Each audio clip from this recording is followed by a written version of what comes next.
The following programs were originally aired live, long before the advent of high fidelity.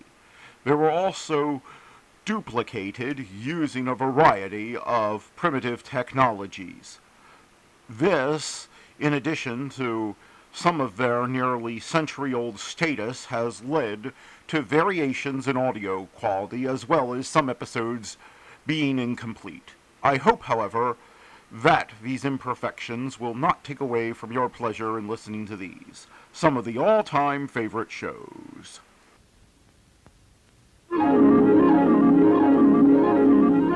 The following program is brought to you in living color on NBC.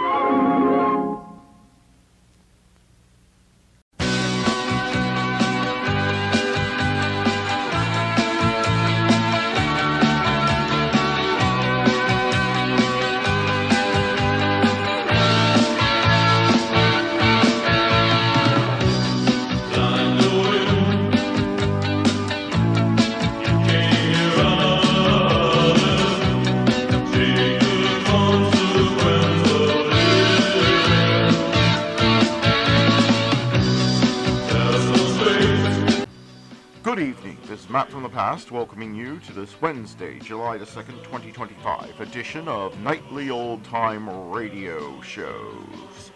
Last night we finished off the Mercury Theater on the Air / Campbell's Playhouse.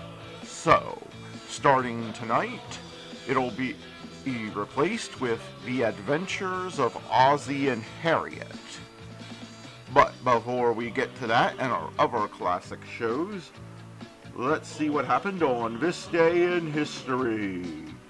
In 626 AD, incident at Zhanwu Gate, Prince La Chemin ambushes and kills his rivals, the brothers Lai Lunjini and Lai Zhengqin, sons of Emperor Ganzhou. He then forces the emperor to name him as successor to the throne. Talk about rubbing salt into the wound. In 1776, Continental Congress resolves these united colonies are and of right ought to be free and independent states. In 1823, Bahan Independence Day, end of Portuguese rule in Brazil, with the final defeat of Portuguese crown loyalists in the province of Bahia. In 1865, one-time Methodist Reformed Church minister William Booth and his wife Catherine Booth found the East London Christian Mission, known as the Salvation Army. In 1964, U.S. President Lyndon B. Johnson signs the Civil Rights and Voting Act into law. In 1990, 1,426 pilgrims trampled to death after a panic in a tunnel in Mecca, Saudi Arabia. In 1928, the Jenkins Television Corporation, owned by Charles Jenkins, goes on air with W3XK, the first television broadcast station in the USA. In 2005, 10 Live 8 concerts held around the world organized by Bob Geldof to raise awareness of poverty. What better way to do it than giving money to millionaire musicians and record producers?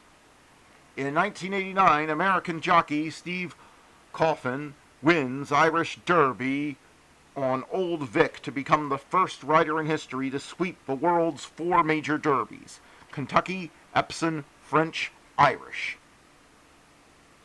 Born on this day, Herman Hesse, Alec Douglas Home, Thurgood Marshall, Medgar Evers, Patrice Lumumba, Imelda Marcos, Larry David, Ashley Tisdale, Lindsay Lohan, Margaret Robbie, Jenny Rivera, Renee Lactose, Richard Petty, Jose Canseco, Joe Fortin, Alex Morgan. Dying on this day, Robert Peel, Ernest Hemingway, Betty Grable, James Stewart. I can actually remember where I was as a kid when I heard the news that James Stewart had died. Douglas Engelbert and Elias Wessel. And that was This Day in History. Now, let's get on with the shows. Calling all cars, be on the lookout for excitement with our next show.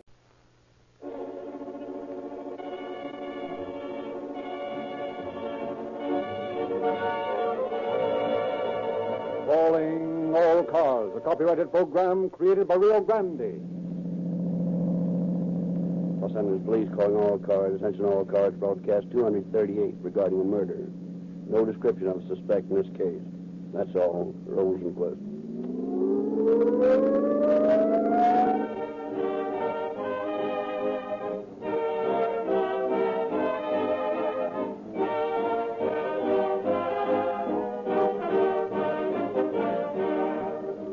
Remember the time Aunt Aggie and her 5 children dropped in on you unexpectedly and you had to sleep on the floor? And how stiff and achy you were in every joint the next morning? Friends, that's exactly how your motor feels and acts when you consign it to the park bench, so to speak, with only the threadbare covering of inferior oil instead of giving it the cushioning protection of real lube. You expect your car to give you many thousands of miles of faithful service, don't you? Very well, treat it accordingly. Give it life-prolonging comfort and ease of operation by changing its staff of life to Real Lube, the enduring motor oil that really protects every vital moving part with a satin-smooth covering. Smooth, yes, and at the same time so strong and impenetrable that the devastating heat of high speeds and hot weather cannot reach your motor to get in their dirty work. So when you get Rio Grande cracked, the gasoline that powers more police cars, fire engines, ambulances, and other emergency equipment, wherever it is sold than any other brand, get Real Lube, the finest motor oil sold in the West.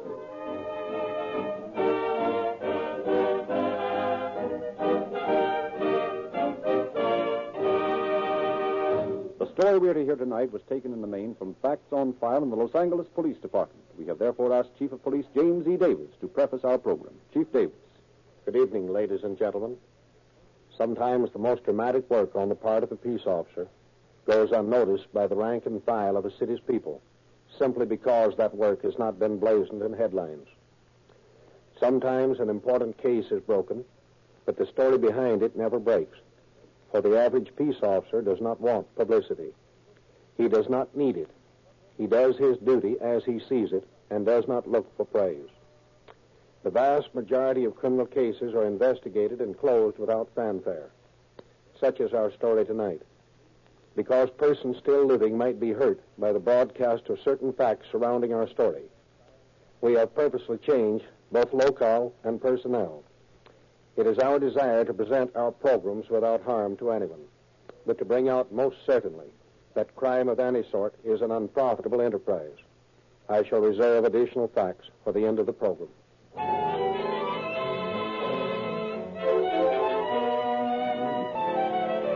In a spacious home in one of Los Angeles' most exclusive residential districts, a father and his son engage in heated arguments. What do I care about your plans? What right have you to make plans for me? Son, you're not thinking. You're just standing there shouting. And that isn't going to get you anywhere. I am thinking. That's all I've been doing, day and night, is thinking. If that were the case, you wouldn't be talking like an idiot. Am I an idiot because I've fallen in love? You did the same thing. You laughed at the opposition and resentment. You went right ahead and married Mother, in spite of everything. I'm not offering any opposition. I'm not holding any resentment. You can marry anyone you please, and good luck to you, but not now. Yeah, well, we'll see about that. Why should I obey you when you refuse to give me a logical reason? We won't go into that again.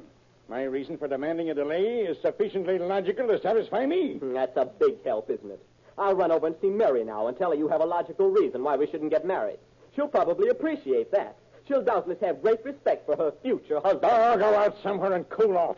And come back and talk to me like a sensible person. It's my turn to stand on my own feet. I can see where it's going to be necessary for me to take whatever action I consider advisable. What do you mean? You'll find out. And all your money won't do you any good. I'm going to get what I want in this case. Understand that?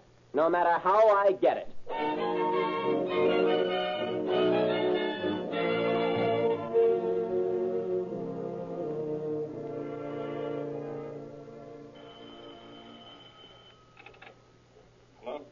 Hello, Ted. Yes? This is Jim Ritter. Oh, how are you, Jim? Terrible. I've guessed wrong, Ted. What do you mean? I sold 50,000 shares of Consolidated Pipe short. Wow, it jumped 4 points today. It didn't go up until about 2 minutes before the market closed, so I have until Monday morning to cover. Ted, can you dig up 200,000 over the weekend? Not a chance in the world, Jim. No, I thought perhaps you... Oh, you know I'd do it if I could, Jim, but I'm sewed up. How about Westcott? Well, he'd give it to me, I suppose, but... What? Oh, never mind, Ted. Thanks all the same. Sorry I can't help you, Jim. No, that's all right. Bye.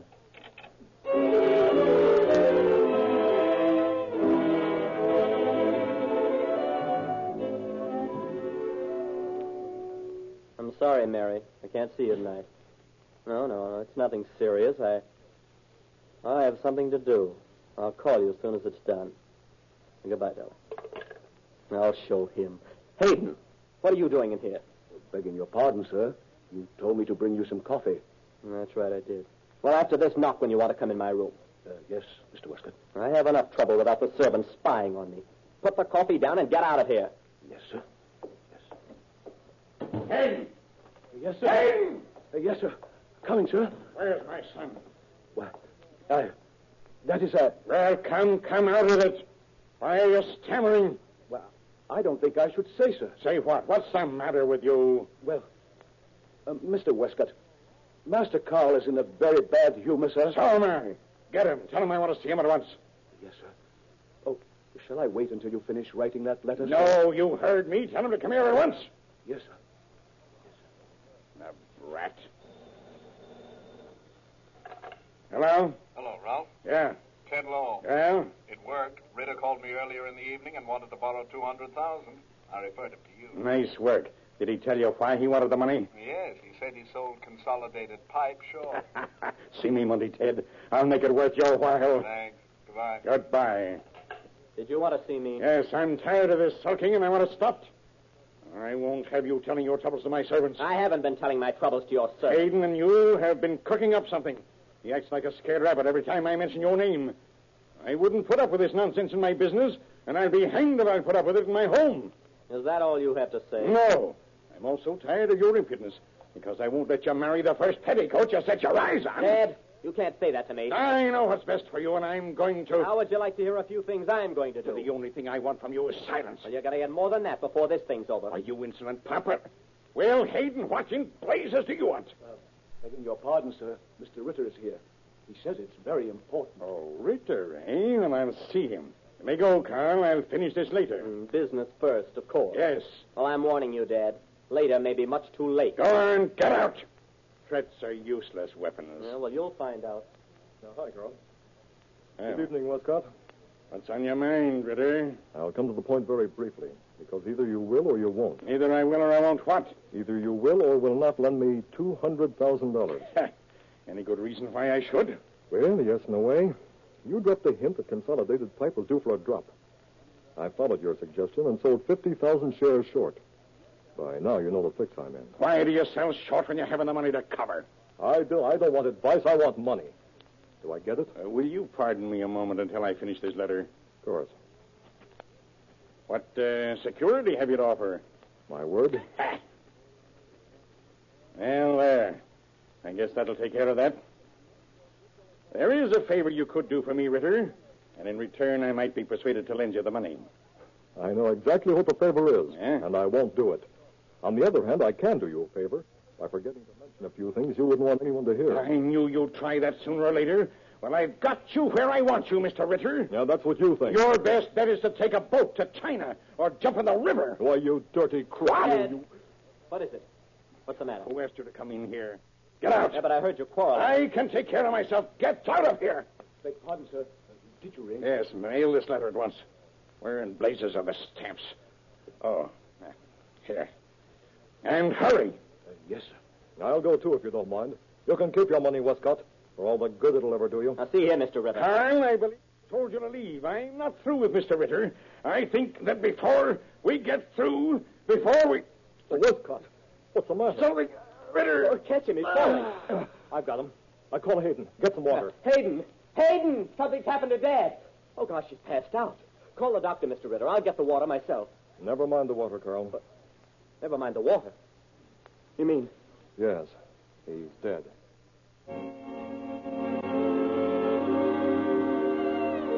Further investigation showed that Westcott's death was due to cyanide poisoning, but how the deadly drug was administered or by whom was still a mystery. Captain Wallace of the Homicide Detail assigned Lieutenants Sanderson and Ryan to investigate. There's something wrong in this Westcott case, Andy.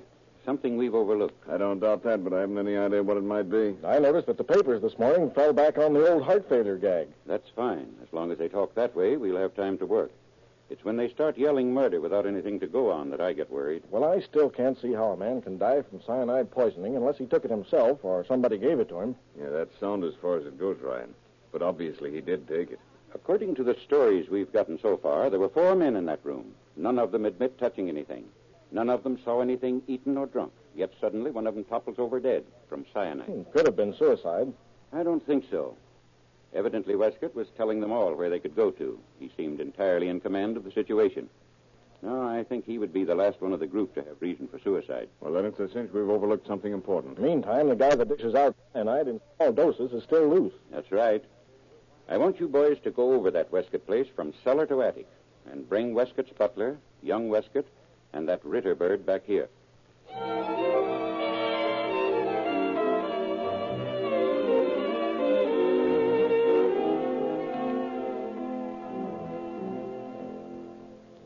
Any particular reason for going in the back way, Sandy? No, none except Tommy Devlin's lying in wait for us at the front door. Newshawk Devlin, right on the job, eh? Yeah. Very good, Sanderson. Trying to put one over on the press, are you? Lying in wait, did you say so? Oh, hiya, Ryan. What are you boys doing on a suicide case? Yeah, you see, Ryan, I told you we'd get into an argument before this was over. Oh, stop kidding, Sandy. What's the idea? So this looks like a suicide to you, does it, Tommy? Yep. What's the matter with the stories your paper's been running? Those about heart failure. Or don't you read the papers? Nope, I write 'em. What did you say if I told you I think this is a murder case? I'd say you're nuts. See, Sandy? You can't win. Yeah. Look, Sandy, let's get together. That innocent taxi down the street full of the DA's men, a couple of private detective agencies are staking out the place across the street. I wouldn't be surprised even to see the sheriff's office crowd blow in here any minute. Now, what's coming off around here? Well, Tommy, from where I sit, this looks like a perfect crime. You call it a suicide. It's neither one. There's no such thing as a perfect crime, and Westcott didn't kill himself. Now, let's get inside before we have to argue with some cop and try to identify ourselves. Well, wait a minute. How do you happen to know about this corridor from the servants' quarters? We've seen blueprints of the house. If I'm not mistaken, this door ought to lead us into the kitchen. Ah, good guessing, Sandy. Let's eat. Anybody that eats or drinks in this house is really nuts. I still don't get your reason for coming in the back way, Sandy. Yeah? Well, in the first place, I thought we'd dodge you. Oh, thanks, pal. Yeah, and in the second place, I didn't want our friends in the taxi to see us come in. And in the third place, I'd just as soon those babies across the street didn't see us. Besides that, I don't want the officer on the door to know we're here for a while yet. How'd you happen to be around in back here, Devlin? Who, me? Yes, you. Well, I was just trying to find out why Westcott committed suicide. Look, Tommy. You remember that time Charlie Stelmach shot himself and you insisted it was murder? Why don't you give up? This is murder. Let's see you prove it. Keep quiet. The library's just across the hall. That's where Westcott died, isn't it? Yeah. Wait a minute. I thought I heard someone in that room. Throw your flashlight in there. Yeah, it seems empty. I guess I was wrong. Now then, let's see. Westcott was here by the desk, writing. Ritter must have been about there on the sofa. The butler probably came from the same direction we did. The son said he was upstairs. Sandy, look here. What is it? See that little piece of white paper on the blotter there? Mm-hmm. Just about the size of a pinhead. Yeah, if that's what I think it is, we've got the answer to one of our questions. Sandy, Ryan, come in. What's on your mind, Tommy? Take a look at that wall safe. Open. Oh, why in thunder didn't we look for that when we came in? You're not going to tell me there's a safe cracker in the house, too. Well, the safe didn't open itself, and it was closed this morning. I saw it. It looks like whoever opened it did it recently, then. The safe looks full. Let's close it again. I got a hunch we frightened somebody away from that job. Come on, let's get upstairs and find somebody who hasn't had time to get to sleep. I hear somebody coming. Switch off that light. We don't want to tip our hands just yet. Is someone in here? Hayden, is that you? Funny.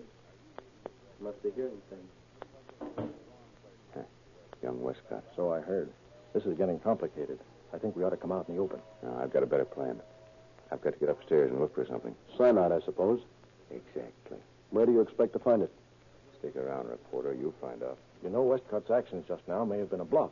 He's had time to dispose of anything he might have taken from the safe. Yes, assuming he's the one who opened it. Well, why don't you get Gaskell out here and get the fingerprints off that safe? Mr. Devlin, at times you amaze me. There's probably a couple of dozen prints on that safe, and you expect to find a murderer by checking. Oh, only a suggestion.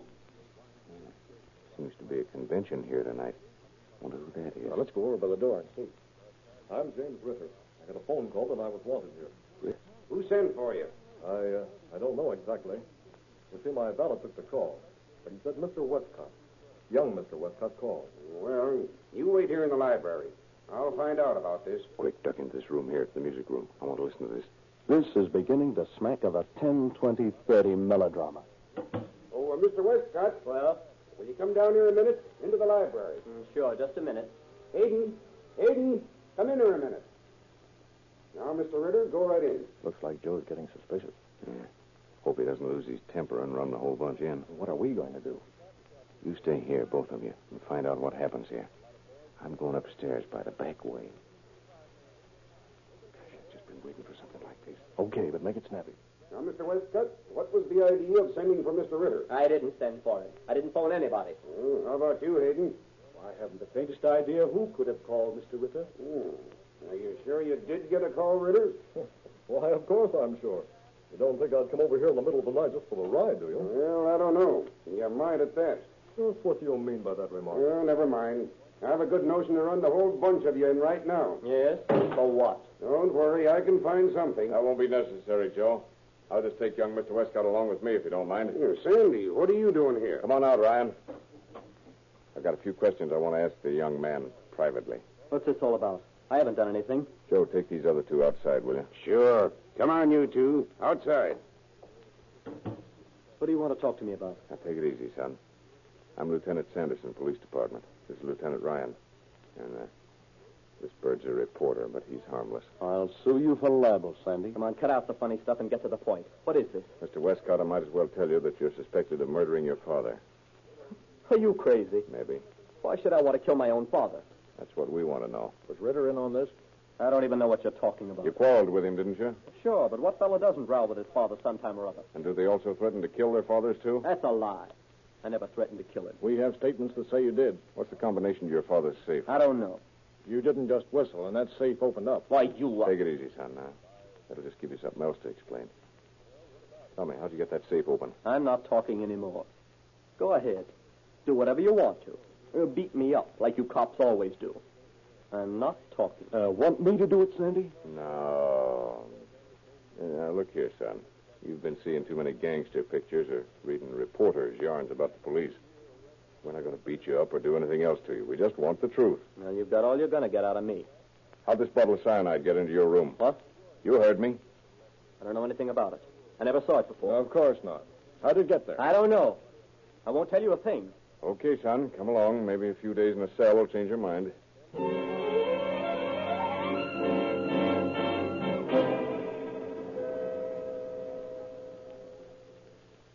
Where's Ryan? He's in room 47 talking to Ritter. Let's go down there. Are you going to tell me that Ritter killed old man Westcott? Maybe. Who knows? Well, if you ask me, I don't think you do. Hello, Sandy. Oh, what have you found out? Nothing. Waiting for you. Hi, Mr. Ritter. Very well, thanks. What's the reason for bringing me down here, Lieutenant? I thought this matter was settled. Well, Mr. Ritter, sometimes these things take a little longer to close than we expect. There are a few things that need explaining. Such as? Such as you're needing $200,000 Saturday night, and you're going to Mr. Westcott's house to borrow that amount. Well, you can hardly call that a discovery, Lieutenant. Yeah, that's true. But we found out also that you met your obligation Monday morning. That's true, too. I made a payment in full. Where did you get that much money? I'm not at liberty to say. I presume that you're aware that $200,000 disappeared from Mr. Westcott's safe between the time he died Saturday night and the time you paid your debt Monday morning. Certainly, I knew that. But I understood you had already arrested young Westcott for that. Who told you that? Why, I'm not sure. Anyway, how many men are you going to accuse of that crime? As many as seem implicated in it. We can't find the money. Young Westcott says he didn't take it. The natural inference is that you two are working together, that he took the money and gave it to you. I say now, that's a possibility, isn't it? Yeah, it is. That's why we asked you to come down and talk it over. Very nice of you, Lieutenant. But have you given any thought to the question of why there were $200,000 in a comparatively unprotected safe? Yeah, I imagine that was Mr. Westcott's business. That's correct. It was there because he knew I'd be there and try and borrow it. He knew you were coming to borrow the money? That's right. He intended to lend it to me on certain conditions. So you see, it wasn't necessary for me to steal it. Did you threaten to kill him? If I didn't, I meant to. Well, Ritter, it's a good story, but we'll have to hold you. Oh, that's all? On what charge? As an accomplice in the murder of Westcott. And while you're talking your way out of things, think up a good one about why you bought a large quantity of cyanide and what you intended doing with it.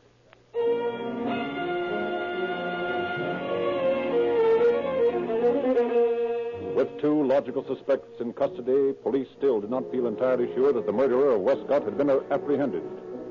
Certain that a crime had been committed, Sanderson and Ryan returned to the Westcott home, taking with them the dead man's son. Now, Carl, I want you to show me again just where you were standing when your father fell. I was over there, just inside the door.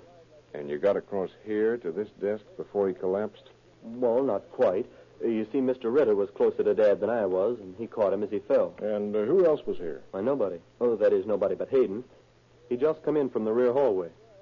What was your father doing when he first showed signs of this attack? Well, he just finished writing a letter. He sealed it and gave it to Hayden to mail. Was Hayden here when you came in, or did he come in later? Why, I believe he came in later. Yeah, I remember he asked Dad if he'd rung.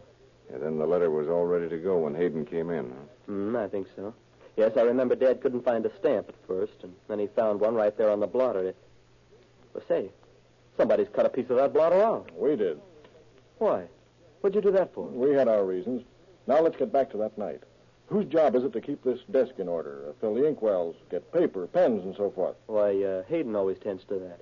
He has a special fund he uses to buy supplies with, stamps and things like that. Oh. He buys stamps, does he? Yeah, sure. Paper and pens and all the things like that. Don't know when he happened to buy supplies last, do you, Carl? No, but you'll find a book in his room where he keeps all his accounts. That ought to tell you. You know where that book is? Sure. He always keeps it in his desk in his room. Let's go take a look. It's the first room at the right, just back of the stairs. How long has Hayden been with your family, Carl? I don't know. Seems like as long as I can remember. Make good money? I guess so. I never inquired. What did you and your father quarrel about, son? I'd rather not talk about it. Might help a lot.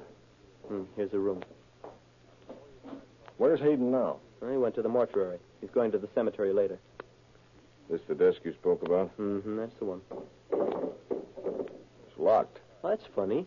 It never has been before that I know of. Know where there's a key? No, but, well, if you want the book, let's break it open. After all, it belongs to us. Okay, you pull on the drawer while I pry up on this top. That's it. Oh, here's the book. Let me see it. June 10th, 1 pound package of paper, 2 dozen envelopes, 25 2-cent stamps, 25 ones, 1 bottle black fountain pen ink. Oh, there are the stamps, right back of that page. Funny, didn't put them in the desk in the library. Very funny. Here are 24 2-cent stamps and 25 ones. Shall I answer it? Yeah. No, wait a minute. I'll get it. Westcott residence. Hey, Sandy, I'm over at Ritter's apartment. Oh, hello, Devlin. Playing detective again, huh? Yeah, say, listen, the switchboard operator says Ritter did get a call Sunday night. Well, does she, he, or it know where it came from? No, but she says she'd know if it was Carl's voice. She's heard it lots of times. Okay, I'll have him talk to her. She can see if it's the voice who called Ritter. Here, Carl. What? Ask for Ritter's apartment and leave a message for him. What for? Never mind. Go ahead. Hello? Is Mr. Ritter in? Will you tell him to come over to Mr. Westcott's home right away when he comes in? Give me the phone. Well, how about it, Tommy? She says she's sorry, Sandy, but she's positive that was not the voice that called Ritter Sunday night. Okay, thanks, Newshound. Now go on back to work.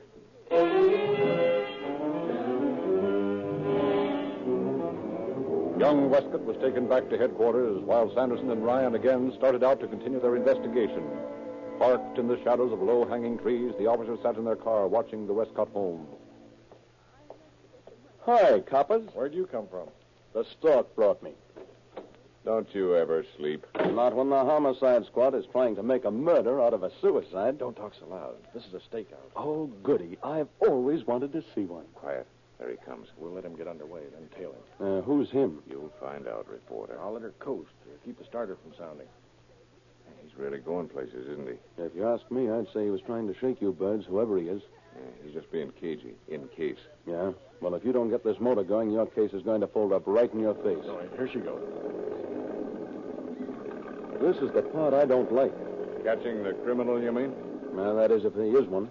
My boy, that's the man who murdered old Westcott. You hope. I know. Hold on. He's stopping. So are we. Go on by him. We'll walk back. This is far enough. For the love of Pete, this is a cemetery. Yeah, pretty good place for burying things, don't you think? You hope. I know. Hold on. He's stopping. So are we. Go on by him. We'll walk back. This is far enough. For the love of Pete, this is a cemetery. Yeah, pretty good place for burying things, don't you think? Listen, it'd be a good idea if we don't do too much talking. It's pretty quiet around here. Hold it. There goes our man. It looks like he's got a shovel. Want to rush him? No. Let him get started. Let him dig a while. Now, Tommy, you go around to the right. Ryan, you take the left side, and I'll get him from the front here. You admit I'm handy, don't you? Yeah, for the time being. Quiet now and watch him. He's tricky. Get him up, fella. Oh, who are you? What is this? Officers, this is an arrest. Oh, no, you don't. Oh, yes, we do, Tommy. I got him. That's what I'm doing. Say, get that bottle he's got in his hand. Give me that bottle. Give it to me. There. Hey, that stuff's hard on your digestion. You mustn't go around drinking stuff like that. Give it to me. Please, give it to me. Let me drink it. Get your bracelets on him, Ryan. With pleasure. Hey, Sandy, take a look at this. Yeah? Bag full of currency, isn't it, Tommy? Yeah. Say, how did you know? Well, I had an idea Hayden was our man when I found the combination to that safe in his account book this afternoon. So, you broke into my desk. You got that book? Yeah, Hayden, we got it. You weren't satisfied to steal the money. You thought you saw a chance to pin the murder on two innocent persons. You were mighty careless, though, Hayden. You shouldn't have left those other cyanide-coated postage stamps in your account book. You see, the perforations matched the one on the letter Mr. Westcott had just written. Oh, you found that letter? Yeah. Under the paper lining your desk drawer. Our chemist tells us that there's enough cyanide on that stamp to kill half a dozen men. But what really started us off was the way you pasted that single stamp on the blotter of Mr. Westcott's desk. Oh, yeah. that was clever, wasn't it? That way, I was sure he'd get it. Yeah. Yeah, he got it all right, Hayden. And that 25th stamp is going to hang you.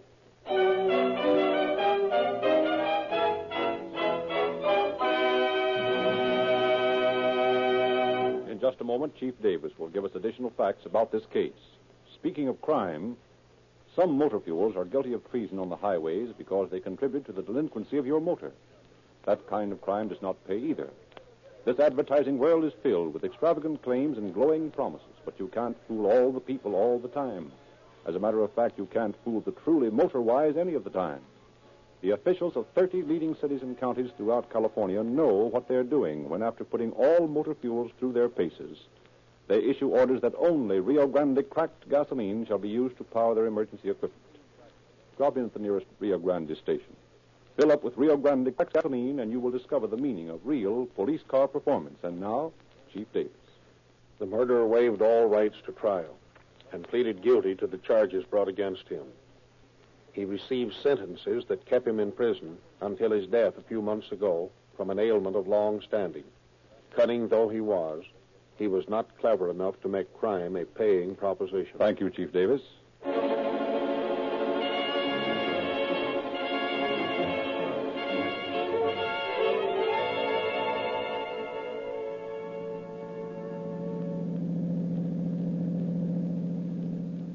Los Angeles Police calling all cars, attention all cars, a cancellation of broadcast 238 regarding a murder. Suspect in this case died in prison. That's all. Rosenquist.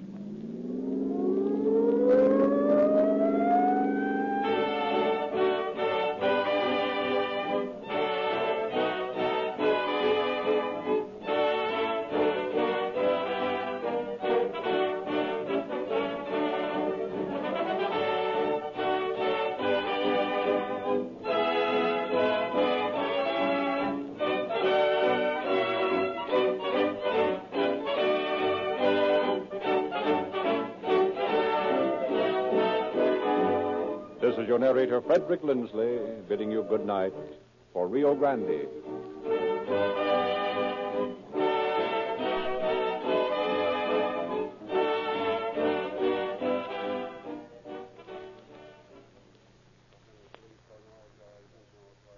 Away from the sound of music. And Bing Crosby is up next. Today, over 1 million cigarette stores coast to coast are featuring Chesterfields, the only cigarette to name all its ingredients. The cigarette that's much milder, with an extraordinarily good taste, and most important, no unpleasant aftertaste. Sound off, sound off, sound off for Chesterfield. Good evening, folks, a big hello. We're here to start the Crosby Show. There's lots of laughs and plenty of fun, so settle back with a milder one. Sound off, for Chesterfield. Sound off, for Chesterfield. Try a pack of Chesterfields and do it today.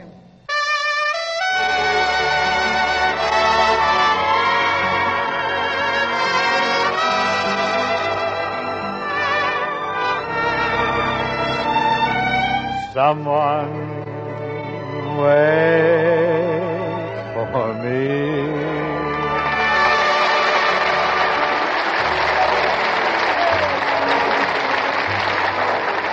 This is Ken Carpenter welcoming you to the Bing Crosby Show for Chesterfield, produced and transcribed in Hollywood with John Scott Trotter and his orchestra, Judd Collins with the Mares, and Bing's guests, Mr. David Niven and Miss Teresa Brewer.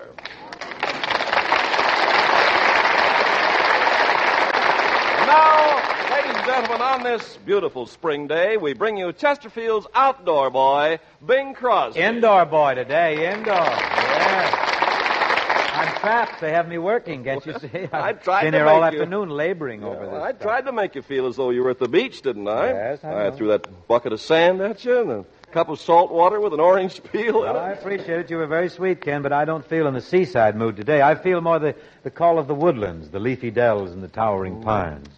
Right now, I should be in Griffith Park with my camera, my butterfly net, and my binoculars. Why binoculars in Griffith Park? I want to see how they're running at Hollywood Park. And because I also am an enthusiastic bird watcher. Say, Bing, I've often wondered about you bird watchers. I don't know why you should. It's a perfectly normal hobby. Oh, I know that. But what I mean is, to be a real bird watcher, you have to get up so early. You have to get over to the park while it's still dark, don't you? Oh, no, Ken. You have to wait till the sun's up. Why? Well, if you get to Griffith Park while it's still dark, you're not a bird watcher. You're a peeping Tom. Beg your pardon? Oh, naturally, we have a code of ethics. Oh, it's very strict, too. Ken, you ought to come out with me someday. Gee, the other afternoon, I had more fun. I was watching the cutest little group of hummingbirds. Oh, how sweet. What were they humming? Oh, the blue tango. What else? Way up there. I thought they might have been humming the Wheel of Fortune. No, that just doesn't hum too well. You got to holler that one, you know. Oh, Wheel of Fortune. Say, Bing, I hate to digress here from that lovely thing you were just singing. I was going into the whole thing if you hadn't cut me like that. I hate to stop you, but I do have some very important news. What's that? Now brace yourself. You ready for this? This is a big disclosure This coming? is it. Let me hear. This is National Pickle Week.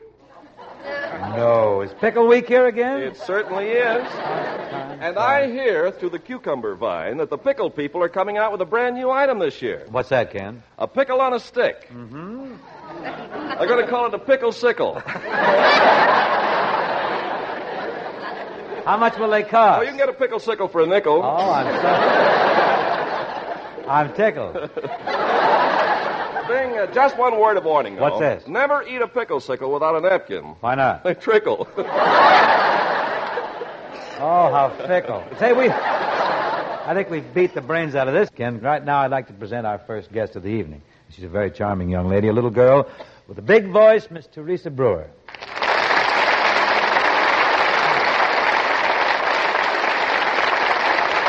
Teresa, it's certainly nice, certainly grand to have you with us again. Thank you, Ben. Teresa, I know you'll do a solo later, but I was wondering right now if you'd sort of kick off the show with us, get us rolling here with an opening number. What about it? Oh, I'd like that. Mr. Carpenter there will hold your pickle. Folks, Miss Teresa Brewer and I will now do Mr. John Scott Trotter's arrangement of the Noodle Rag. Noodlin' Rag. Should have saved this song for National Noodle Week.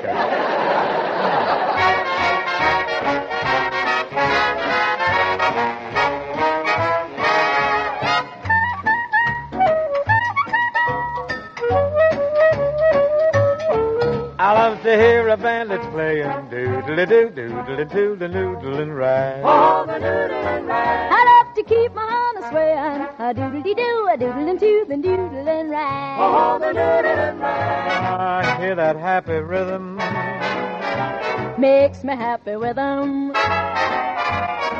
All night we shout to the leader, Mister, won't you play it again? I want to hear the clarinets go, a doodly-doo, a doodly-doo, the noodlin' rag. We love the noodlin' rag. And when the trombone and the trumpet start to noodle along, yes, sir, it's my favorite song. 'Cause it makes my baby want to snuggle up closer. Because it never lets my feet drag. We love to hear a band that's playing a doodly-doo, a doodle-doo, the tune called the noodlin' rag.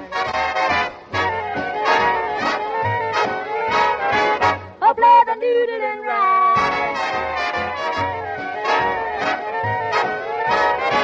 We love that ever-loving noodlin' rag. Hear the happy rhythm. Makes you happy with 'em. All night we shout to the leader, Mister, won't you play it again? I want to hear the clarinets go, a doodly-doo, a doodle-doo, the noodlin' rag. We love the noodlin' rag. And when the trombone and the trumpet start to noodle along, yes, sir, that's my favorite song. 'Cause it makes my baby want to snuggle up closer. 'Cause it never lets my feet drag. I love to hear a band that's playing a doodly-doo, a doodle-doo, the tune called the noodlin', doo-doo-doo-doo-doo-doo, tune called the noodlin',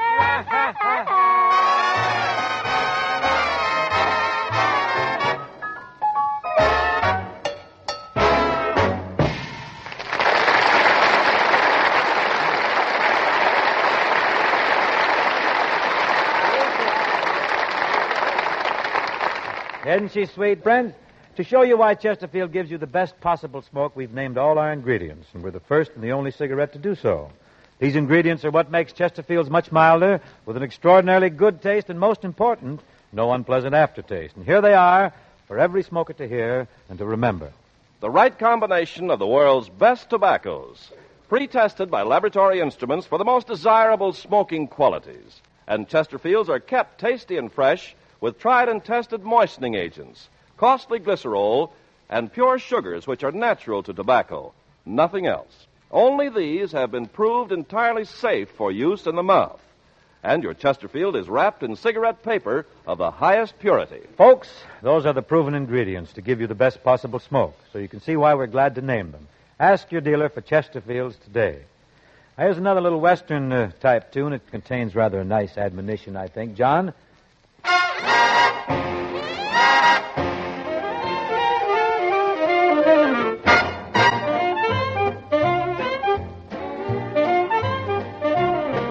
Don't ever be afraid to go home. Go home. Don't ever be afraid to go home. When you've hitched your wagon to a fast falling star, and the last string is broken on your lovesick guitar. Whatever you're doing and wherever you are, don't ever be afraid. Don't ever be afraid to go home. I used to be afraid to go home. But one day I was made to go home. Now I was almost certain they would lock the door on me, 'cause I'm the sour apple on my old family tree. But folks who really love me made me welcome as could be. Don't ever be afraid. Don't ever be afraid to go home.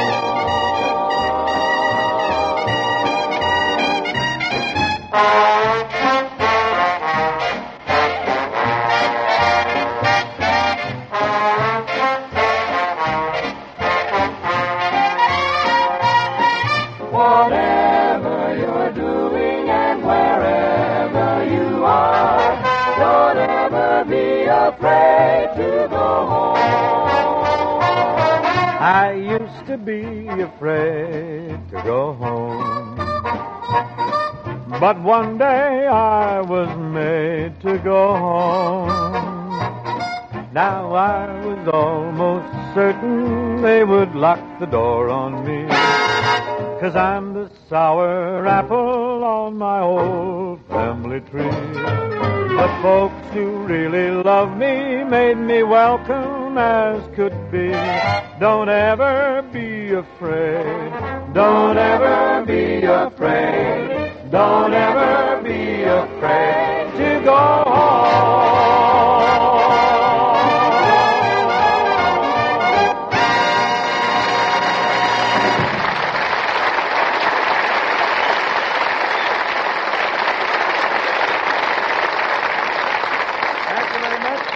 And now we have Miss Teresa Brewer returning to sing a song that Eddie Leonard first made famous in 1912, a song called Roll Them Roly-Boly Eyes.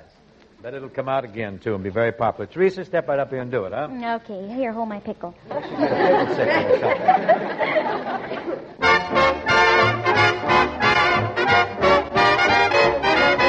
Roll them roly-boly eyes. Roll them honey to the sky. Oh, I could cry. Yes, I could die. I could lay myself down, eat a piece of pie. Come along, honey, and let me see you roll them roly-boly eyes, eyes, eyes. When the cold days are over, love, you and I will wed. Wedding bells will be ringing loud, telling what we said. Little birds will be singing love. Oh, listen to the mockingbird, complimenting you and me. I tell you I'll work hard for you if you just listen to my plea. If you just listen to my plea. Roll them roly-boly eyes. Roll them honey to the sky. I could cry. Yes, I could die. I could lay myself down, eat a piece of pie. Come along, honey, and let me see you roll them roly-boly eyes, eyes, eyes. Roll them roly-boly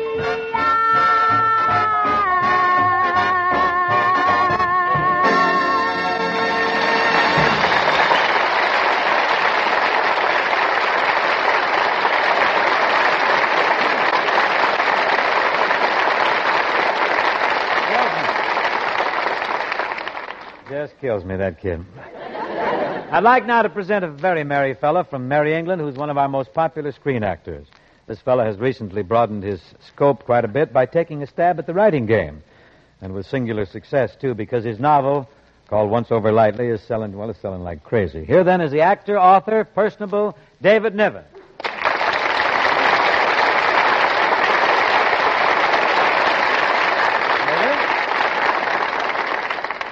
Well, thank you, Bing. Welcome, David. May I say you're looking alert and dapper as always? You're looking as always. I wish you'd smile when you say that. Well, I've tried to help you, Bing. Yes, I must admit you certainly have. I remember very well those very exclusive British tailors that you recommended to me. Oh, yes, Hotchkiss and Gillhead. Mm-hmm. I took your advice, David. I dropped in on them the other day to pick out some material. Yes, I know. Their attorney called me. What do you mean? My presence in their establishment was considered damaging to their prestige? See, being English tailors like Hotchkiss and Gillhead consider themselves artists. I see. And they're hypersensitive regarding their customers. Oh, yeah? That's why they're suing me for having sent you along. They're suing you? What about me? They said they'd prefer never to see you again, even in court. Oh, now, how squeamish can you get? Oh, Bing, would you mind telling me exactly what were you wearing when you went to see my tailors? No, I'll tell you. Let's see. I was wearing, I was rather semi-conservative that day. I was wearing burgundy red loafing jacket, a tartan cummerbund, and cerise corduroy. No, Bing, really, dressed like that, I'm surprised that either Hotchkiss or Gillhead haven't challenged me to a duel. Oh, you have nothing to be afraid of, David. Nothing. They're both little bitty fellas. They never challenge a swashbuckling big fella like you to a duel. Well, you forget they've seen me without my padding. But I really don't need your tailors, David. I go to quite an exclusive shop myself, you know. Oh, really? Yes. Look at the label inside my coat here. Oh, I must see that. Oh, yes, here it is. Honest Mac, from the rack to your back. See, it's direct. There's no fussing around. You walk in, put the suit on, walk out. Well, I must admit, it's a very unique model. It's the first time I've ever seen double-breasted pants. It's handy, David, in case of hikes or anything like that, in place of a knapsack. Oh, we must arrange a picnic real soon. All right, I'll bring the pickles. Oh, Bing, you could further improve your appearance by just sprucing up a bit. Like what? Oh, you might even grow a mustache. Oh, no. None of that lip lettuce for me. Looks great on you, but I'm just not the type, David. You ever had one? Well, I had something, yes. Years ago I grew one, but never again. I couldn't train it. It was a pretty straggly thing. Straggly, huh? Yes, I looked like Groucho Marx eating a Chinese dinner. What a ghastly thought. Pretty grim, huh? Yes, a terrible situation. Well, I've had mine so long, it's a part of me. Well, what more can one ask of a mustache? I think. I find it to be of great advantage. Well, I guess it could be to an actor. You've played lots of romantic parts and everything. They say, tell me, do leading ladies go for mustaches? I don't think so. At least I've never worked with one who had one. Oh, now you're beating around. You're being deliberately obtuse, David. I'll try again. Would you say that it's hard for a man with a mustache to get a girl to kiss him? No, not at all, Bing. You see, a mustache is like a hedge around a house. Mm-hmm. It keeps the strangers out, but the friends know where to look for the gate.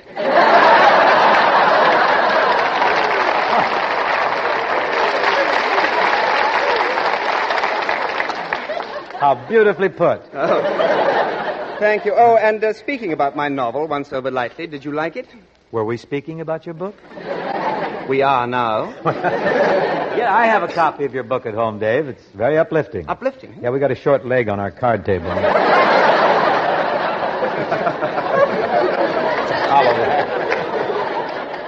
Very wicked.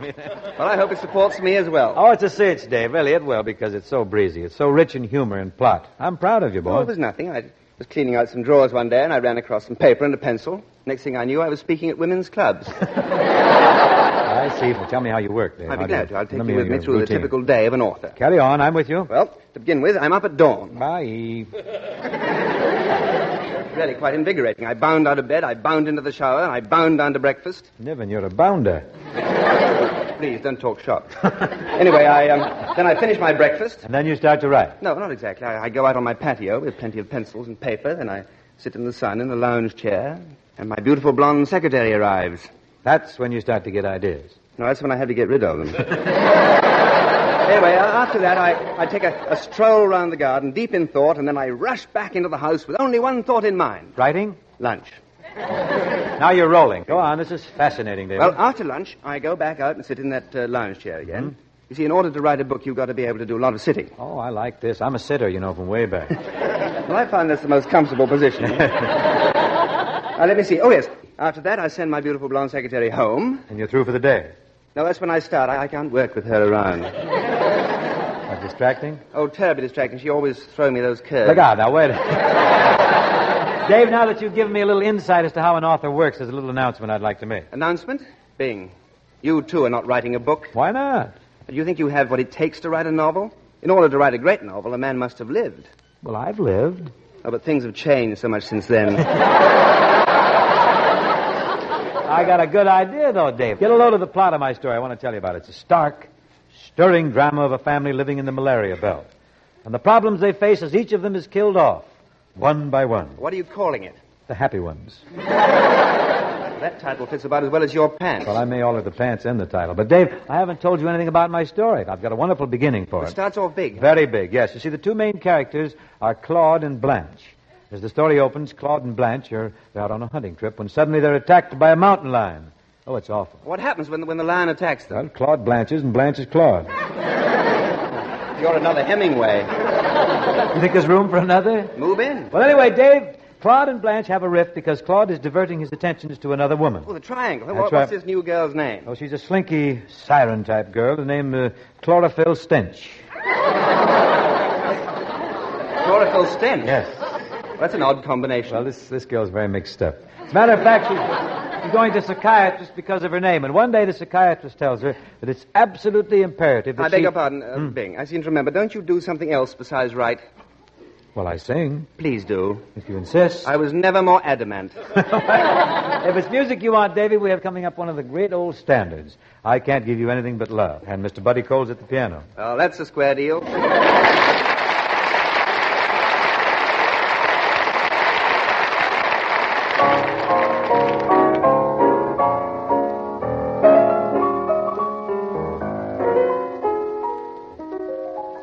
I can't give you anything but love, baby.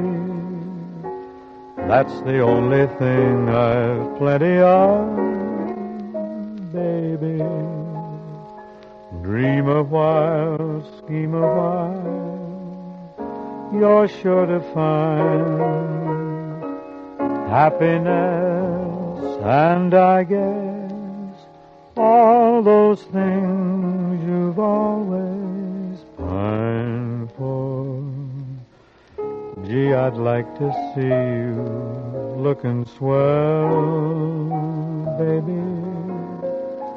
Diamond bracelets Woolworth doesn't sell, my little baby. Till that lucky day, you know darn well, baby, I can't give you anything but love.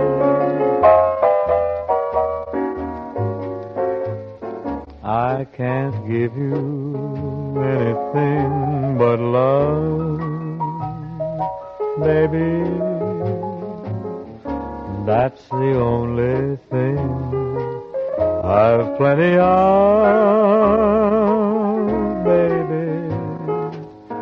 Dream a while, scheme a while, you're sure to find happiness, and I guess all those things you've always pined for. Gee, I'd like to see you looking swell, baby. Diamond bracelets Woolworth doesn't sell, baby. Till that lucky day, you know darn well, baby, I can't give you anything. I can't give you anything but love.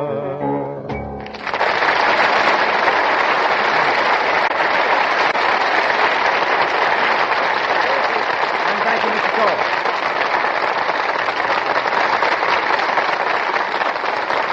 Thank you, buddy, for that elegant piano support. Folks, I've told you what goes into every pack of Chesterfields, the ingredients that give you the best possible smoke, a smoke that's much milder with an extraordinarily good taste, and most important, no unpleasant aftertaste. So you'll get that out of a pack of Chesterfields. Here's what we put into it: the right combination of the world's best tobaccos. Pure, costly moistening agents, cigarette paper of the highest purity. That's what Chesterfields are made of, the proven ingredients that give you the best possible smoke. Yes, that's backed up by research. Research in our Chesterfield laboratories, the newest and best in the business. And remember, Chesterfield has the newest and most modern of cigarette factories. Now you know what goes into every pack of Chesterfields. The best ingredients, backed up by the best research and best manufacture. Sound off to your dealer for Chesterfields and do it today. Go down to your dealer, hurry, run, and ask him for the milder one. Milder with a better taste and no unpleasant aftertaste. Sound off for Chesterfield. Sound off for Chesterfield. Ask your dealer for Chesterfield and do it. Today. Hey.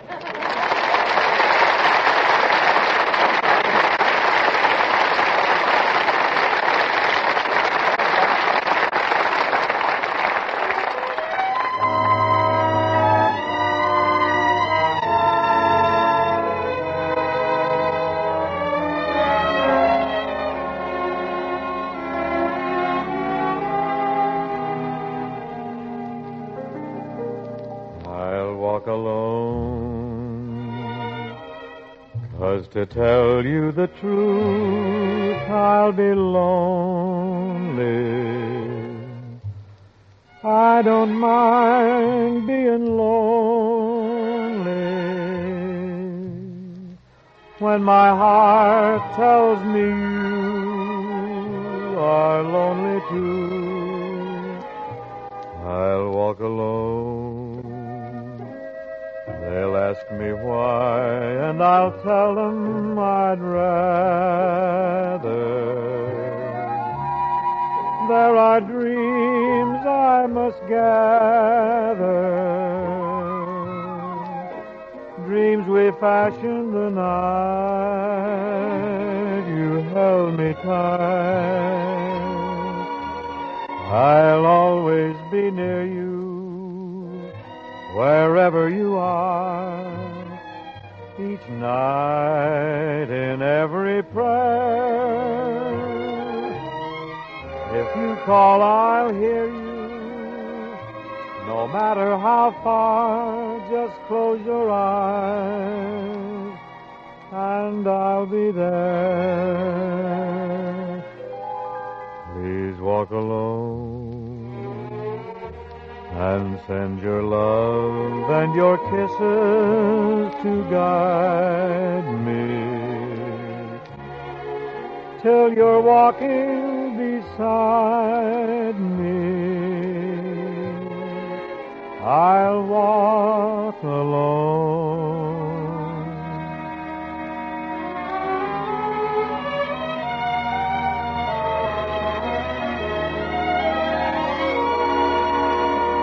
I'll always be near you, wherever you are, each night in every prayer. If you call, I'll hear you, no matter how far. Just close your eyes, and I'll be there. Please walk alone and send your love and your kisses to guide me till you're walking beside me. I'll walk alone.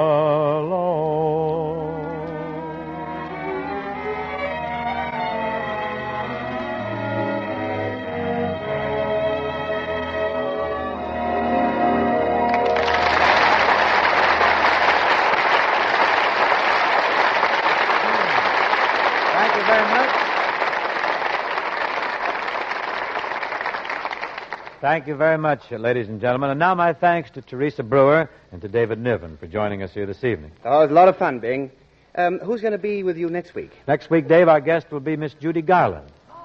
Oh, that's wonderful. Isn't that a great break? I couldn't get tickets to her show, so I had to invite her over to my show.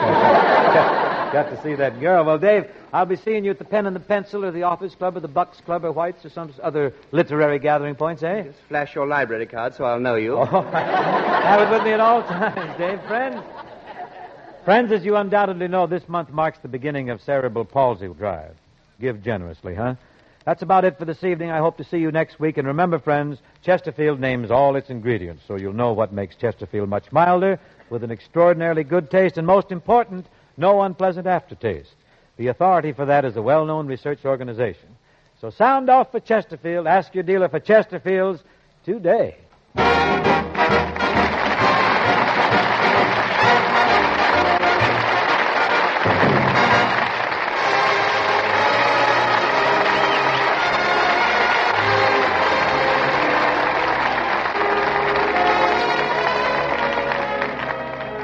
The Bing Crosby Show, presented by Chesterfield, was produced and transcribed in Hollywood by Bill Morrow and Murdo McKenzie. Tune in next week and hear Bing and his guest, Miss Judy Garland.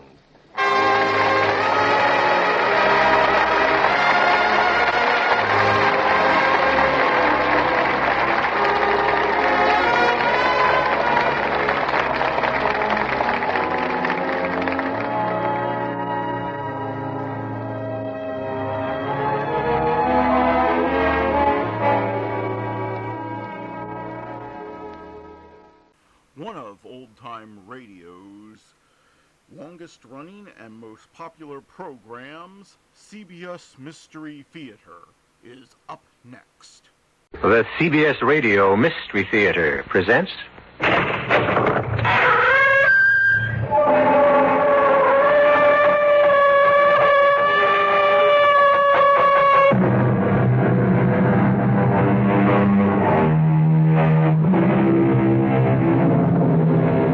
Come in.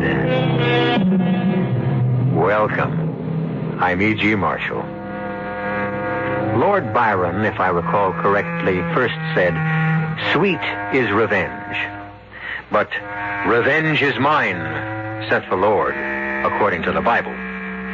The truth would seem to be that sweet indeed is revenge, while the moment lasts. But the victim of revenge will himself be avenged, one way or another, by a power not of this world. Surely the power of God. In any case, had Arno Montresor not revenged himself on Fortunato Bellini and enjoyed to the full that moment of sweetness, he would never have experienced the shock and terror that surged through him when Inspector Murdaro said, "Arno, I arrest you for the murder of Fortunato Bellini." "Me? You arrest me? For murder?" "Playing the innocent will do you no good, Arno. I've got you dead to rights. I have found the body." "Impossible. You couldn't. Say you...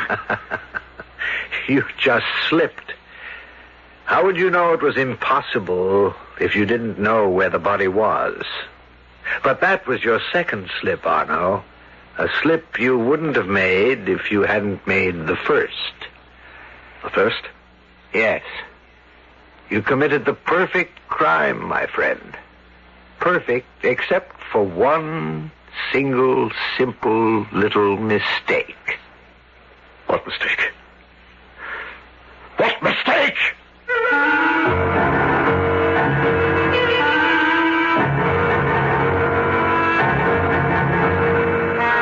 Our mystery drama, The Cask of Amontillado, was especially adapted from the Edgar Allan Poe classic For the Mystery Theater by George Lothar and stars Richard Kiley.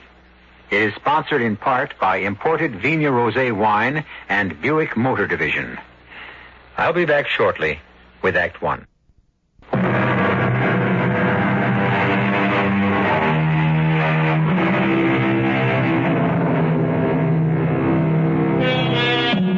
We were talking about revenge, I believe. Yes, revenge. An emotion, a passion that came to burn fiercely in the breast of a certain wine grower named Arno Montresor. A consuming fire he at last managed to quench with, oddly enough, a cask, a barrel of Amontillado sherry. It all began, this strange and terrifying tale, at the famous Montresor vineyards in Tuscany, Italy.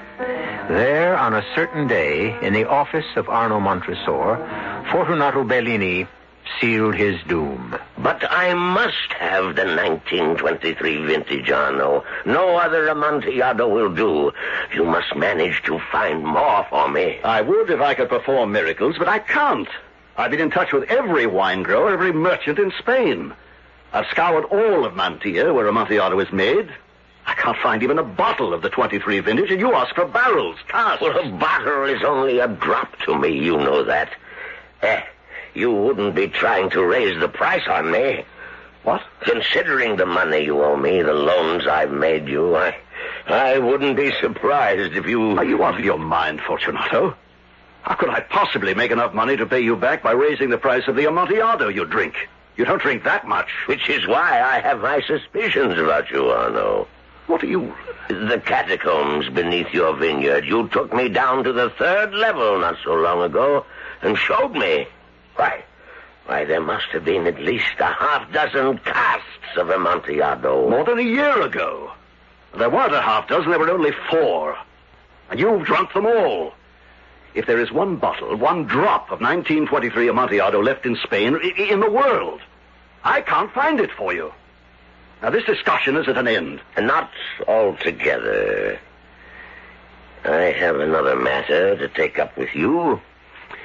The money you owe me. Well, what about it? I've been paying the interest regularly. But I need the principal. Business has been bad, and I'm in need of money. I'm afraid, Arno, I must ask you to repay me. Repay? Fortunato, I don't think you realize what you're asking. I'm in no position at this time to... Come in. Oh, Margarita, my dearest. I'm sorry to interrupt you, darling. And you, Signor Bellini. You do disturb me, Signora Montresor. Always. But not in the way you mean. Well, what is it, Margarita? Tonio is waiting to see you. It's urgent, he says. What's the trouble? Something about the dampness in the 3rd level of the catacombs. He says it's getting worse and changing the temperature. Yes, the dampness is increasing down there. I'll talk to him in a few minutes. Very well, darling. Good to see you, Signor Bellini. It's more than good to see you, Signora. It is a feast to my eyes. I can't help noticing. Good day. She seemed offended with me, your wife. You never took your eyes off her. Oh, can you blame me? So young, so... About the money I owe you, Fortunato. 1 week, Arno. 1 week? You know our agreement. The loan's payable on demand, or you can sell me out, but there was never any thought of that. There is now, I'm afraid. But you wouldn't. You can't. I must. I need the money. You've got to give me more time. I'll do anything you ask. Anything within reason. Within reason, you say, eh? Yes. What is it? Well, you know how I feel about your lovely wife. Just looking at her makes me feel young again. What are you saying? The thought has crossed my mind more than once, Arno, that what a pleasure it would be if she would come to dinner with me one night. Well, yes, we'd be delighted to. And not we. Not you. Her. Alone. If you mean what I think you mean, get out. Very well. Arno. Get out, I said. I'm going. But remember, you have 1 week from today. All the filthy obscene.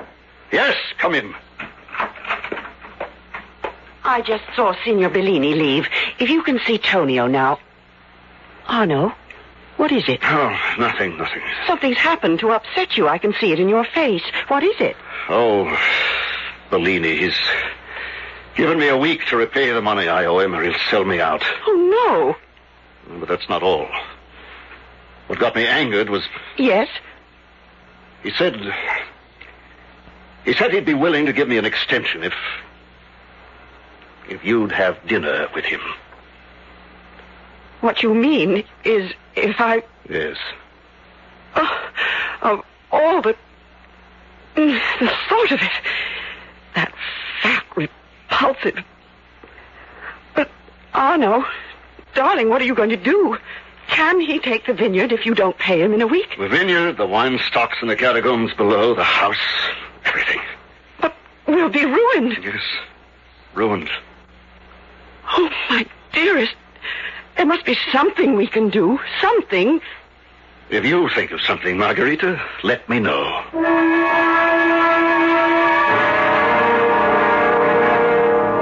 And when the maid said you were here to see me, I didn't believe it possible. What a pleasure, Signora Montresor. What a very real pleasure to discover I was wrong. Why would you think my paying you a visit, Signor Bellini, an impossibility? To be altogether honest with you, Signor, Margherita, if I may say. Of course you may, Fortunato. I'd always thought you didn't exactly care too much for me. To be altogether honest with you, I don't. Then why are you here? If you force Arno to repay what he owes you in 1 week, he'll be ruined. Yes? You offered to give him an extension of time if I would have dinner with you. Yes? I've thought about it. Suppose I came to lunch, say. Arno and I don't see much of each other during the day, and I'm often out shopping, so there'd be no need to explain where I'd been. Wonderful. If you cancel Arno's debt altogether. Cancel it? Totally. Oh, my dear, you are as clever as you are desirable. But I'm afraid you take me for a fool. Why? Forgive the debt altogether and enjoy your company only once? When by giving extensions of time, I can enjoy it many times over. What do you take me for? An extension wouldn't help very much. But it would help when he needs help. It's either that, Margarita, or ruin for you as well as him. Lunch, then. Say tomorrow at 1? Tomorrow at 1.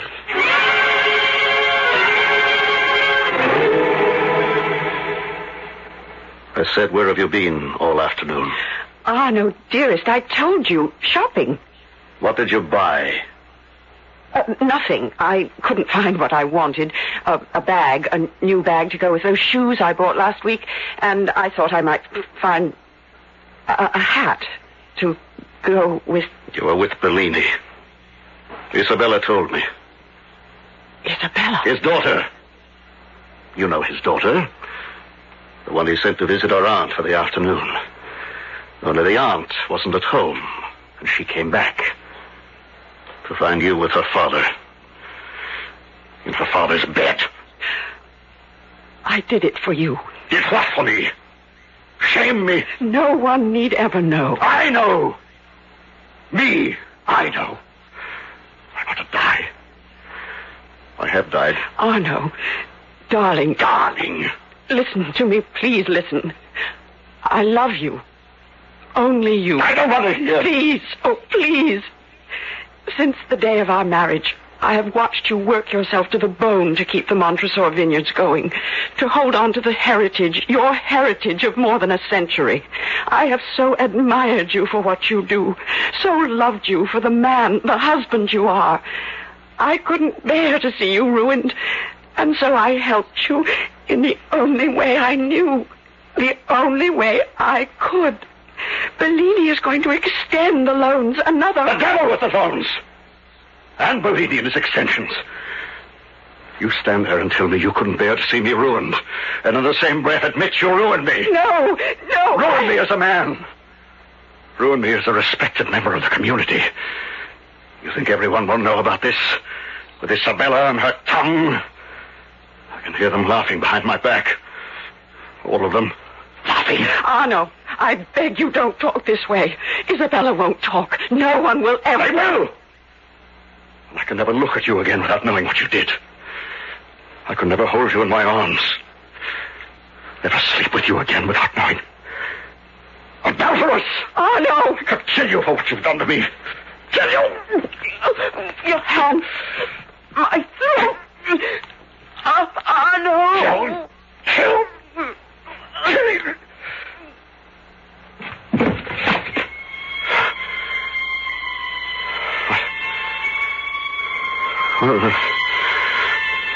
Margarita. Margarita. Is dead. Yes. And you should be for what you've done. Oh, so gentle. Sweet. How beautiful and desirable. What am I to do? What am I to do? Yes. body must be hidden. Hidden. But how? How can I? Yes. That's it. The catacombs.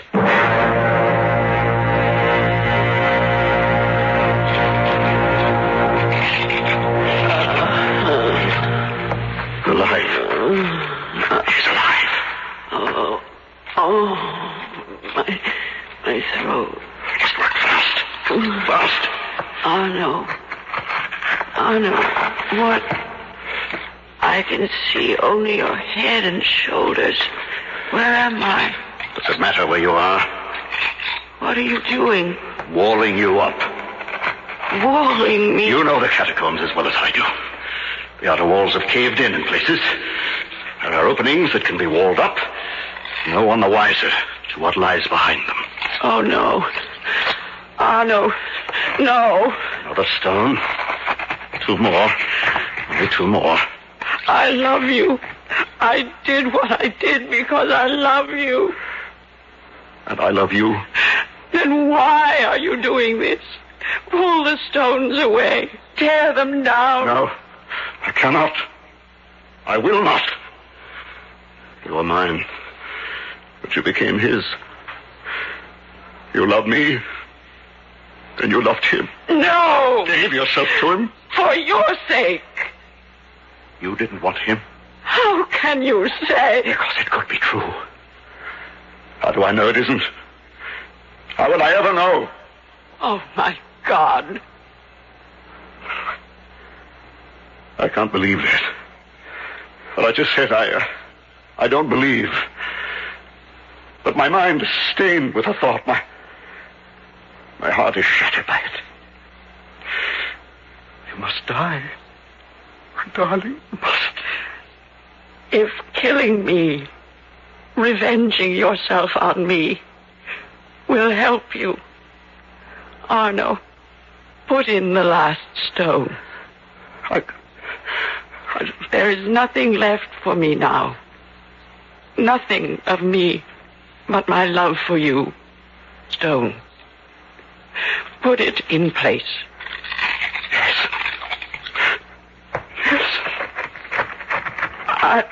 I love you. I love you. I love you. I will always love you.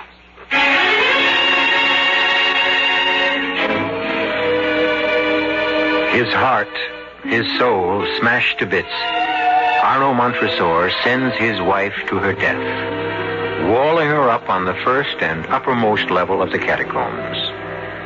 Oscar Wilde, our old friend, said, "Each man kills the thing he loves."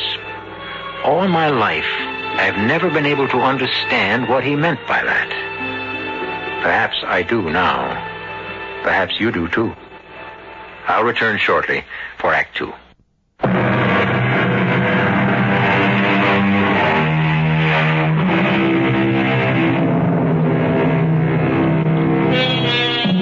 Murder will out, it has been said. And yet it's hard to see how the murder of Margarita Montresor by her husband Arno will ever be discovered. For he has carefully walled her up on the top level of the catacombs beneath his vineyard. It's possible, indeed altogether likely, that had he been content with that, he would never have been found out. But a consuming passion to revenge himself on Fortunato Bellini has taken possession of him now. A passion that is to drive him into making one single, simple little mistake. Come in, Isabella. Come in. What an unexpected pleasure. Sit down. Have a glass of wine? This Lacrima Christi is particularly good. Thank you. Well, now, why have you come to see me? I'm not sure, but guilt, I suppose. Shame. What do you mean? The stories all over town that you and Margarita have split up, that she's left you. Is it true? Not entirely. I've let people believe that because I don't care what they think, but you, I can tell the truth. I threw her out. Yes. And you can tell me the truth because I'm responsible. I'm the one who came running to tell you about her being with my father. Is that why you feel guilty? Ashamed? If I had minded my own business, none of this would have happened. You and Margarita would still be happily together. A false happiness built on unfaithfulness. Perhaps. But I had no right to do what I did. It was just that I was so surprised, so shocked at finding her with my father together. I lost my head. I must apologize, beg forgiveness. I don't know where Margarita is, and I don't want to know. Have you told your father about finding him and Margarita together? No, I wouldn't dare. I think he would kill me, and you must never tell him either. Don't worry. I don't intend to. Oh, another glass? Thank you, no. I'll go now. Well, let me see you to the door. Carnival week begins tonight. I suppose you're looking forward to it. You know better than that, Signor Montresor. I know. Everyone knows that I never go to the carnival. Well, why not? Come on now. You know. I can never find anyone to take me, that's why. There isn't a boy in town who'd want to be seen with anyone as plain and unattractive as me. Plain? Unattractive? Well, you shock me. I've always thought of you as, well, anything but unattractive. Oh, come on now. Oh, I mean it. Well, don't misunderstand me. I mean, well, I'm almost old enough to be your father, and I wouldn't want you to think... Well, what I'm saying is, if you'd be willing to go to the carnival tonight with me... You? So why not? I'm alone, you're alone. We could at least be alone together. Yes, and you'd have the fun of going to the carnival at last. Oh, I don't know. I do. I'll call for you at 10. I won't take no for an answer. Oh, Signor Montres. And another thing. Call me Arno. See you at 10? Yes. I'll be looking forward to it. Oh, and so will I. So will I. Arno.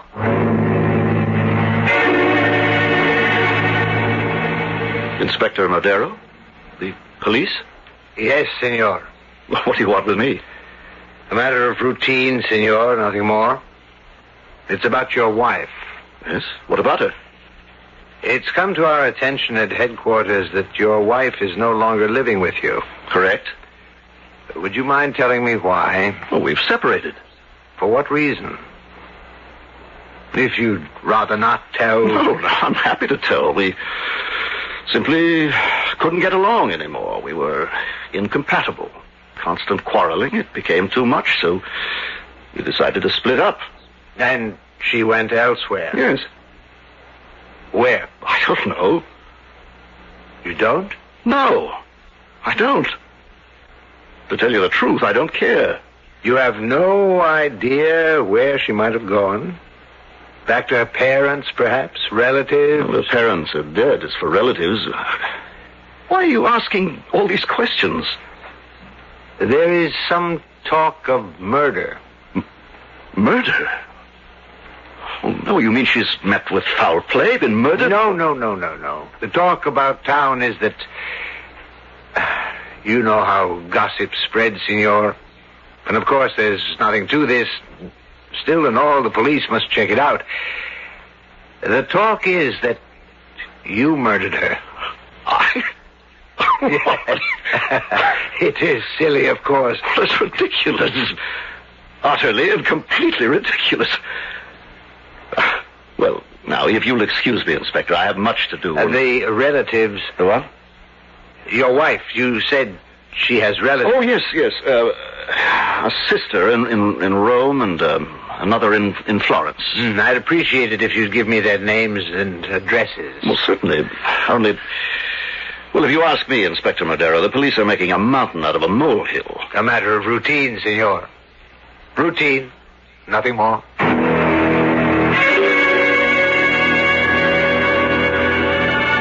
Enjoying yourself, Isabella? Oh, Arno, I am.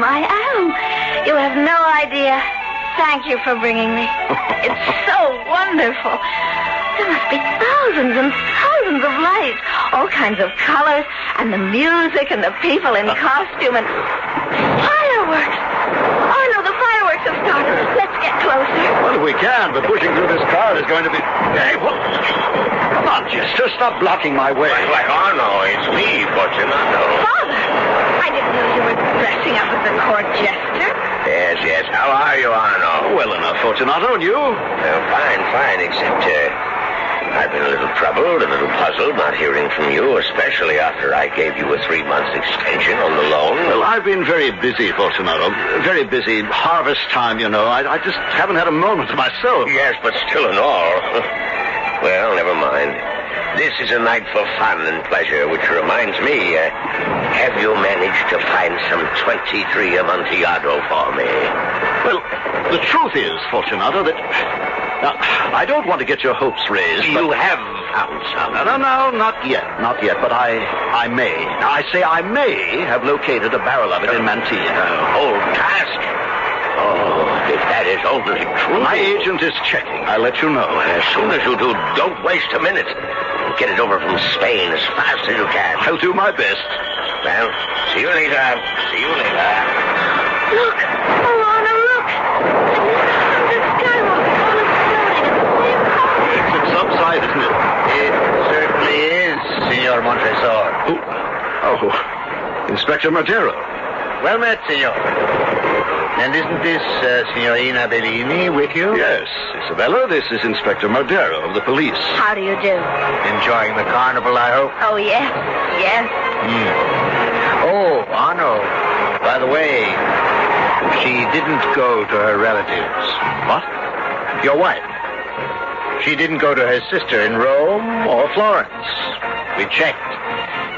They haven't seen her.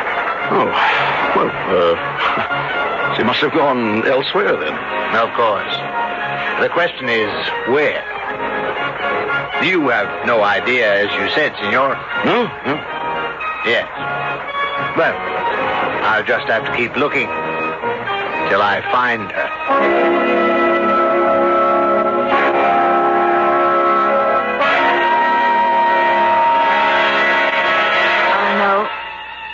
Arno, take me home now.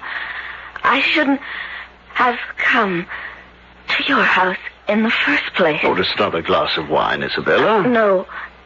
I can't seem to get up from the chair. What's happened to me? I've drugged you, that's what's happened. Drugged me? To make killing you, murdering you, easier. Murder?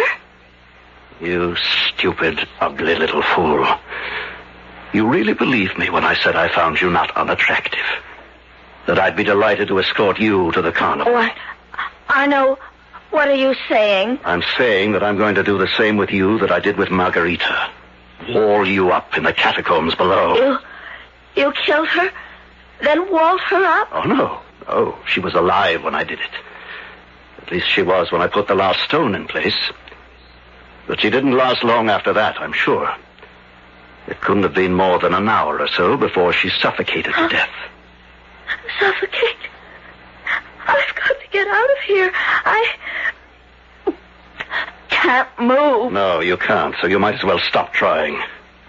You haven't a chance, Isabella. Not a chance. Why are you doing this to me? Revenge. Revenge for what your father did to me. Revenge for what Margarita did to me. Revenge for what you did to me. I? You were right, you see. If you hadn't come running to me, falling over yourself to tell me what you'd seen, I'd never have known Margarita.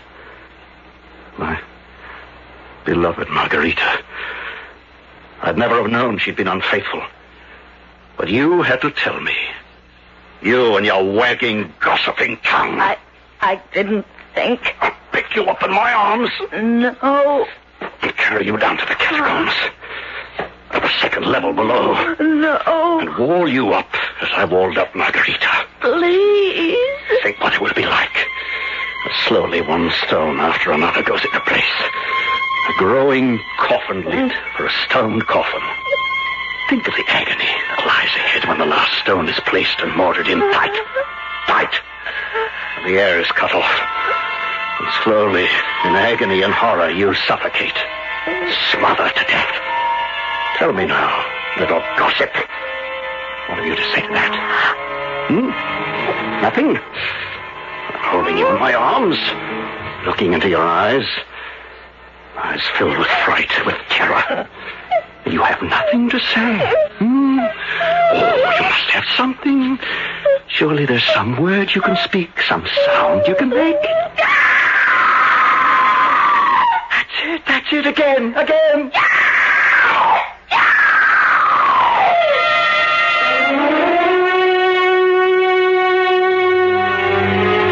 Consumed by revenge, Arno Montresor bears the numbed body of Isabella away to the catacombs below, as the terror in her heart pours from her throat. And if I'm not mistaken, Fortunato Bellini will be next in line for Arno's vengeance. We'll see when I return shortly for Act 3.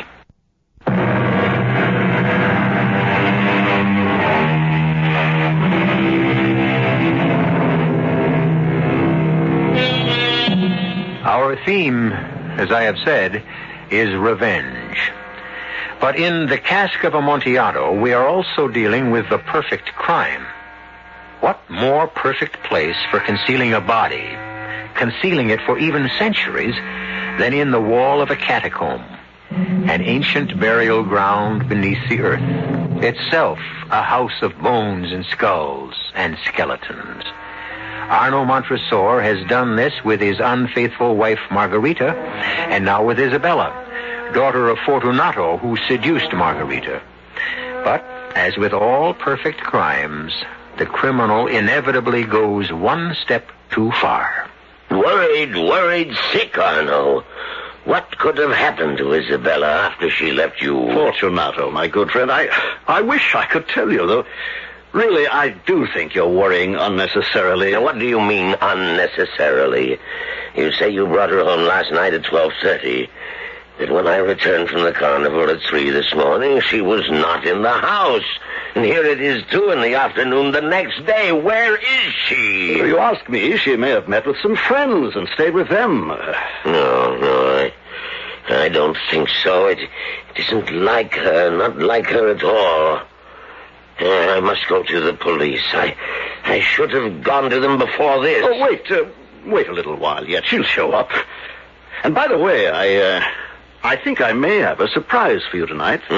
A pleasant surprise. What do you mean? You'll see. The Amontillado. You have found me some Amontillado. I didn't say that. That's what you mean. Where did you find it? How much of it? Oh, now. You're running ahead of yourself and me. I said nothing about finding any Amontillado. If you knew how much it means to me, the craving I have for that 1923 vintage. I know. And believe me, when I tell you I've moved heaven and earth to find some for you. And you have. I didn't say that. And I'm not going to say another word until I'm sure I have the surprise for you. And when will that be? Perhaps tonight. Perhaps tomorrow. Perhaps never.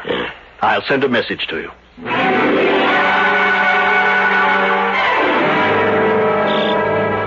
All right, keep moving. I want those grapes in before sundown. Senor Montresor. A word with you? Oh, Inspector, I'm very busy, as you can see. Only a few minutes, no more. Well, what? Signor Bellini, you know him, I think? Yes, we're very old friends. He has reported his daughter missing, Isabella. You took her to the carnival last night, is that right? Yes, that's right. Why? Well, I felt sorry for her. I began to learn what it's like to be lonely, and I've just felt sorry for her. A girl her age should have some fun out of life. Lord knows there's little enough. True. About your wife, would you have any news for me? News? Have you heard from her? A letter, a message of some kind? Why, no, Well, if you do, be sure to let me know. I will. Now, I must get back to my work. All right, you there, bring up the next cart. One thing more, senor. Yes, what? I understand that the vineyard is built on catacombs, early Christian catacombs beneath us here. Well, yes, where my house stands over there used to be a monastery. Of course, that was centuries ago. Interesting, very interesting. You know, I have never been inside a catacomb. Oh, is that so? No, not those baskets. No, those baskets. Even when I was in Rome. I was wondering if you'd mind if I went down into yours. Why, no, not at all. I'll take you down myself sometime.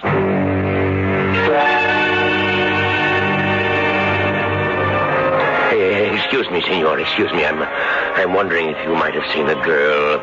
She's 18. Her name is Isabella Bellini, and excuse me, signorina. Excuse me. Do you happen to know Isabella? Fortunato, I've been looking all over for you. Oh, she hasn't come home. No one has seen her. Everyone I've asked is... What are you talking about? Isabella.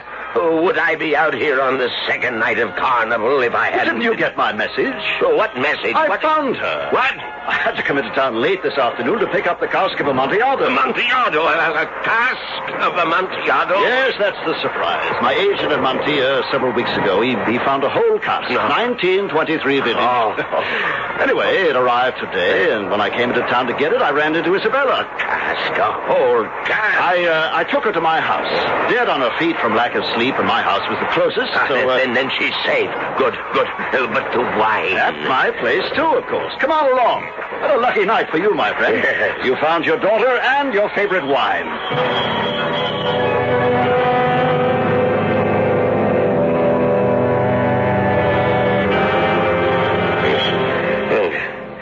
Good Lord, Arno.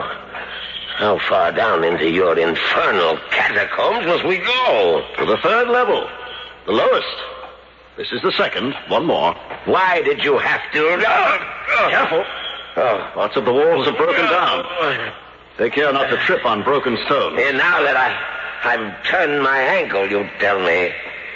Now, why did you have to bring the cask, a whole cask, down to the lowest level? The dampness. Very damp. Dampest part of the catacombs. See, the walls here are sweating with condensation. Yes, but why did you have to bring... I'm afraid all you know about wine, Fortunato, is how to drink it. When a place is damp, it's cool. The damper, the cooler. And casks of wine must be stored in... Oh, here we are.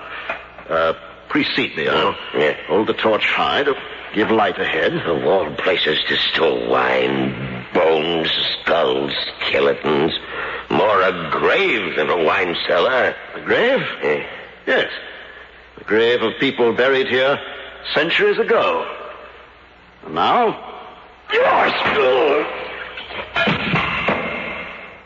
Your grave, fool.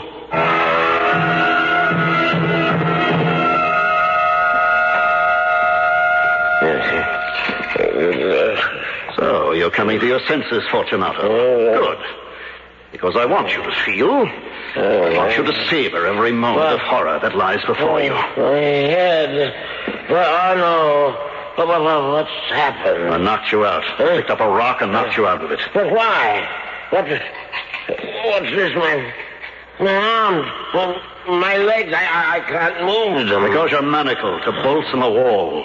Oh, what are you doing to me? Walling you up, my friend, as I walled up Margarita, walled up Isabella, so you can die in agony of horror, die of suffocation as they did. Oh, no, let me go. Release me, I beg you. You can beg till your tongue rots in your mouth. It'll do you no good. Anything. I'll do anything you wish. I'll give you anything you wish. You're doing that already, giving me exactly what I wish. Revenge, Fortunato. Revenge. That's it, fool. Fight to free yourself while I put another stone in place.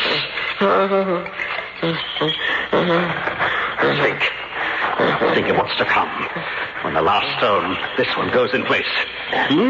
Darkness, blackness, the blackness of the grave. The grave made of walls covered with wet slime. A grave for the living. For you. You die slowly. Slowly die of suffocation. The last stone. See, fool? See? Watch now as I put it in place. Watch. Your eyes can't tear themselves from it, eh? Let me look into them, your eyes, and enjoy, relish, taste the hideous fear, the ghastly horror of your soul. Into place it goes. Into place the last stone. Now!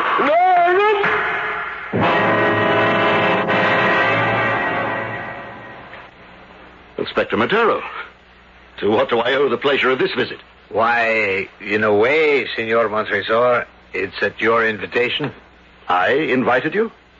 Several weeks ago. You recall I mentioned that I'd never been down in the catacombs, and you said you would take me on a tour sometime. Oh, that, yes. Well, I'm delighted to do so, but not today. I haven't the time. I'm afraid the tour of the catacombs must be made today. It's impossible, Inspector. I assure you, if I had the time to take you on a tour, I'm sorry, I should have made myself clear. I'm talking about me taking you on a tour. You taking me? Oh, yes. I've already seen them. Your overseer showed me around this morning, after I showed him the search warrant. What are you trying to tell me? That you're under arrest for the murder of Signor Fortunato Bellini, his daughter Isabella, and your wife Margarita. You're out of your mind. No, but I think you were out of yours. I must congratulate you, Signor. You came close, very close, to committing the perfect crime. But you overlooked one single factor, one very small thing. What? We'll go down, and I'll show you.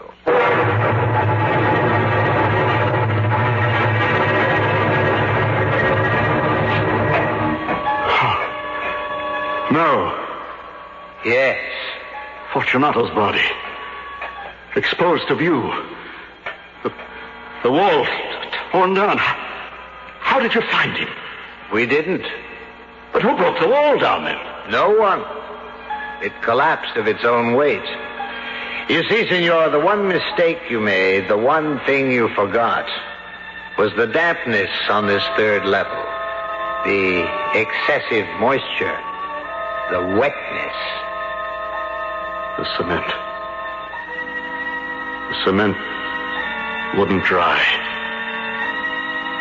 It didn't dry.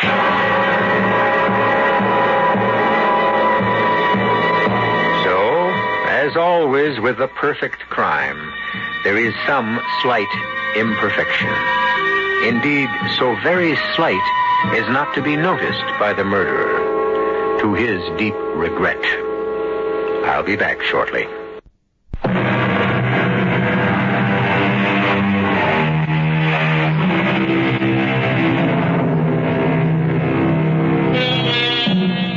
During the rehearsal of our adaptation of The Cask of Amontillado, a friend of mine visiting the studio said, "You know, E.G., this isn't the Poe story exactly as he wrote it." I agreed that it wasn't and explained that there's such a vast difference between story writing and playwriting that no adaptation can follow any story exactly. However, I also explained that our respect and admiration for Edgar Allan Poe impelled us to retain all of the original story where possible, and, above all, its chilling horror. We have reason to think Mr. Poe is pleased, and that you are too. Our cast included Richard Kiley, Francis Sternhagen, Roberta Maxwell, Leon Janney, and Robert Dryden. The entire production was under the direction of Hyman Brown. And now, a preview of our next tale. Well, this may give you a lift. The morning paper, page 1. Shooting victim succumbs. Joseph Wilson, age 37, died at Mercy Hospital last night as the result of a mysterious bullet wound inflicted while he was driving along the old high road. Wilson, a plumber by trade, leaves a wife, Helen, and 2 children, ages 8 and 3. Let me see that. Well, you have the right. Not many men get to see their own obituaries. Sure gives a man a funny feeling. I'll bet. The victim's widow said he will be buried in Clendon Cemetery. That policeman sure did it up thoroughly, didn't he? Well, they could scarcely release a story that you died without being nice enough to bury you. Radio Mystery Theater was sponsored in part by Sign-Off, the sinus medicines. This is E.G. Marshall inviting you to return to our Mystery Theater for another adventure in the macabre. For another adventure in the macabre. for another adventure in the macabre. For another adventure in the macabre. For another adventure in the macabre. For another... Up next in our prolific parade of programming, it is Eddie Cantor. WABC, New York.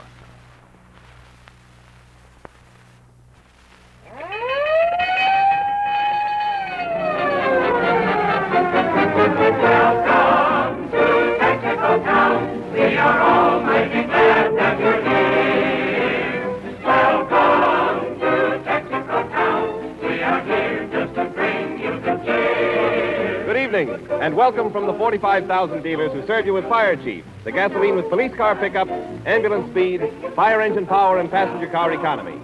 Now we present His Honor the Mayor of Texaco Town, Eddie Cantor.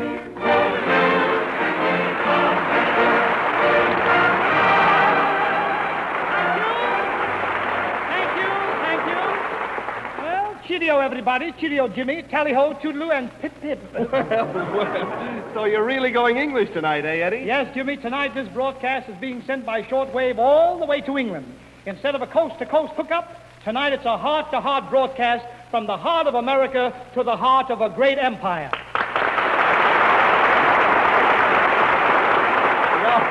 You know, Eddie, it certainly is a thrill for us, and I'll bet the English people are getting a big kick out of it, too. I guess they are, Jimmy. Look, here is a last week's London newspaper that a friend sent me. Uh-huh. Just read that headline, Jimmy. Okay. England will hear Eddie Cantor's songs and jokes. Well, look what it says right next to it. Yeah, let me see. God save the king. Anyway, you know, it's a great thrill to stand here and talk to England. Just think of it, James. My jokes are going over to England on the air. Oh, no, wait a minute. You mean going back to England? Yeah? Yeah, those same jokes came over here with a pilgrim. Yep, quiet. So you're making fun of my comedy, huh? Well, frankly, when you stop telling those jokes, it'll be a relief for me. Jimmy, when I stop telling those jokes, it'll be on relief for you.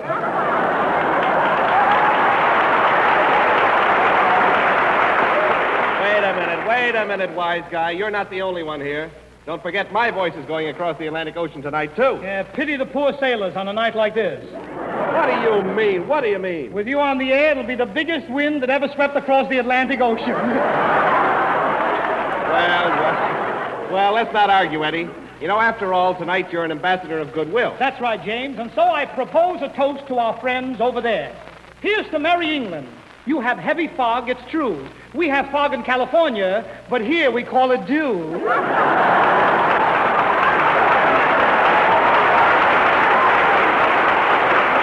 What-ho, toodaloo, pip-pip, and rather. A fine Englishman, rather. Yeah. Renard, come over here and toast. Toast the people of England. Well, why didn't you say so? I could do that. Listen. Go ahead. Here's to merry England, her roast beef and her cheese, her mutton, plum pudding, and give me lamb chops, please. You fool, that's nothing but a lot of food. Where does the toast come in? Under the lamb chops. Get out of here. Get out of here, Renard, will you? Mayor Cantor. Oh, yes? Here is a cable for you from England. Oh, give me a cable. Let me see. Yeah, read it. Give me, it's from my friend Charles Lawson. Look, he says, we're listening to your broadcast. Thank Texaco for that. Coming over clearly. Thank Columbia for that. We're 6,000 miles apart. Thank heaven for that. How do you like that, Jimmy? Oh, Eddie, he must be fooling. Of course, I know he is. You know, in London, they're crazy about American entertainers. Say, wouldn't that coronation have been a swell spot for Jack Benny? For Jack Benny? Why? He could have broadcast from the palace. Buckingham Benny rides again. Cheerio! Oh, come on, Eddie. Englishmen don't talk that way. Yes, they do, Jimmy. Some of them. You should hear them talk on the telephone. You mean different than we do? Yes. Hand me that phone and I'll show you what I mean. Okay. Now, in England, they don't say hello. They pick up the receiver and say, are you there? And if it's the wrong number, they reverse. The are you there? And they say, there you are. You see? Now, in America, we pick up the receiver and say, hello. And if it's the wrong number, we just reverse it and say, oh. You see what I mean, Jimmy? You know, Eddie, we may kid the English, but their culture is spread all over the world. Yeah, and believe me, they cover a great part of the world, too. That's right. In fact, the sun never sets on the British Empire. No? Think of it. In 24 hours, the sun never sets on British territory. Yeah, think of this. In 24 years, the sun has never set at the Cantor dinner table.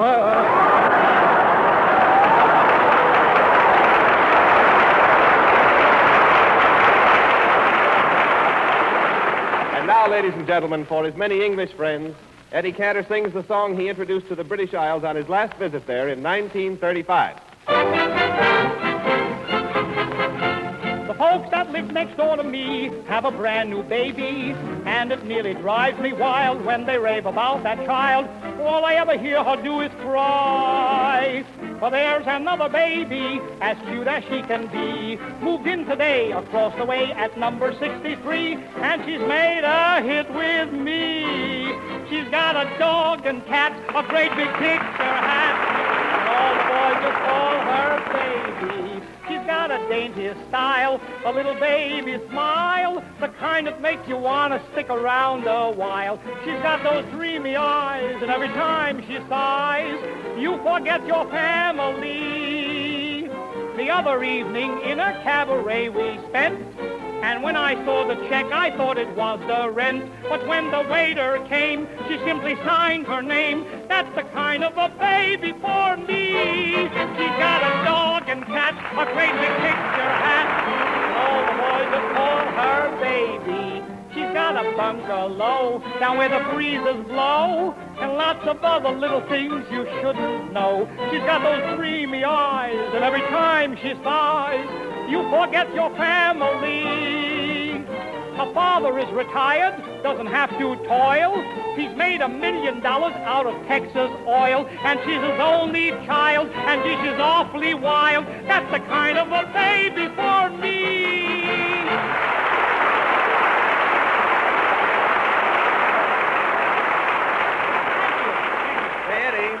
Eddie, I think this was a good idea of yours, bringing England some old favorites. Thanks, James, but I'm just beginning. Yeah? Here are two favorites who are famous not only in England, but the world over. A treat for young and old. Walt Disney's famous Clara Cluck and Donald Duck. Here they are.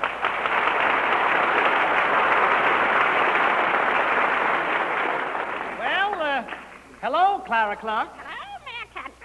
And how are you, Donald Duck? Fine. Do you want to fight? No, I don't want to fight. Look, would you two like to broadcast to England tonight? What? I want to sing. I want to sing. I want to sing. I want to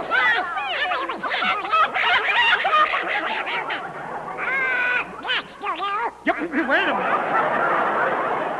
All right, Donald, now tell me, what would you like to recite?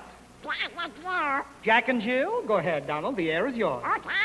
Jack and Jill went up the hill.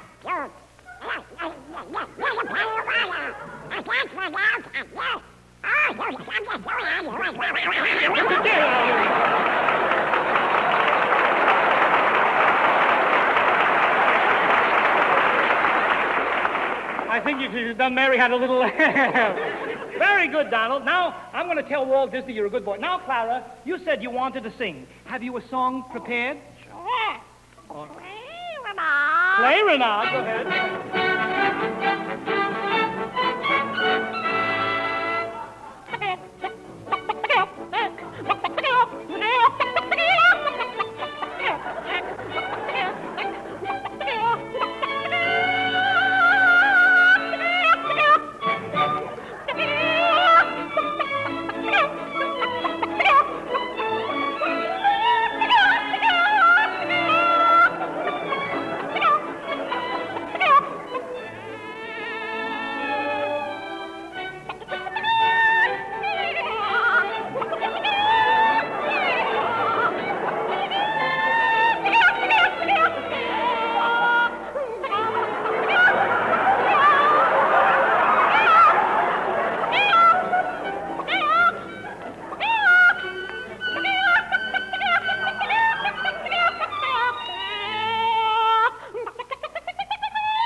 you're in fine feather tonight. You were really excellent, really. Oh, Mayor Cantor. Yes? You know, I represent the Hollywood branch of the London Cricket Club. Yeah. We're erecting a new clubhouse. Will you honor us by laying the cornerstone? Oh, yes. I'll be delighted to lay the cornerstone. Come on, Sarah. We'll do it.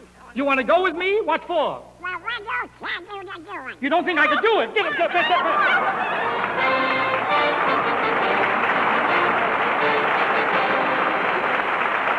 Every day, millions of car owners drive the highways of the nation with Texaco Fire Chief gasoline. It will pay you to use Fire Chief, too. Use it because it's fast starting. Use it because it delivers full, sustained emergency power every mile you drive. Use it because it is first choice for the nation's tourists, people who demand motoring economy and know how to get it. Wherever you buy Fire Chief gasoline, in mile-high Denver City or at sea level, Fire Chief gives your engine peak efficiency because it's made for the specific weather and atmospheric conditions in each section of the country where it is sold. Stop at the big red star with the green T, the Texaco trademark. You'll find it in front of the service stations of over 45,000 Texaco dealers who sell Fire Chief, the emergency-grade gasoline. For greater motoring satisfaction, greater motoring comfort, make Texaco stations from coast to coast headquarters for your car. You know, last year, two charming youngsters, through the medium of the screen, sang their way into the hearts of the British people. And now, on the magic carpet of radio, they enter your homes. I mean, Deanna Durbin and Bobby Bring. Here they are.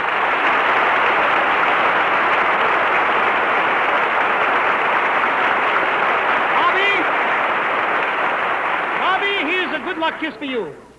And one for you, too, Deanna. Now, you know, Deanna, they love you on the other side. Your mother told me they're even naming dolls after you. Isn't that wonderful? It is. And you know, Deanna, when I was over there 2 years ago, they were naming babies after me. Really? Well, that's nothing. They've named a whole police force after me. They have? Sure. Every policeman in England is a Bobby. Sing to him, Deanna.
That much. And all I can say is, it's swell of you, treating me so kindly, swell of you.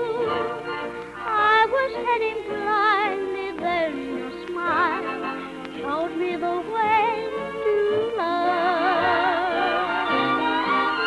It's swell of you, just to let me share the spell of you. Hardly but a pleasant word will do to bring out the blue up above. When I have you as an inspiration, I'm sure to get by. And in appreciation, I promise that I'll love you, dear, until the day I die. It's well of you. While I live my lips, will tell of you just how grand you are and that you'll be the one for me. You'll never know exactly what you've done for me. Oh, so awfully mighty swell. Oh, you.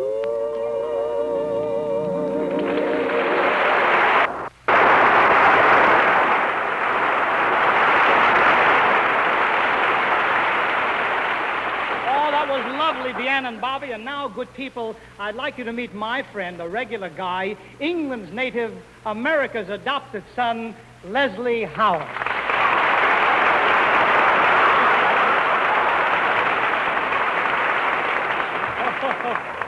Leslie, you don't know how glad I am to see you, really. Well, Eddie, it's a pleasure to come here for you in Execo. Execo? Execo?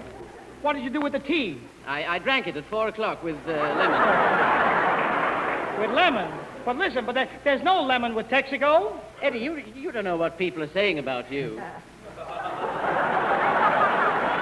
See, I know you're fooling. After all, you know, you've come here for the third time. Yes, and I'm going to keep on coming back again and again until you pay me. Wait a minute, let me get this. You're going to keep on coming here until I pay you? Ladies and gentlemen, Leslie Howard has just become a permanent feature of this program. Now, seriously, Eddie, I had a definite reason for coming on this program with you. Really? You see, oh, yes. You see, Joe Penner wanted me, Fred Allen wanted me, Al Jolson wanted me, but I came to you. Well, thank you, Leslie, but why did you turn them down for me? Well, you know, it's only sporting to come to the one who needs you most. Well, I'll admit I can use your help. You know, after all, I'm not a handsome screen leading man like you. Oh, now, Eddie, now, don't say that. After all, you have the exact profile of Tyrone Power, you have the dimpled chin of Robert Taylor, and you have that He-Man quality of Jimmy Cagney. Yeah, put them all together and I'm really something, huh? Well, not necessarily, no. No, Eddie, you see, the finest meat, the best vegetables, the choicest seasoning, put them all together and it's still nothing but hash, isn't it? Then you mean to say I'll never make a leading man, huh? Well, Eddie, I think the trouble with you is that you have no sex appeal. No sex appeal, huh? Don't let Ida hear you say that, will you? It's a little late now, though. You know, old boy, my wife married me because I made her laugh. You know, I'm her favorite comedian. Ah, yes. Bless her heart. She's so easy to please, isn't she? Easy to please. Why, I make up jokes like that. You know that? Yes, I know you do. And that's why tonight I brought my own, Eddie. Yeah. Tonight, Eddie, you depend on me. Yes. Now, I'm going to begin with a marvelous joke about 3 pairs of rubbers. Yeah, wait a minute. You and I have done the 3 pairs of rubbers joke twice. Now, in order to be a success on the radio, you've got to have new jokes. Oh, have you? Yeah. Oh, you're doing pretty well with the old ones, Eddie. Well, quiet. But I have a new joke. You have? Yes, a brand new joke, Eddie. Now, pay attention. Yeah. Now, you're walking down the street. Yes, I'm walking down the street. Yes. Now, what street is it? What street? I don't know. Oh, you're lost, eh? Wait a minute, who's lost? Well, you are. You don't know what street you're on. Oh, Leslie, I love you to death, but really, you are a sap. Yeah, I may be a sap, but I'm not lost. Yep. All right. I'm on a street. Yes, exactly. Now, in the street, Eddie, you see a leaf. A leaf? Yes, the leaf moves. What makes the leaf move? I've got you, Leslie. Anyone knows what makes a leaf move? Well, what? Wind. What is wind? Yeah. What is wind? Wait a minute. We're not getting anywhere. Maybe you're not, but I'm doing all right, Eddie. Now, listen, Eddie, old boy. I'll explain to you what wind is. Yes. Now, on this street, there's an automobile. Yeah. Now, what is in the tires? Hold on, Leslie. I think I've got you. How many tires on this automobile? Well, 4, of course. Any spare tires? Yes, 2. That's 6 tires. Now I've got the answer. What is it? 3 pairs of rubbers.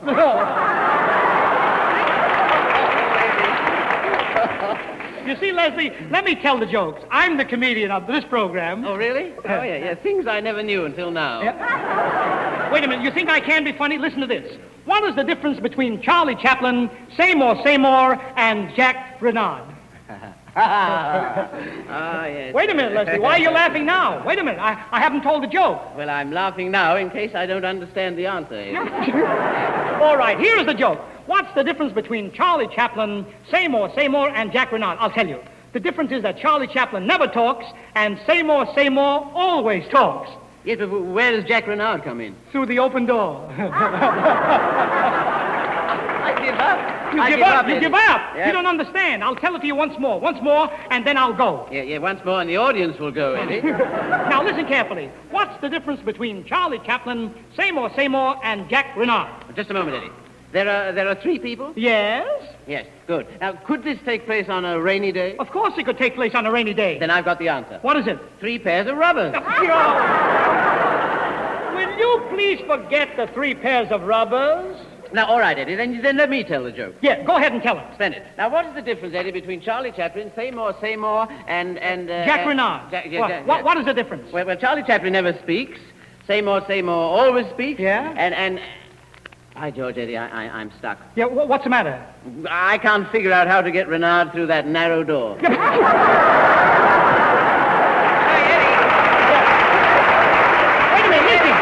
Listen, Renard is calling to us. What is it, Jack? Would you please hurry up and get me through this door? It's raining out here. Come on, Leslie. Please do it right this time. Go ahead. Yeah, I shall. Now, what's the difference between... What? Look, Renard has burst through the door. Here he comes. What happened? Jack, tell me. Jack, what happened? I was waiting outside the door. Yes? And 6 tough guys came up, took all my money, and stole my clothes. 6 men? 6 men robbed you of everything? I have it, Eddie. That's the answer to the whole thing. What is it? Why, 3 pairs of robbers.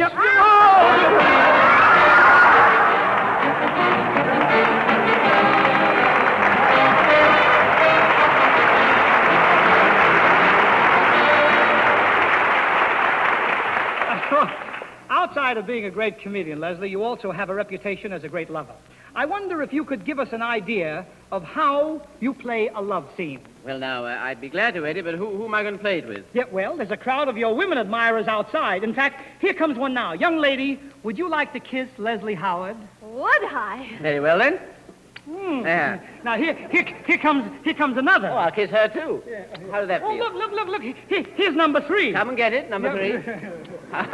My word, Eddie, this is quite a crowd, isn't it? Hey, Eddie! What is it, Wallington? How much longer do I have to stand outside selling tickets?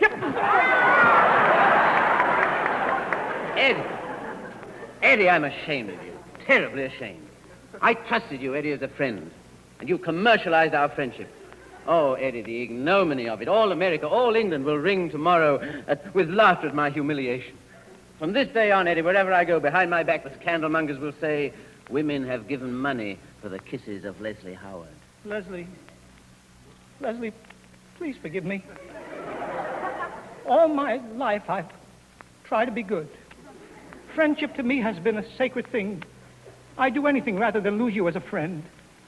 Tell me it's not too late. Tell me there's something I can do to make amends for taking money for your kisses. Well, Eddie, there's just one thing you can do. Then speak, man. What is it? Just give me 50% of what you collect.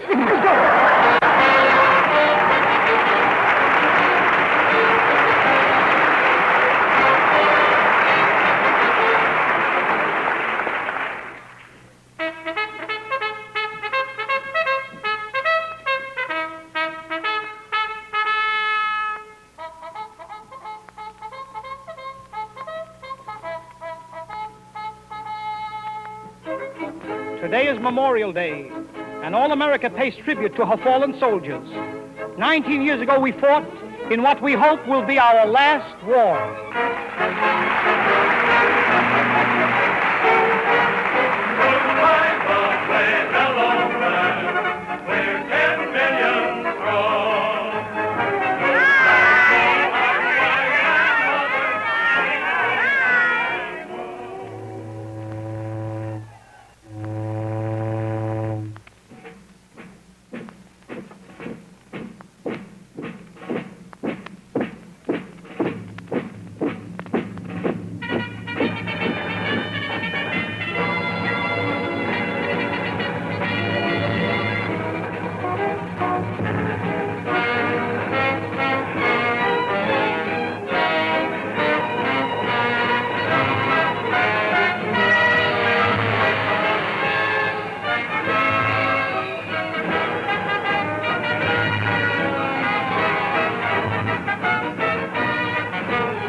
about you all through the day. My buddy,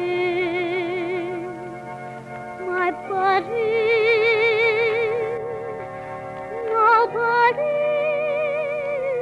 quite so true. Miss your voice, the touch of your hand, just long to know that you understand. My buddy,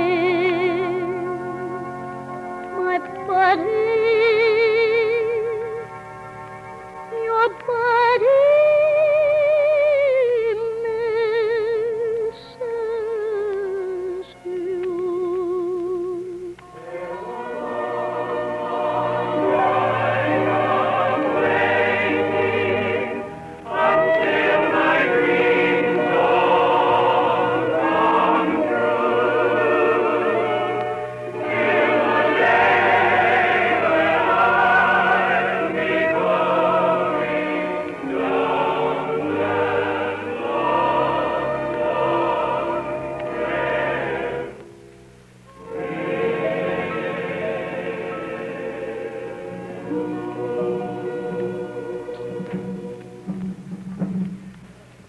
Under the flag-draped casket lies an unknown soldier.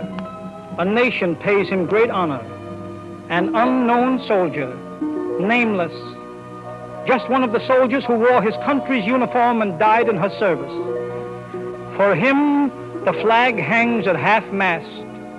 For him, the solemn strains of the funeral march. For him, the uncovered heads and the orations. For him, the reverence and the tears of a great people. An unknown soldier? No, no, no. You knew and loved him. He played with you, carried you on his shoulder. He passed you daily on his way to work down at the corner, or in the city, or on Granddad's farm. Don't you remember him now? Why, child, he's the one that didn't come back the day the boys marched home. The band playing, the flags flying, and all the mothers and sisters cheering, and the fathers jumping up and down and shouting madly. He's the one the gold star is for that hangs in the hall. Remember him now? That's the boy. For him the flag is lowered. For him the heads are uncovered. For him America proudly mourns her unknown son.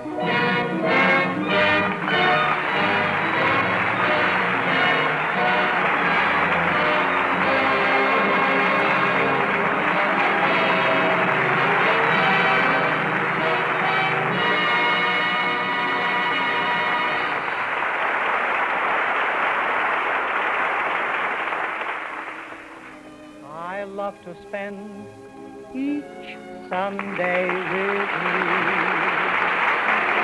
As friend to friend, I'm sorry it's through. Goodbye, goodbye, and until we meet again in the fall, have a nice summer. And think of me once in a while, won't you? Goodbye.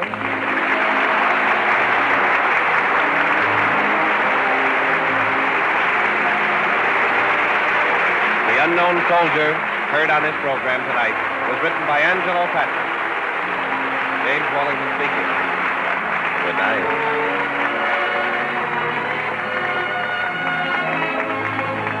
This is the Columbia Broadcasting System.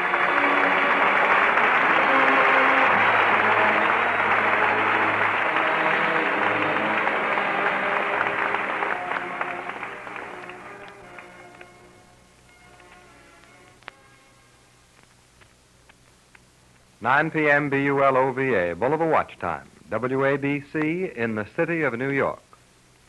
Take to the seas for adventure next with Horatio Hornblower.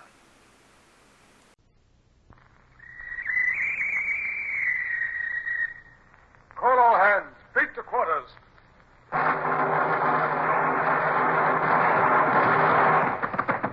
Run out the guns. Stand by this starboard battery. One broadside into her, if you please, Captain Bush. Point Launchers on target. Flintstocks ready.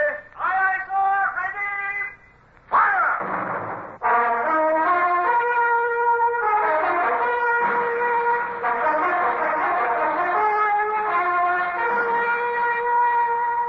Presenting Michael Redgrave as C.S. Forrester's indomitable man of the sea, Horatio Hornblower.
Many years have passed since that terrible day when the probability of death and defeat stared me in the face.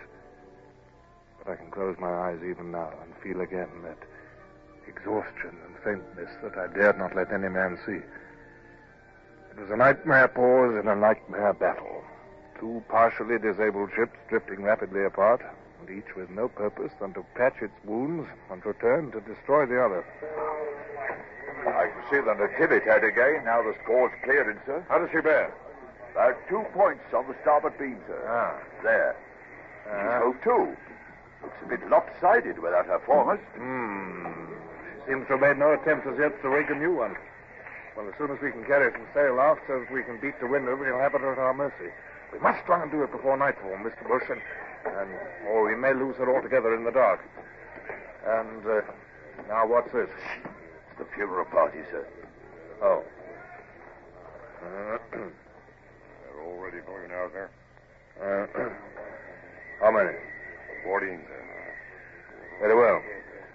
Mr. Bush, have all hands stop work, but remain where they are. I intend no disrespect to the dead, but this ceremony must be swift, or the living may be endangered. Aye, aye, sir.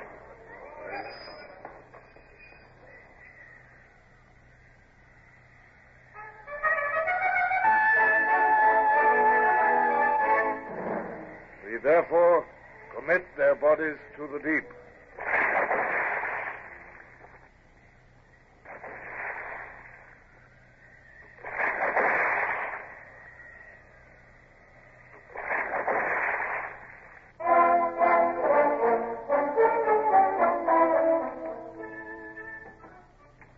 I think we checked the leaks now, sir. The sail is fothered under the bottom and seems to be holding. I've been able to release all but 20 men from the pumps. Good. Everything ready now for hoisting the mast? All ready, sir. Right. Now, Mr. Bush, it is important that nobody should haul or carry out any movement except by orders. I shall try to use the pitching of the ship to help in the raising of the mast. And if any man acts without my orders, I'll have him flogged. Aye, aye, sir. Hands to the windlass. Mr. Gerard, attend to those slings. Aye, aye, sir. Mr. Galbraith, into the mizzen cage. Right, sir. Never do it. The ropes will slip off the masthead. If it jerks away from that stump, it'll sweep the deck like a broadside. You trust the old man. He knows what he's doing, off. Oh, if he does, trying to go there. Oh! Hoist away there.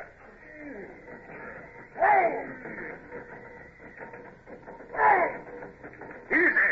The mast hoisting. There, see that? Clever the old man is. As the bows went up, so he ups the mast a bit. Then when the bows drop, he lays off. Oh, nice timing that is. He better not make no mistakes, though. He won't make no mistakes. I've never seen him make one yet. Oh, doesn't he look tired, though? They're wore out.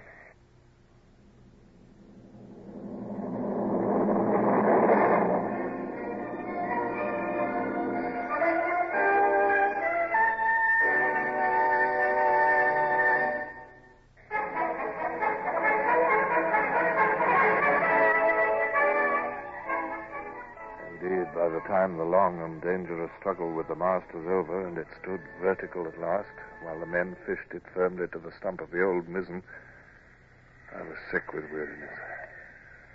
I'd been on my quarterdeck for over 8 hours with neither rest nor food, through the stress and labor of the battle.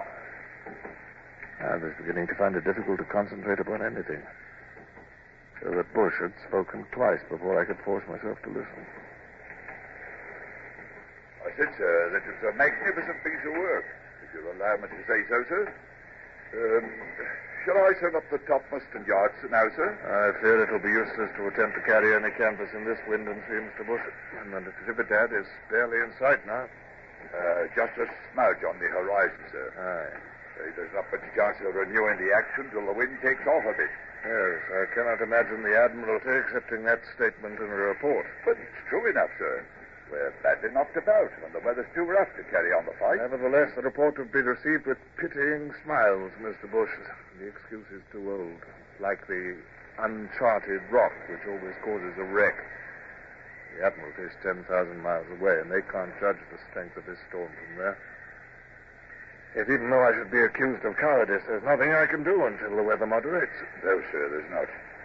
And in that case, sir, why not take a rest? You look mortally tired, sir. Indeed you do. Let me send and have a berth screened off for you in the wardroom. Fiddlesticks, Mr. Bush. It's you who need a rest. Dismiss the starboard watch and go below and turn in. While the enemy is in sight, I shall stay on deck. But, sir, I gave you an order, Mr. Bush. Aye, aye, sir. Good fellow, Bush, but a fool. A sentimental fool. He'd treat me like an old woman if I'd let him. Yes, I wonder how Lady Barbara is getting on that. Oh, confound it. He has that idiot of a steward now. Can't anybody leave me alone? Well, Paul Wheel, what do you want? Well, I've been to attend to the lady, sir. I screened off a bit of the orlop for her, sir. The orlop? But the wounded are in there. Well, they're mostly quiet now, sir. Well, I couldn't leave her in the cable tier. I've stung a hammock for her, and she nipped into it like a bird, sir. Took a bit of grub, too, and a glass of wine, she did. Oh, very good, Paul Wheel. Well, now, it stands to reason, sir. A frigate in the sea like this, and a battle like what we've had is, well, it's a bit rough on an high-born lady. Just confine yourself to facts and keep your opinions to yourself, Paul Wheel. The high-born lady joined this ship of her own free will, knowing that she was about to go into action. Aye, sir. Now, about you, sir. Here's some dry clothes from your chest in the storeroom. I'm afraid the last broadside done for everything in your cabin. I don't want any dry clothes. Of course you don't, sir. Now, I wouldn't suggest it, except well, if you takes cold, sir, you won't be fit when we catch us up within the Trinidad. Will you change up here, sir, or come below? Now, look. If I just lash this here hammock chair to the rail, sir, you could sit there when you've changed and have this biscuit and rum, couldn't you, sir? And this here boat cloak will keep some of the spray off you. But you won't have to leave the deck. Paul Wheel, you presuming to give me orders? Orders, sir? Me? I hope son knows my place, sir. It's all right, Mr. Bush, sir. You can turn in now. Captain's in his chair and sleeping like a baby, sir.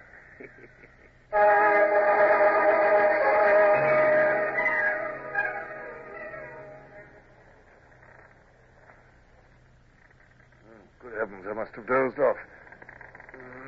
What time is it, I wonder? Impossible, it's after midnight. As black as the Earl of Hell's riding boots.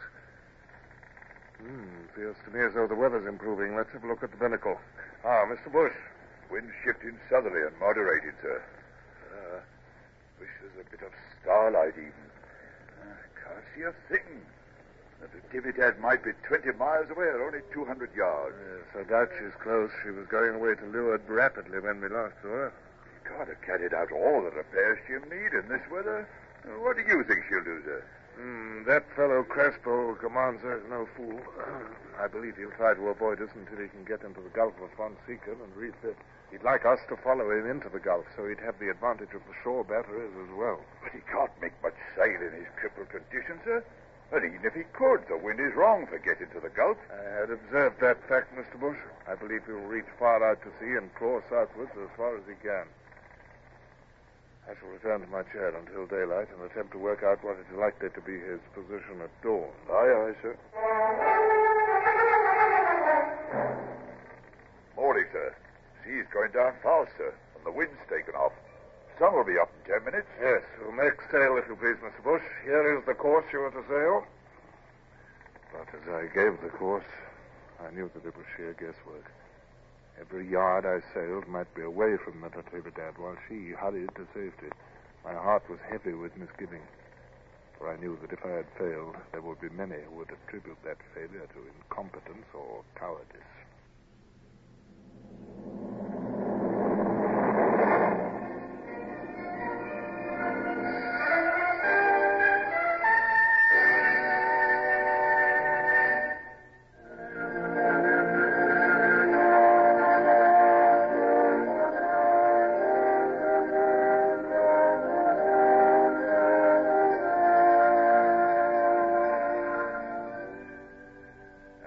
Lifted over the horizon, I paced the quarterdeck with every appearance of unconcern, determined not to allow anyone to guess at the doubts and fears which tormented me. When the light should be sufficient for the masthead lookout to scan the horizon, I might be justified or ruined. Yet even my resolution to remain calm must have wavered when my gloomy thoughts were pierced by a wild cry from aloft. We found her, sir. We found her. You are right again, sir. Look, sir. You can see her from here with the glass. Dead ahead. She's coming round, sir. She's running away. Yes, Crespo wishes to postpone action. He prefers discretion to heroics, and quite rightly, Mr. Bush. However, set every stitch we can carry, send the hands to breakfast. If we engage, there's no telling when they'll eat again, if ever. Aye, aye, sir. Hands to breakfast. We're gaining, sir. She'll not get away this time. We'll blow her right out of the water. Never underestimate your opponent, Mr. Bush. Those 24-pounders of hers are heavy metal. We have a ship which is leaking like a sieve, has a makeshift rig, and is 64 men short. And our firing force is far inferior to hers. You think the wind's going to hold, sir? Seems to me as if the sun's swallowing it. Whew, it's getting mighty hot, too. It'll be just our luck to lose the wind now. I can't trim it any more. Hi! You're at the wheel. Here's small blast you. I can't, sir, begging your pardon. There ain't enough wind. Damn it, he's right. The wind's gone, sir. And look at that sky. It's like brass. We're in a dead calm and well out of range. We will tow with the boats. Have the launch and cutter hoisted out. Boats away! Cutter's crew! Launch's crew!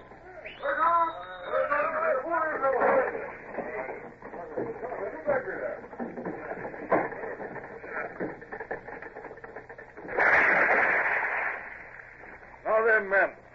You've got a hard task, but it must be done. You've got to pull. Pull till your muscles crack and your hands burst. Now get your clothes off and pull naked. I'll have you relieved in an hour.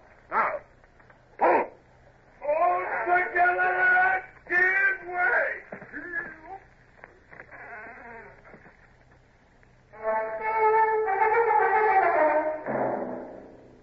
Look at that, Mr. Gerald.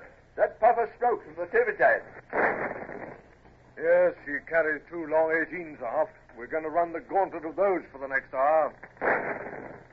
That was nearer. About 50 yards off our starboard quarter. Mr. Gerard, ask Mr. Marsh to see what he can do with the long 9 on our forecastle. I know it's not much use, but it'll cheer the men to feel that we're replying. Aye, sir. He's ready and waiting. Very good, Mr. Marsh. Show them some shooting. Stand by, gun crew. Give me the lanyard.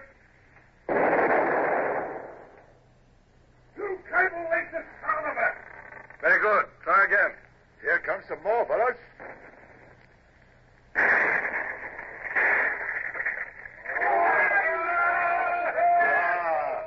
That one got us just above the waterline, followed. Oh, well done, Mr. Marsh. Right alongside her.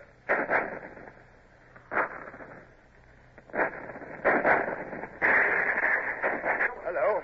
What's she up to now, sir? The boat's putting her bows round. Yes, Mr. Bush, we shall now have 25 guns trained on us instead of 2. She's positioning for a broadside.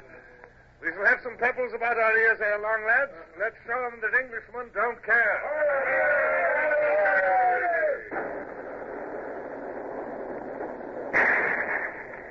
Terrible shooting. Not more than 2 hits.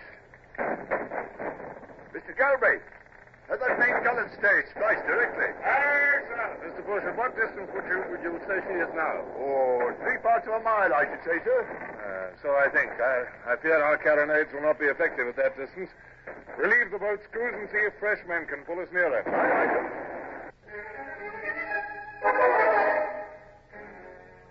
It was intolerably hot.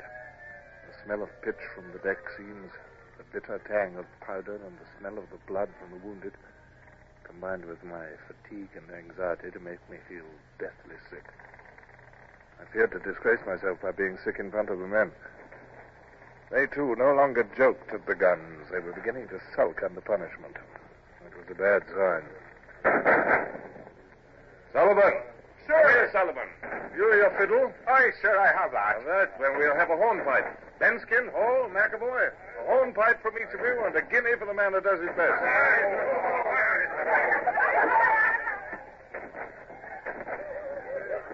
On my words, Mr. Gerald, this will be a tale told and retold in years to come. How Captain Hornblower had his ship towed into action with hornpipes being danced on her main deck.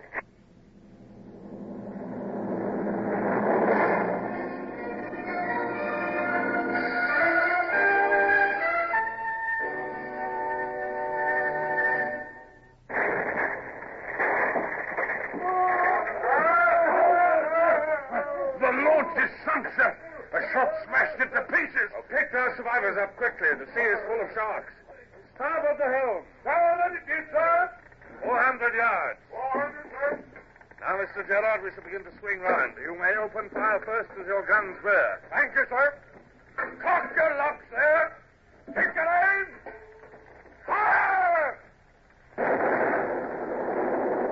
Give them another, lads. Pump in into them. Sir, Captain Hornblower, sir, Mr. Howell sent me. Yes, well? Starboard side chain pump knocked all to pieces. Well, my boy? Well, he's rigging another one, sir, but it'll be an hour before it works. He told me to tell you the water's gaining a little, sir. Oh, very well. Please, sir. There was 14 men all knocked to smash at the pump. Horrible, sir. I see one man say it's... That'll do, boy.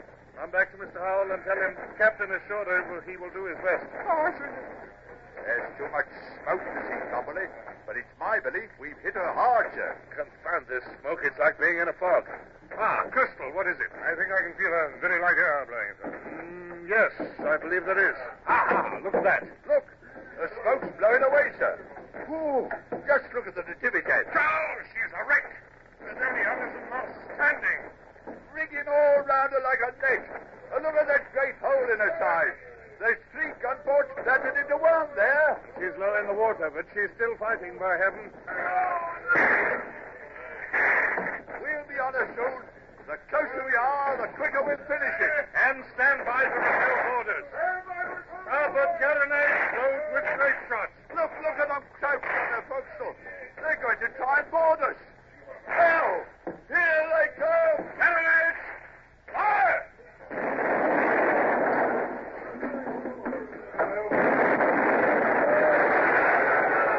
Weapon cleaned. 1,000 musket balls smack into him. She's finished. There's no crew left. She's firing. The crossbow, ahoy! Will you surrender? Never.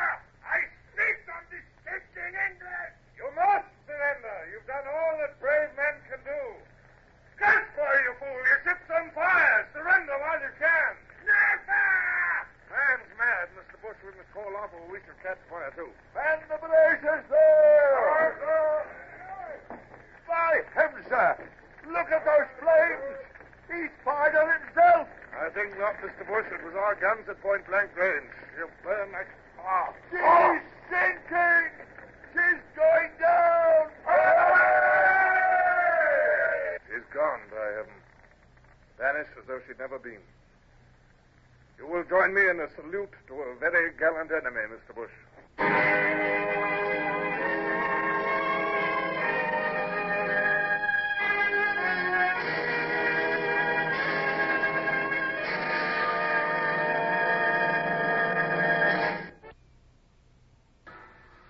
Horatio is based on the novels by C.S. Forrester. Music composed and conducted by Sidney Torch. Produced by Harry Allen Towers.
It's elementary that Sherlock Holmes is up next on nightly old-time radio shows. Petri Wine brings you Basil Rathbone and Nigel Bruce in the new adventures of Sherlock Holmes.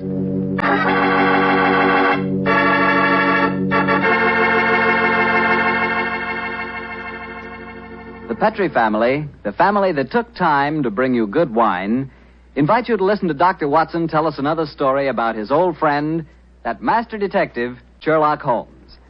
And incidentally, I'd like to tell you about a swell American custom. The custom of serving sherry wine just before dinner. Petri California sherry. You know, especially when you have guests, while you're waiting for that call to the dinner table, there's nothing better than a good glass of that good Petri sherry. You don't need fancy glasses for Petri sherry. No, sir. That wine tastes good out of any glass. And it looks good, too. Beautifully clear and the color of precious amber. Just try that Petri sherry and you'll feel like smacking your lips after every sip. Oh, and say, Petri makes two kinds of sherry. The regular sherry and Petri pale dry sherry. Just to make sure you get the perfect sherry for the whole family, don't buy one, buy two. But do be sure the sherry you buy is Petri sherry. Petri, the proudest name in the history of American wines.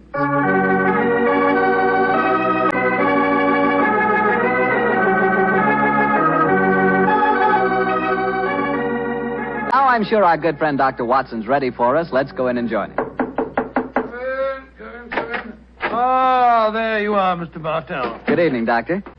Say, where are the puppies this evening? Mr. Bartell, don't you think it's about time you began to refer to them as the dogs? They're almost a year old, you know. I stand corrected. Where are the dogs this evening? Well, they had another furious battle with a dead seal on the beach today. My housekeeper, Mrs. West, is giving them a much-needed bath. They certainly have an aversion to seals, don't they? Well, Doctor, are you all ready with tonight's new Sherlock Holmes adventure? Yes, my boy, and as yesterday was St. Patrick's Day, I decided to tell you a story that took place in Ireland a few years before the turn of the century. I imagine that you've heard of kissing the Blarney Stone, haven't you? Oh, yes, Doctor, though I've never understood exactly what it meant. Well, let me explain it to you, because the ceremony plays a very important part in the story tonight. Blarney Castle is an imposing 15th century ruin a few miles outside the town of Cork. The castle is many stories high, and in the foremost tower, the famous Blarney Stone is situated. What's supposed to be the point in kissing it, Doctor? The stone is considered a powerful talisman, and the legend runs that whoever kisses it is endowed with eloquence for life. Say, Doctor, if I ever get over to Ireland, I'll certainly kiss that stone.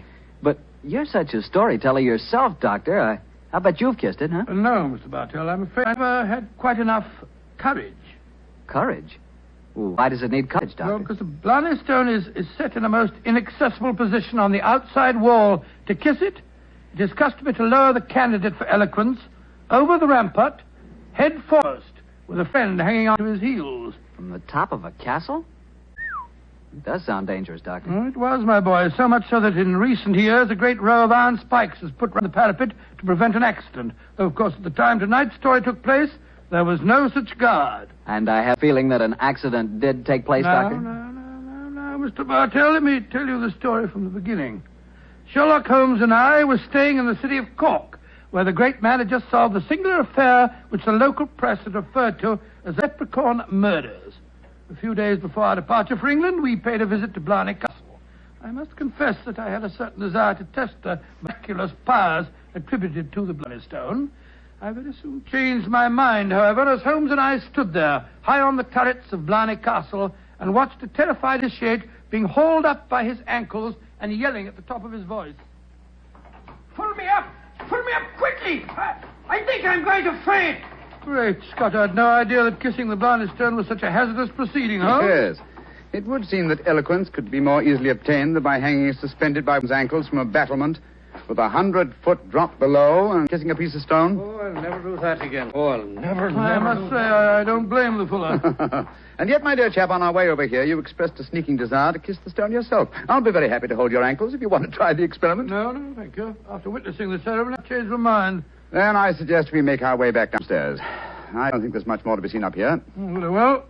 By the way, Holmes, do you know the origin of the superstition regarding the Blarney Stone? Yes, I do, old chap. The stone was, story of the stone dates back to the middle of the 15th century. A certain Cormac McCarthy, called the Strong, a descendant of the ancient kings of Munster and builder of this castle, chanced one day to save an old woman from drowning. Her gratitude, she offered Cormac a golden tongue, which would have the power to influence men and women, friends and foes, as he willed.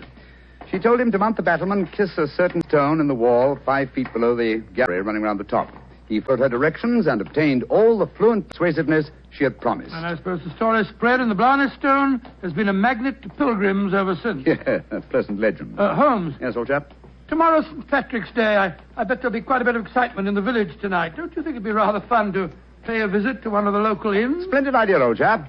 Our rather arduous work here in Ireland is concluded, and I think we're more than entitled to a little gaiety.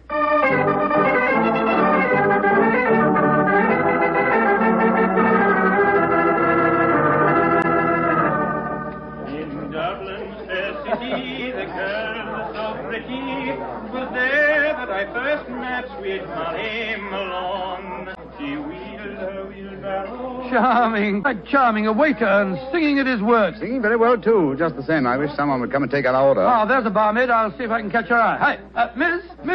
Would you gentlemen be after wanting something? Yes, my dear. My friend and I would like a little refreshment. And what would you suggest? What would I suggest, Your Honor? Oh, begorra. There's but one drink a gentleman like yourself should be after pouring down you.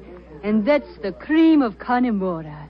Whiskey that'll soften your heart and make you glow with a good feeling so that the little people will be after visiting you. It sounds delightful. Bring 2 glasses, will you? Yes, Your Honor. Yes, Your Honor. I must say I never heard an English barmaid go into such rhapsodies over a nip of whiskey. No, the Irish are distinctly more colourful in their speech. It's an interesting fact, though, Watson, that the Irish are curiously unrewarding in the criminal world. England, Scotland, America, Australia have all produced classics of crime, but the Irish murders, almost without exception, are purely physical, affairs of hot blood. You say that rather regretfully, Holmes? No, my dear chap, no.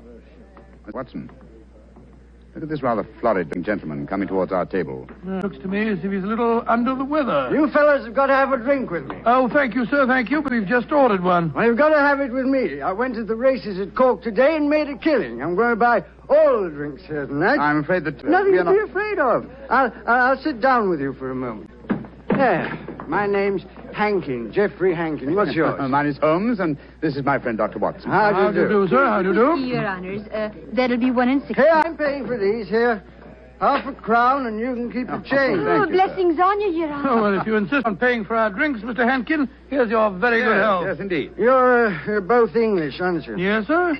So am I, and it's certainly a relief to hear an English voice again. Oh, you don't like the Irish lilt, sir? Can't bear it. Personally, I find it rather charming. Yes, indeed, so do I. Well, you wouldn't if you had to live with it all the time. Sometimes I think that if I hear one more Irish tenor singing Molly Malone, or one more reference to the little people, I shall go raving mad. You live in Ireland, sir? Yeah, I have to. I own a half interest in the Tweed mill here, you see. In any case, my wife's Irish, and she thinks there's no other country in the world, so I suppose I'm stuck here. See that couple sitting at the table over there? You mean the fellow with a very beautiful girl? Yes. Man's Michael Corker and my partner. Oh, the girl's absolutely ravishing.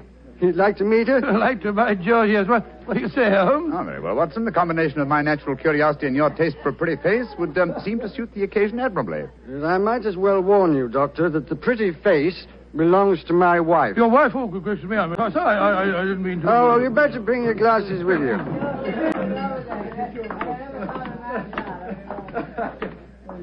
Molly, my dear, I want you to meet two English friends of mine, Mr. Holmes and Dr. Watson. How do you do? How do you do, Mr. Holmes, Dr. Watson? Won't you sit down and join us? And this is my partner, Michael Corcoran. How do you do, Mr. Corcoran? How do you do, Sam? I'm glad to meet you. Please be seated, gentlemen. Are you visiting here in Cork, Mr. Yes, Holmes? Mrs. Hankin, but we're returning to England in a few days. You've been to Blarney Castle, I hope. Oh, yes, we were there this afternoon. And did either of you have the courage to kiss Blarney Stone? No, we didn't. I'm afraid it's an athletic feat that's beyond me. It's a lot of rubbish, that's what it is. Kissing a slab of stone. Have you the courage to do it, Geoffrey? Of course I have, but I don't make a fool of myself. Where's the barmaid? Kathleen. I'll make a wager, Geoffrey, that you haven't the courage to kiss the stone. How much will you bet, Michael? I'll wager a £10 note on it. It's a bet, and you fellas witnessed it. I'll kiss the Blarney Stone at noon tomorrow, and you'll be £10 the poorer, Michael. And I suggest that Mr. Holmes and Dr. Watson be present as well. They can act as referees. Geoffrey, dear, don't get so excited. Well, I don't like it when Michael suggests I don't have courage. You want some more drink, Mr. Henkin? Yes, all of us want some. No more for me, thank you, Mr. No more for and me, I thank think you. you've had enough, Geoffrey. Don't tell me when I've had enough, Molly. In Dublin's fair city, the girls Oh, no, are so not that pretty. filthy song. Yes, Firstly, Mr. Hankin, I find the traditional Irish melodies quite beautiful. And I find them revolting. Stop! Geoffrey, quiet. Would Your Honor be wanting me to sing another song? My honor would like you to shut up that filthy caterwaul. Really, sir, really, I call Geoffrey. that... Sean, please go on with your singing. In Dublin's fair city. You heard me, you great bog-trotting gaffoon. I said shut up, and I meant shut up! Geoffrey, I'm leaving here at once. Michael, please to take me home. It'll be my pleasure, Molly. You're an ugly man, Mr. Henkin. Knocking down poor Sean when he was singing just like a bird. Oh, the devil with him, and all of you. No Irishman will be after forgiving you for this night's work. No, not the little people of old Ireland either. You've made more enemies, Mr. Henkin, than you'll ever see. But you'll be knowing they're there. Fiddlesticks, you can't frighten me with your stupid Irish superstition. Well, bless my soul, that was a charming little party, I must say. Englishmen like Hankin are a disgrace to their country. Fortunately, they're not representative, though. Yes, I must say, to have a curse put on me like that barmaid laid on him. Watson. Yes? Did you see the glances which Mr. Hankin's partner and his wife exchanged as the brawl started? There was more menace to him in those glances than in all the threats of all the little people in Ireland. Yes. I thought that there was something between them. I say, Holmes, that bet about Hankin kissing the Blarney Stone at noon tomorrow, do you suppose... I suppose nothing, old fellow. But there are forces at work here that I don't like. I think, Watson, that you and I will be at the Blarney Stone at noon tomorrow. It's possible that the bet made tonight is all part of a definite plan, and I have a feeling that the bet is still on.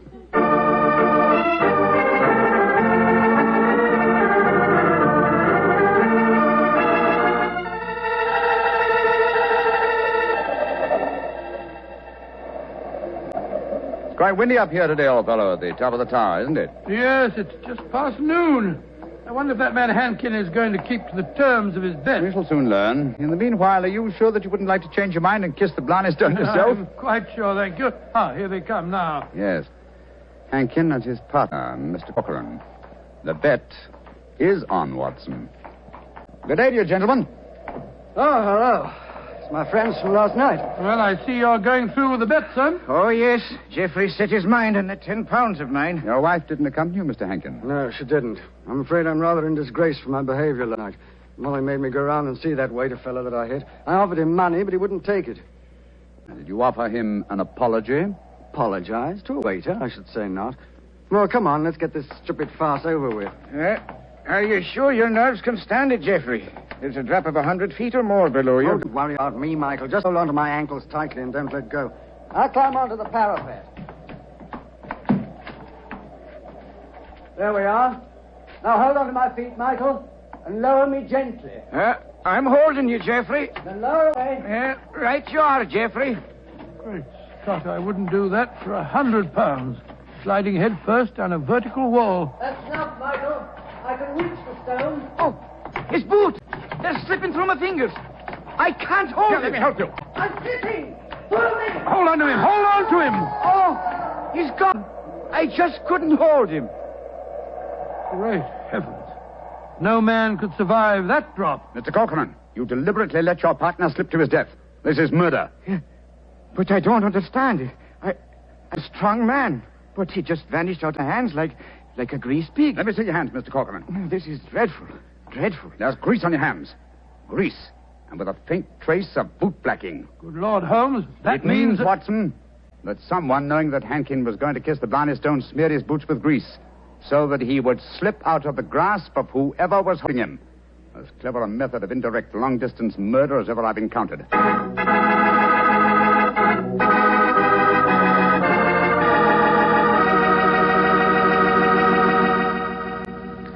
You'll hear the remainder of Dr. Watson's story in just a second, so I'm going to remind you that Petri California Sherry is not only wonderful before dinner, but it's good almost any time. If you had to choose just one wine for almost any occasion, that wine would be Petri Sherry. Petri Sherry is a perfect wine to serve in the afternoon or in the evening.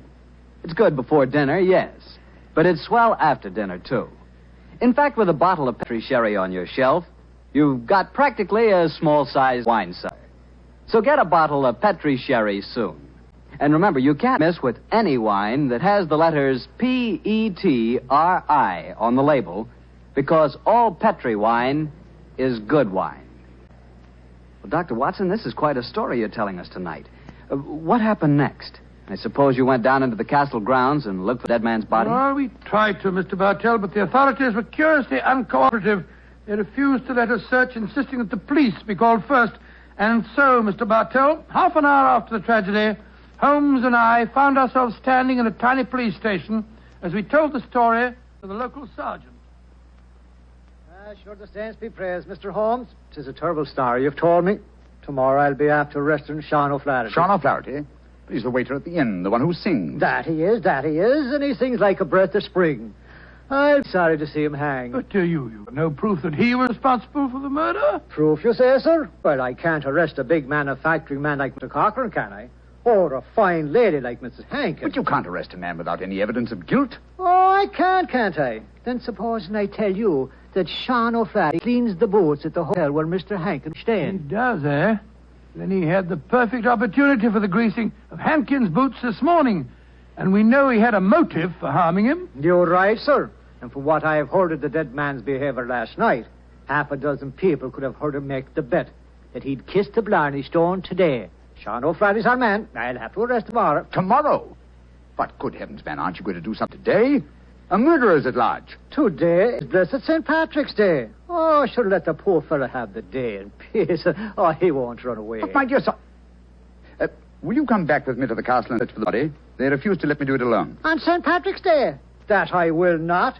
We would need a crew of helpers, and where will I be after getting them on blessed St. Patrick's Day? No, we'll do that tomorrow, too. No, today's a day for celebrating. Oh, your methods astound me, Sergeant. Do they now, sir?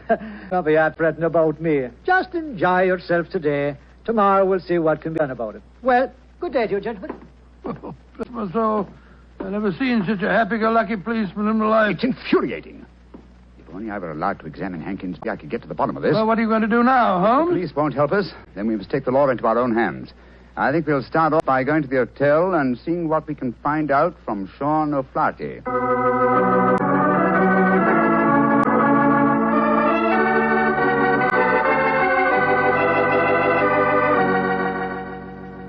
I was going to Ballynewer a day, I well remember, for to view the lads and lasses on the 5th day of November with a meringue a day and a meringue a do a daddy. Oh, your honors would be after speaking to me, Sean O'Flaherty, perhaps? Yes, Sean. Did you know that Mr. Hankin, the man who struck you last night, was dead? Dead? Well, if ever a man deserved to be beneath the sod, 'twas Geoffrey Hankin himself. A mean, ugly man. This ain't to be praised that he's gone. How did he die, sir? He was murdered. Murdered? Well, bedad, I'm not surprised to hear it. Who murdered him, sir? At the moment, the police seem to think that you are the culprit. Myself?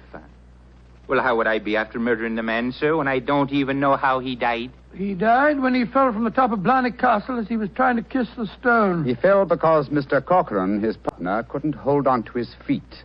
His boots had been greased. And we know that you have been cleaning his boots, Sean. That I have, sir. I cleaned them this very morning. But I put no grease on 'em, if that's what you'd be after suggesting. I'm suggesting nothing. I'm trying to establish a few facts.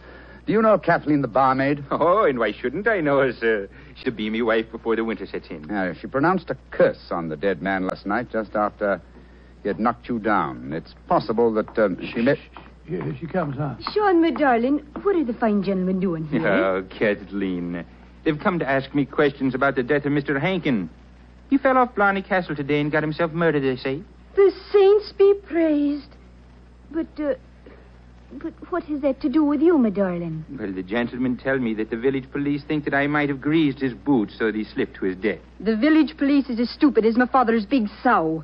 If Mr. Hankin fell to his death today because his boots were greased, I can tell you who did it. Indeed, who? The little people. I warned Mr. Hankin last night that the little people would be after him. He insulted the Irish. Oh, come, my dear. You don't seriously expect us to believe in the little people? And why not, Your Honor? We have them here. Oh, there are those that say the fairies all be dead, but I know different. I've seen them. When I was a slip of a girl, close to where I live, there was a rat. That's a fort, you know. And the rat was a fairy's fort. We never dare touch it with a spade or cut down a tree growing on it or carry away a stone. We'd put our ear to the ground at night and we could hear the fairy music rising up from under the ground. Ah, they're gentle people. Most of the time. But they'd grease the boots of a man like Mr. Hankin if they didn't like them. That they would, Your Honor. Holmes, I'm certain that we're wasting our time here. I feel so, Watson. You get the whole thing turned on the greasing of those boots. If only I could have the boots in my hands. If only I could make laboratory tests. But until that dolt of a police... But of course! I have it, Watson. You have what, Holmes? The answer, I hope. Get hold of Mrs. Hankin and Mr. Corcoran. Have them meet me in the Blarney Stone Tower in half an hour. And you, where are you going? To the police station to try and convince the sergeant that even on St. Patrick's Day it's his duty to help me trap a murderer.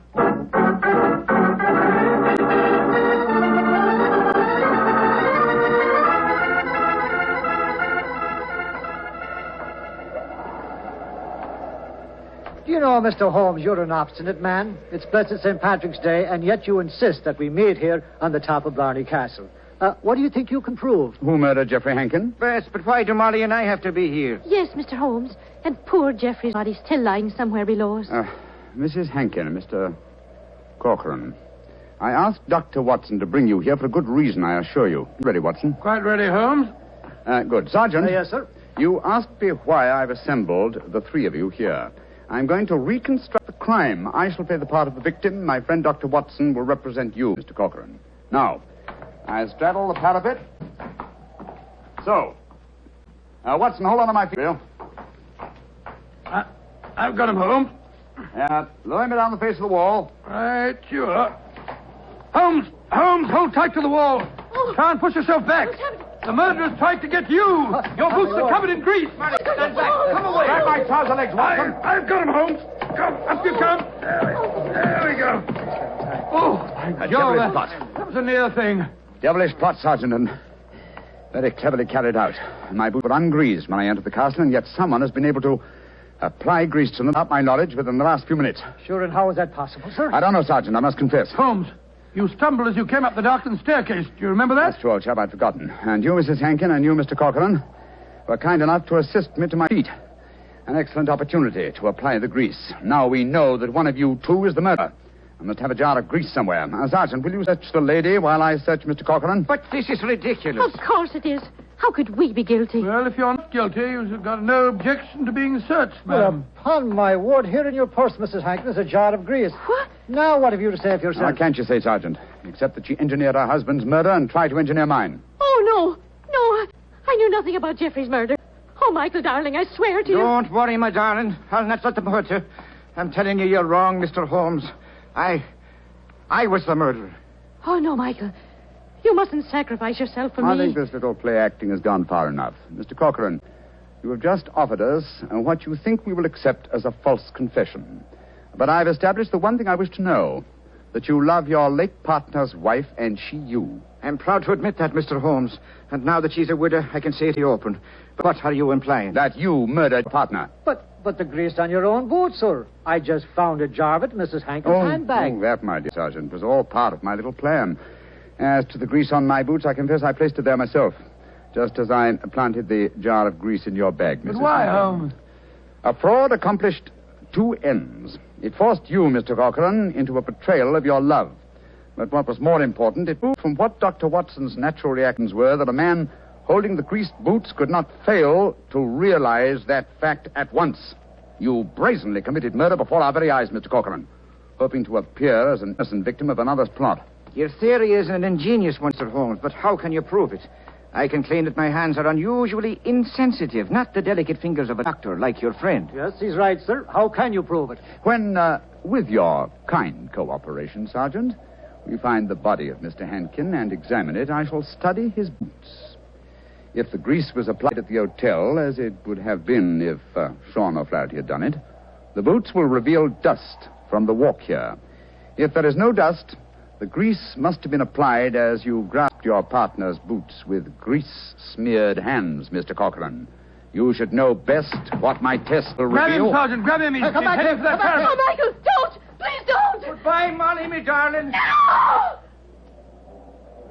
Great Scotty. He jumped off the parapet.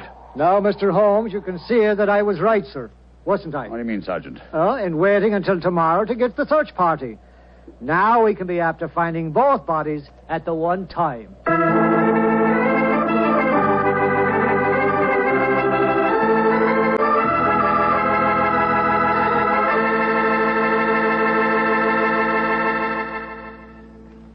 Well, Doctor, that was really an unusual story. Yes, even now I get a bit of a shudder when I think of that afternoon at the castle. I don't blame you. Doctor, you know something? Earlier this evening, I said that if I ever got to Ireland, I'd certainly want to kiss the Blarney Stone, remember? Yeah? Well, I've changed my mind. I'd no more want to hang by my heels, kiss that stone, than... Well, just let's forget it. But, my boy, don't forget, if you kiss that stone, you get the gift of eloquence. You'd be the most convincing fellow in the world. So? So, well, whenever you talked about Petri wine, you'd really do people a favor because they wouldn't be able to resist trying it. Oh, talking about Petri wine isn't important, Doctor. The best way to determine just how good Petri wine really is to taste it. One sip and there's all the proof you need. That's because the Petri family has developed the art of winemaking to a truly fine point. They've been making wine for generations. And all the things the Petri family knows about turning luscious, sun-ripened grapes into fragrant, delicious wine have been handed on down in the family from father to son, from father to son. That's why whenever you want a swell wine, for any occasion, you can't go wrong with a Petri wine, because Petri took time to bring you good wine. Well, Dr. Watson, what new Sherlock Holmes story are you planning to tell us next week? Well, now, let me see. Next week, Mr. Bartell, I'm going to tell you a story in which that arch-criminal Professor Moriarty played a most important part.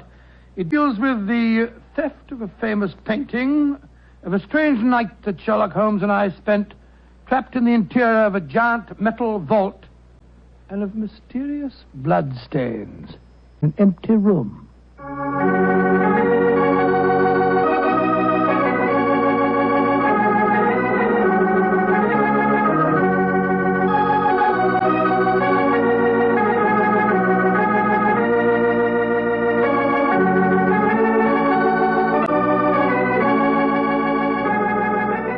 Tonight's Sherlock Holmes adventure was written by Dennis Green and Anthony Boucher and was suggested by an incident in this Arthur Conan Doyle story, A Case of Identity. Music is by Dean Fossler. Mr. Rathbone appears through the courtesy of Metro-Goldwyn-Mayer, and Mr. Bruce through the courtesy of Universal Pictures, where they are now starring in the Sherlock Holmes series.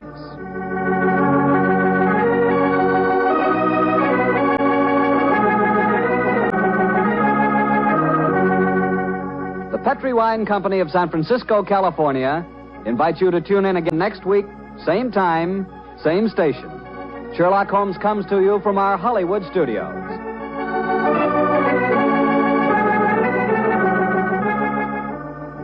This is Harry Bartell saying goodnight for the Petri family. For a solid hour of exciting mystery dramas, listen every Monday on most of these same stations at 8 o'clock to Bulldog Drummond, followed... Hey, man. How about we check in with Fibber, Magee, and Molly next? That sounds good to me. The Fibber, Magee, and Molly Show.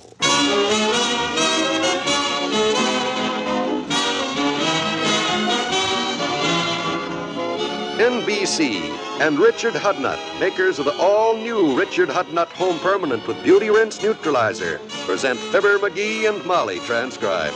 The show is written by Phil Leslie and Ralph Goodman and directed by Max Hutto.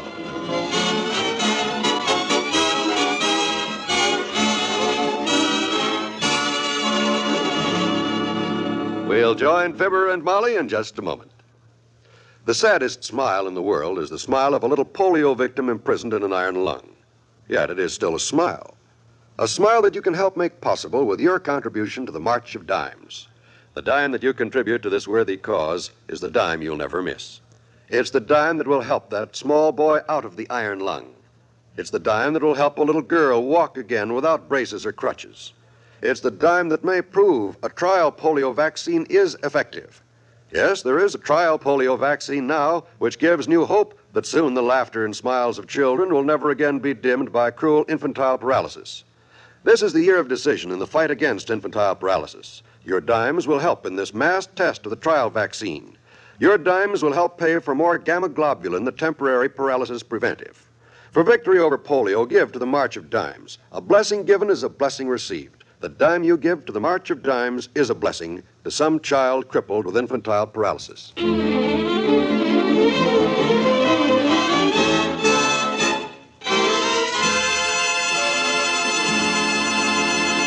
So far, nobody has solved the identity of the mysterious Citizen X, who appears on the streets of Wistful Vista from time to time in the Retail Merchants Contest. But $300 now awaits some lucky winner, and the whole town's working on it. Listen. Yes, Mabel, I know what you mean. That contest has our house in an uproar, too. Yeah. McGee's been in the den all morning working on today's clue, trying to figure out where to look for Citizen X. Must be a tough clue to solve because he took in 3 sandwiches, 2 apples, and a banana. Yes, the brain work makes him hungry, and he's determined. Oh, there's someone at the door, Mabel. Come in. I'll call you later. Bye. Hello, Molly. How are you? Oh, Dr. Gamble. Fine, thanks. Here, let me take your hat. Thanks. I can't stay but a minute. I'm going to drop in the Bonton this afternoon, trap Citizen X, and close up this contest. Oh, you are. Yeah, I thought McGee might like to come along and watch me win $300. Oh, then you have today's clue all figured out? Well, sure, haven't you? I haven't even seen it yet. Right after breakfast, McGee ran out and got the morning paper, and he's been in the den with it and 3 ham sandwiches ever since. Oh, this is ridiculous, Molly. Today's clue just gives it to you. It's the simplest clue they've had so far. Oh, let's see it. Is that today's paper? Sure. Here, I'll read it to you. It says, a special sale, a second floor, a bargain you never saw before. The word Bonton will help your clue. Meet Citizen X at 2:30. My goodness, that does sound simple. Yeah, it goes on to say Citizen X will be wearing a dark coat and hat and carrying an umbrella. I wonder what McGee is working on so hard. Hey, Molly. Hey, Molly, I got it. Watch the tree. Oh. I got it solved. Listen to this, Molly. You won't believe... Oh, hi, Doc. Hi. I, my friends, have figured out the answer to where Citizen X is going to be in today's clue. Congratulations, Einstein. Now, get your hat, the one with the propeller on it, and we'll get down to the Bonton and look for Citizen X together. Citizen X ain't going to be at the Bonton, Doctor. Oh? So don't waste your time trying to pack that round shape of yours into one of their square elevators. Not at the Bonton? No, sir.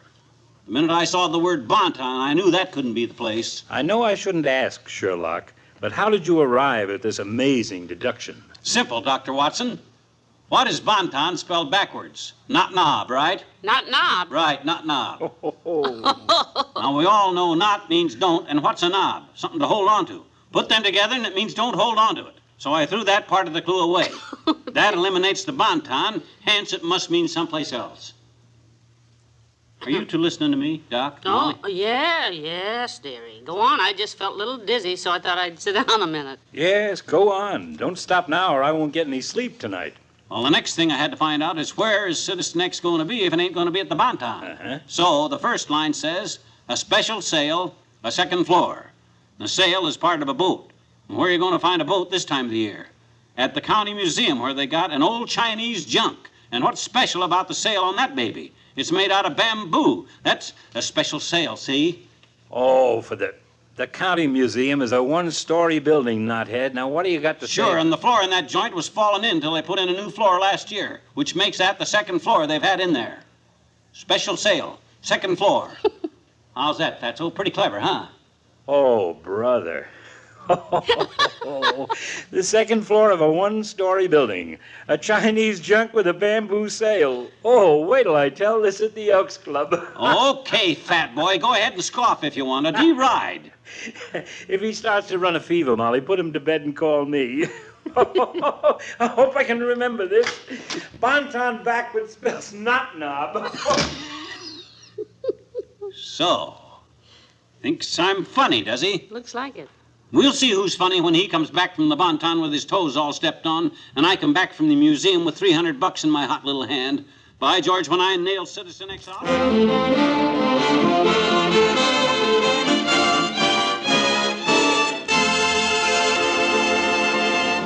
Back to Wistful Vista in a minute. Hello, I'm your Richard Hudnut beauty advisor with news about a home permanent that lets you curl your hair to suit yourself. It's the new Richard Hudnut Home Permanent, and it gives you exactly the kind of wave or curl you happen to want. You get a choice of 3 different waving and drying methods, and exclusive Beauty Rinse Neutralizer assures you best results no matter which method you use. For instance, if you like a casual hairdo, use the Richard Hudnut Pin Curl method. If you want a deeper, firmer wave, follow the Richard Hudnut Salon method. Or for a step-saving way to get nice, springy curls, try the Richard Hudnut On Curler method. You'll find the easy directions for all 3 methods right inside the new Richard Hudnut Home Permanent package. So you really can curl your hair to suit yourself. Just remember, it's the new Richard Hudnut Home Permanent, the only wave in the world with Beauty Rinse Neutralizer that gives you best results no matter which method you use.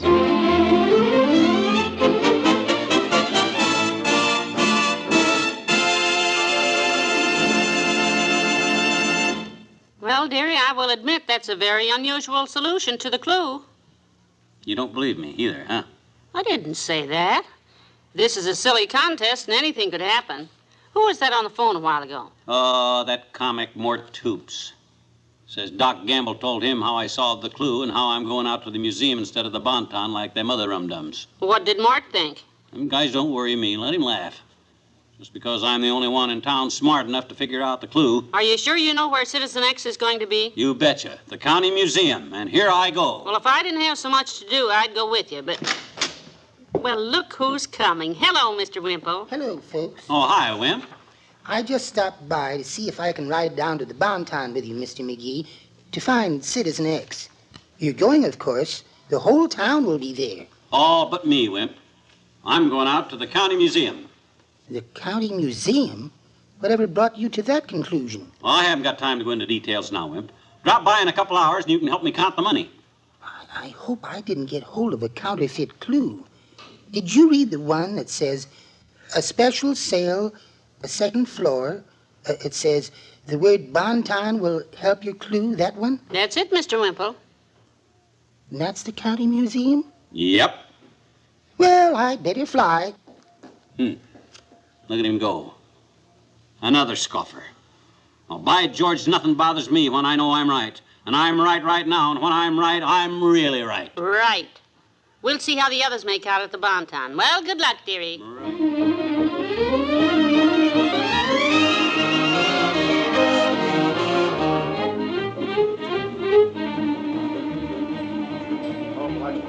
Holy smoke, what a mess. Sure crowded, ain't it, Doc? This is the worst I ever saw. All right, folks, don't shout, please. Please, the management of the Bonton asks that you please keep order. Please don't Bad crowd. chance. Quit shoving, please. Oh, excuse me, Dr. Gamble. I didn't mean to crush you. Oh, it's you, Wallace. What are you doing down here? Same thing everybody else is, looking for Citizen X. It's a good thing Mr. McGee didn't come along with me. He went out to the county museum. Oh, did he tell you about that? I thought he was silly, but I wish I was with him right now. At least it's quiet there and you can get... Order, please. If everybody stops pushing, we'll be it. Stop shoving, Pete. Please quit pushing me. You'll... Hey, did you see that, Doc? They shoved him right out the window. Yes, Move over, Fatso. Let me through, wimp. McGee. Hello there, Mr. McGee. All right, so I changed my mind. I got a right to change my mind. He didn't say anything. Well, by George. He didn't say anything, Johnny. I would have stuck with it and gone to the museum if you guys hadn't have talked me out of it.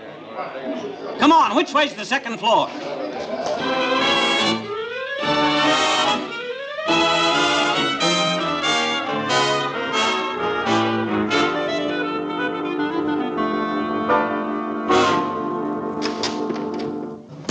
Is that you, McGee? Oh, boy, what a mob at that Bonton. I saw everybody in town there but Citizen X. The Bonton? I thought you went I up. changed my mind at the last minute. At first, I was sure I'd doped the clue outright, but after Doc and Wimp came around and then talked to more Toops and Herb, well, gee whiz, I could see I was wrong. So I went to the Bonton. Oh, I'm beat. Oh, you poor dear. If you'd only gone to the museum instead. Yeah, I'd have had a little peace and quiet. And I'd have come just as close to Citizen X, too. I never even got to that sale on the second floor like it said. What a mess. Seen the late paper? Nah, I was so tired when I got out of there. Well, listen to this. It says Citizen X again escapes detection. Sure. Says, what's the matter, wistful Vistons? Yeah. If you hadn't all followed each other like sheep to the Bonton department store today, one of you might have found Citizen X by reading between the lines of today's clue. Between the lines? Hey, let me see that. With $300 to give away, Citizen X awaited in vain today at the county museum beside the Chinese junk with the bamboo sail. The special sail mentioned in the clue. The junk was donated some years ago by the owners of the Bonton, Miss... Oh, no. You mean I had it right all the time? Yes, you did. If you'd only stuck by your guns, dear. Where are you going? To get my guns, and I'm going to stick by 'em, all right. The next guy that comes in here when I'm working on a clue, I'll let him have both barrels full of buckshots. Them dirty throat-cutting friends of mine, they ought to be thrown.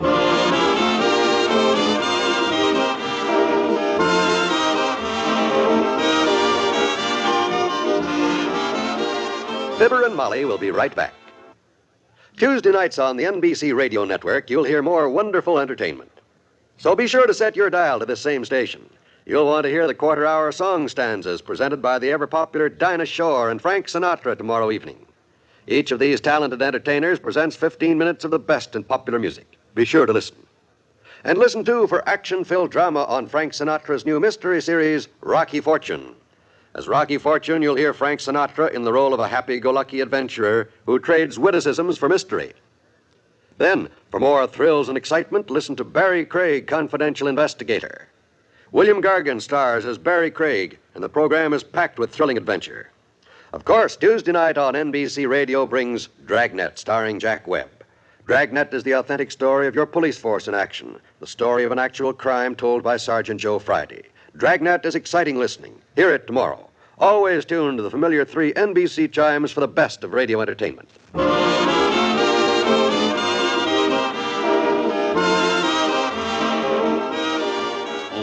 All right, Docky, old man. That's okay, Wallace. I understand.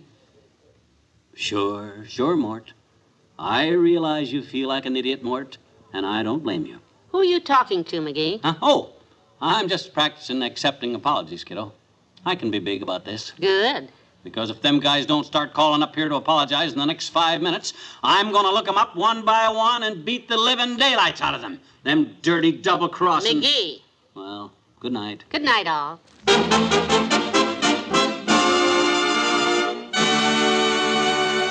NBC and Richard Hudnut, makers of the all-new Richard Hudnut Home Permanent with Beauty Rinse Neutralizer, have brought you Fibber, McGee, and Molly transcribed. Heard on tonight's program were Bill Thompson as Mr. Wimple and the old-timer, Arthur Q. Bryan as Dr. Campbell, and Joe Forte as the floor walker. This is John Wald, inviting you to be with us again tomorrow night for another visit with Fibber, McGee, and Molly.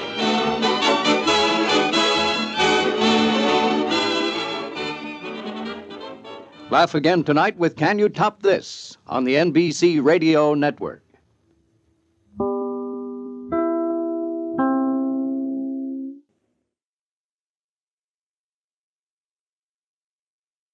Enter the world of Detective Noir with Philip Marlowe up next.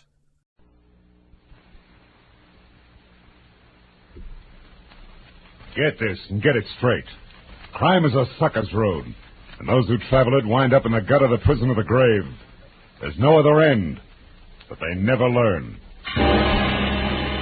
From the pen of Raymond Chandler, outstanding author of crime fiction, comes his most famous character in The Adventures of Philip Marlowe.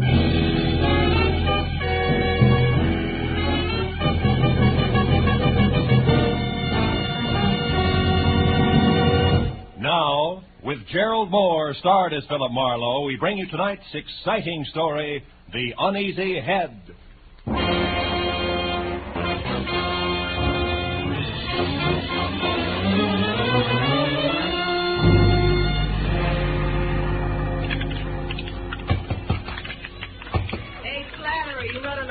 Don't be neglecting the regular clientele. Okay.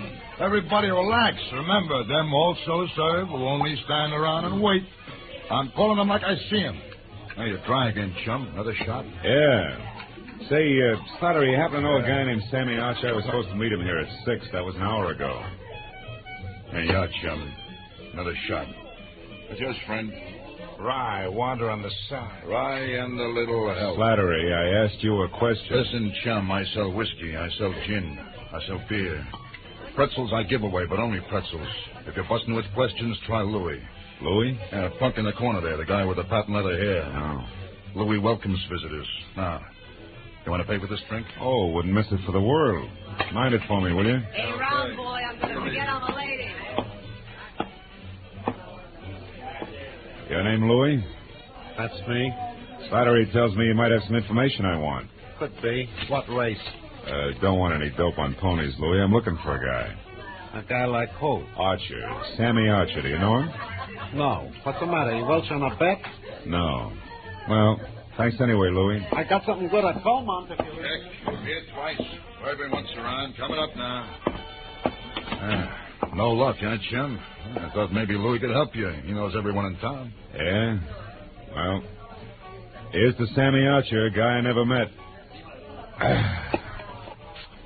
Well, so long, chum. Yeah. Don't go away mad, huh? Oh, not a chance, Slattery. After all, you... Hey, what kind of scotch was that? Tastes like boiled cabbage heads. Slattery, what did you... I drink it was dope. Are you no good, suit Simon?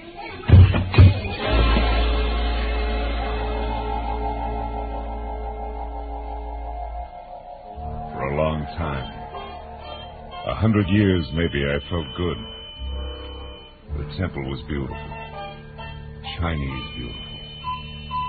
Everywhere lacquered woodwork that had the beat bottomless luster of a pigeon blood ruby. And 1,000 shelves filled with 10,000 smiling ivory Buddhas. And the lovely, streamlined dancing girl, beaming in a white silk mandarin robe, waiting my pleasure. But then suddenly the 100 years ran out. The lacquered woodwork was a bar, the Buddha's lines of whiskey bottles, a white silk mandarin gown and apron, the lovely dancing girl, Slattery.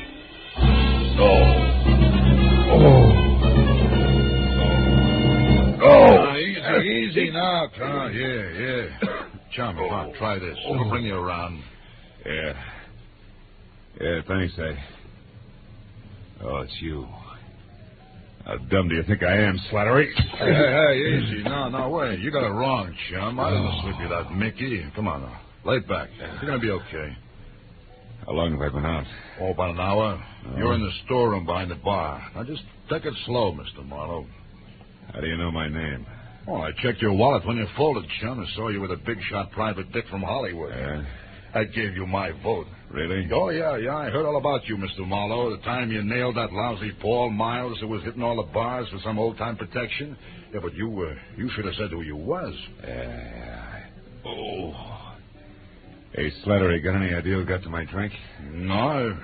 It must have been the bird next to you, rye and water on the side. You know him? Here, come on, help me up. Yeah, sure. Steady, easy, There we are. No.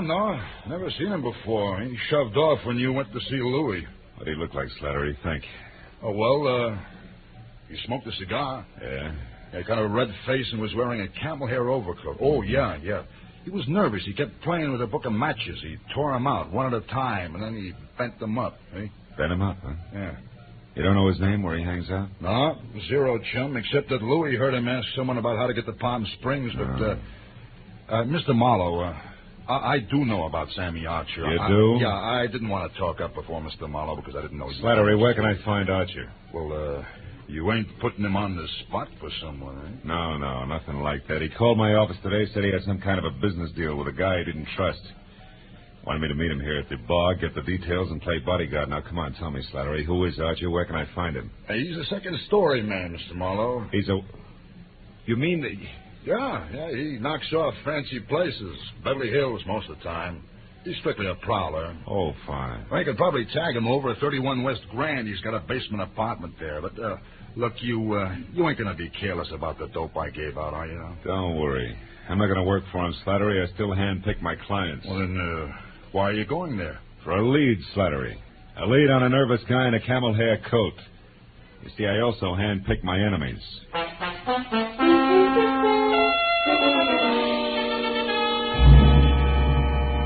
31 West Grand Avenue was a dirty stone tenement propped up by a dirty stone stoop.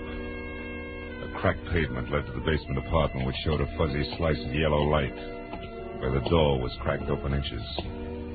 So when I knocked, I was ready for almost anything, just as long as it was on the seamy side. But I didn't expect it to come from overhead. You're wasting your time, big boy. When Sammy leaves his door open, you shouldn't bother knocking. You mean he's out? No, I mean he's in. And he's got the blinds staggered. I know. I heard him falling over the furniture. But go ahead, see for yourself, if you pardon appearances. The big slob.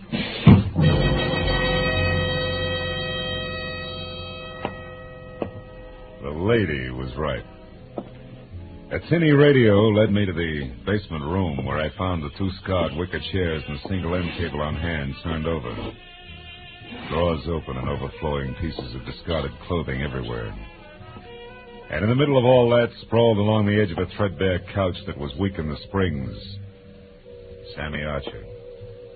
He was facing me, eyes closed, and wearing a faded blue bathrobe 2 sizes too big for him. And next to one hand that rested on the floor was an empty gin bottle sitting on a clipping torn out of a fashion magazine. On one side, an ad for a Bendix automatic washer. On the other, a picture of a diamond tiara. A jeweled crown, which the caption said belonged to Mrs. Bessie Dunsmuir of Palm Springs, California's most celebrated hostess. Well, it was a good time to awaken mine host by shaking, well... Hey, Sammy. Archer, come on, pull yourself together.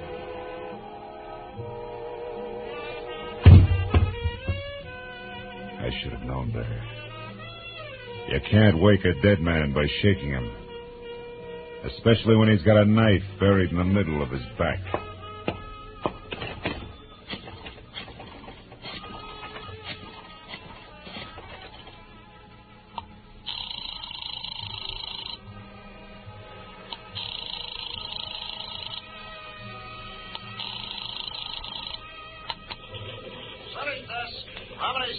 Phil Marlowe, Remini. Hiya, Phil. Tribune got time for a few questions? Oh, we're up to our ears with the Dunsmuir story. What do you got, Phil? Beauty, beast, and traffic accidents. Skinny guy with a golf ball complexion and the name Sammy Archer. Ever hear of him? Sure, two-time loser out of Joliet. Jewelry. Team with a French named Christy Roach. Roach, huh? Say, tell me, Tony, what is he... Hey, wait a minute, Remini. What did you just say about Dunsmuir? Oh, that. Did you catch PM sheets? No.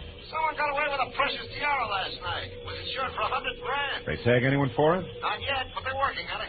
Seems that a gardener left her Palm Springs lash up the same time as a crown of diamonds. Gardner, huh? Yeah, was working under a phony name. Well, this Christy Roach, what's he look like? Oh, big red face, wears a cigar front center. Thanks. Now I'm really getting someplace. That means what, Bill? 2 feet from the corpse, Remini, there's a textbook on gardening. Corpse? What corpse? Where are you, Marlowe? 31 West Grand Avenue, where somebody stabbed Sammy Archer to death. Now listen, Remini. If you sit on this a while, I think I may be able to wrap it all up for you after a quick trip to Palm Springs. Why don't you use us in the law? What's your angle, Phil? A very personal one, kid. Like what? Like a Mickey that shredded the lining of my stomach. I don't like that kind of treatment. It's bad for the ego. I'll call you later. Goodbye.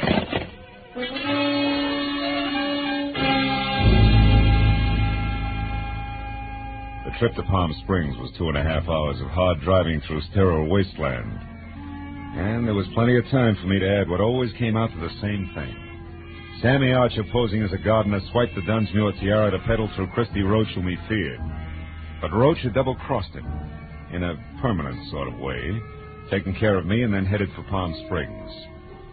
Yeah, but there I got stopped each time. Why Palm Springs? Unless, of course, Archer's apartment turned inside out meant that the tiara was still hidden someplace in the desert hamlet. Yeah, that really would make it a cinch to find.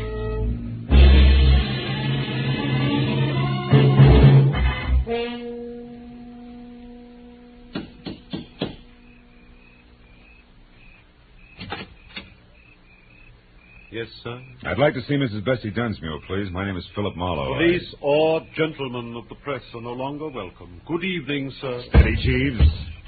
I have information about the tiara. Now tell that to your mistress, or you'll only be able to look down that long nose through one eye.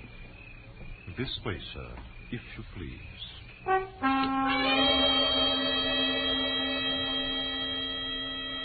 The interior of the Dunsmuir shanty was strictly colossal. From a foyer the size and shape of the Union Station to a plush, leather-lined den that was about as cozy as a parking lot.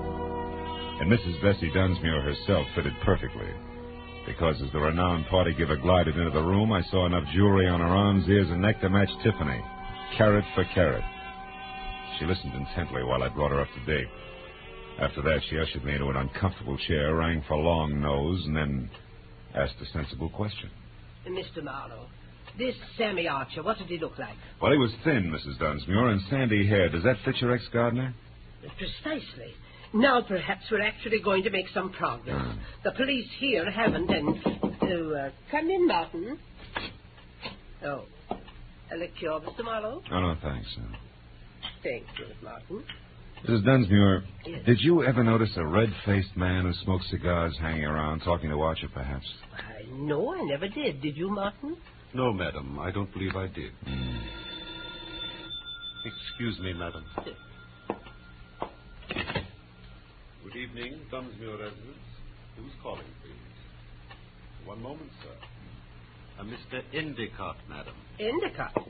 I don't seem to know any Endicott. Hello? I'm sorry, Mr. Endicott, but I don't seem to recollect... what? You... well... yes. Yes, of course. I'll see you tonight here. Goodbye. What's wrong, Mrs. Dunsmuir? Oh, just some more trouble over the estate. Ever since my husband passed on 3 years ago, we've had a mountain of trouble with his investments. I see. Well, about the tiara, Mrs. Marlowe, do what you can about locating it. You'll be rewarded handsomely by the insurance company if you're successful, I'm sure. They stand to lose $100,000. Yeah, but can't you tell me anything about Archer? I'm afraid not. I don't believe I ever said more than 2 words to him. Now, excuse me, Mr. Marlowe, and thank you for your interest. Martin, Madam. Please show the gentleman out.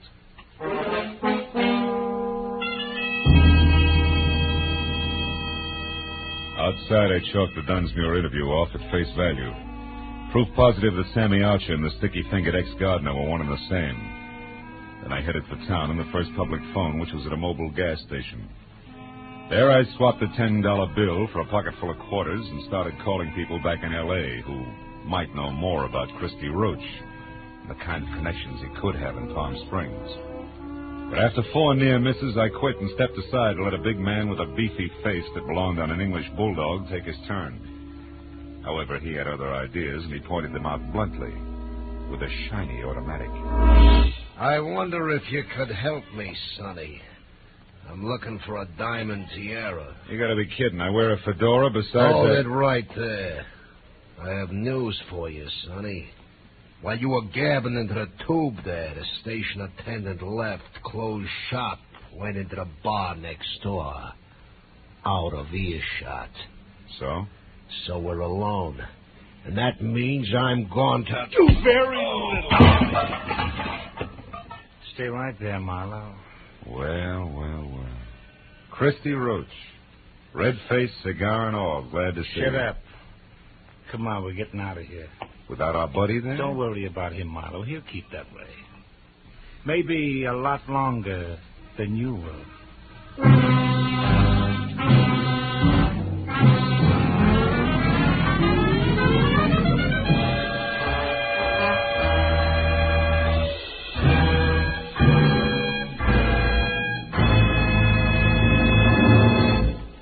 In just a moment, the second act of Philip Marlowe. But first, every Wednesday night, CBS, the network of the stars, brings you Groucho Marx in his dizzy quiz, You Bet Your Life.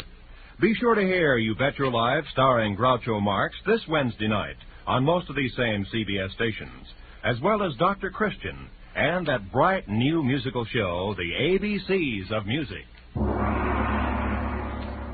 Now with our star, Gerald Moore, the second act of Philip Marlowe, and tonight's story, The Uneasy Head.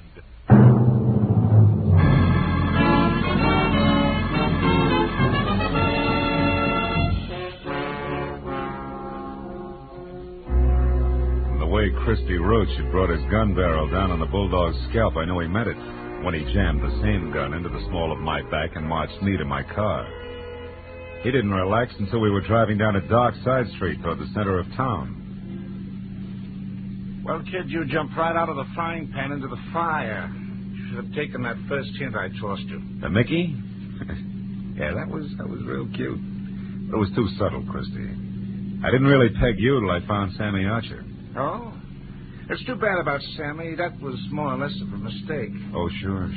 You only intended to carve your initials. The knife slipped. No slips, kid. At the time, I thought Sammy had tried to pull a fast one on me, but I found out later he was just stupid. He had a great thing, and he was just too dumb to see it. As for you, turn east the first chance you get, and don't run any stop signs, you understand? Where are we going? Oh, no place in particular, just so it's nice and quiet. You know, you don't know when to quit, Marlowe, so now you're just one of the loose ends I've got to tuck in before I clean up my business here. Take it easy on the corners. You told me to turn east the first chance I also told you to mind your manners. Busting my wrist isn't going to help my driving much. It'll be worse the next time. I've got a lot of ground to cover yet tonight, and I want it smooth. That's too bad. Because there's a bump coming up fast. Right now, we pick up a tail. Huh? Take a look. Cops. Yeah, cops. Call it, laughing boy. You're the skipper. Do we race them out of town, or do I pull over? Pull over. I don't know what their beat is, but play it straight, kid, because if it comes to shooting, you'll be the first to drop.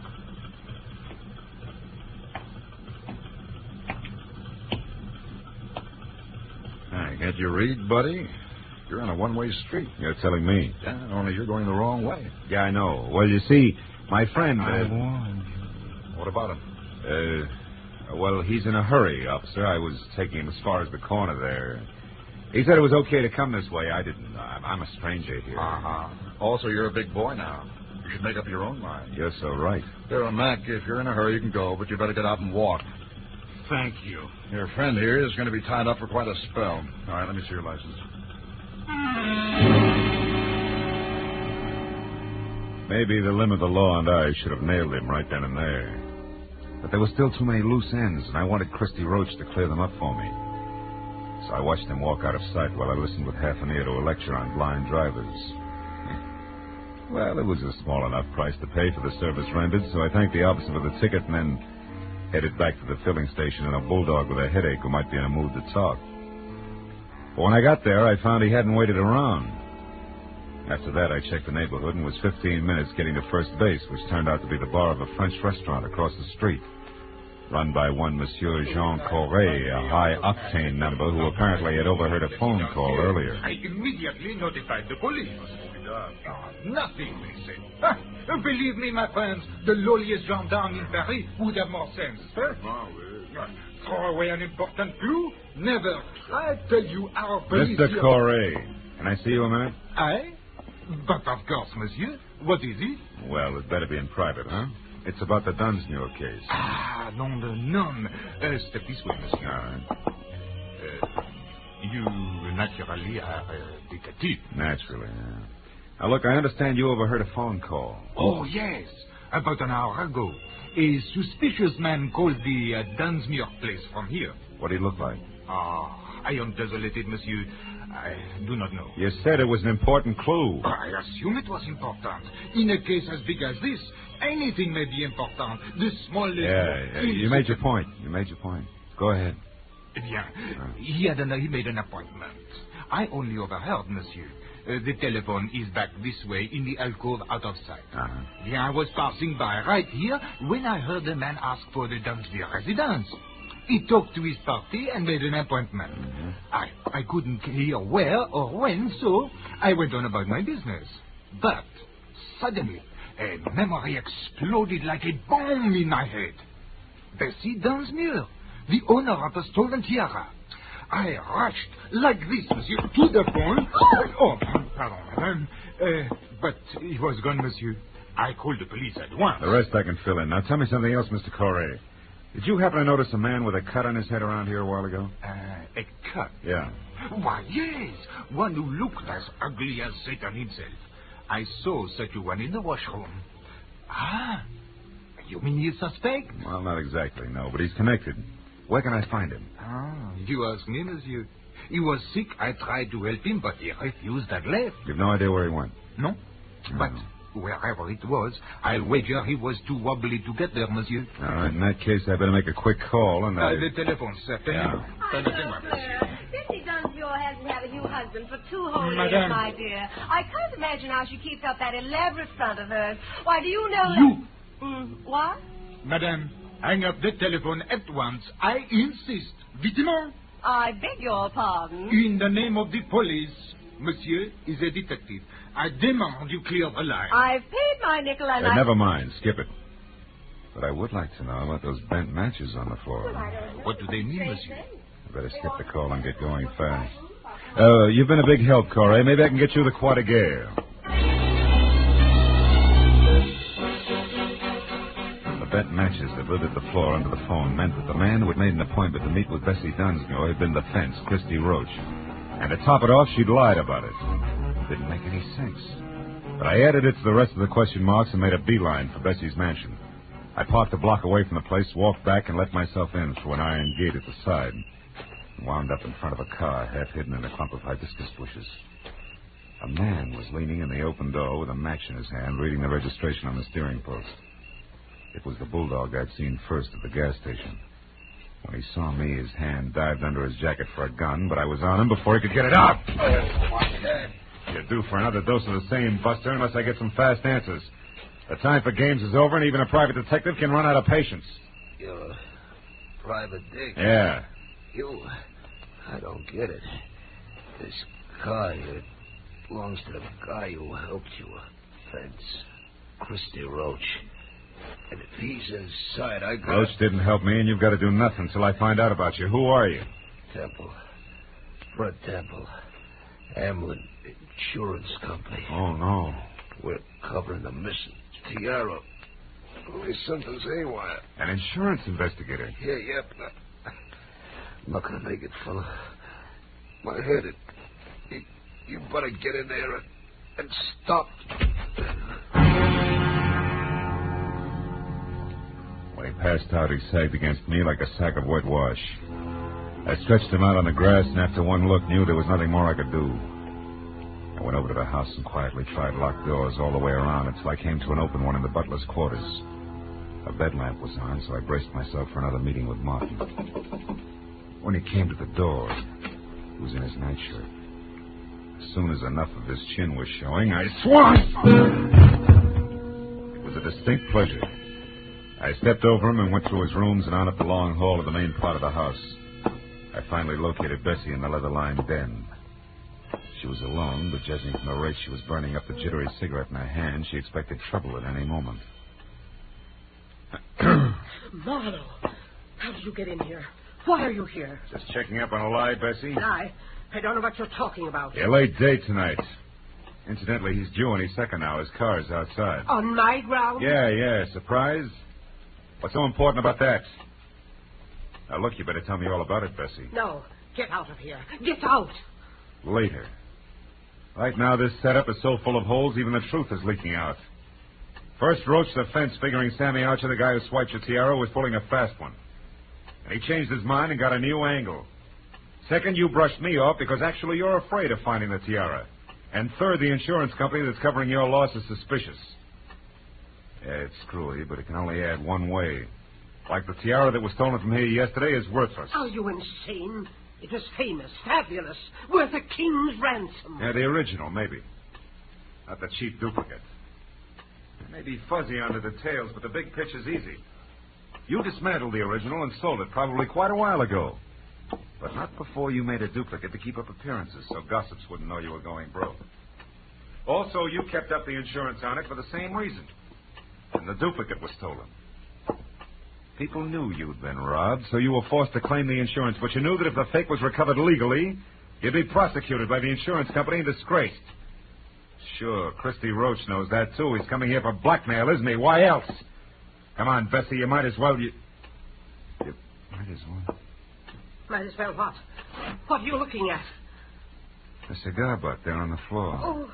It's burned a hole in your rug. What happened to make Roach drop a cigar, Bessie? Where is he? I don't know what you're... Stay away from that desk. I mean it, Bessie. Next time it's for keeps. Now stay back. Where is he? In the closet there. I didn't know what else to do. You were right about the blackmail. About everything. I had to kill him. He'd have wrecked my life. No. Just your way of life. That was top-heavy anyway. I guess so. But I thought I had to have it that way. Well, at least I'll give them all a big laugh on the way out. Bessie Dunsmuir's a great entertainer.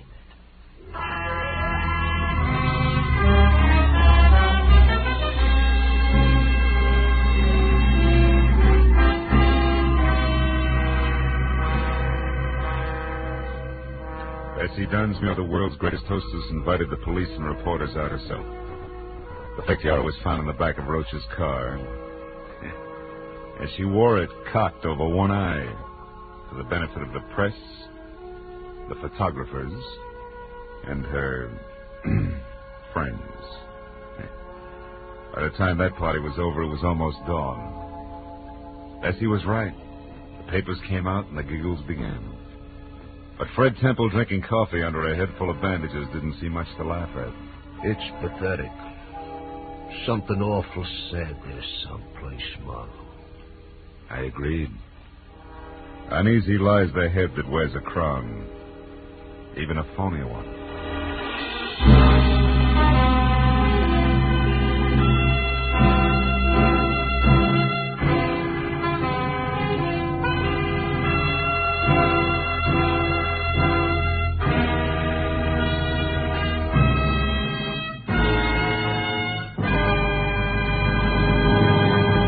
The Adventures of Philip Marlowe, bringing you Raymond Chandler's most famous character, star Gerald Moore, are produced and directed by Norman MacDonald, and are written for radio by Robert Mitchell and Gene Levitt. Featured in the cast were Verna Felton, Wally Mayer, Lou Krugman, Ben Wright, John Daner, Edgar Barrier, and Charlotte Lawrence. The special music is composed and conducted by Richard O'Ront. Now, a special announcement for Philip Marlowe fans. Next week, Philip Marlowe will be heard Wednesday night at 10 p.m. Eastern Daylight Savings Time. Be sure and be with us again next week on Wednesday evening when Philip Marlowe says... This time there was an innocent aboard, a noisy corpse and a quiet killer. But before I knew which was which, I'd mixed with all three, while going 70 miles an hour.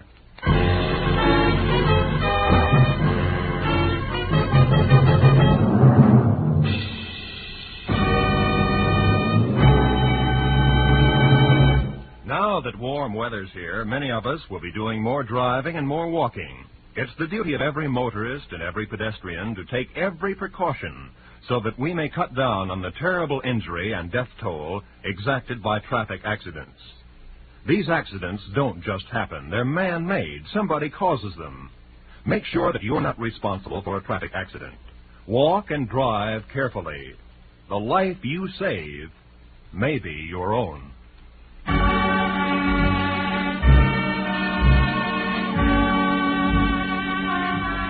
This is CBS, where Philip Marlowe will come to you on Wednesday night, the Columbia Broadcasting System.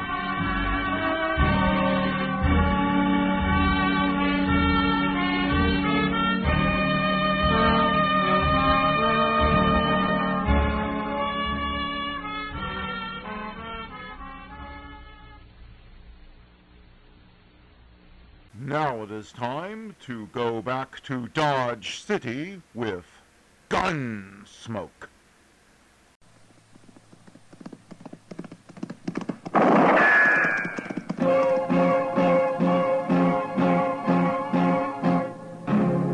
Gunsmoke, brought to you by Chesterfield.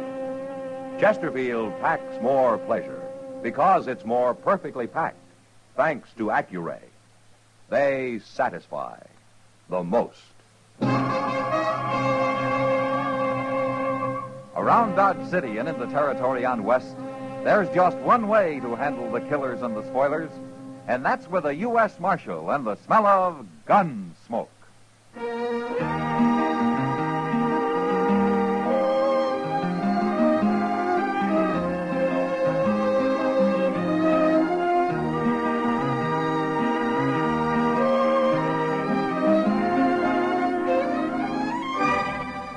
Gunsmoke, starring William Conrad, the transcribed story of the violence that moved west with young America, and the story of a man who moved with it.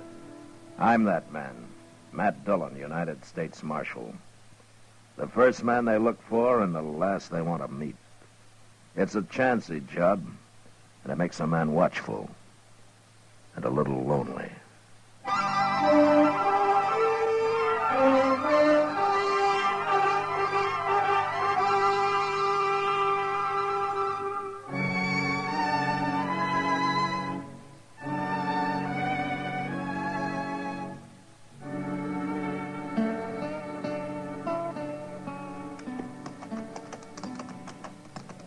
This is close enough. Let's leave the horses here, Boyles. Okay. Don't forget your rifle. Yeah, I got it.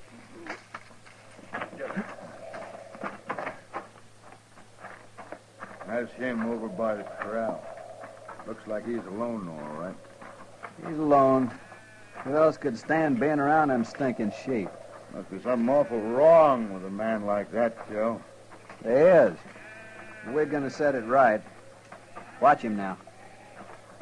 I don't see he's wearing a gun. Probably got one hid out nearby.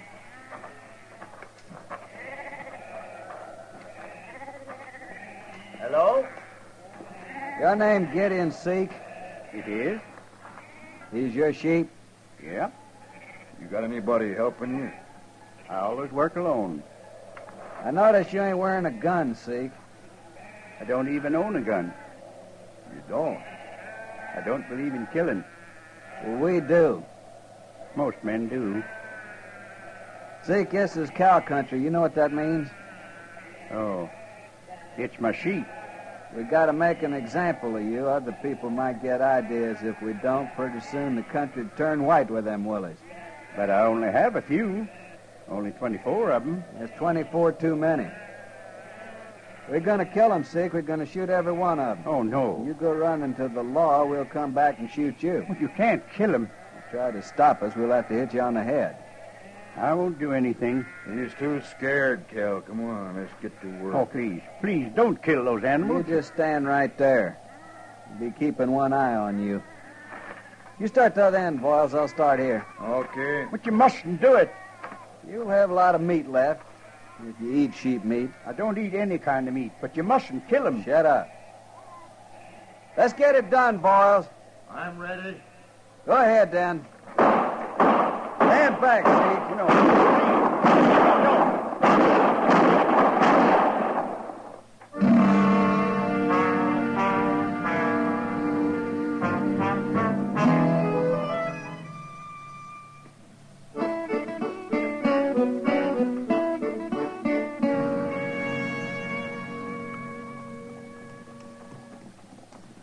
Matt, you sure Chester's going to bring my mail back too? Well, he said he would. But where is he? The Santa Fe pulled in 2 hours ago.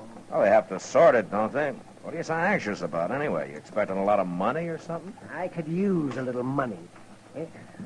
Oh, and there's a man who owes me $20. Oh. Gideon Seat. He's just getting off his wagon there. Well, Gideon's an honest man. He'll pay you. Oh, I know that. I'm not worried about him. Good morning, Doc. Well, Marshal. Morning, Gideon. How are you?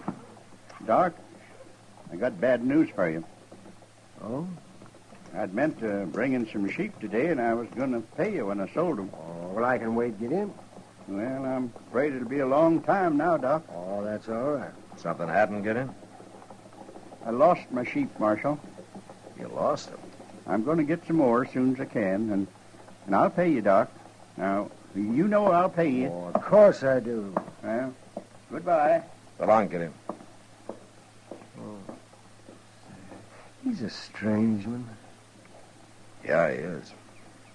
But how could a man lose all his sheep, man? I don't know, Doc. But I got to ride out that way in a couple of days. I'll stop by and have a look.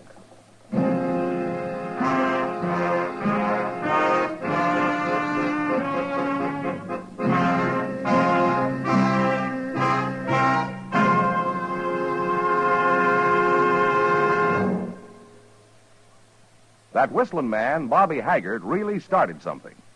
Tonight, we'd like to introduce a player piano that could have come right out of the Long Branch in Dodge City. Packs more pleasure, packs more pleasure. Chesterfield packs more pleasure because Chesterfield's more perfectly packed. It stands to reason a cigarette made better and packed better, smokes better, tastes better. And Chesterfield is more perfectly packed by Accuray. This electronic miracle removes human error in cigarette manufacture.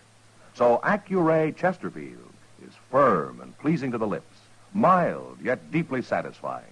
Yes, Chesterfield gives you something no other cigarette can give you.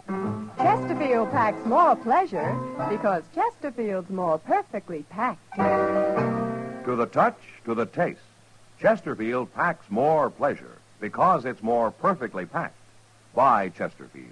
Mild, yet they satisfy the most.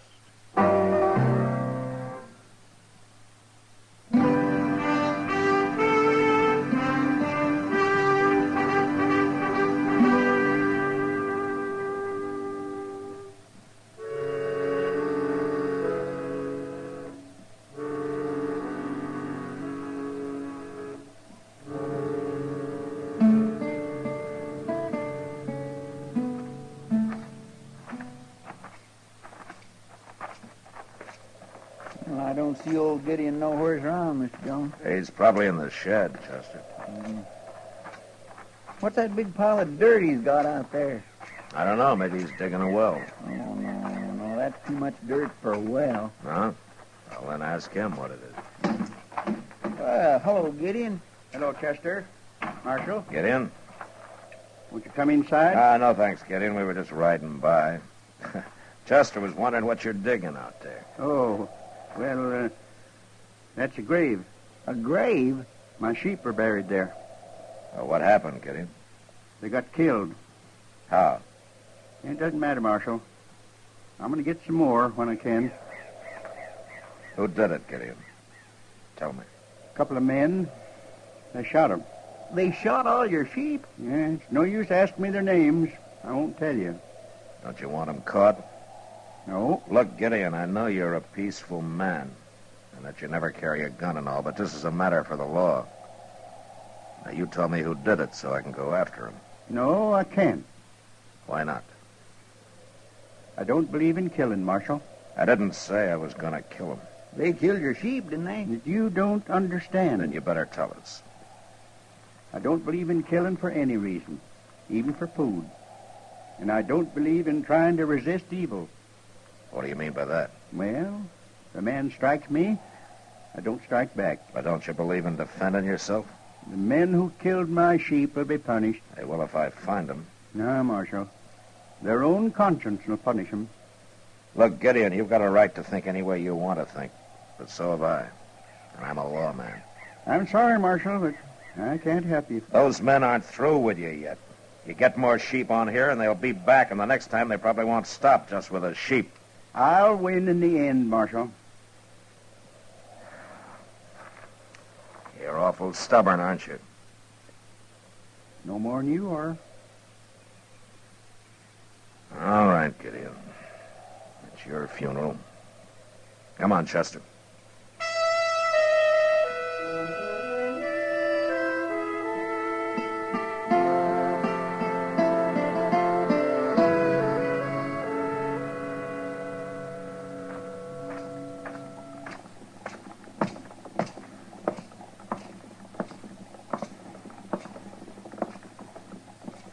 Hello, Kitty.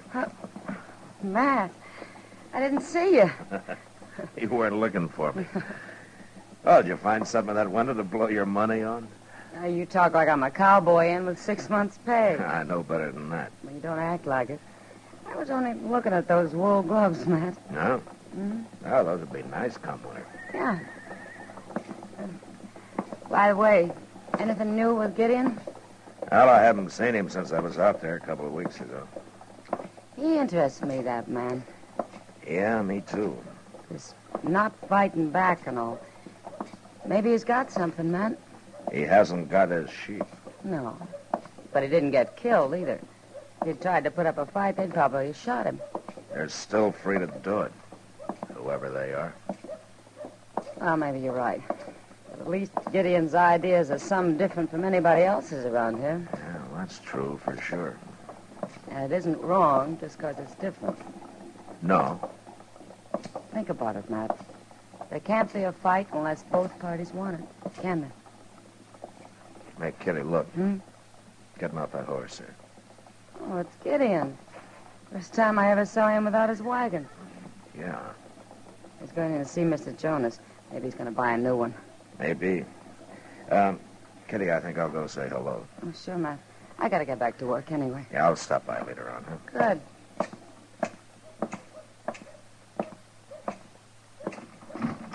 It's asking a lot of you to trust me, Mr. Jonas. Things going the way they are.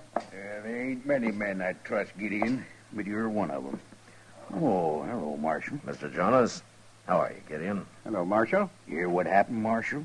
Have you told him yet, Gideon? Oh, it's not important. Not important? His house burned down, that's all. Oh? And his wagon along with it. I'm going to rebuild. Mr. Jonas told me yesterday that he's going to put me on the books for enough material to get started. Well, that's mighty good of him. Oh, glad to do it. Hard-working, honest fella like Gideon. Must have been a pretty big fire, Gideon. Yes, it was. I mean, to burn your wagon up, too. I got an old wagon out back he can use. You wait here now. I'll go see just how much material I got on hand. Oh, Gideon? Well, what, Marshal? So they came back and burned your house down, huh? All right, they did. But I'm still not going to tell you who they are. They must want you out pretty bad, Gideon. But I'm staying. They'll kill you next. It's no use arguing, Marshal. Well, it beats me. I don't know what to do. Well, just don't do anything, Marshal. Like you, huh? They can't win. They're doing pretty well so far, Gideon. Now, I can't beat it out of you, but I sure hate to stand by and watch a man let himself be destroyed. I guess we'll never understand each other, Marshal. No, I guess not.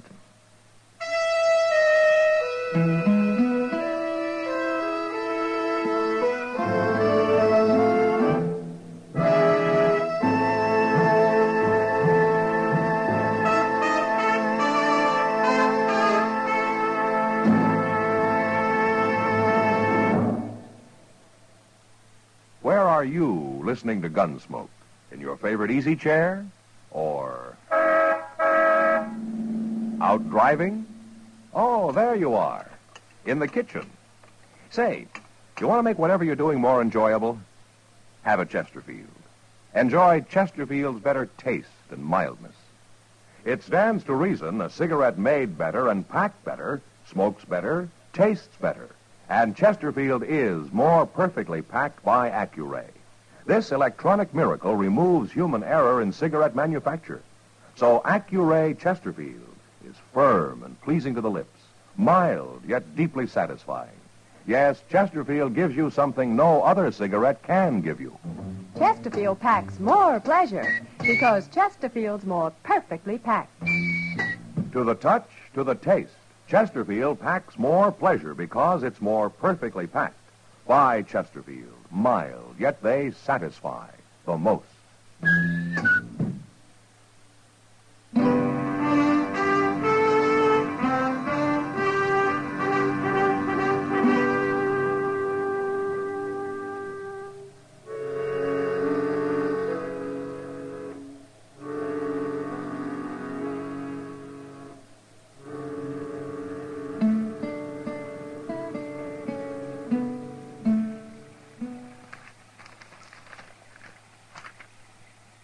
Signed, Matt Dillon. Dillon? Yeah, Chester. You better come outside. Oh, what's the matter? Well, there's a wagon out there and Gideon Seek's in it. He must be hurt bad. What?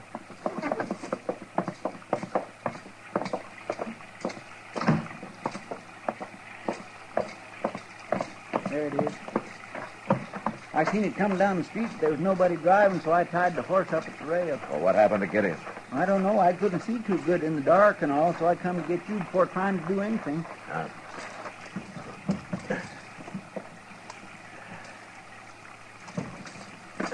He's been shot, Chester. He's still alive? Yeah, but we better get him up to Doc's. Come on, give me a hand here. Yes, sir. All right. Do you think we can ride out and find where it happened and maybe track him down? What, at night in the rain? Well, maybe now he'll tell us who done it. I doubt it, even if he lives. He sure does make it hard for the law, doesn't he? Yeah, he sure does.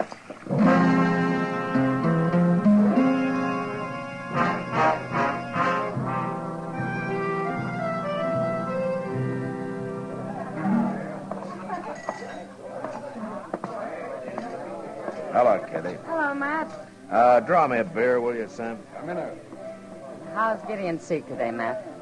Doc says he'll be all right in time. But he still won't talk? Oh, he talks all right. I just don't understand him, that's all. Well, I guess you're just going to have to let him have his way, Matt. Here's your beer, Mark. Oh, thanks, Sam. Bartender, bring me another bottle, will you? Oh, another bottle. He sure needs that. Yeah, he's pretty drunk, isn't he? He ought to be. Sam says he's been here since morning. It doesn't look like he's going to make any trouble, though. I'm not so sure. He's been drinking like he's awful mad at something. Kitty? Huh? Who's that who just came in? I don't know. I knew I'd find you, Boyle. You had to come in and get drunk, didn't you? You just leave me alone, Phil. What'd you run off for? What's the matter with you? I told you what's the matter, now leave me alone. You ain't quitting now. I'm through, I told you. I mean it. I can't stand it no more. I start something, I finish it, and I told you this morning I heard it ain't finished yet. I don't even like to be around you, Kel. You make me ashamed of myself. You listen. My horse is down the street. I'm a time next to yours, and then I'm coming back here for you. And you're going with me if I have to carry it. What do you suppose that's all about, Matt? I don't know. But I think I'll find out. Yeah. Excuse me, Kitty.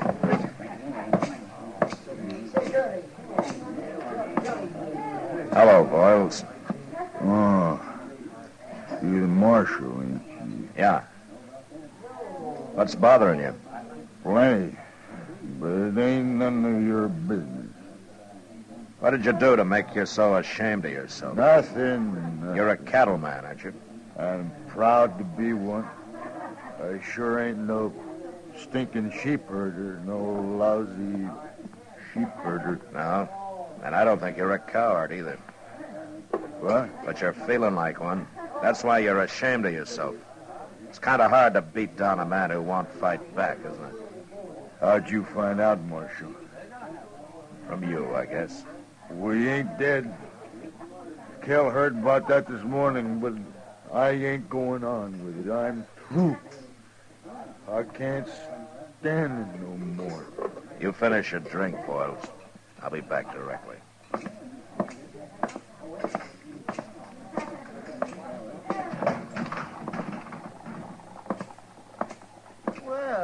Where are you going, Mr. Dillon? Wait right here, Chester. I may need you.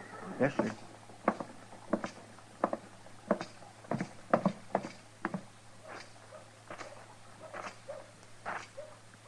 Well, what do you want, Marshal? I've been talking to your partner, Kel. What? Kind of broken him down, what you two have been doing lately. What are you saying? It's made him ashamed. Now, you heard him. He can't stand it anymore. It's Boyles you're talking about. He's drunk. He always gets to feeling sorry for himself when he's drunk. Uh-huh. You shot a man last night, Kel. You left him for dead. You better be ready to back that up, Marshal.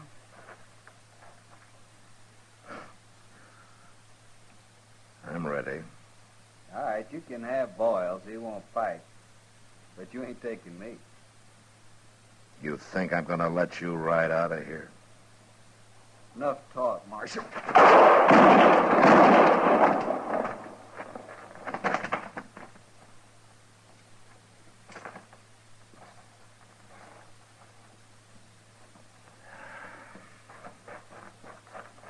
Is he dead, Mr. Dillon? He's dead, Chester. But what happened? Who is he? There's a man at the bar of the Long Branch. His name's Boyles. He's drunk. Go lock him up. Boyles? Who's he? Like Gideon said, Chester, Boyles punished himself. And he was wrong about Kell here. I had to do that. So I guess we were both right.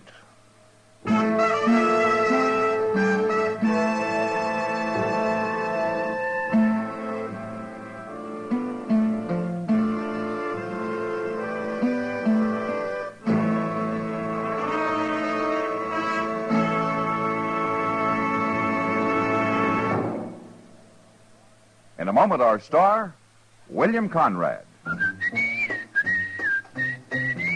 Chesterfield packs more pleasure because Chesterfield's more perfectly packed. A cigarette made better and packed better, smokes better, tastes better. And Chesterfield is more perfectly packed by Accuray. This electronic miracle removes human error in cigarette manufacture. So Accuray Chesterfield is firm and pleasing to the lips. Chesterfield, mild, yet they satisfy the most. You know, when frontier settlers cleared their land, they left the brush piled around their place and earned the name Nestor, because from a distance it looked like a big old bird's nest. Well, next week, a Nestor causes trouble when he won't leave his land. And that was the West. Good night. Gunsmoke. Produced and directed by Norman MacDonald, stars William Conrad as Matt Dillon, U.S. Marshal. Our story was specially written for Gunsmoke by John Meston, with music composed and conducted by Rex Corey. Sound patterns by Tom Hanley and Bill James. Featured in the cast were Ralph Moody, John Daner, Harry Bartell, and Jack Moyles. Harley Bear is Chester, Howard McNear is Doc, and Georgia Ellis is Kitty.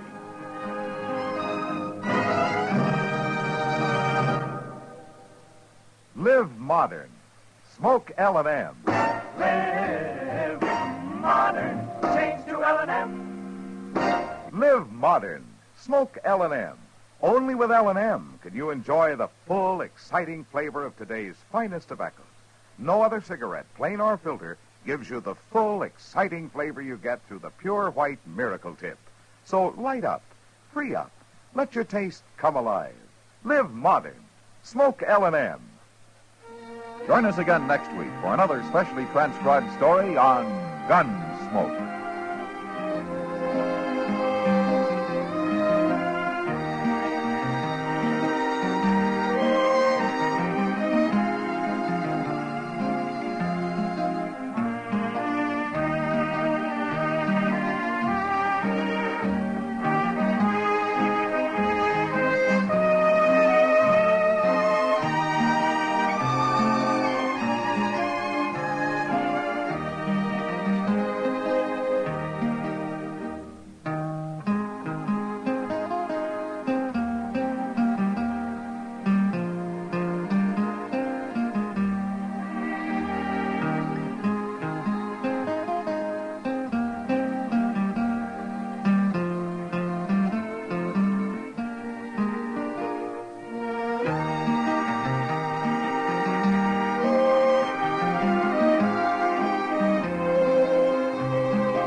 Our next guest will give you the laughs. Just don't ask him to lend you money.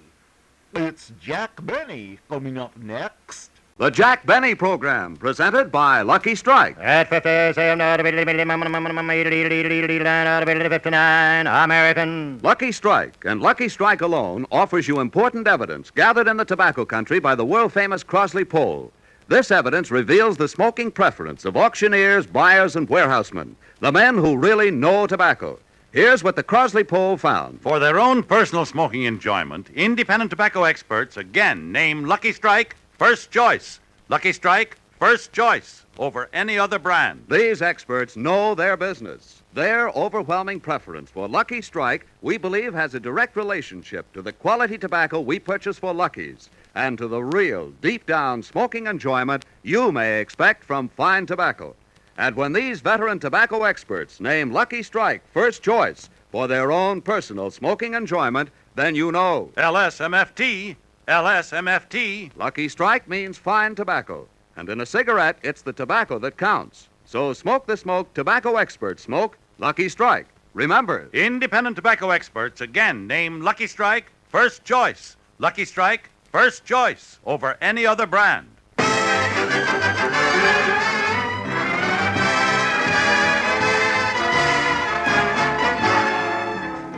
The Lucky Strike program starring Jack Benny with Mary Livingston, Phil Harris, Rochester, Dennis Day, and yours truly, Don Wilson.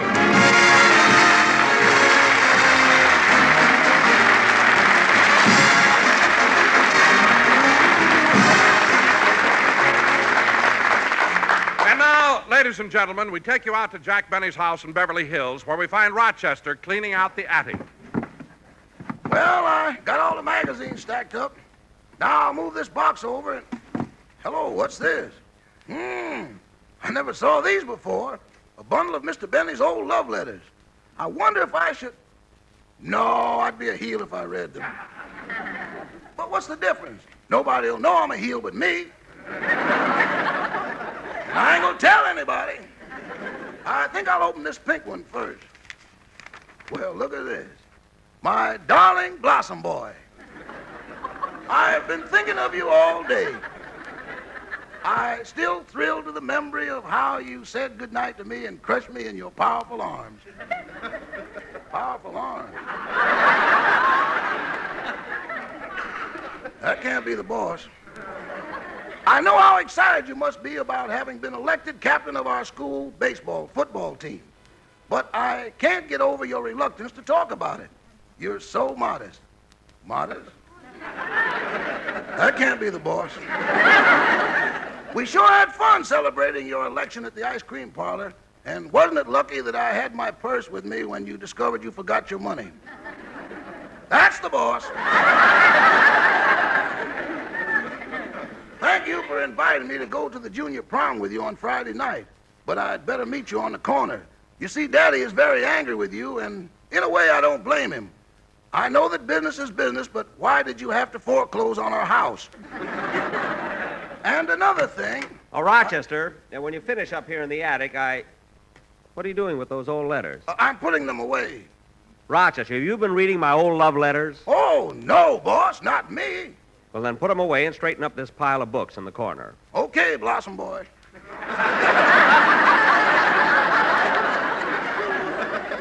Oh, so you have been reading them. Just one of them, boss. The one that signed Eloise. Eloise. Oh, yes, Eloise Stanley. Rochester, you should have seen her. Long blonde curls, big brown eyes, rosy cheeks.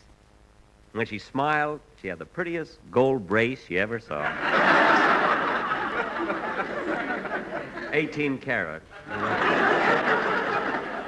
Now, come on, let's finish straightening the attic. Now, put that carton on top of the trunk. Yes, sir. How about putting it... Boss, what are you looking at? This old picture album. Most of them were taken when I was a kid. Oh, yeah.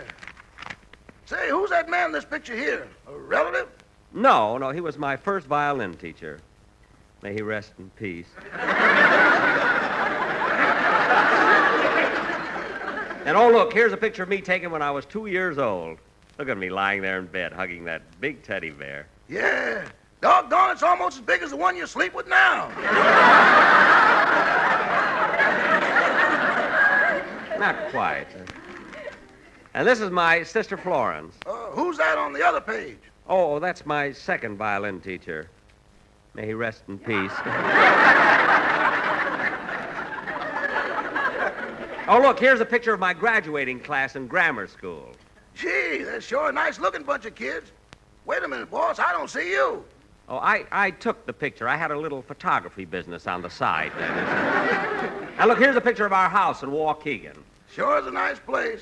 Who's the man standing out in front? Oh, he's my third violin teacher. Is he resting in peace? I don't know. He ran away and joined the Foreign Legion. And Rochester, here's a picture. Oh, that must be some of my gang. We're going to rehearse here today. I'll see you later.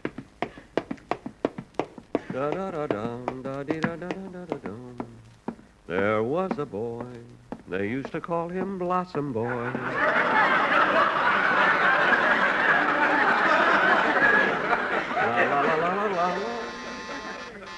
Coming.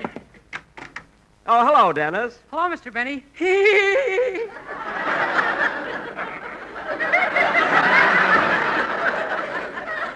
What are you giggling about, kid? Well, this morning I went out in my yard and caught a gopher. Why should that make you laugh? I got him in my shirt and he tickles. Dennis, you got a gopher inside your shirt? No, I just said that for a joke. Why didn't you laugh? Joke? You've got no sense of humor at all. Look. No wonder you've only got one show.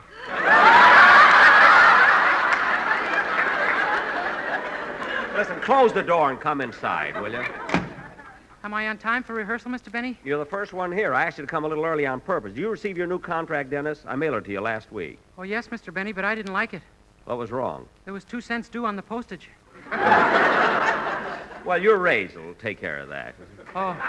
Anyway, I'm glad you received it. Did you sign the contract? Oh, I was going to, but it hasn't come back from the doctor yet. What?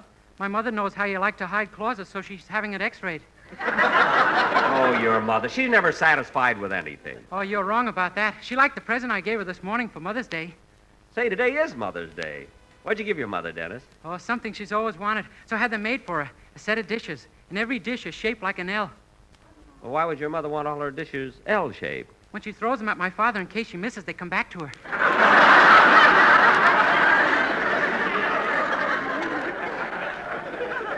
L-shaped dishes. That's the silliest thing I ever heard of. Yeah, she hasn't missed in 20 years. That I can believe. What did you get for Mother's Day, Mr. Benny? Dennis. Why should I get presents on Mother's Day? It's in our contracts. Yeah. Oh, yes. Gee, I don't know what to get you for Labor Day. You'll think.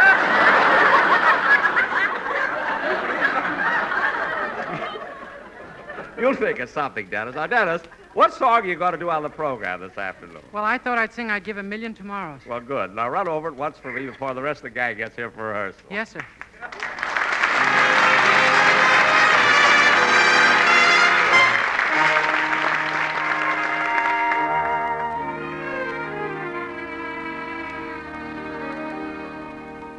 I'd give a million tomorrows for just one yesterday.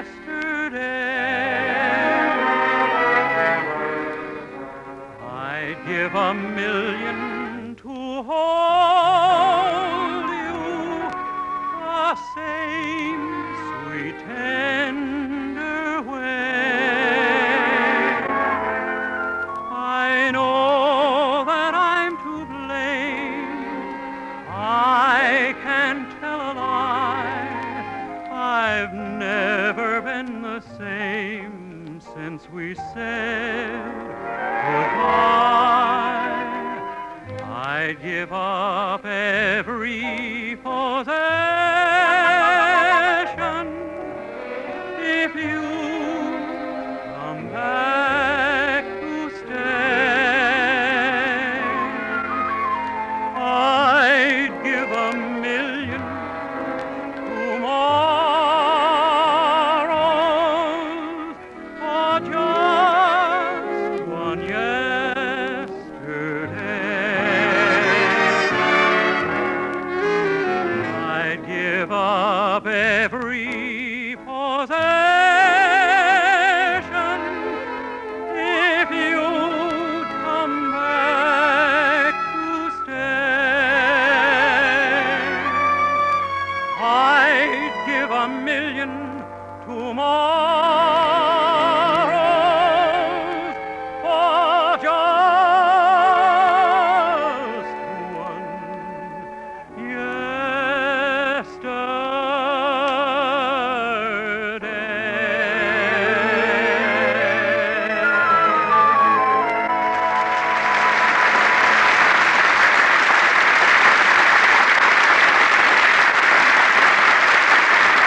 did you like it, Mr. Benny? That was fine, Dennis, and it will probably sound even better, when you...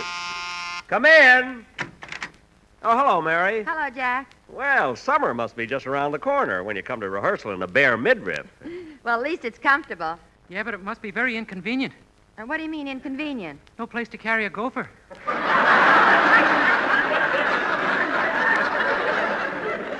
Dennis, I still. But Mary, I think those bare midriffs are a little immodest. Immodest? Why, everybody out here wears them. Well, my girlfriend Gladys doesn't. That's not modesty. She doesn't want to show her tattooing. Tattooing.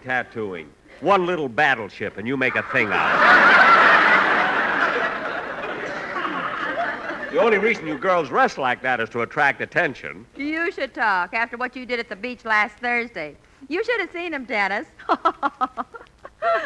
Oh, Mary, please. He put on a pair of flame-colored swimming trunks and shaved the hair on his chest to spell out Gorgeous George.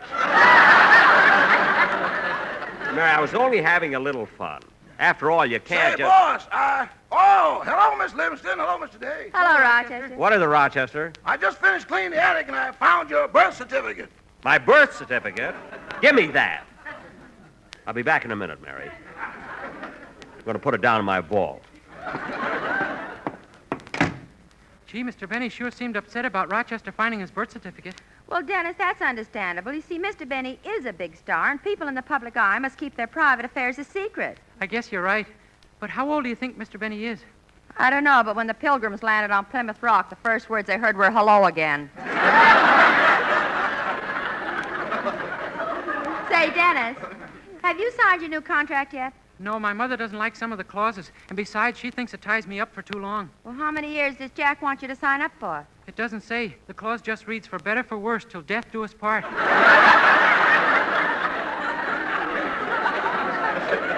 What? I don't know whether to sign it or give him his ring back. Well,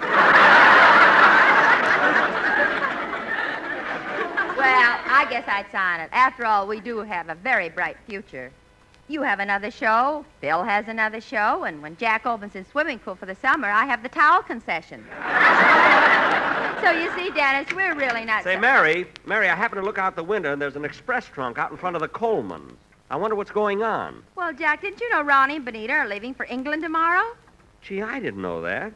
So they're going to England, eh? Yes, and this will be your last chance to go over there and explain to Ronnie what happened to his Oscar. You're right, Mary. But, gee, I just haven't the courage to face him. Maybe if I...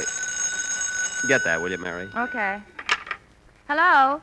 Mr. Benny's residence, star stage, screen, and radio. Mary the Towel Girl speaking.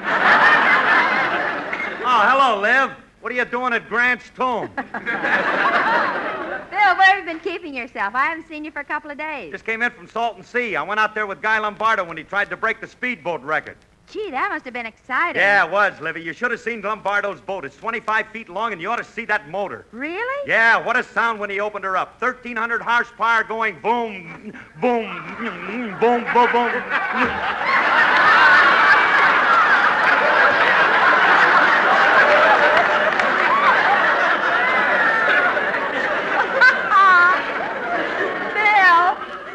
Bill, what'd you call for? Do you want to speak to Jack? Yeah. Is the queen bee in the hive? Oh, just a second. I'll call him. It's Phil, Jack. He wants to talk to you. Okay. Hello? Hiya, Dad.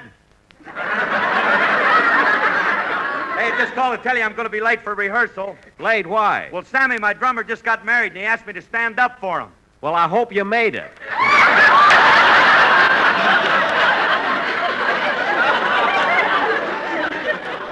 So Sammy finally got married, huh? Was it a nice wedding? Yeah, everything went along swell. Except that just 5 minutes ago, Sammy took a punch at Remley because he caught him kissing the bride. Well, Phil, at a wedding, you're supposed to kiss the bride. I know, but he caught Remley doing it last night.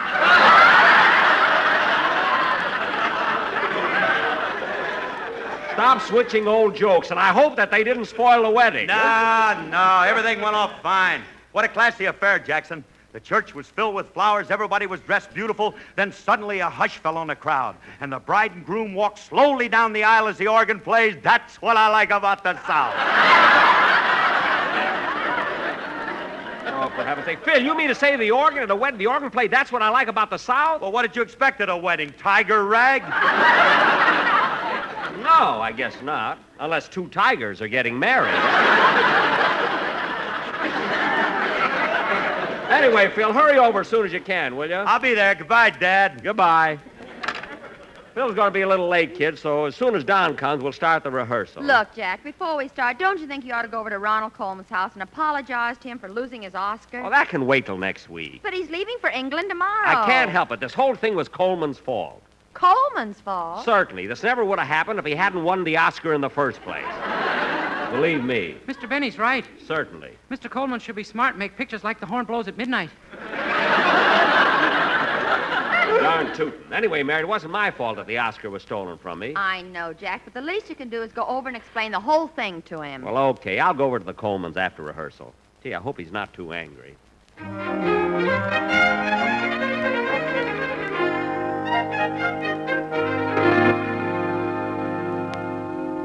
Are you all finished packing, Ronnie? I will be in just a minute, Benita.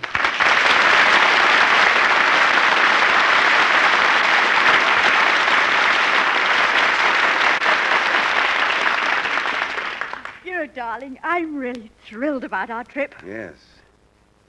Ah, to be in England now that James Mason's over here. Oh, Ronnie.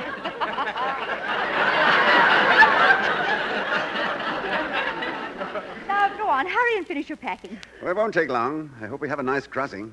How's the weather on the North Atlantic this time of year? It's rather cold and windy. Oh, I'd better take a pair of the long ones. Say, Benita, did you call the newspaper office and tell them to forward our copies to London? Oh, no, that'd be silly. They have all the news in the English papers. Well, they don't have Little Orphan Annie. Yes, they do. Only they call her their parentless Penelope. Good. Say, isn't it a shame you haven't got the Oscar to take to England with you? Oh, darling, please. My doctor told me not to discuss that. Well, don't give up hope yet. Why don't you go over and speak to Jack Benny? I mean, the Oscar must be around someplace. Things don't just disappear. Oh, they don't, eh? 9 years ago, a gas man went into Benny's house and hasn't been seen since.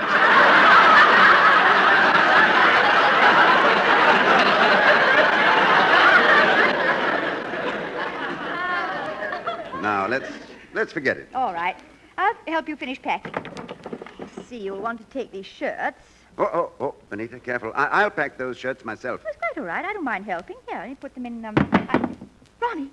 Look what fell from between these shirts. Your Oscar. Yes, so it is. Well, you certainly don't seem very surprised at finding it. Benita, let's finish the packing. There's something very peculiar going on. When did you get your Oscar back? Well, we'll discuss it on the boat, darling. We'll discuss it now. Tell me everything. All right, but I don't know all the details myself.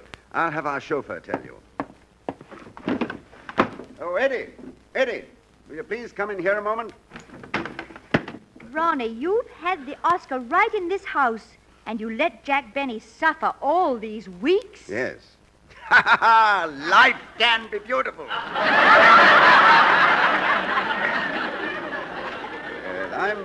I'm sorry you discovered it so soon. I could have made Benny... You wanted to see me, Mr. Coleman? Oh, yes, Eddie, yes. Mrs. Coleman has discovered our little secret, and I want you to tell her the whole story about the Oscar. Oh, that. Well, you see, ma'am, Mr. Coleman was pretty fed up with Jack Benny's constant borrowing. So the night he borrowed the Oscar, Mr. Coleman tipped me off and told me what to do. Well, I went out in front of the house. I was hiding behind a tree. And when Mr. Benny came out of your house and walked down the Yada-dee-da-dum, da-dee-da-dum, da-dum, dum-dee-da-da-dum. Hey, Bud. Huh? You got a match? Yes, I have one right here. Don't make a move. This is a stick-up. Mister, put down that gun. Shut up. I said this is a stick-up. Now, come on. Your money or your life?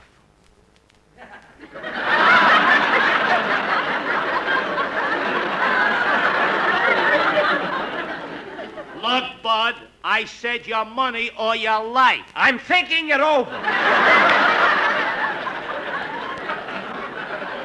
Now, look, mister. And I'll take that package you're carrying, too. This package? But it isn't mine. It belongs to Ronald Coleman. He wanted... Lie down and give it to me or I'll drill you. All right, here it is. Now, lay down the sidewalk and count to 100. Yes, sir. 1, 2, 3, 4, 5, 6, 7, 8, And that's exactly what happened, ma'am. And when I brought the Oscar right in the house and gave it to Mr. Coleman. Well, thank you, Eddie. You may go now. Yes, sir. Oh, don't stare at me like that, darling. It was time Benny was taught a lesson, and I'm glad I did it. Ronnie, that was an awfully mean thing to do. And I love you for doing it.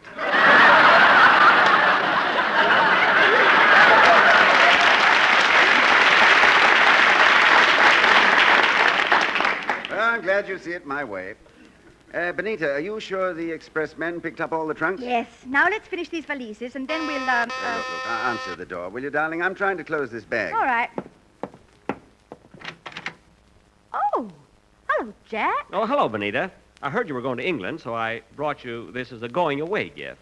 Oh, what a beautiful bouquet of white roses. You really like them? Why, they're my favorite flower. In fact, I have a bush of them right over there.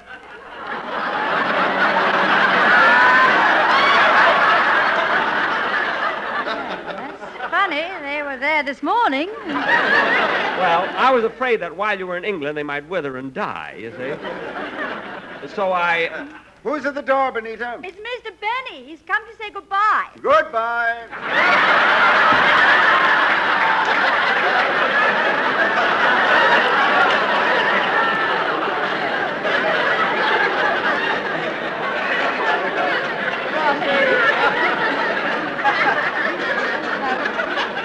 Come on in, Jack. Ronnie's in the other room. Well, almost packed, I see. Yes, Jack, and tomorrow we'll be on our way. Ronnie, I thought on the boat, time might hang heavy on your hands, so I brought you this book. Here. Well, thank you, Jack. Nice of you to return it. And that isn't all I brought, Ronnie. See, I've got something here for both you and Benita. A carton of Lucky Strike cigarettes. A carton of Lucky Strikes? And you'll love them. They're so round, Ronnie, and so firm, Benita, and so fully packed, Ronnie. And so free and easy on the Oscar. On the draw. On the draw. Yes, I know, Jack, I know. LSMFT stands for Lucky Strike, means fine tobacco. Yes, you must have heard that once. And quality of product, is essential to continuing success. Here you are, Ronnie. Here are the cigarettes. Thank you, Jack. How much are they? $1. Oh, no. No, Randy. Mary told me not to.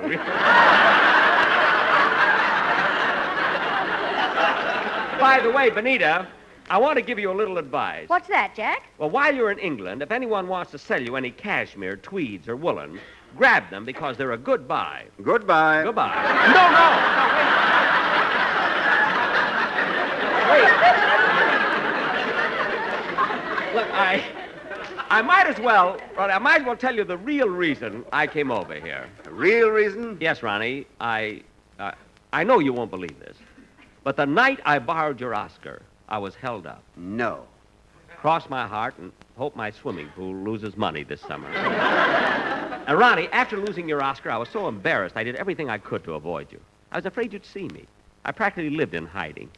Every Sunday I had to sneak out of my house down to NBC.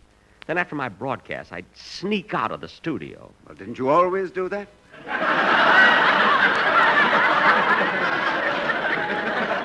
Only on Sundays. Well, Jack, it's funny you should be held up practically in front of our house. Oh, it was a harrowing experience. You'll never know what I went through to protect your Oscar. Would you like me to tell you about it? We'd love to hear it. Well, the night I borrowed your Oscar, I left your house and was walking down the sidewalk, humming in my usual carefree way. Hey, Bud. Huh? You got a match? Yes, I have one right here. Don't make a move. This is a stick-up. A stick-up?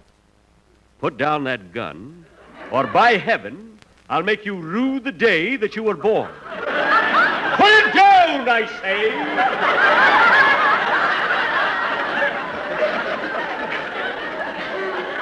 Now, take it easy, mister. You'll get hurt. I'm not alone. I have a ferocious lion here. A lion?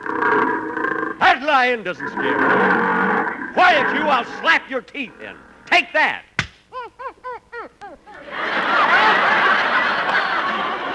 And now for you, tough guy. Please, mister, please don't hurt me. Hey, fellas, come here. Help! Why, you sniveling, white-livered, cringing coward. Take that. Hey, fellas, he knocked me down. Come on, help me. Okay, Chief, here we come. This guy's a tough one. We'll have to use our last resort. Give it to him!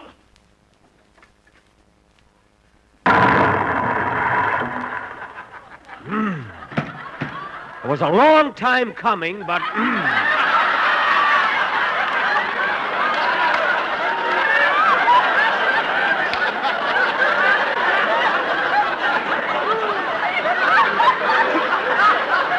That did it. That rocket bomb stunned him a little. Come on, fellas. We better get out of here. That was the last thing I heard, Ronnie. When I came to, all 500 of them were gone. And so was your Oscar. But I really did my best to protect it. Stout fellow. I protected that Oscar with my life. That sounds pretty good, Johnny, but it ain't the way I heard it. What? Look, Jack, I might as well tell you. You can stop worrying about the Oscar. It was returned to me. Who? How? When? What? How? Who? All right now, Jack, don't ask any questions. The important thing is I got it back. Well, that's wonderful. Gee, I've never felt so happy in my life. Now, look, Ronnie, if you had to give a reward to get the Oscar back, or ran into any other expense, don't worry. You're insured. Yeah, I know. Come on, Ronnie, we've got to finish our packing. Pardon me, Mr. Coleman. Do you want me to take the Felicias out to the car? Yes, Eddie, and be sure Ronnie, to see that the... Benita, look, that's him. The man that helped me out. Ronnie! Jack jumped right through the window. And look at him run. Gee, Mr. Coleman, I'm sorry I frightened him. He certainly left in a hurry. Yeah, he sure did. I'll take his shoes back to him in the morning. Ronnie, ferocious lion. Rocket bomb.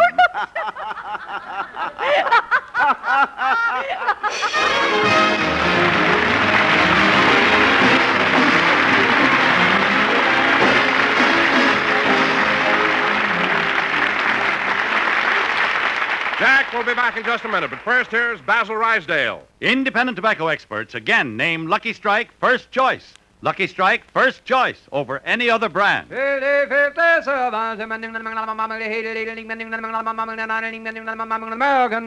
famous Crosby poll has just completed an impartial survey in 11 southern tobacco states. This poll, taken among tobacco experts, reveals the smoking preference of the men who really know tobacco. Yes? For their own personal smoking enjoyment, independent tobacco experts again name Lucky Strike first choice. Lucky Strike first choice over any other brand. These are the experts, auctioneers, buyers, and warehousemen. And we believe their overwhelming preference for Lucky Strike has a direct relationship to the quality tobacco we purchase for Lucky's. You've heard the poll results. Now listen to what Mr. Alexander Irvin, veteran warehouseman from North Carolina, recently said. For a good many seasons, I've seen the makers of Lucky Strike buy fine, ripe, mellow tobacco.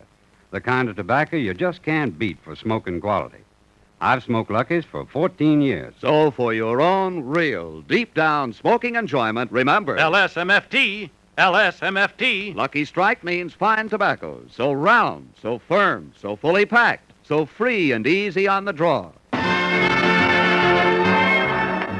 Good night, folks. This is NBC, the national broadcasting company. Join the adventure with Frank Rice up next on Nightly Old-Time Radio Shows. The Adventures of Frank Race, starring Tom Collins.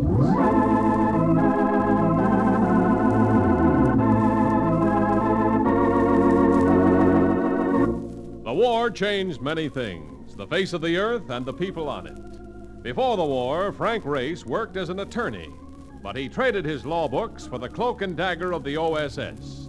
And when it was over, his former life was over too. Adventure had become his business. The Adventures of Frank Race.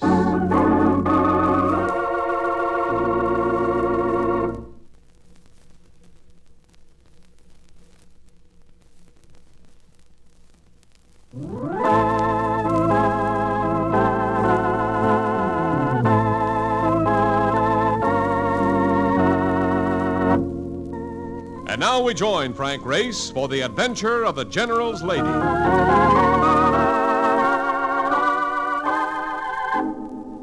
There's nothing quite as bad as the liquor you get in the Mediterranean area. And the Bar Talibri in Tunis is no exception. But it has an atmosphere you'll find nowhere else. And I sensed a dawning appreciation of this in the attitude of Mark Donovan as he stood beside me drinking imitation scotch. It's a great town, Race. I like it. You didn't think you would, you remember? Yes, I was wrong. When you said Africa, all I could think of was a lot of elephants snorting through the jungle. This place is class. And dames. Wait till I get back to New York and tell the boys about these dames. Guy couldn't do no better in front of Minsky's burlesque theater. Pardon me. Didn't I hear the name Race mentioned? Yes, I'm Race. You're my boy. Been looking for you. I had noticed him before, standing at the end of the bar. He was tall and broad and red-headed, with a grin that would have elected him to public office. Heard a lot about you, Race. Guess that's why I was looking for someone to be throwing his weight around. You're a lot quieter than your reputation. I'm Ted Connolly. Oh, it's a pleasure. This is Mark Donovan. Hi, Mark. Hi. How'd you happen to hear about me? Pete Peterson. Pete? He's going to meet me here. I know. That's why I've been looking for you. Pete couldn't make it. Knowing Pete, I'd say that means trouble. What's the story? He's been hurt. Badly hurt. Where can I see him? You want to come with me? We'll come. Lead the way.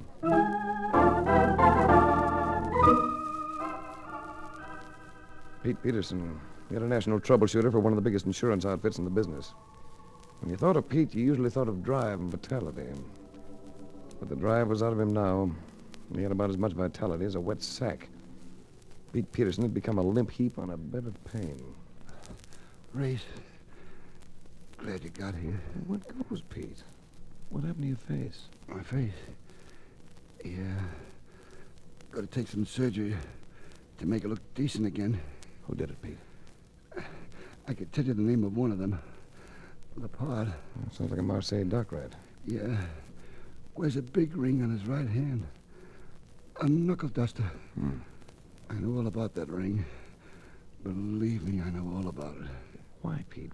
Why are you here? Because of a guy named Lemitron. Know him? General Lemitron. Yeah, I know him. Well, he's in Tunis because of a woman. The company got the tip that he was never going to leave the city alive. If Lemitron's murdered, it could mean civil war in Monaco. So you came to play nursemaid? And look how I ended up. Have you seen Lemitron? Never had a chance to get near him. I'm going to have to turn it over to you, Race. And the only lead I can give is the name of a woman. Joan Veneer. Wait, give me one other lead, Pete. Where did you encounter this Lepard? In a dive called Eleanor. But, Race. Yeah, Pete? If you find him, watch it. I know a few things about taking care of myself. But man to man, he handled me like a child. Whatever you do, don't let him get his hands on you. The Eleanor.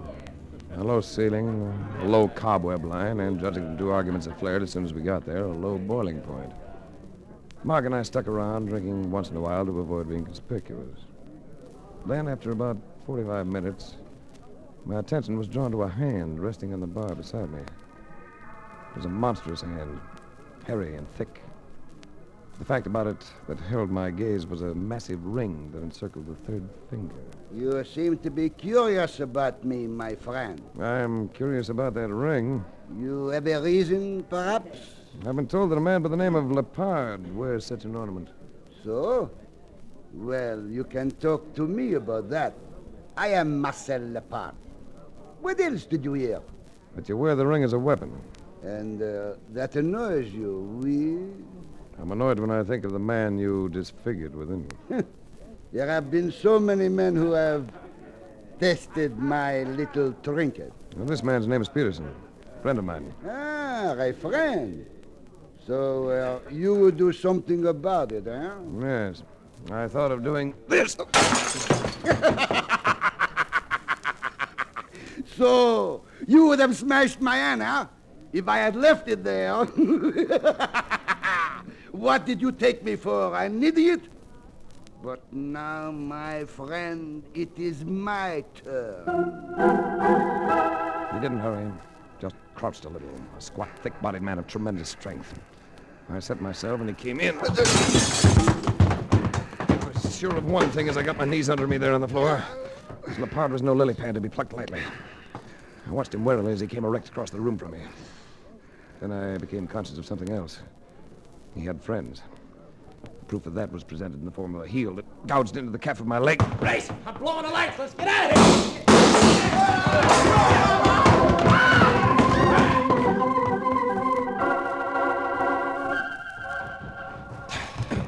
Well, I think we're clear now. That's a good thing. I couldn't go another 50 feet. Oh, thanks, Mark. For the diversion you created back there. No, brother. Yeah, I was in a spot. Oh, you know you were in a spot. That guy had more pals than all of them in the pool room. Yeah. Look, tell me something, will you? Since when you started going around picking brawls? Well, you saw what Lepard did to Pete Peterson. Oh. That was enough to raise any man's blood pressure. Well, look, anytime you tangle with that Lepard, you ain't attending no tea party. Oh. What do we do now? Yeah, it's pretty late. We better go back to the hotel, turn in. Oh, no. You don't think you're being subtle, do you? Anytime you come out with a suggestion like that, there's only one answer, chum. You're gonna go see a dame. That's right, Marcus. A dame by the name of Joan Veneer. Yeah. Well, take it easy. And try and stay out of trouble, will you? I begin to get the feeling this town is full of it.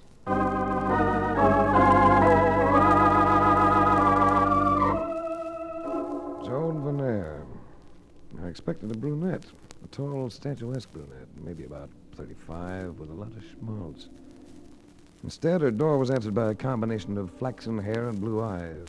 Not at all statuesque, but with a figure that'd top any cigarette girl you've ever seen.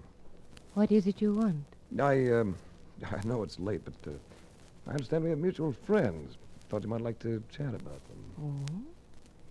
And just who are these mutual friends? General Lemitron and the General's most able aide, Salvon Sebastian. I see. And who are you? The name is Race, Frank Race. I'm here because I'm worried about the General. Perhaps you had better come in, huh? Thank you. Do you mind if I say I'm surprised? Concerning what? Well, you were described to me as a lady of intrigue. I expected someone, well, shall we say, I'm sure you mean to be complimentary. Oh, I do mean it, believe me. I want to sit down, Race. Would you care for a drink? No, thanks. I'm quite content with the atmosphere as it is. But there's something that puzzles me. Yes? Why the tie-up with Lemitron? He's big, but he's not that big. Well, you could have anything you set your mind on. You could... No, you're not being complimentary at all, are you? You know, you'd almost make me believe those words. Don't make yourself try too hard, Race. Now, what is it you came to see me about? Lemitron's here in Tunis because of you. If he stays, he's in danger of losing his life. Race, you must know something clearly. I'm not in love with General Lemitron. I never have been. Nor have I ever given him any encouragement. If he is here because of me, I cannot help it. I can understand all you've said. I can believe it. Sometimes a man goes a little out of his head over a woman, even though she doesn't feel the same way about him. Would you be willing to leave Tunis so that he'll go too? Tunis is my home. Well, if you did it just for a short time, you could go to Paris, do some shopping. Is it really so important, Race, or is it just a whim of someone? American insurance companies learned that General Dimitrov is to be assassinated here in Tunis. If possible, we'd like to prevent that happening. That's why I'm here. All right, Race. I'll go to Paris. But I won't enjoy it. I won't enjoy it either. Much rather have you here in Tunis. Will I see you again? Would you like to? I think so. Here. Let's see if this will help you make up your mind. When, Race? When will I see you again? Don't worry. I'll never keep you waiting very long.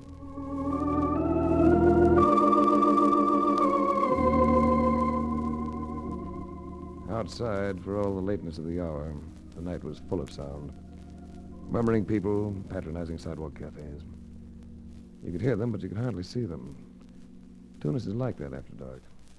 There are few lights, and has the atmosphere of a darkened stage set for drama and suspense. And as I walked, a voice reached for me from the shadows. Race, one moment. Perhaps you don't remember me. Salvan Sebastian. Of course I remember you. And as a matter of fact, I'm glad to see you. At the risk of seeming impertinent, I must ask what you are doing at the apartment of Mademoiselle Vernier. Always the watchdog, aren't you, Sebastian? I was discussing General Lemitron. And yourself. Lemitron. A great man. A genius. At the moment, he suffers from temporary insanity because of a woman. Give him credit, Sebastian. She's a woman well worth it. No woman is worth a man's life. Do you know who's after Lemitron race? Bargon himself. The general has become too strong. The party has become too strong. At home, I would not worry. There we can protect Lemitron. But here... Yeah, maybe it'll work out. I've just persuaded the girl to go to Paris. Paris? What good will that do, Race? Lemitron will follow her. No. We'll have to get him home. Oh, would the girl go to an Olonaco? Well, you'll have to ask her. I won't. And I doubt it. She says she's never given Lemitron any encouragement at all. I know. That seems so hopeless. Race, why don't you come with me to our villa? You know Lemitron, and he may respect your advice. I can at least talk to him. Good. Let us go at once.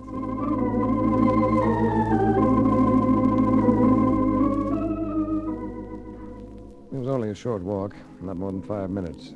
And I stirred up my thinking to plan what I'd say to the general. But in front of the villa, I found myself with other problems in the shape of several shadowy figures that suddenly confronted us. You are going somewhere else? Lepard. Oui, Lepard. Would you mind getting out of my way? You are forgetting something, Race. We have some unfinished business. Later, Lepard. At the moment, I have other matters to take care of. Now, Monsieur Race, and this time you will not run from me. I spun as I came in, ramming a heel into his knee. He fell away, but then his companions came at us, making a wild, spinning affair, with Lepard and I again finding one another in the dark. This time you will not get away. This time I am going to kill you. He had his hands about my throat, and they were like bolt cutters. But I slammed a punch to his stomach, and another, and he let go. But then as he came in again, I drilled through his jaw.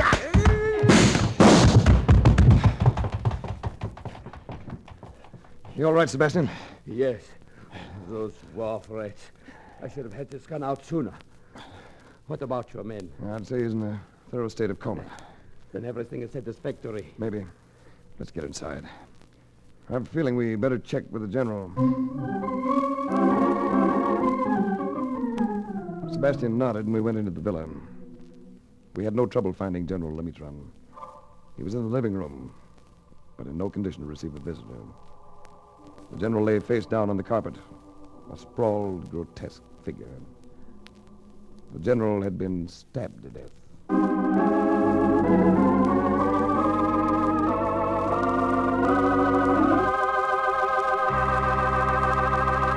We'll return to the adventures of Frank Race in just about 1 minute.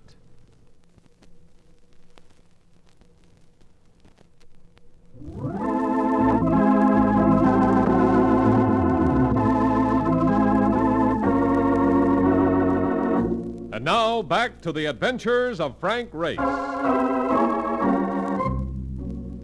the look of it, the general had been stabbed just as he came into the room. His hat, a soft Panama, lay a few feet from his head. An incongruous note was an electric razor that had been placed on the phone stand. I glanced at Sebastian. He stood immobile, staring down at his dead chief. He stood this way for a long time before he said anything. And when he spoke, he still kept his gaze on the quiet form lying at his feet. So, they have done it. And all the time I've been afraid. I never really thought they would. But let me mix you a drink, Sebastian. You will never know, Race, how much I worship this man. Some of this brandy should help. They murdered him because he became too popular with the people. He would have been our next president at the next election. Do you realize that, Race? It was a foregone conclusion. Here, Sebastian. Take this drink. You drink it, Race. The fire I need is already beginning to burn inside me. What are you going to do? I'm going home. Set the country on fire, huh? What do you expect? You think I'm going to let them get away with this? You said you've got an election coming up. Why don't you let the people return the verdict? Through their ballots. No. We will settle this now, when I take back Lemitron's body. Yes. That'll do it, won't it? All you'd need to do would be to utter a cry. Avenge Lemitron. And the country's in for a bloody civil war. But nobody will be surprised, will they, Sebastian? You people have always done it that way, haven't you? An eye for an eye. Yes, we have always done it that way. An eye for an eye. And that girl... Now, wait a minute. You have no proof that Joan Venner had anything to do with this. I don't need proof. She was the cause of its being here. That is enough. I've got a warning for you, Sebastian. That girl must not be harmed. First, I take care of the woman for you, General. Then we go home. He was standing there like a man in a trance, and I knew that nothing could be done with him. So I turned from him, left the villa, returned to the center of the city.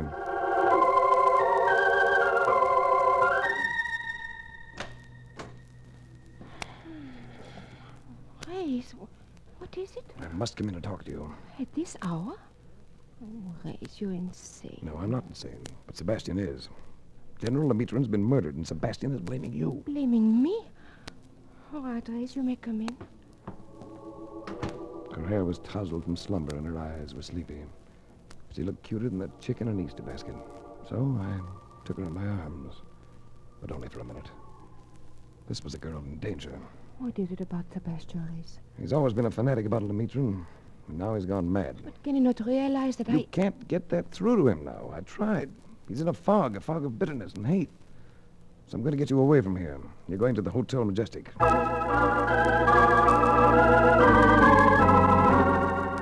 was able to get a room for her next to the one Mark and I had. It was 3 o'clock by then. But when I tried to turn in, I found myself too restless to sleep. So I awakened Mark. Now, what goes? That girl I went to see when I left you. She's in the next room. She might be in danger, so I want you to watch out for her. Yeah. I don't think anything's going to happen, but stay alert anyway, will you? Yeah, sure. Where you going? I don't know. I can't settle down. I thought I'd go out for half an hour. I'll be down at the bar at the Libre. Okay. Have one for me while you're at it.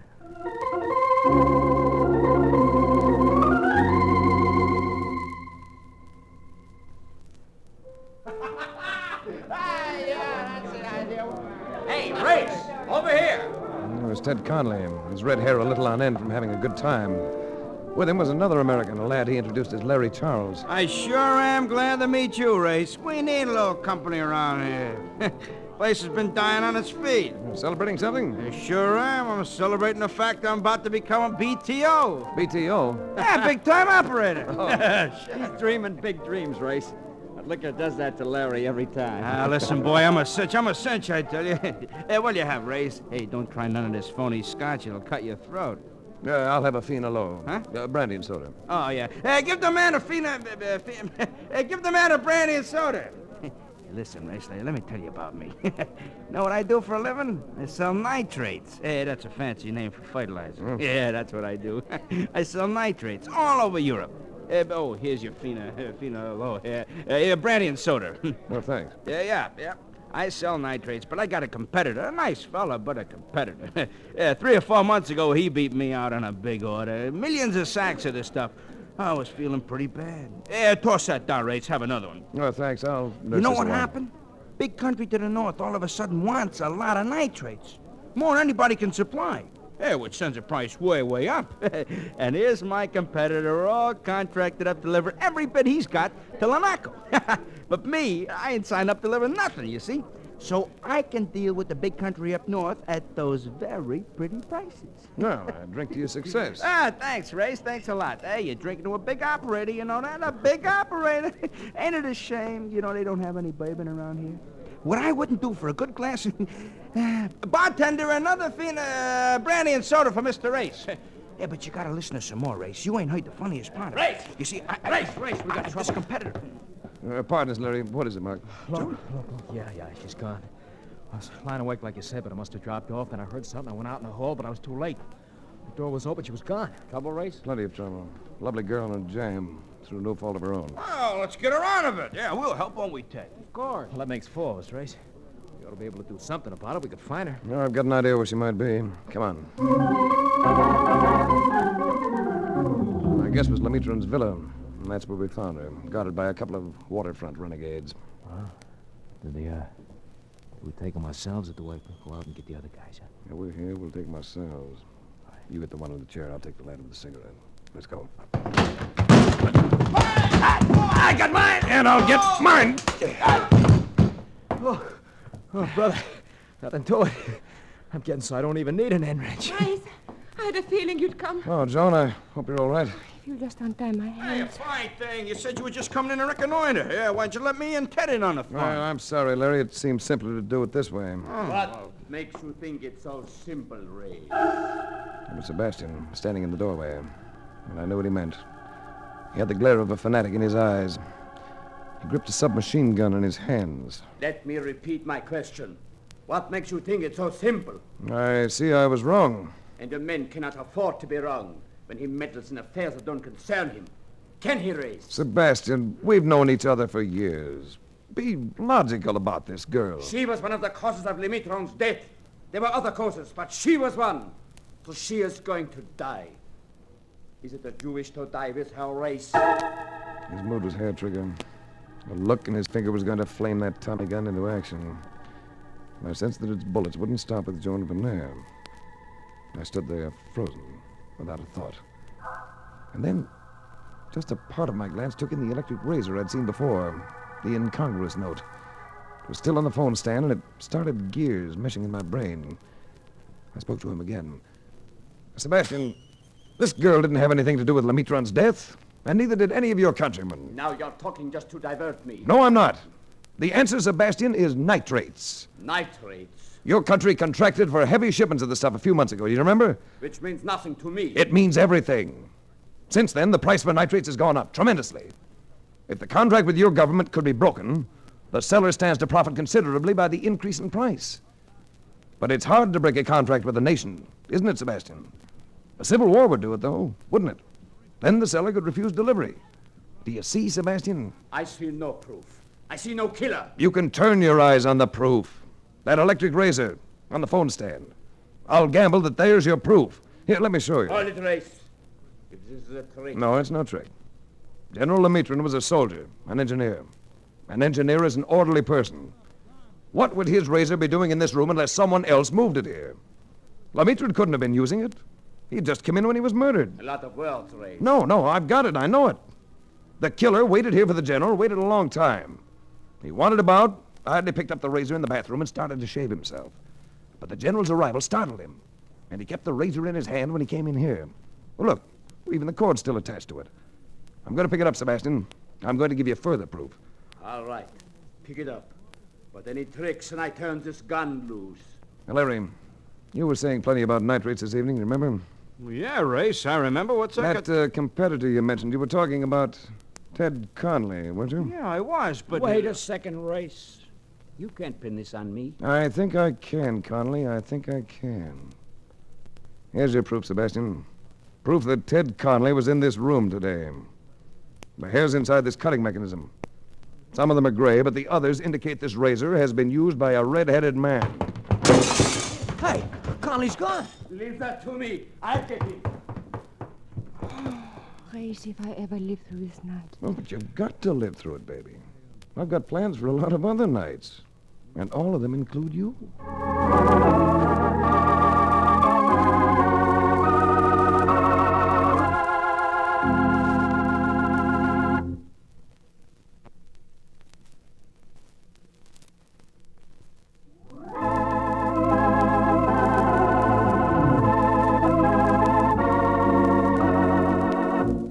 The Adventures of Frank Race, starring Tom Collins with Tony Barrett as Mark Donovan, comes to you from Hollywood.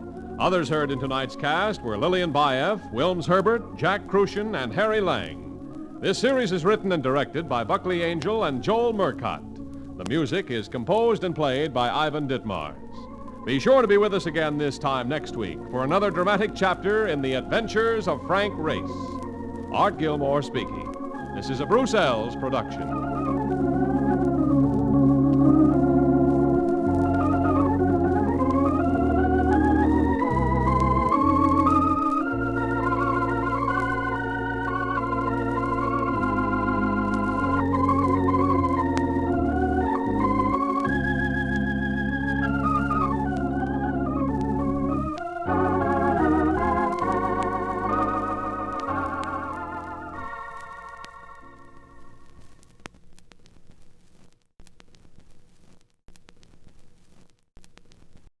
Chapter 22.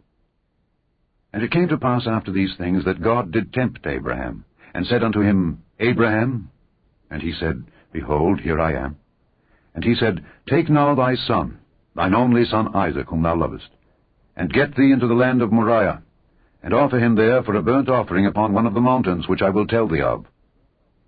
And Abraham rose up early in the morning, and saddled his ass, and took 2 of his young men with him, and Isaac his son, and clave the wood for the burnt offering, and rose up, and went unto the place of which God had told him. Then on the 3rd day Abraham lifted up his eyes, and saw the place afar off. And Abraham said unto his young men, Abide ye here with the ass, and I and the lad will go yonder and worship, and come again to you. And Abraham took the wood of the burnt offering, and laid it upon Isaac his son. And he took the fire in his hand and a knife, and they went both of them together. And Isaac spake unto Abraham his father, and said, My father? And he said, Here am I, my son. And he said, Behold the fire and the wood, but where is the lamb for a burnt offering? And Abraham said, My son, God will provide himself a lamb for a burnt offering. So they went both of them together. And they came to the place which God had told him of. And Abraham built an altar there, and laid the wood in order, and bound Isaac his son, and laid him on the altar upon the wood. And Abraham stretched forth his hand, and took the knife to slay his son. And the angel of the Lord called unto him out of heaven, and said, Abraham, Abraham. And he said, Here am I. And he said, Lay not thine hand upon the lad, neither do thou anything unto him. For now I know that thou fearest God, seeing thou hast not withheld thy son, thine only son, from me. And Abraham lifted up his eyes and looked, and behold, behind him a ram caught in a thicket by his horns. And Abraham went and took the ram, and offered him up for a burnt offering in the stead of his son. And Abraham called the name of that place Jehovah-Jireh, as it is said to this day, In the mount of the Lord it shall be seen. And the angel of the Lord called unto Abraham out of heaven the 2nd time, and said, By myself have I sworn, saith the Lord, for because thou hast done this thing, and hast not withheld thy son, thine only son, that in blessing I will bless thee, and in multiplying I will multiply thy seed as the stars of the heaven, and as the sand which is upon the seashore, and thy seed shall possess the gate of his enemies. And in thy seed shall all the nations of the earth be blessed, because thou hast obeyed my voice. So Abraham returned unto his young men, and they rose up and went together to Beersheba. And Abraham dwelt at Beersheba. And it came to pass after these things, that it was told Abraham, saying, Behold, Milcah, she hath also borne children unto thy brother Nahor, Huz his firstborn, and Buz his brother, and Kemuel the father of Aram, and Chesed, and Hazo, and Pildash, and Jidlaph, and Bethuel. And Bethuel begat Rebekah. These 8 Milcah did bear to Nahor, Abraham's brother. And his concubine, whose name was Reumah, she bare also Tebah, and Gaham, and Thahash, and Maacah. Adventure awaits with the Lord of the Jungle, Tarzan, up next on Nightly Old Time Radio Shows. Tarzan of the Apes, brought to you from out the pages of Edgar Rice Burroughs' astounding book. You're determined to go, Professor? Yes, Clayton. What else can I do? To leave my daughter out there in the jungle? Why, it's unthinkable. And yet, Archimedes, what can you hope to accomplish? Nothing. Yes, Philander. What you say is true, but to do nothing is impossible. I should never forgive myself. Very well. Now stop. Why, that's a gun. There must be a ship. A ship. There. Off the coast. And there's the pirate ship. I wonder if Captain Trace is aboard. They must have fired that gun to see if we're still here. Yes, of course. We must attract their attention. Will you look out for Porter while I go to the headland and fire the beacon? They can't possibly see us here, even with powerful glasses. To think, I daren't think about it. Yesterday, if they'd only come. And today, it's too late. I can't see very well. Do they appear to be lowering a boat? I think not. They seem to be clustered on the upper deck, searching the coast with their glasses. Then, Clayton, you must forget me. You must think of yourself. Go to the beacon before it's too late. You come along too, Porter. No. I will start off alone on my search. But, Professor, when the crew lands, we, all of us will search. And the more I think of it, the more I'm inclined to the belief that Jane may be alive after all. Clayton, what do you mean? Ordinarily, I think, an ape would kill right away. Yes, I've been thinking the same thing. And we heard Jane screaming for some considerable time. Yes. Well, all that I mean is that if the ape did not kill Jane right away, why should the brute have killed her later? Clayton, you may be right. Let us hasten to the headland and watch. I'll postpone my searching until the crew lands. If they do come back. Hurry. I'll go ahead as fast as I can. You follow me. And don't forget your rifle.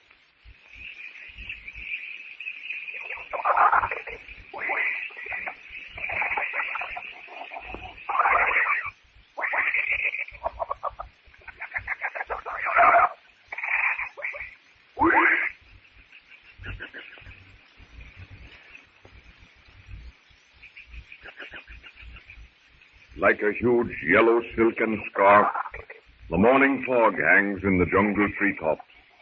Tarzan, lying on a platform of twisted branches, waits on Jane, still sleeping in the leafy bower the ape-man has built her. Tarzan would like to go to the water hole, but a rustling of leaves. The silken sheen of Sheeta's coat glints for a moment behind a clump of bamboo. Tarzan shakes his head. To leave Jane here to the doubtful mercy of the jungle? Oh, where am I? What's happened? Oh, now I remember. Jane Porter crawls out from under the rude shelter, looks at Tarzan. Tarzan moves toward her. Jane.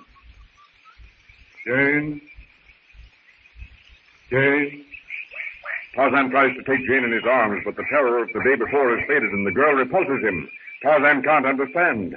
Yesterday, this she, Jane, had rushed to him for protection. Today, when he tries to comfort her, Jane beats the ape-man's chest with her clenched hand. Let me go, do you hear? Let me go.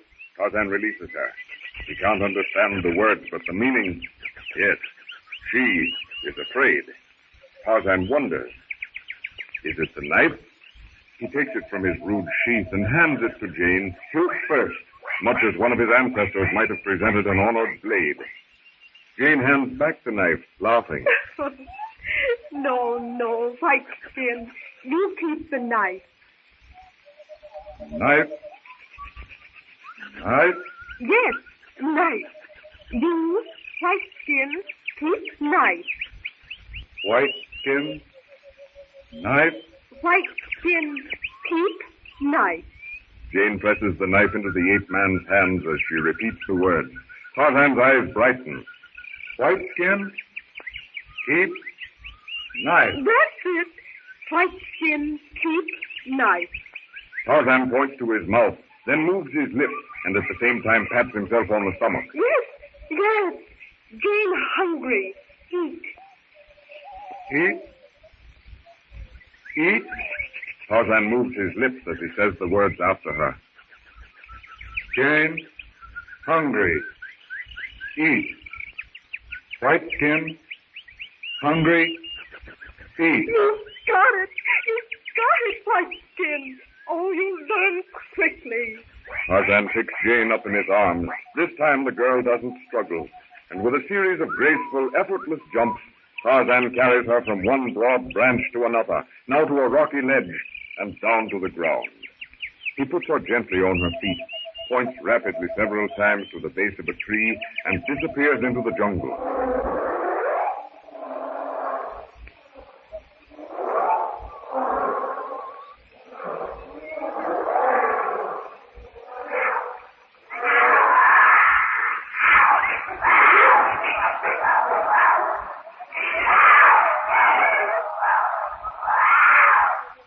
For a moment, fear assails Jane. In every sound, she hears a further menace. Every darting shadow is some fresh, fearful thing. Even the chattering of friendly monkeys sends her heart fluttering.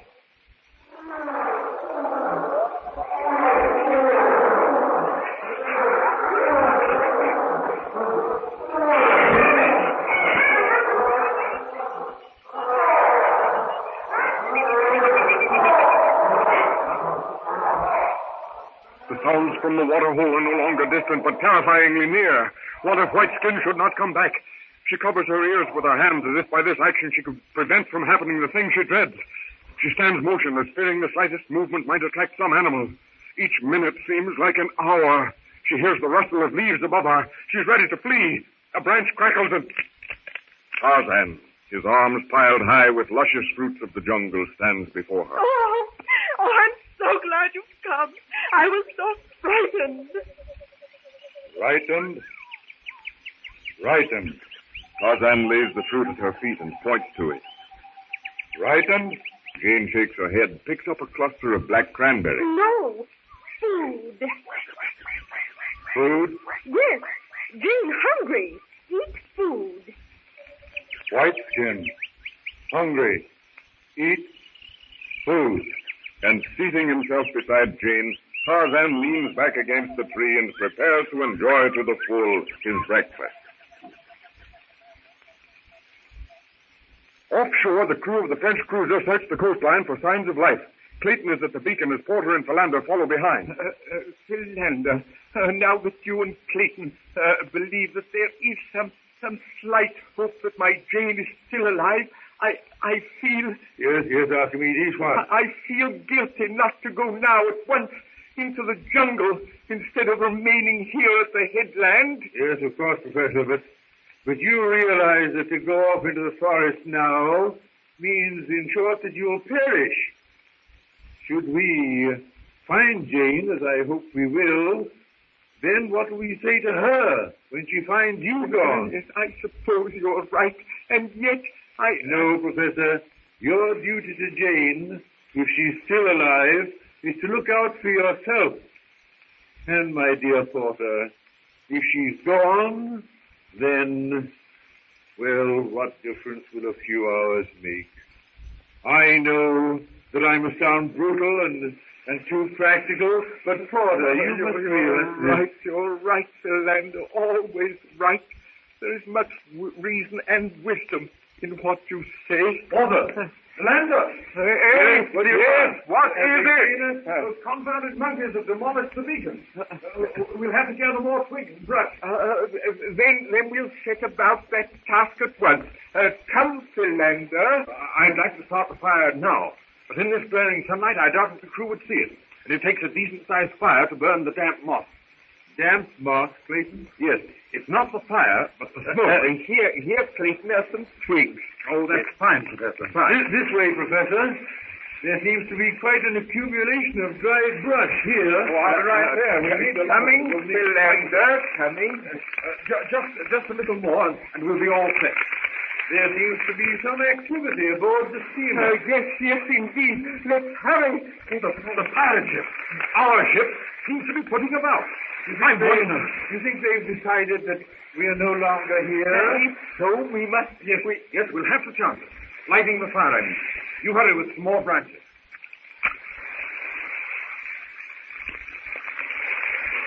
Here, Clayton, here. Throw it right on the fire.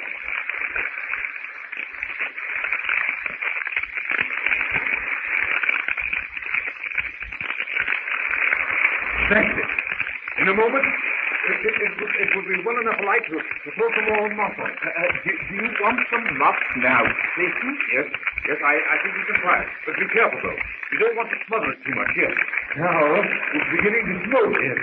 Yes, in a few seconds, we'll know whether or not the crew has seen it. Yes. What? Yes. They don't see it. Oh, then they must see it. Perhaps they think it's only a jungle. They won't come. Oh, why did I delay? Why did I waste this valuable time when I might have been searching for my beloved one? I'll go now. Back to the jungle where I'll search for her. I'll find her. Come down. Let me go. Let me go.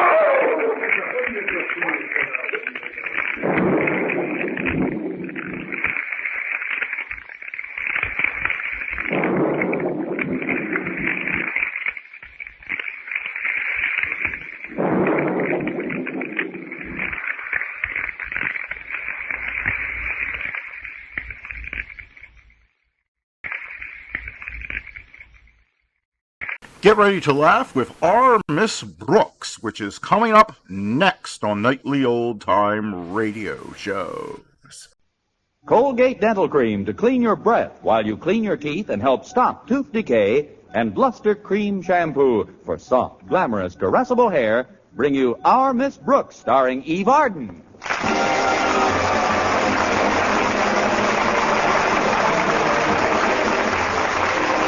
It's time once again for another comedy episode of Our Miss Brooks, under the direction of Al Lewis. Well, running a high school is usually a difficult task. But Osgood Conklin, principal of Madison High, where our Miss Brooks teaches English, somehow manages to make it seem even harder. Last week, for instance, it was his anti-gambling crusade.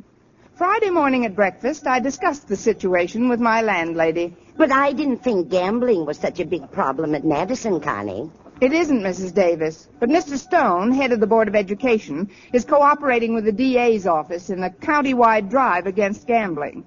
Naturally, Mr. Conklin hopped on the bandwagon.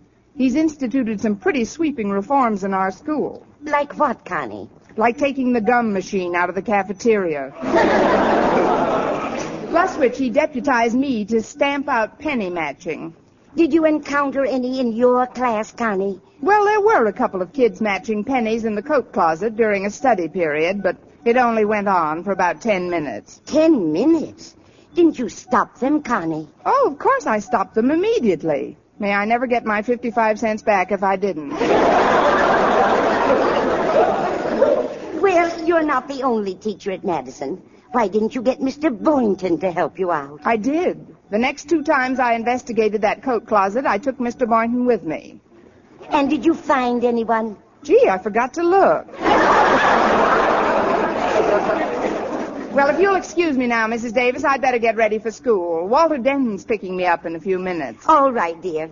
Oh, before you go, would you do me a favor, Connie? Take this $5 and pay my phone bill this afternoon. I'd send it in, but frankly, I'm afraid it's just about overdue. Me and that absent mind of mine. You are quite a pair. Don't worry about it, Mrs. Davis. I'll take it in to the company today.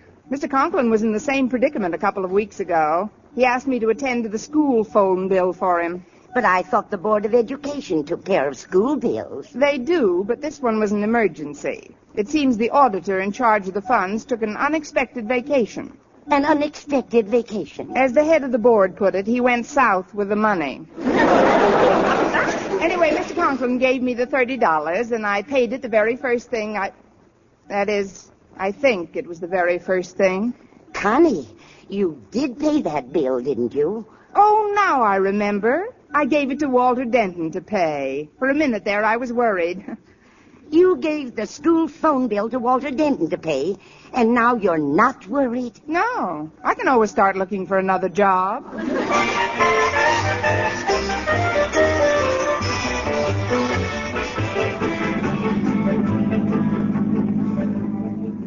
Would you mind decreasing the speed of this rocket ship just a little, Walter? For you, fair one, I'll make the old chariot tiptoe. But why so jittery on this most beautiful of all possible days? Because, oh fast one, on this most beautiful of all possible days, I've just been stricken with the most horrible of all possible thoughts.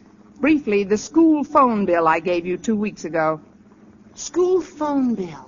School phone bill. Oh, no, don't tell me you forgot it. School phone bill.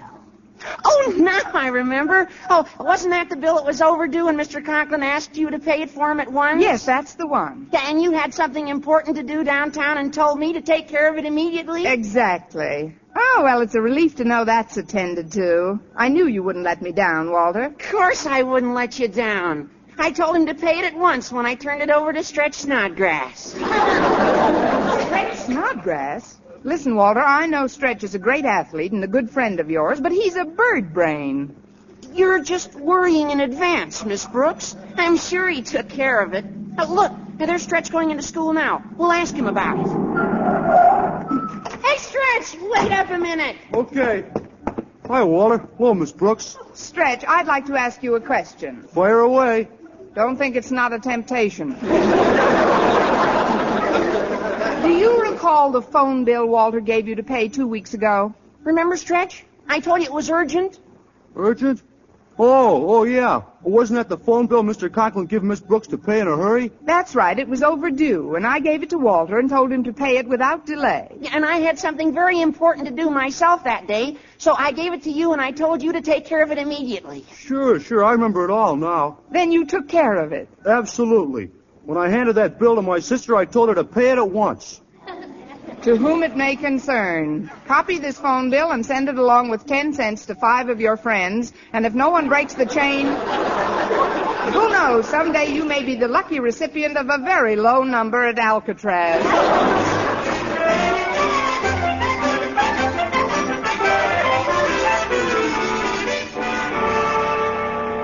Well, I've straightened out your office for you, Daddy. Thank you, Harriet. I'm certainly glad the telephone company gave you a new number. So am I. The past few days have been quite an ordeal, I can tell you.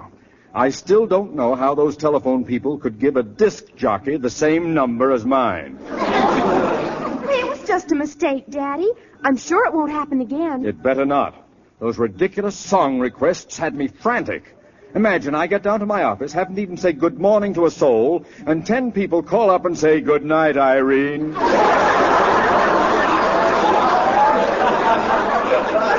Well, it's all over, and you have a brand new number. Well, not a minute too soon. Mr. Stone is coming over to discuss our anti-gambling campaign this afternoon. I still don't understand why the board is so interested in the district attorney's gambling crusade. It's very simple, my dear. They're merely cooperating with all local agencies to run down the head of a big gambling syndicate purported to be operating in this immediate vicinity.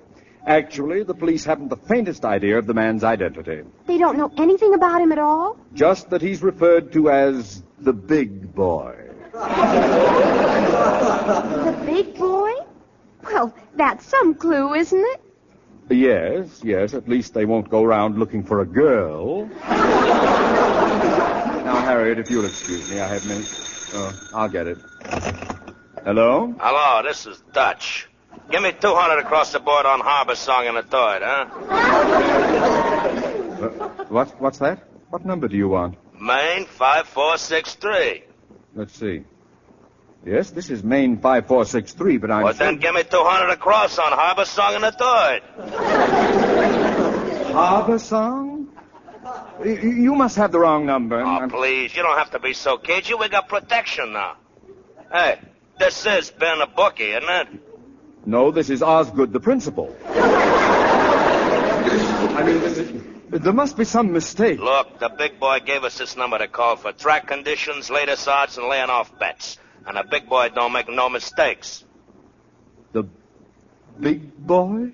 Yeah. Now use your head and play ball. What? Or we'll use your head and play ball. 200 across on Harbor Song, huh? Goodbye.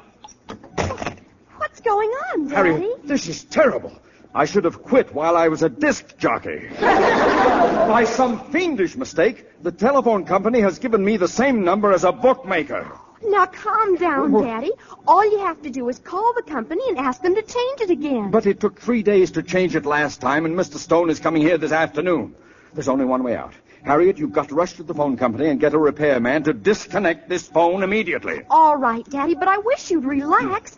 There's really nothing to worry about. Nothing to worry about, she says. What if Harbor Song wins?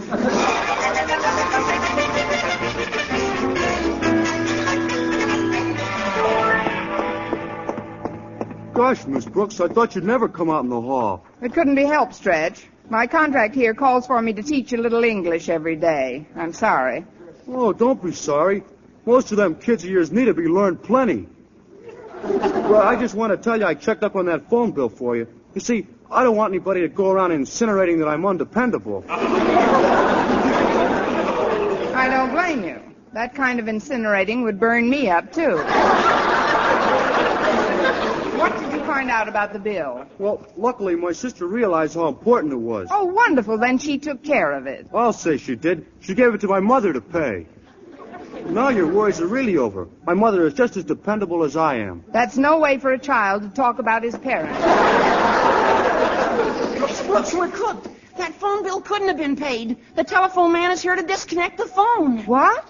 Where is he, Walter? He's right down the hall. He just asked me how to find Mr. Conklin's office, but I stalled him off. I gave him directions to another place entirely. But that's only a temporary stay. Tell me where you directed him, and I'll go find him. Where I directed him, you can't go. Miss Brooks, he's coming back now. Pardon me, ma'am, but could you tell me how to get to Mr. Conklin's office? Mr. Conklin's office? Who's Mr. Conklin? Well, I don't know, but my orders read disconnect phone in Mr. Osgood Conklin's office. Oh, that Mr. Conklin. You must have been carrying those orders around for quite a while, young man. What do you mean? He died 10 years ago. Oh, I'm sorry to hear that. What about his office? His office? Oh, that's been converted into a student coat closet. Coat closet? Then why did this kid direct me to... Everybody makes mistakes. The phone company must have made a mistake in your instructions. You'd better go back and tell them about it. Okay. Well, that happens once in a while. But I still can't get over this kid sending me on such a wild goose chase. Me either. Seems like a very strange place to be looking for a wild goose.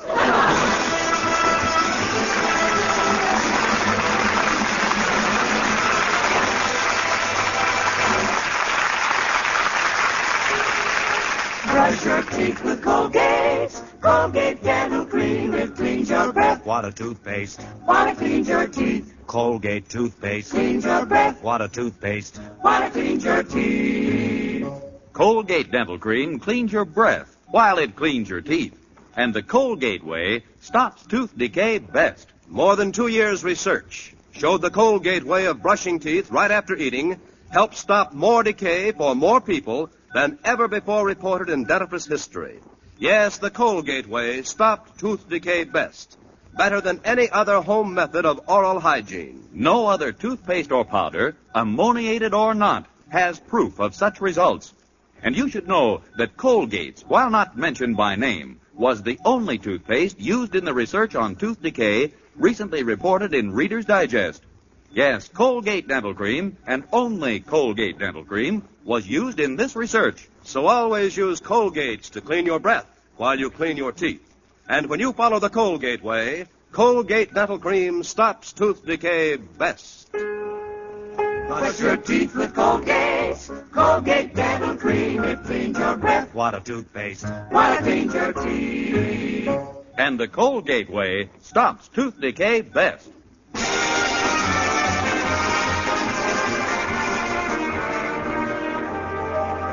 Well, even after the repairman left, I was still jittery for fear he'd come back and reveal the truth about my negligence to Mr. Conklin.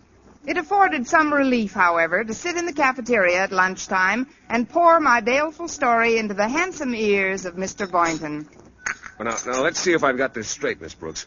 2 weeks ago, Mr. Conklin gave you the school phone bill, told you it was overdue and must be paid at once.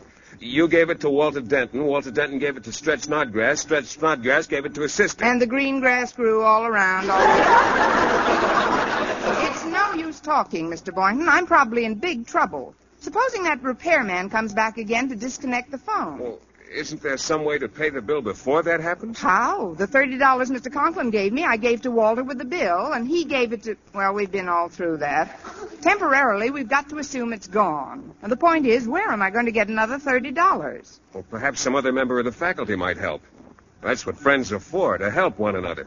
Now, I consider myself a friend of yours, Miss Brooks, and, well, I want you to know I'm prepared to assist you in this matter. You mean I can count on you for... $2. I'll canvass the rest of the faculty for the remainder. I know they'll come through for you. You think so, Mr. Boynton? Oh, take my word for it. They'll help you to a man. Right now, I'd rather they just help me to some money. Well, if you'll excuse me, Miss Brooks, I'll go see a few of them. Pardon me, Mr. Boynton. And Miss Brooks, he's back. The telephone man is back. No, where is he, Walter? Well, Stretch and I caught him as he was entering the building, right outside Mr. Conklin's office. You didn't let him get into Mr. Conklin's office. Tell me that you thought of a way to stall him again. Well, I didn't, but Stretch thought of a wonderful way. How? He's sitting on his chest.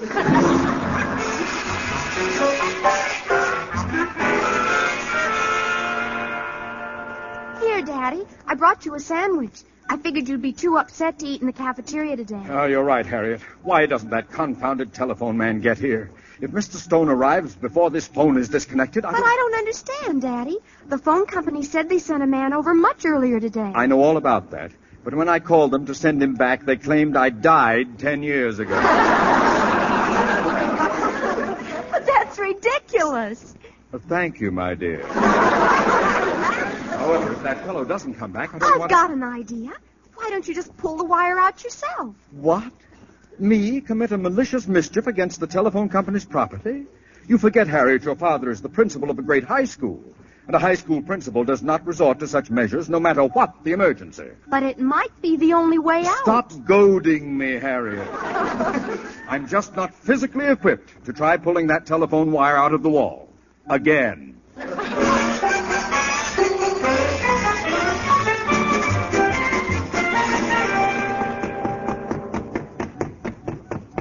Oh, there you are, Stretch. Walter told me what happened. It was the only way, Miss Brooks. I had to do it. I suppose so, but you were taking an awful chance right outside the principal's office, too. Oh, it couldn't be helped. I guess not. Now get off the man's chest, Stretch. Yes, ma'am. This is extremely decent of you. You see, sir, Stretch here probably thought you were a prowler on account of that black bag you're carrying. That's about it, isn't it, Stretch? About? Well, I don't know why all this is going on, but right after you told me Mr. Conklin was dead, the telephone company told me he was alive. Well, everyone's entitled to his opinion. Oh, you must have wanted Mr. Conklin Jr. It's Mr. Conklin Sr. who passed on. Yeah, well, I'm glad that's cleared up. Now, where's Junior's office? I've got to take care of his phone. Phone? You mean you've come to reconnect it? No, I've come to disconnect it. Oh, what a shame. The company sent somebody over to do that an hour ago. Well, you've certainly bagged your quota of wild geese today, haven't you? Well, I don't mind telling you it's been a discouraging experience. Well, I'll go back and check in again. This is what I get for not listening to my mother. She said that she wanted me to take up the timpanis. Goodbye for now. You know, I'm going to miss him. Miss Brooks, who was that man who just left the building? Man, Mr. Conklin? Yes, the man with the brown bag. There was no man, Mr. Conklin. And it was a black bag. Thank you, Snodgrass. Step into my office, please, Miss Brooks. Yes, sir. Now, about that man, the one with the black and brown bag. Was he by any chance the telephone repairman I'd been expecting? Oh, were you expecting a telephone repairman? Yes, Miss Brooks. I've gotten someone else's telephone number by mistake. A mistake which could take 3 days to rectify, whereas it only takes 10 minutes to disconnect the phone from the wall. Oh, is that what he was here for? Precisely. And now, may I ask why you so obviously dismissed him? Well, in a few ill-chosen words, Mr. Conklin, I didn't pay the phone bill when you gave me the money 2 weeks ago, and I thought the repairman was here to disconnect your phone because of my negligence, and I'd like to remain on the premises just long enough to say goodbye to some of my friends. I thank you.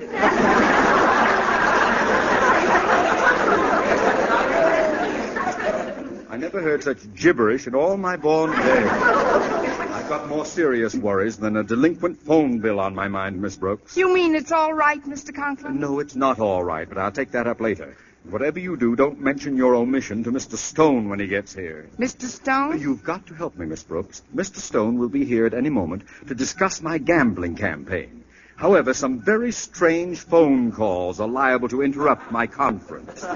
That's why I want you to sit in on this meeting. Me? But, Mr. Conklin, I'll say that you're taking notes on our discussion. Your main function, however, is to answer the phone. Oh, that's him. But I don't understand, Mr. Conklin. What kind of phone There's calls have no been coming? time for explanations now. Be right there, Mr. Stone. Just act perfectly casual, no matter what you hear when you pick up that receiver. And remember, don't repeat a word of it. Well, Mr. Stone, come in. Thank you, Osgood. Miss Brooks here is going to take some notes on our anti-gambling discussion. That is, if you have no objection. Not at all. Nice to see you again, Miss Brooks. You seem to be in the pink. Want to bet?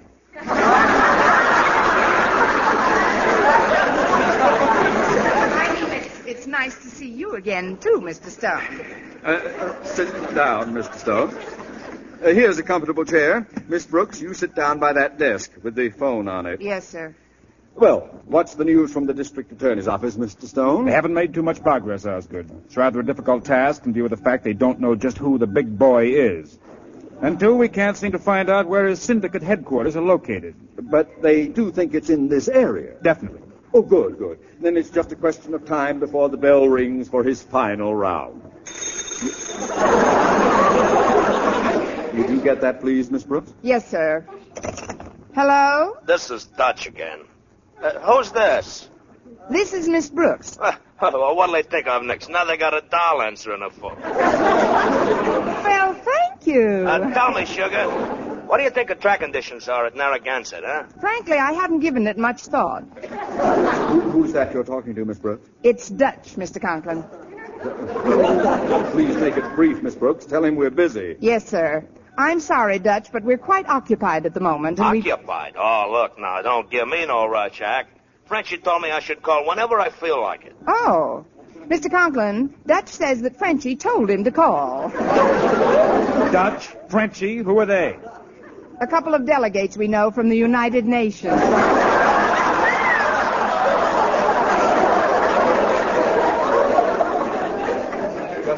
Just hang up, Miss Brooks. Hang up at once. Yes, Mr. Conklin. Bye, Dutch. Now, as I started to tell you, Mr. Stone, we've done wonders here at Madison. Firstly, by eliminating all vending machines, I've destroyed the impulse to deposit coins in slots of any kind. He's even discouraged use of the public telephone. Oops, naughty word. The instinct to gamble must be crushed at the earliest opportunity. One of the reasons it's so difficult to track down this big boy mob is because of the unwitting protection afforded them by the uninformed. They operate in candy stores, skating rinks, even schools. Even schools? Nice timing, Dutch. Hello? Look, I'm tired of playing games. How's the weather at Narragansett? Well, what do I know about the weather at Narragansett? Just a moment. Narragansett's a big racetrack. Hand me that phone. Oh, no!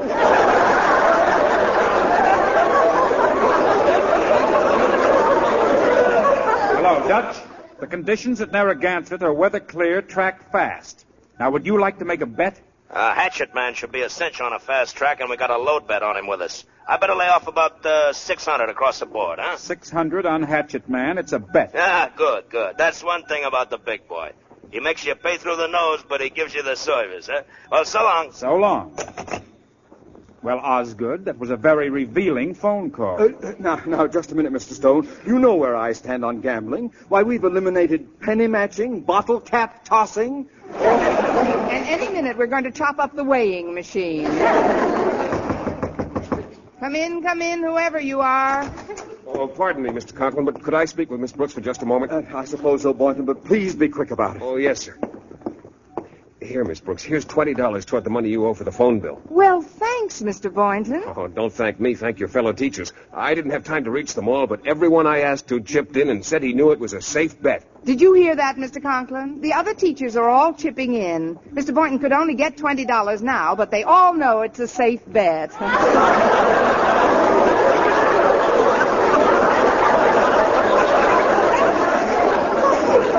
Safe bet, eh? Miss Brooks, tell me, is this money for the Hatchet Man, too? Naturally, but I don't think that's a very flattering way to refer to Mr. Conklin. Perhaps he'd like it better if I refer to him by his real name. Eh, big boy? Big boy? Mr. Stone, there's been a frightful misunderstanding. Miss Brooks, tell Mr. Stone what this money is for. But, Mr. Conklin, you told me not to mention it. Oh, mention it! Mention it!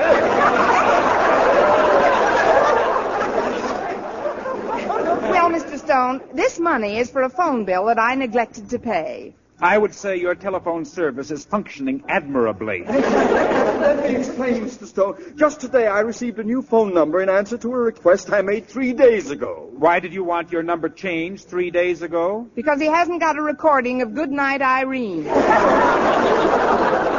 night, Irene. Good night. Come on, Mr. Barney. What's going on here? That's what I'd like to know.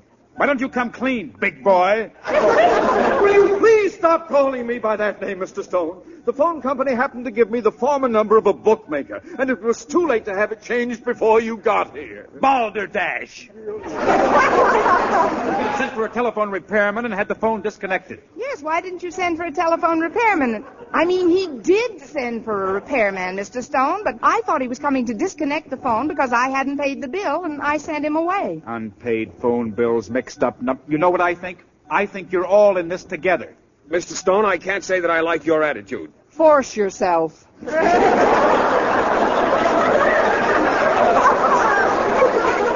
Miss Brooks, can you give me one shred of evidence to support this fantastic phone bill story? Well, sir, Excuse me, everybody, but the door was open, so I thought I'd just botch on in. I've got the news you've been waiting for all day. Really, Stretch? What part of the school is on fire?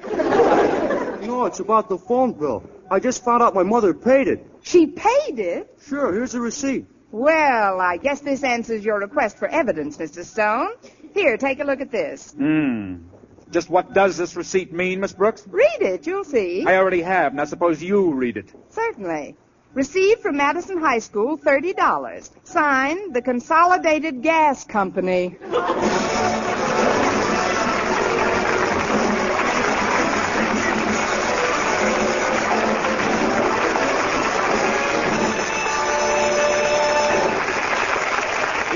As our Miss Brooks returns in just a moment, but first... Dream girl, beautiful luster cream girl. Tonight?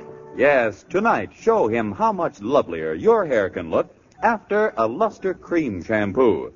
Luster Cream, world's finest shampoo. No other shampoo in the world gives you Kay Daumit's magic blend of secret ingredients plus gentle lanolin. Better than a soap, better than a liquid, Luster Cream is a dainty cream shampoo. Leaves hair 3 ways lovelier, fragrantly clean, free of loose dandruff, glistening with sheen, soft, manageable. Even in hardest water, Luster Cream lathers instantly. No special rinse needed after a Luster Cream shampoo. So gentle, Luster Cream is wonderful even for children's hair. Tonight? Yes, tonight, try Luster Cream shampoo. Dream girl, beautiful luster cream girl. You owe your crowning glory to a luster cream shampoo. And now, once again, here is our Miss Brooks. Well, we finally convinced Mr. Stone that we weren't running a gambling syndicate at Madison High School.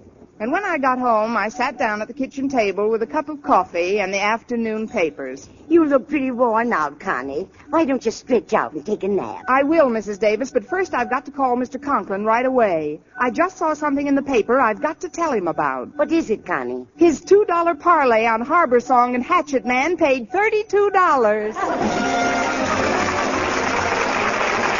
Burns says, reminding you to tune in next week to another Our Miss Brooks show, brought to you by Luster Cream Shampoo for soft, glamorous, caressable hair, and Colgate Dental Cream to clean your breath while you clean your teeth and help stop tooth decay. Our Miss Brooks, starring Eve Arden, is produced by Larry Burns, written by Al Lewis, with the music of Wilbur Hatch.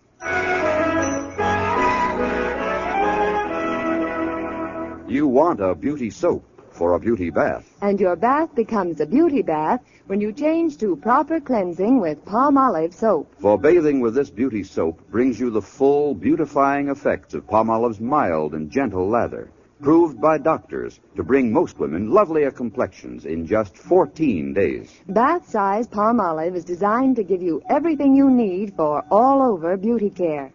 Fragrance for daintiness, mildness for loveliness, purity for gentleness, big bath size for thriftiness. So get big bath size Palmolive. So mild, so pure, so right for all of you. Be sure to listen to Mr. and Mrs. North every Tuesday over the same network. And be with us again next week at this same time for another comedy episode of Our Miss Brooks. Bob Lamont speaking. Stay tuned now for Jack Benny. This is CBS, the Columbia Broadcasting System.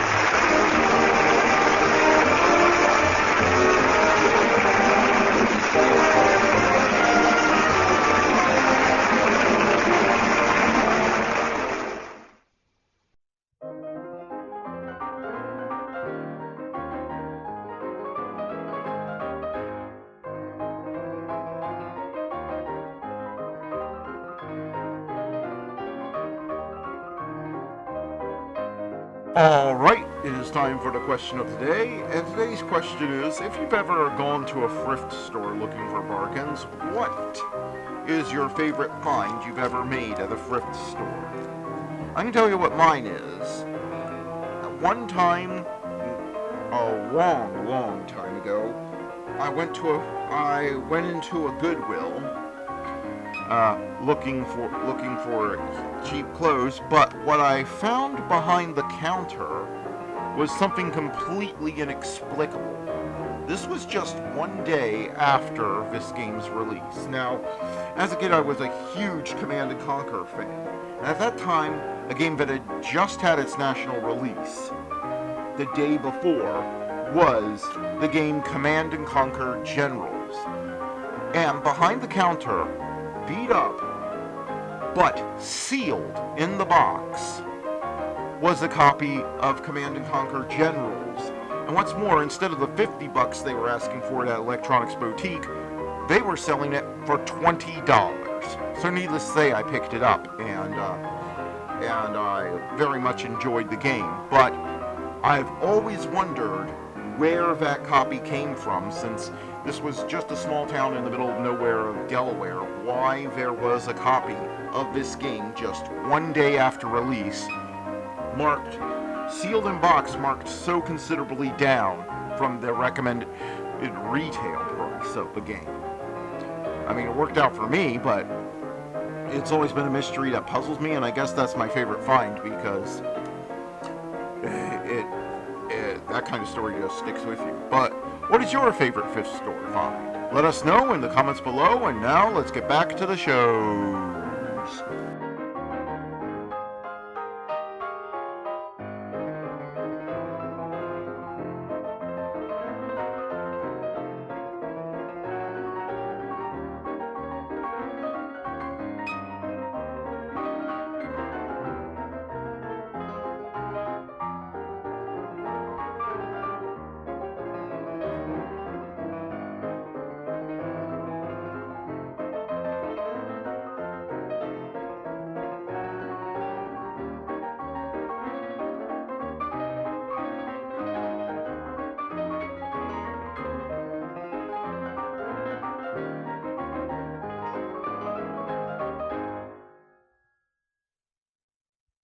And now, a program that would go on to become an American institution on television, The Adventures of Ozzie and Harriet. The Adventures of Ozzie and Harriet, starring young America's favorite couple, Ozzie Nelson and Harriet Hilliard.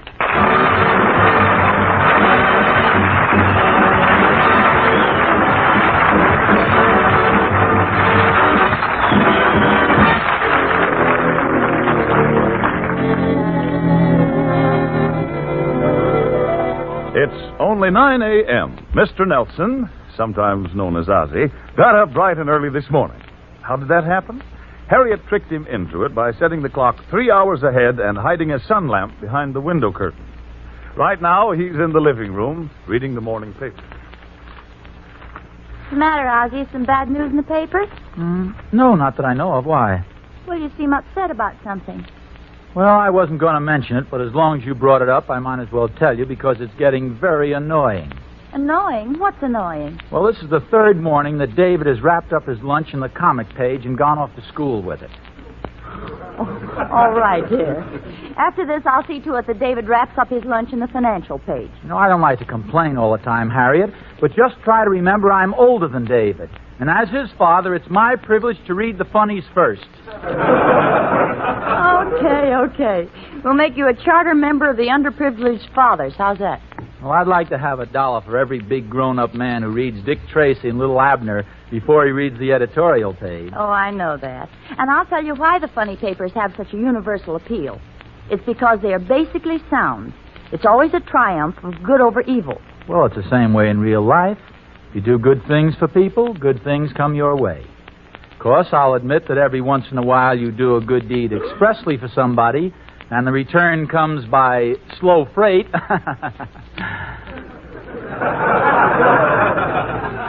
Didn't you think that was funny? I gave it 2 small chuckles. I thought that was all it was worth, frankly. No, I know it sounds like corny philosophy, but I really think it works out that way. If you do the right thing, it'll come back to you every time. I think everyone has had experiences along that line. I'll never forget the time I had a birthday party when I was 10 years old. I gave my little dog a piece of my birthday cake. And the very next day, I got lost coming home from school. And it got darker and darker. Yes, go on. Oh, boy, I was really lost. Well, what about the little dog and the birthday cake? Oh, he didn't like it. He spit it out. Did Gloria bring in the mail yet? I don't know. She's out in the kitchen. I'll call her. Gloria! Gloria! Did you call me, Mrs. Nelson? Yes. Did the mailman come yet? Yes, the mailman's been here, Mrs. Nelson, but it's pretty uninteresting stuff. A lot of bills again, I suppose. Oh, good morning, Mr. Nelson. I didn't see you there in that sports suit. You look very serious this morning. Well, we were just discussing the theory that if you do nice things for people, nice things will come your way. Do you subscribe to that philosophy? No, I just subscribe to the Ladies' Home Journal.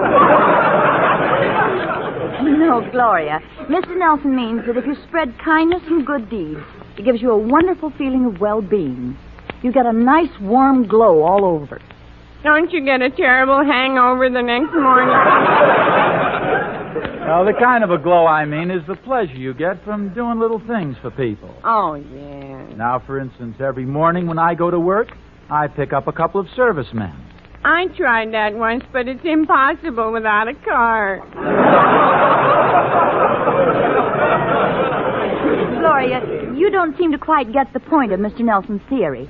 He means if you do nice things for others, nice things come your way. Oh, yes. Like what happened to my poor nephew, the boy I was telling you about, Mrs. Nelson, the one who was framed. Framed? Yes. How was he to know he was driving that stolen car over the state line? Well, my goodness, when was that? The night he held up the gas station. Well, how does that fit in with doing a good deed? Well, they sent him up to Alcatraz and put him on bread and water.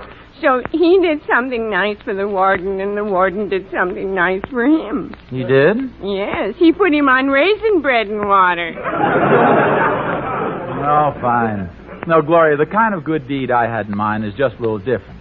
Now, I'll give you an example. For the past 3 weeks, I've been going all over town, up one street and down another, tracing down every lead and rumor in order to find an apartment for friends of ours who are coming out here from the east. Yes, and personally, I think that was carrying the good deed program a little too far.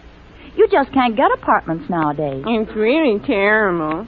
Do you know my cousin and her family are paying $60 a month for 2 rooms with an adjoining? An adjoining what? I don't know. They haven't been able to get the door open yet.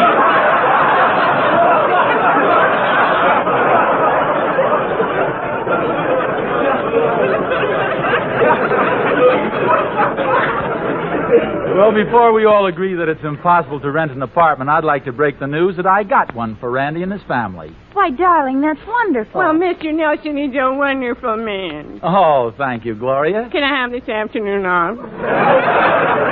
Well, I guess so. Oh, thank you. Oh, before you go, Gloria, make sure that all the dishes are washed and the beds are made, and phone the grocer and give him tomorrow's list. Roger. You know, I just couldn't seem to make Gloria understand what we were talking about, could I? I don't know. I think she got the general idea, along with the afternoon off. Say, who is this Randy that you got the apartment for? Randy Bigelow, don't you remember? We met him in Toledo, Ohio. He's the president of the Randy Bigelow Little Dandy Zipper Company. Oh, really? Yeah, you see their slogan everywhere. Little Dandy, the zipper that's different. Well, what's different about it? It goes sideways. Well, you ask a silly question, you get a silly answer. I still don't see how in the world you located an apartment for him. Well, it wasn't easy, I'll tell you that. They're arriving tomorrow morning. He didn't dare leave until I wired him I had the place all set. Does he have a family? I'll say. He has his wife, 4 children, 2 dogs, and his mother-in-law. Yikes. That's what made it so difficult. You know, most places won't rent an apartment if you have a mother-in-law. Did you say they're arriving tomorrow? Yes, I did. Well, then don't you think it would be nice if we went over to the apartment to check and see if the people who moved out left it in good order? Say, maybe you're right. And I'd like to take along a little something for the living room table. Oh, that's very thoughtful. I want the place to look bright and cheery. I'll go get my hat. Yes, and bring a vase to put it in.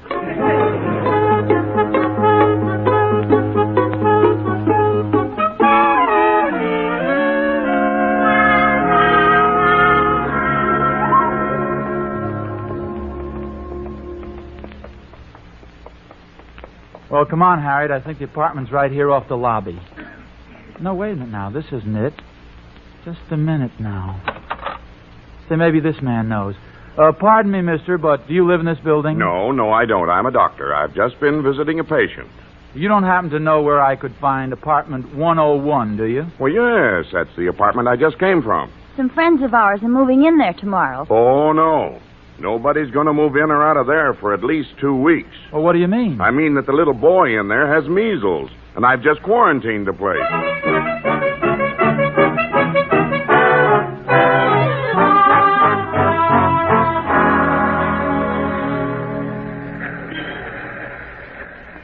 Oh, what are we going to do, Ozzie? Mr. Bigelow will be here tomorrow, and he won't have a place to stay. I suppose all the hotels are crowded. Crowded? They're jammed. Would you believe it if I told you that last week somebody squeezed the lobby of the Plaza Hotel and people came out of the top like toothpaste? No, I wouldn't. Neither would I. Well, you can joke all you want to, but I certainly dread meeting that train in the morning. Yeah, I almost wish I had the measles. If I could only figure... Say, do you see what I see? Where? Right there on the sidewalk. Cigarette butt? No. No, it's a wallet. Well, watch out for the string. Remember how we used to play tricks like that when we were kids? No, this is no trick. Gosh, look here. Somebody's lost a big fat wallet. Any identification card? Let me see. Yeah? Henry Williams, 2397 Mountain View Drive. Well, you can mail it to him. Boy, this guy's really got a few bucks here. 5, 10, 20, 40, $76. My goodness. Gosh. All I can say is this makes me look pretty cheap. What do you mean cheap? Well, me with never over $2 in my pocket, and this Henry Williams, whoever it is, has $76. Now, you know just as well as I do, Ozzie, that you're very careless with money. Oh, this guy's careful, huh? Well, at least you'll never lose $76. Well, if I did lose it, I'd have to lose it at $2 a week.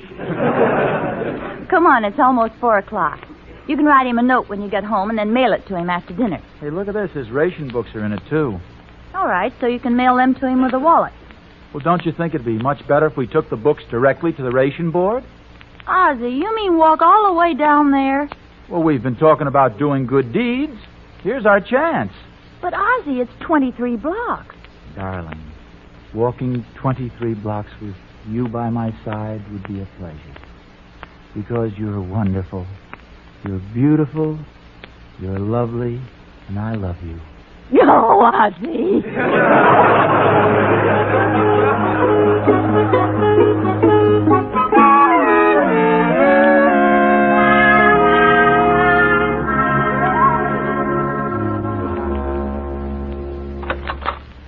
This is the first time I've ever been to a ration board. Who do you think I ought to see? Anybody that'll see you. Why don't you try that man at the desk over there? Okay, I beg your pardon. Yes? How do you do? I came here because... Because you want more gasoline. No. I don't want any more gasoline. You don't? No. Let me smell your breath. No, listen, you don't understand. Well, friend, I'll tell you what I'm going to do. I'll give you that extra gasoline. In fact, I'll give you all the gasoline you want.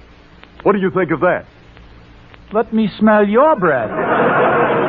Listen, I didn't come here about any extra gasoline. All I want to do is... Well, that's perfectly all right. Just fill out this form. No, but I don't want... Here's the form, friend. Just fill it out. Now, what's your name? Ozzie Nelson, but listen... Ozzie Nelson. Occupation? Orchestra leader. Occupation non-essential. Now, where were you born? You don't understand. We came here about a ration book that was lost. Oh, well, why didn't you say so? That'll be window C. Just sign an affidavit and tell them where you think you lost it, and they'll give you another one. Well, we don't want another one. No, we've got somebody else's book. Well, don't you know it's against the law to use somebody else's book? Pardon me. Harriet. Yes? Why don't I just mail this ration book to the man along with the wallet? Well, that's a wonderful idea, Ozzie. How in the world did you ever think of it?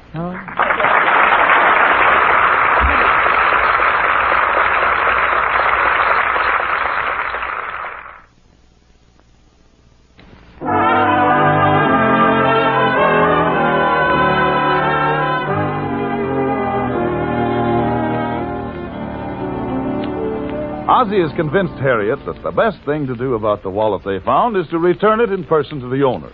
We find them driving to the other side of town. It's a typical California evening.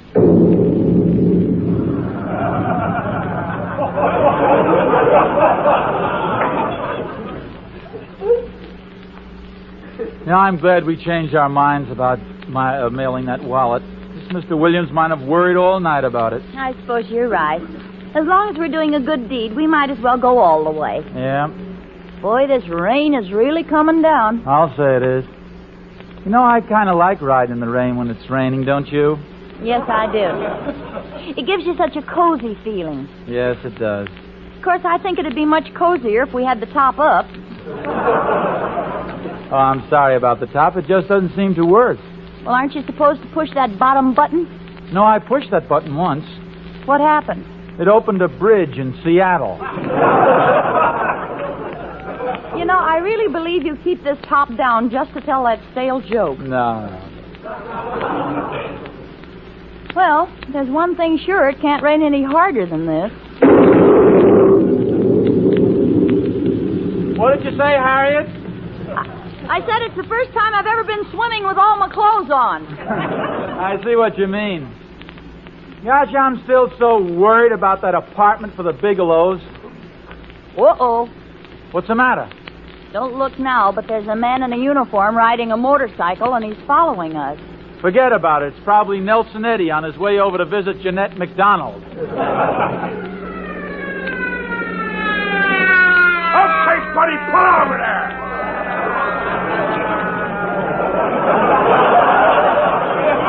Okay. Well? Hello, officer. Where's the fire? Right down the... Hey, wait a minute. I'm supposed to say that. We weren't speeding, officer. I know you weren't. Well, then what'd you stop us for? Well, my friend, the next time you make a left turn, see that you put your hand out. What I did, honest. Feel my sleeve. It's still wet. Tell that to the judge tomorrow. It'll be dry by tomorrow. That's very funny. Let's have your license, please. All right, here it is. Say, this license here. Are you the Ozzie Nelson who's on the radio? Well, that's right. Well, gee, it's nice to meet you. And are you Harriet Hilliard? Yes. Oh, gee, I listen to you every week. You know, I've never heard you two sing my favorite song.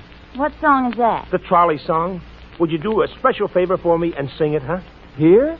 Yeah, would you? For me, would you mind? Well, seems sort of silly, officer, but here goes.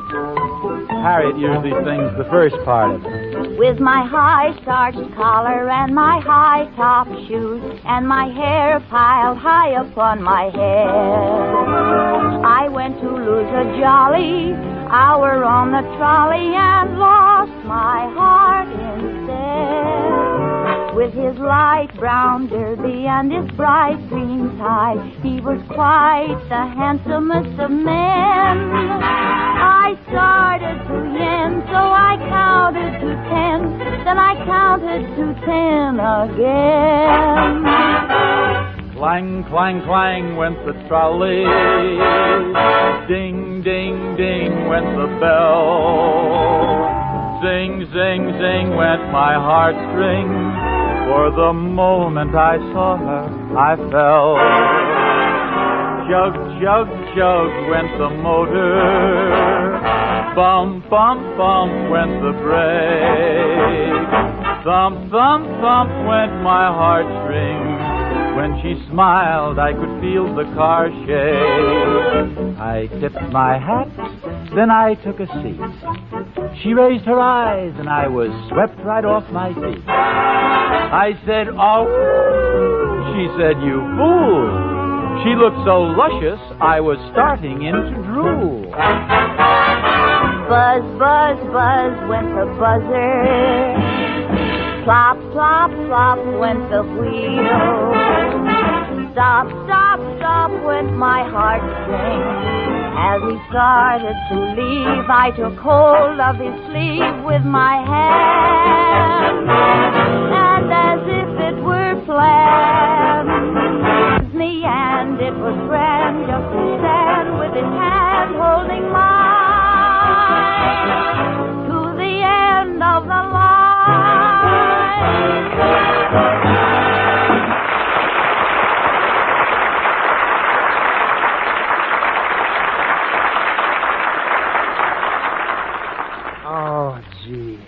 Gee, that was great. I can't tell you how much I appreciate your singing it just for me. Well, thank you, officer. It was a pleasure. Yeah, gee, I'd know your voices anywhere, and I want you to know that I always listen to you on the radio. I wouldn't miss you.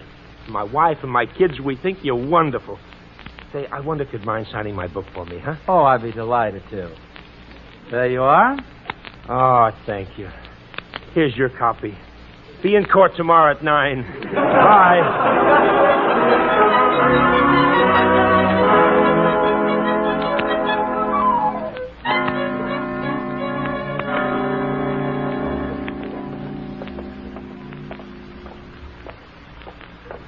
I think this is the house here. Is it 2397? Yes, that's the number that was in the wallet. Well, at least we know we have the pleasure of making somebody very happy today. Yes.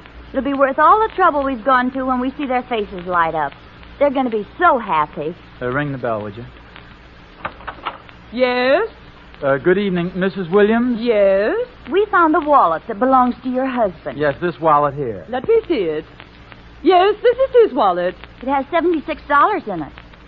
Well, where's the other $4? Did you take your reward out in advance? Well, it only had $76 in it when we found it. Look, Mrs. Williams, my husband and I drove all the way over here to return this wallet. Yes, and we live way at the other end of town. Why didn't you leave the wallet where it was and let somebody find it who lives closer to us? You mean you don't think we should have picked the wallet up off the curb? No, because my husband is out looking for it, and now he won't find it. I must say you're not very appreciative. Oh? Have you folks had your dinner yet? Why, no, we haven't. You're going to be awfully hungry by morning. Good night.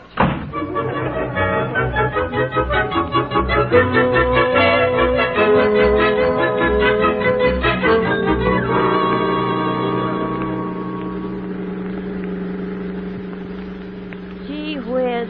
We keep doing nice things for people and everything turns out wrong. What a night. Let's not even mention the fact that Mr. Bigelow and family are arriving tomorrow with no place to live. Gosh, Harriet, I hate to say this, but I think we're lost. I can't see out. Where do you think we are? On the bottom of Lake Arrowhead.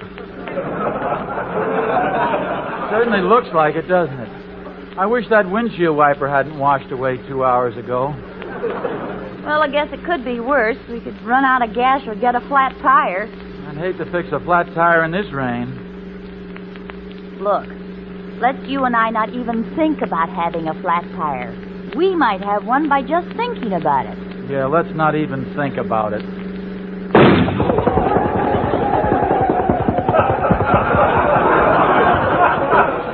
Me and my big fat thoughts. Something tells me we now have a tire that needs to be fixed. Well, come on. Aren't you going to get out of the car?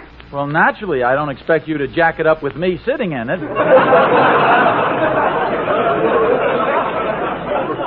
All right, funny man. Okay, honey. Out we go.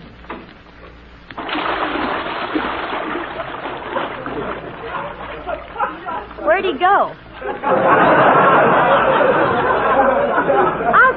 Ozzie, are those bubbles you? Oh, stop yelling. I'm over here. Come on, I'll help you out of the car.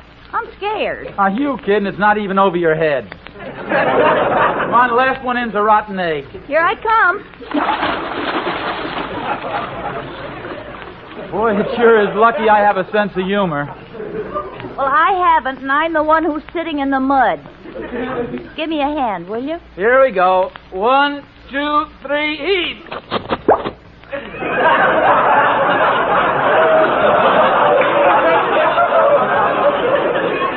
I'll bet I look a mess. What'd you say?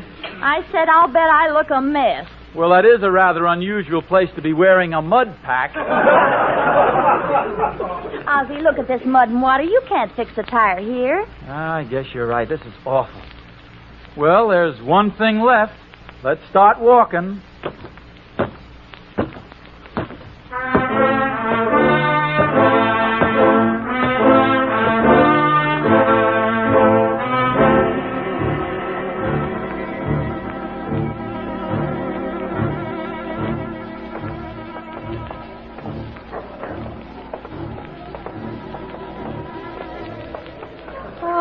It seems like we've been walking for hours. Where are we? I know exactly, but at least we're in a civilized community. There's nothing but big apartment houses around here. Ooh, I'm glad the rain stopped, but that wind's mighty cold. You think maybe we've walked all the way to Chicago? Ozzie, look out! Duck your head! Ouch! Oh, Ozzie, are you hurt? That sign hit you on the head. The wind must have blown it down. Oh, gosh, what a wallop. It's a good thing it was only a glancing blow. It might have brained me. Or am I bragging? Hey, am I seeing things? Look at that sign that hit you. Does that say... It certainly does. It says apartment for rent. Did you say apartment for rent? Oh, I'm so sorry, young fella.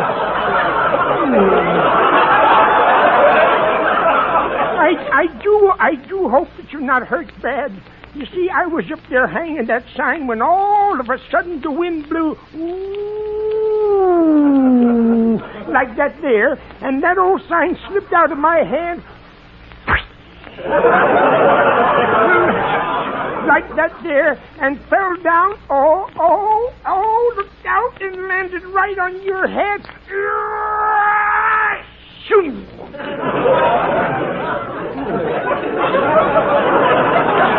Like that.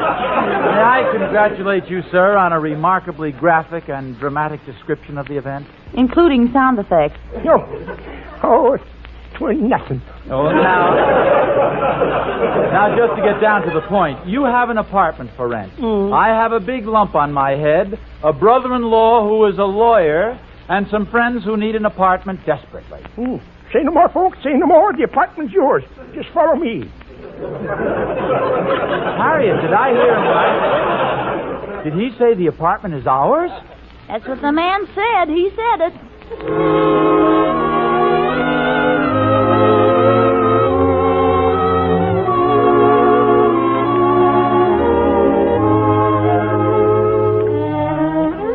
This warm bed feels wonderful. Yeah, there's no place like home. You see, Harriet, what I said was proved tonight. I did a good turn for somebody, and even if it wasn't appreciated, it came back to me. I returned that wallet, and through doing that, I found an apartment for my friend. I guess you're right, Ozzie. I'll bet it makes you feel good all over. Oh, yes, I feel great about it. Well, that's good, dear. But I was just thinking. What, dear? Isn't it too bad you have pneumonia?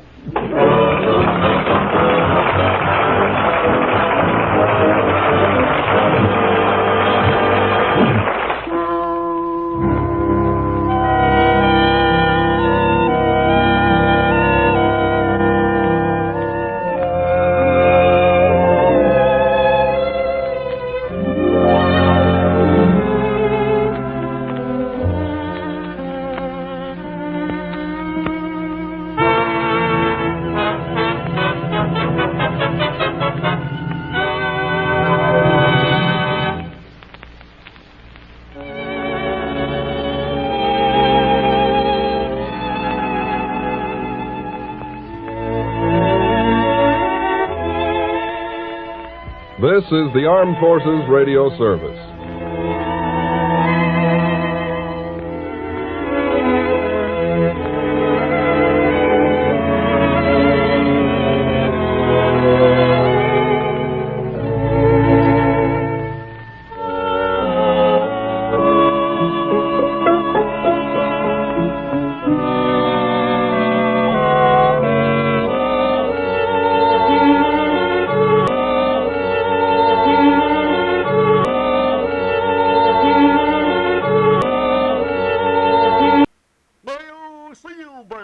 Wait, those daring days of yesteryear with the Lone Ranger up next.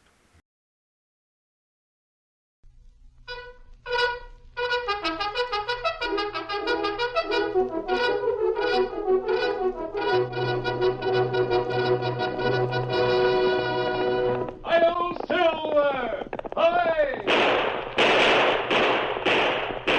A fiery horse with the speed of light, a cloud of dust, and a hearty hi-yo, Silver, the Lone Ranger.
In the early days of the western United States, a man's life depended on the quickness of his draw, and the local sheriffs were often forced to shoot it out with gunmen. It was not until the masked rider of the plains started his great fight for justice that these outlaws learned to respect the law. Not one of them could match the Lone Ranger's skill. Not one dared to challenge his strength and courage. It was he, more than any other man, who finally made possible the winning of the West. Return with us now to those thrilling days of yesteryear. From out of the past come the thundering hoofbeats of the great horse Silver. The Lone Ranger rides again. Come on, Silver. We're heading for Washoe Flats. Hi-yo, Silver! Hi!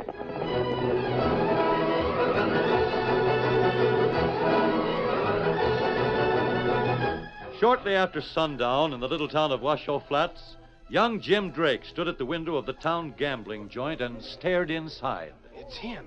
Yes, sirree, Bob. It's him sure as shooting. Let me see if it's his horse tied to the hitching post.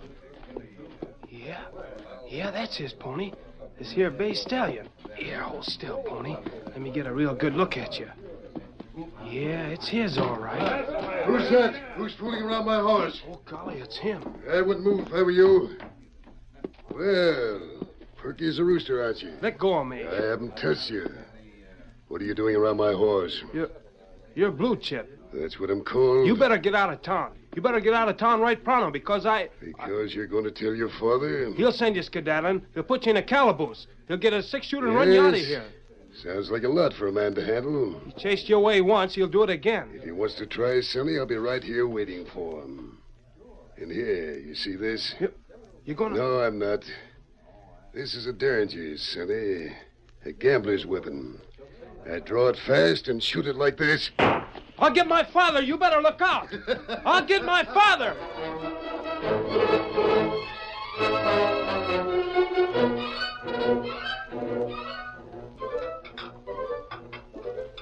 don't feel like eating more.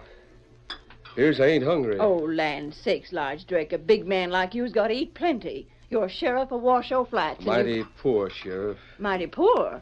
You licked the Duster gang single-handed and shot that... Sarah. Lige, I forgot. I'm sorry. Just don't mention the Duster gang, Sarah, that's all. Keep seeing him fold up before me. I see him when I go to sleep at night, and I wake up. He never even had a chance to get his guns from the holster. Lige, it wasn't your fault. You just beat him to the draw.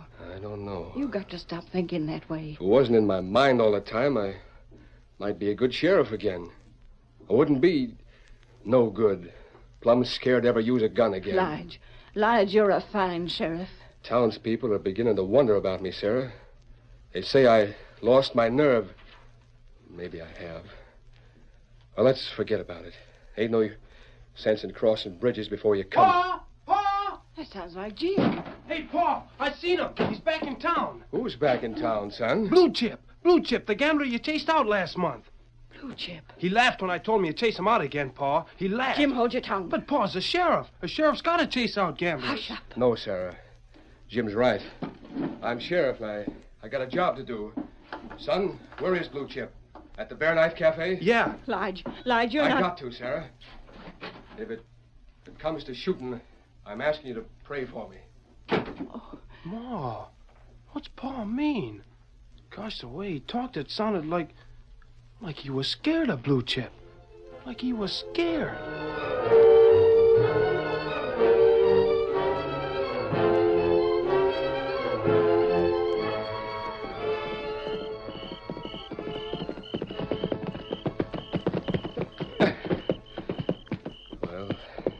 Yonder's a Bear Knife Cafe, right across the street. Reckon I might as well go on in and get this over with. Get it settled once and for all. Once and for all.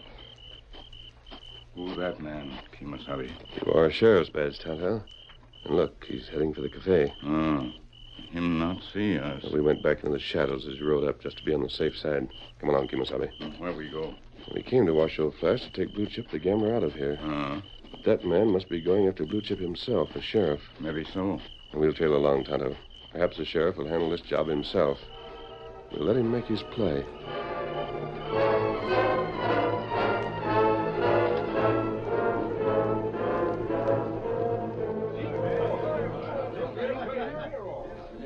Gentlemen, I think it's my bet. I'll save 5 blue chips. What's the matter, Fortis? You and the rest of the boys seem nervous. Always watching the door. Are we playing poker or peekaboo? Now, I have my bet then. Well, Fortis, you call my bet or raise? I'm dropping out. Pick 'em up, Blue Chip. Suit yourself. It's gotten very quiet all of a sudden, gentlemen. Anything wrong? Blue Chip, you're back. It's you, Sheriff Drake. Your son ran and told you, huh? I sent you packing once, Blue Chip. No hard feelings, Drake. Sit down. Name your game. Poker? No. Faro, blackjack, sudden death, cold deck, high man wins? Blue Chip. Gamblers aren't wanted in Washoe Flats.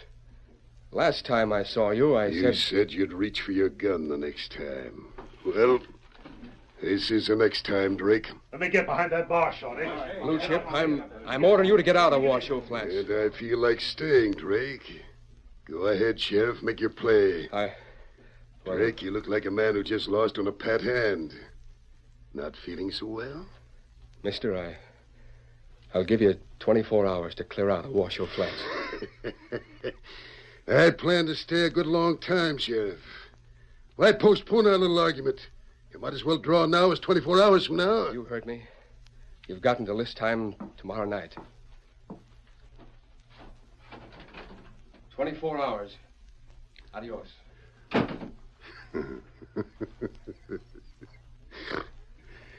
Well, gentlemen, now that he is gone, shall we go back to our card game? Well, I'll be doggoned. The sheriff's turned yellow.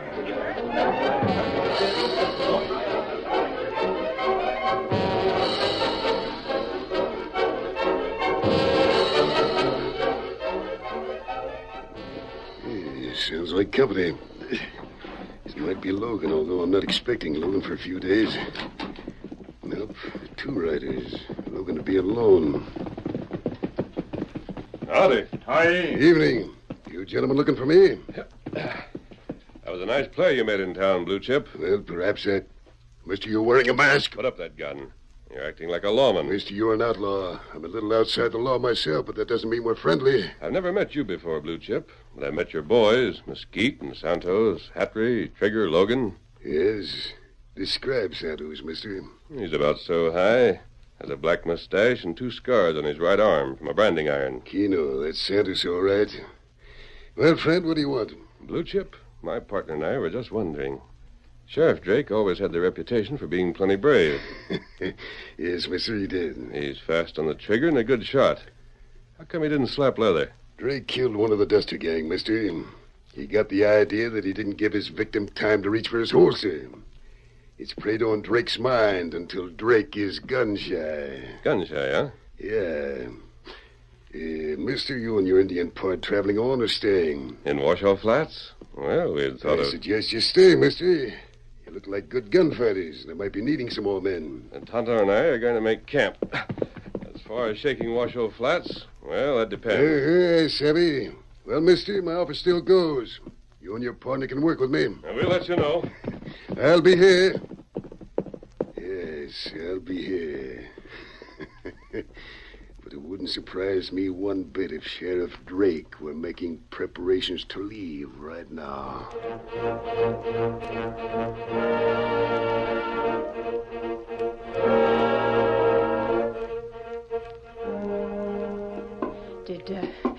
Did Blue Chip leave town, Lige? Did he get out of Washoe Flats? I gave him 24 hours, Sarah. Till tomorrow night. Lige, you didn't... Yes, I dogged it, Sarah. Blue Chip stood there and laughed right in my face. I wanted to draw, but I couldn't. I couldn't make a move. Don't fret, Lige. Tomorrow night... Oh, tomorrow night won't be any different. I've turned coward, Sarah. You never were a coward, and you never will be. I am. I was scared to draw my gun. Scared stiff. Blue Chip must have figured it. He's a gambler. Smart. Won't take the rest who was there tonight long to figure it either. And tomorrow night when I back down and don't send Blue Chip skedaddling... You will, Lige. Tomorrow night you will. Reckon not, Sarah. Reckon your husband is yellow as gold dust. I put something else on the table beside them guns. Lige, your badge. Your sheriff's badge. Yeah. When a man turns coward, he ain't fit to be a lawman anymore. I reckon you got a right to be ashamed of me, Sarah. I ain't ashamed of you, Lige. Never. But, I hope Jim don't get the wrong idea about you. Yeah. Youngsters like to look up to their fathers. He might think you were a coward when you're not. Not really. Wouldn't thunder. Yeah, that sounds like Jim's horse. I thought he was asleep. Lige, Jim must have heard you talking. He thinks his father's a coward. He's gone.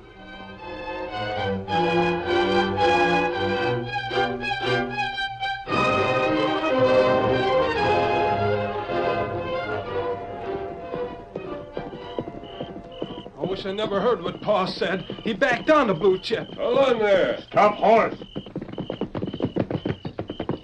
A youngster like you shouldn't be out riding this time of night. Oh, I don't care. You ride so fast. Maybe horse trip in gopher hole. Pa backed down to Blue Chip. Let me go. Let me Your be. father? Son, is your father Lige Drake, sheriff of Washoe Flats? Let me go. Is he? Yeah. Yeah, he's my father. Well, I'm glad we found you then, because we've come to help your father. And we didn't know how until now. Huh? You and the Indian want to help Potter? Hey, mister, you're masked. Never mind the mask. Tonto and I are your friends. That's right, Kimosabe. You want to help your father, don't you? Gosh, mister, I sure do. Do you really think he's a coward because he... Your father is not a coward, Jimmy. It's just that, well, something has happened to him, and he's got to get over it. We can help him because no one knows who we are or what we plan to do. Your father doesn't know, and neither does Blue Chip.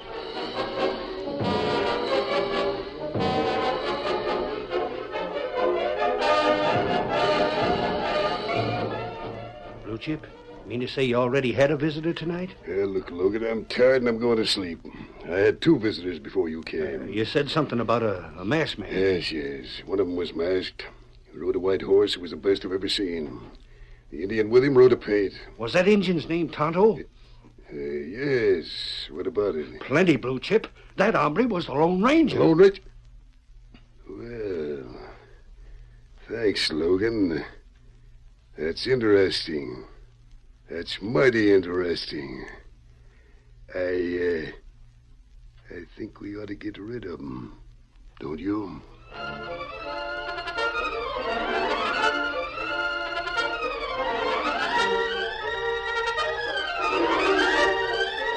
The curtain falls on the first act of our Lone Ranger story. Before the next exciting scenes, please permit us to pause for just a few moments.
Now to continue our story. When Sheriff Lige Drake refused to accept a challenge to draw, Blue Chip decided to move in and take over the town of Washoe Flats. The following morning, his henchman Logan rode back from town. Blue Chip! Hey, Blue Chip! Easy, Logan. This time of the day, I'm partial to quiet. Listen, it's him. It is the Lone Ranger. You made sure, huh? Yeah. I told you last night it was the Lone Ranger, and I headed for Washoe Flats to make certain. I seen him and that Injun, Tonto. You spoke to them? Yeah, Blue Chip. And like we said, I didn't let on. I knowed who he was. He's playing it that way, too. I figure he knows who I am and who you are. Yeah. What I can't savvy is why he didn't arrest you. Yes, he and the Indian were here last night. What's his game? Yes, that's what I'm figuring. If he was trailing you, why didn't he hog-tie you and take you in like any lawman would have done? Wait. That's it, Logan. Huh? What you just said about a lawman. That's it. Blue Chip, I don't savvy what you... Yes, that's it, Logan. The Lone Ranger is playing Drake's hand for him. It couldn't be anything else. Drake? You mean Sheriff Drake? It makes sense, Logan. Yes, the Lone Ranger is planning to put some backbone into Drake, so he'll stand up to me. Oh, you're wandering like a longhorn on the prod, Blue Chip. You mean it? I'm a gambler, Logan. I figure all the odds. But I have an ace in the hole. Yeah? Yes. I'm wise to the Lone Ranger. I'll let him go right on assuming he got me fooled into believing he's an outlaw. And then tonight, after I take care of Sheriff Drake... You take care of the masked man and the Injun, too, huh? Yes, Logan, that's it. Before they know what's happening. You saw them on the trail, huh? Yeah, Blue Chip. And a funny thing, they had a kid with them.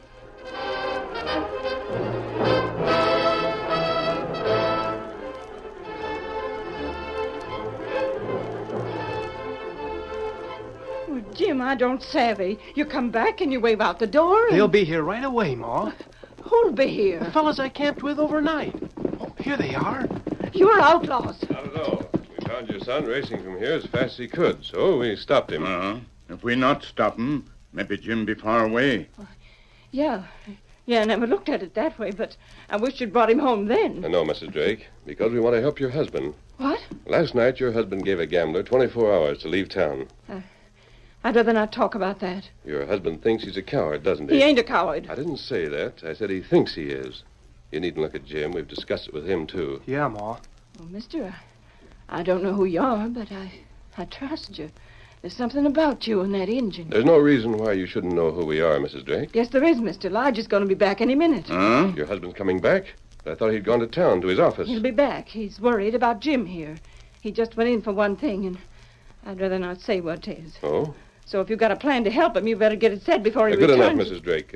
Whose guns are those? Those are my husband's. He wore no guns to town? Paul's got 2 pair of 6-shooters, mister. He switches them around. Jim, bring them to Tonto. What on earth you want Lodge's guns for? Never mind, we do. Here you are, Tonto. Me take. When your husband returns, Jim will say he camped out overnight. He's done that before, hasn't he? Well, yes. Yes, he has. Good. Tonto and I'll be back tonight after sundown. Jim will come with us then. But, mister, I don't savvy. What on earth you want Jim then Just for? follow our lead and everything will work out all right. On your horse, Tonto. Steady, Scout. Steady, boy. The sooner we get away now, the better, Mrs. Drake. You better travel, mister. Your husband's due to have his showdown with Blue Chip about an hour after sundown, isn't he? I don't figure he'll keep that appointment, mister. Yeah, he'll keep it. We'll be back. And try to act natural in front of your husband. Come on, Silver. Adios. Get him up, Scout.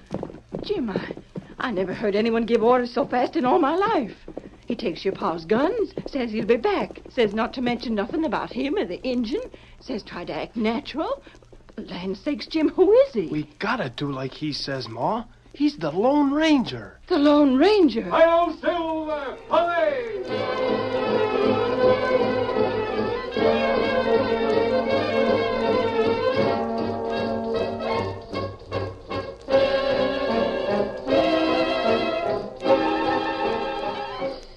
I see you're back, son. Figured you wouldn't run off. Camped out overnight, huh? Pa, I was wrong last night. I heard you say you were scared. But you ain't, Pa. You ain't. Tonight when you go back to the Bear Knife Cafe and stand up to Blue Chip, That's enough, Jim. you'll send him packing faster than he ever... I said that's enough. Hang up my gun, Sarah. I ain't using them no more. Lige. Hang them up. I notice you ain't got your sheriff's badge, Lige. No, Sarah. That's what I went to town for. To turn it in. I'm through being sheriff. Washoe Flats It's has got... Blue Chip, ain't it? Ain't it? Yeah, son. I reckon it is. Take care of them guns, Sarah. I'm plumb tired. Now, Jim, you mustn't. Pa's given up, Ma.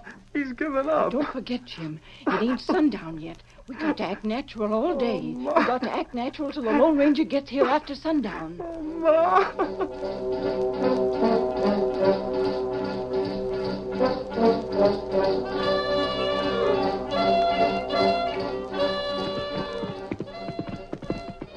Sunset. Tonto ought to be along soon. There go the lights in Washoe Flats. And over the other way, that's Drake's ranch. Yeah, Silver, old boy. Steady. It won't be long. Aye! Kimosabe! Oh, Scout. Oh. Me just come from Blue Chip cabin. You spoke to Blue Chip? No. Me talk with Logan fella. Logan, eh? Him say him tell Blue Chip. I see. Blue Chip had already gone to the Bear Knife Cafe to wait for Drake? That's right. And you told Logan that we'd be outside the window of the cafe in the darkness to watch the excitement and lend a hand if he needed any help. And me say that. How did Logan take it? Do you think he suspects who we really are? No. Him still take us for outlaw. Good. You got Drake's guns? Me got 'em here. When you see your chance, slip them in Drake's holsters. They should be hanging on the wall. Tonto savvy what to do. Very well, Tonto. It's time for us to move. Those lights are at Drake's ranch. Follow me. Come on, Silver.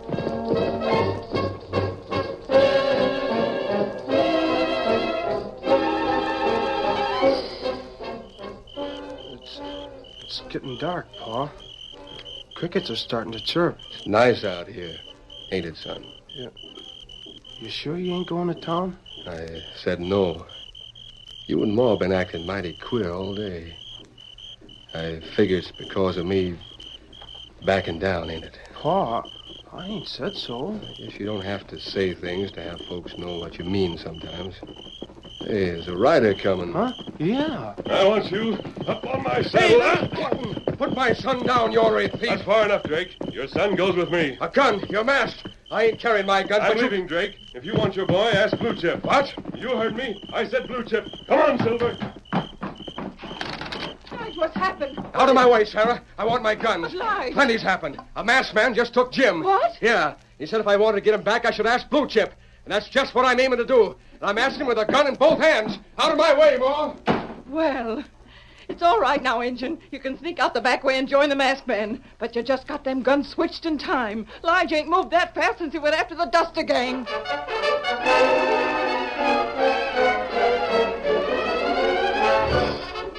So, Logan, the old ranger's still playing his bluff, huh?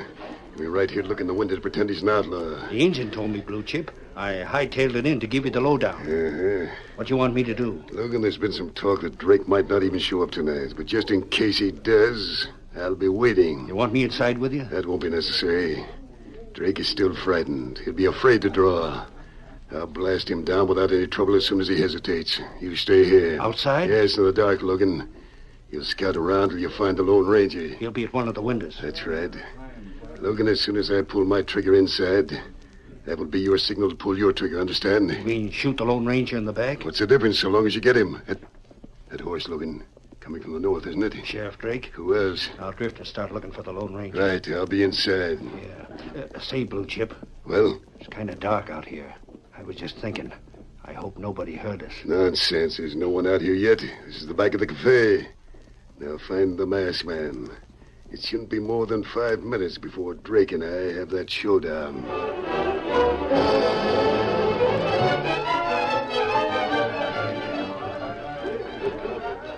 Blue Chip, I wish you wouldn't do nothing to Drake.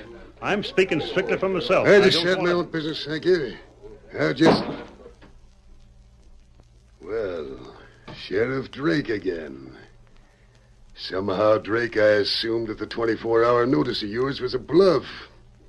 As a matter of fact, I still think it's a bluff. Blue Chip, you're leaving town pronto. But first, where's my son? What? I'm not fooling this time. I may have acted like a coward before, but the only thing that matters to me now is my son. Answer me or draw. That's a new one. All right, Drake, I'm calling you. I'm letting you draw first, Blue Chip. Just so there's no... Then reach! Oh, gone. Sheriff, you shot the gun right out of his hand. What in thunder? Don't move, Blue Chip. I still want to ask you about Jim. I said shut up. Vardas. Yes, Drake? You got your gun. See the Blue Chip doesn't stir till I come back. I'm going outside to see what them shots was for. It's a pleasure, Sheriff. All right, you two. I see you standing there. Jim. Jim, boy. Pa, this here's Logan. He's one of Blue Chip's men. Son, you're safe. And this armory, he's roped and throwed like a steer for the Brandon iron. Pa, that masked man was the Lone Ranger. This was all a plan of his to get you to come down here and stand up to Blue Chip. Yeah, maybe so. But all I know is if this here young coyote hadn't heard me and Blue Chip talk and then warned the Lone Ranger, he'd be dead by now. That'll be enough out of you, mister.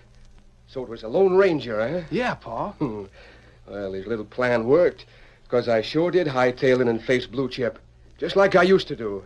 Only... Yeah, Pa? I reckon I'll have to practice up on my shooting. I aimed for Blue Chip's shoulder. My bullet hit his gun instead. No, Pa, that wasn't your bullet. You got blanks in your guns. Blanks? Well, son, you're loco. Well, I'll be. I have got blanks. Well, if I didn't shoot the gun out of Blue Chip's hand, then who in thunder did? It was the Lone Ranger, Pa. He shot from here, through the window. He said I ought to tell you so you'd have time to load up with real bullets, just in case there's more trouble. And gee, Pa, you were swell. Thanks, son. Well, if that don't beat everything. Yeah, son, I reckon I better load up. Although now that I got my nerve back, I don't figure there'll be much more trouble around Washoe Flats. No, sir. Not after the Lone Ranger's been here. Hi-yo, Silver! Away!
The story you have just heard is a copyrighted feature of the Lone Ranger, Incorporated.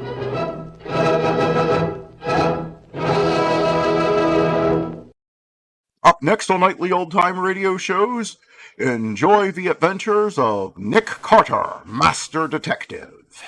Old Dutch Cleanser, famous for chasing dirt, presents Nick Carter, famous for chasing crime.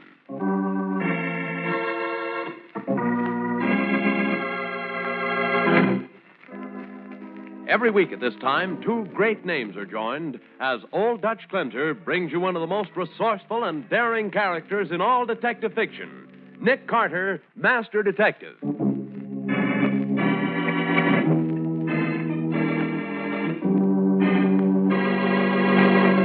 Nick, I don't understand this. Why did I have to get dressed up like a bobby socker and meet you in front of this candy store? Hey, are you going to buy me a soda, huh? No, Patsy. You're going to sell magazine subscriptions. Sell magazines? Why? To find a pair of killers. Ladies, in case you missed last week's broadcast, here's the news again. Old Dutch Cleanser's popular silverware offer is back. Now you can get 4 beautiful William A. Rogers A1 Plus quality teaspoons made and guaranteed by Oneida Limited in the lovely Croydon pattern. These teaspoons are pure silver plate, reinforced at wear points, and have a retail value of $4 a dozen. But you can get 4 of them for just 60 cents and the windmill pictures from 2 Old Dutch labels. And then along with your William A. Rogers teaspoons, you'll get an illustrated folder telling how to build a complete silver service for your table, all at a marvelous bargain price. So send for your teaspoons now. Order as many units of 4 as you wish. Just be sure to enclose 2 windmill pictures and 60 cents in coin for each unit ordered. Mail with your name and address to Old Dutch Cleanser, Box U, Chicago 90, Illinois. That's Old Dutch Cleanser, Box U, Chicago 90, Illinois. Price is subject to change without notice. And now, the case of the sunken dollar. Today's adventure with Nick Carter, brought to you by Old Dutch Cleanser. At 5 o'clock Monday afternoon, a heavy-set man and a pretty red-headed girl walk down the twisted streets near Maiden Lane and enter the musty shop of Jason Grange, one of the biggest coin dealers in the East.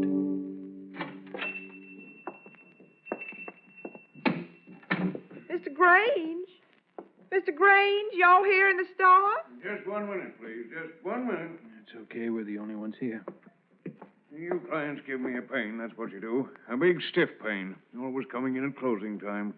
Never give a man a chance to have dinner. Now, what is it, please? What is it? Isn't it the most cunning man in the whole world? Huh?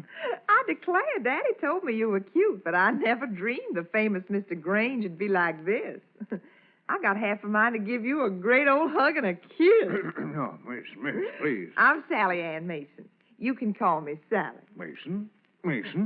You're related to Colonel Mason of Memphis? I'm his daughter, Mr. Grange. Great collector, Colonel Mason. One of the best.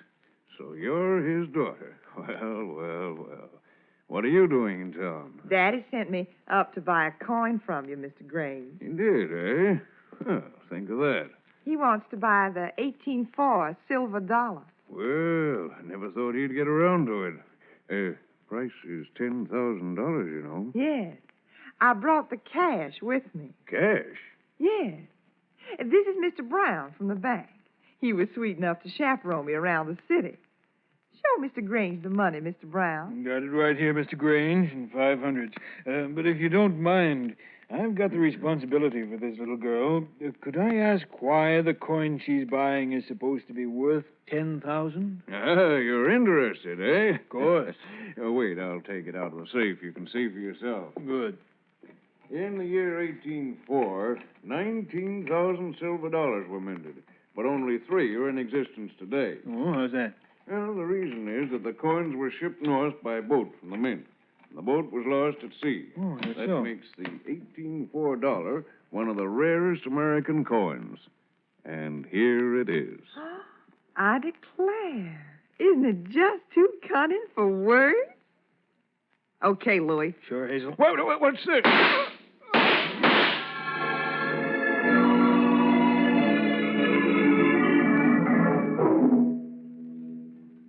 Well, Mary, I hope this is really urgent. You've interrupted 3 reports and a lab analysis with your hurry-up call. Not to mention making me miss my dinner. Nick, this is really a mess. Murder with assorted trimmings. Oh? Yeah. This is the body of Jason Grange, coin collector and dealer. Murdered about an hour ago. 3 bullets, dead center through the heart. I see. Well, what are the trimmings? In the first place, Grange was shot with the craziest-looking bullets I ever saw. Huh? A medical examiner just extracted them. Here, take a look. Conical slug with the point squared off. Yeah, you know what it is? Sure. The square-pointed 9mm Luger bullet, Matty. It's unusual in this country. What else? Well, whoever murdered Jason Grange stole only one single coin. What coin? An antique silver dollar dated 1804, worth $10,000. Oh, yes, the famous lost dollar. Most of them are supposed to have been lost by shipwreck. Well, how do you know the dollar was the only thing stolen, Matty? Oh, we checked on that. Checked his stock against his inventory. The only thing we could find missing was that sunken dollar. Sounds logical. Mm-hmm. And here's another trimming. Before Grange died, he scrawled the numbers 1804 in blood on the floor. You see it? Oh, yes. Gets curiouser and curiouser. Yeah. Anything else? Yep, and this'll kill you. Under the counter, we found the corner of a $500 bill. Looks like it was torn off accidentally. Here. This is very interesting. Happen to notice that the engraving is rather fuzzy, Matty? You got quick eyes, Nick. Took me 10 minutes before I noticed. What are you two talking about? This is a piece of counterfeit money, Patsy. Well, Nick, let's see you put it together. Why did the killer only steal the $1804 when he could have taken a fortune in money and rare coins? And how come the counterfeit 500? There's just one answer, Matty. This was murder for advertisement. Murder for what? The killer or killers deliberately murdered Grange to advertise the theft of the $1804. Well, how do you figure that, Nick? Well, in the first place, Grange didn't write 1804 in blood. The killer did. What? Grange was killed with 3 bullets through the heart. He must have died instantly. Oh. He couldn't have written that date. Why, sure. That's right. The killer wants the world to know that the $1804 was stolen. Why? So he can sell it. No, I don't think so. Don't overlook the counterfeit money, Patsy. What's that got to do with it? The killer probably got Grange to show him the dollar by flashing phony money and pretending to be interested in buying. But why?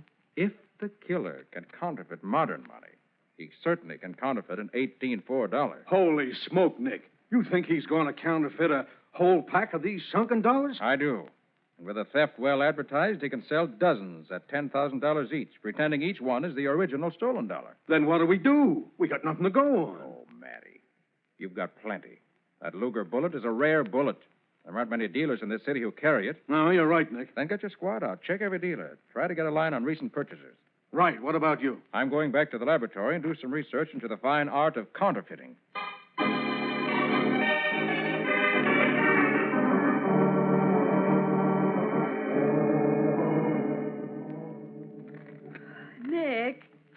Nick? Oh, it's past midnight. Aren't you ever going to quit? I'm almost finished, Patsy. What have you got? Well, I've been through my counterfeiting samples about 20 times.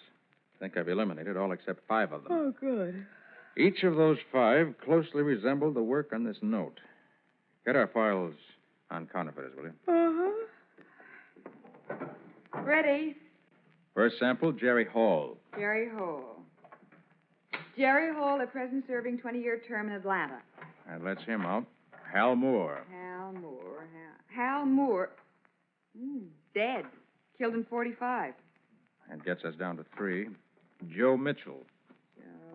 Mitchell. Out on parole, working in Chicago. Maybe Joe's gone back to the old racket. Larry Denby. Alcatraz. Peter Baker. Baker. Peter Baker, at large, this city, last known address, 28 East 2nd. And it's between Pete Baker and Joe Mitchell. Uh-huh. All right, we'll check Joe later. Maybe he's still in Chicago. Right now, we'll run down to 28 East 2nd and see what we can... Oh, the phone. Nick Carter's office, Patsy Bowen speaking. Patsy, this is Matty. Got a report for Nick. Oh, just a minute. Nick, it's the sergeant. Right. Yes, Matty? Just finished the check on the Luger bullet, Nick. Only person who bought a 9mm slug in the past 6 months is a woman. A woman? Yeah. She bought it last week. Couldn't get anything much in the way of a description. She's a pretty redhead, that's all. Huh. All right, Matty, thanks. Maybe I'll have something to report to you in an hour or so. Yes, such as what? I'll know as soon as I've spoken to Pete Baker.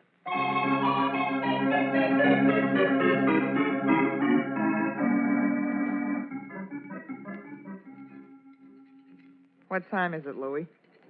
Louie, put down that magazine. Huh? What'd you say? What time is it? 1 o'clock. Hey, Pete. Pete Baker. Yeah? How much longer, Grandpa? Just a couple of minutes, Hazel. Well, hurry it up. You know, Hazel, you sound like a pretty cute kid when you put on that southern accent of yours. Yeah? You mean you don't like me this way? Oh, sure. You better. Hey, Grandpa, I'm tired waiting. All right. It's the first time I ever made molds for old-fashioned dough like this dollar. You better do better with that than you did with them phony 500s we flashed on Grange. I thought the old boy was going to get wise. They were so bad. You got a nerve. Talking like that to the best engraver and molder in the business. Yeah, maybe it was one. Okay. Just get those molds finished and Just about finished now. Wait a minute. You aim to cast them silver dollars and sell them? Yeah. They worth much? 10 grand each, Grandpa. And it's safer than passing regular dough. If the guy that buys an 18-4 dollar finds out it's a phony, he can't squawk. He's already bought stolen goods. That's pretty smart. Yeah. There we are. Yeah. Beauties, ain't they? Yeah. Best job ever done. Let's see. Won't be able to tell a coin cast from this mold from the real thing. Yeah, pretty good. Okay, wrap him up, Louie. And let's get out of here. Just a minute, folks. $5,000 was the price for making them molds. You don't take them unless you get paid. He wants to be paid. Pay him, Louie. Okay, Hazel.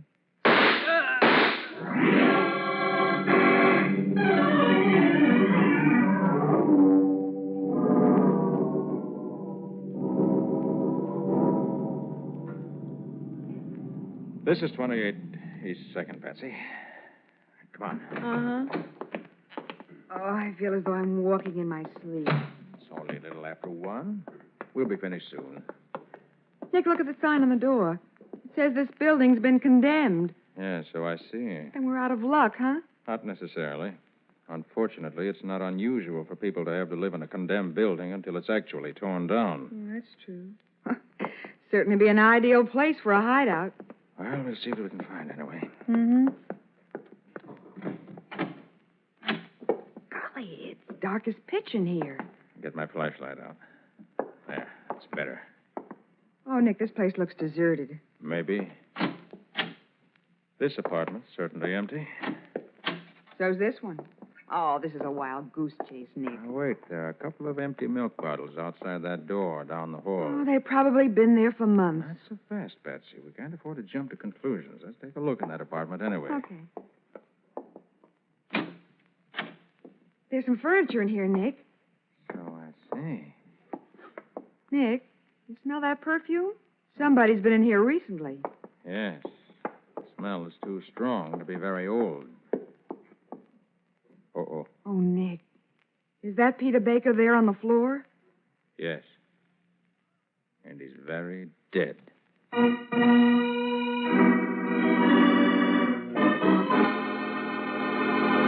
In the glare of the flashlight, Pete Baker's body is outlined, sprawled on the cluttered floor. Swiftly, Nick inspects the dingy room. Having discovered Pete Baker's body on the floor of his room, Nick examines the dead man closely. 2 bullet wounds in the chest. Body still warm. Patsy, Baker was killed only a few minutes ago. Nick, that perfume we smelled. Maybe the woman who wore that perfume killed him. Possible. Wonder if there's anyone else living in this house who might have seen or heard anything. Well, there's one way to find out, Nick. Yeah, I'll see what I can find in here.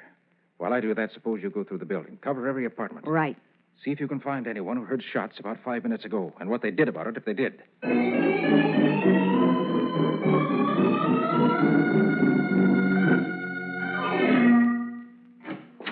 Nick, I've been to every apartment in the building. What did you find? Nothing. They're all empty.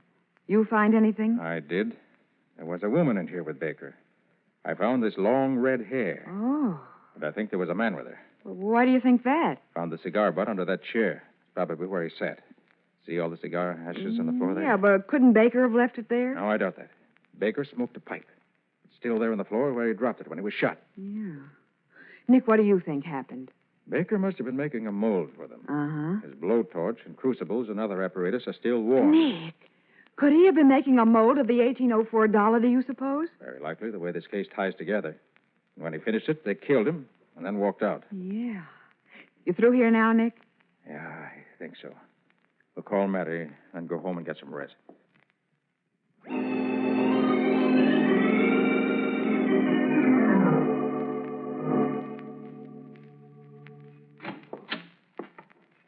Okay, Nick. Here's the final report from the lab. Fine, Matty. Let's have it. Well, you figured it out just about right. There apparently was a man and a woman in the place with Baker, and she was a redhead. And chances are she's the same redhead who bought the Luger bullets. By Jove, Matty. I've forgotten about that. No, when we got the man's prints, but the woman wore gloves. Could you identify the man? Yeah, we checked the prints he left on this magazine, Nick. He's Louis Larkin, hijacker, gunman, and all-around crook. 2 terms in the state pen. Here's his file photo.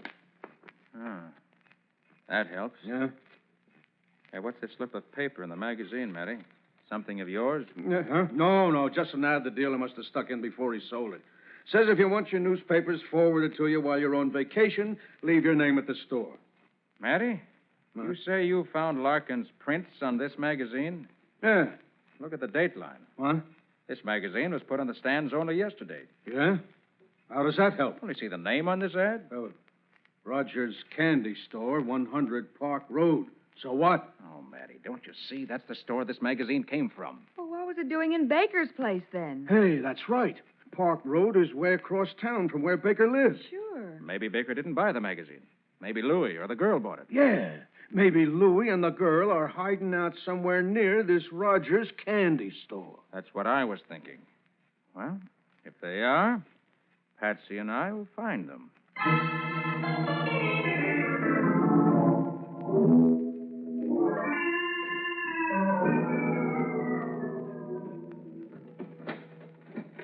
Louis, Yeah, Hazel.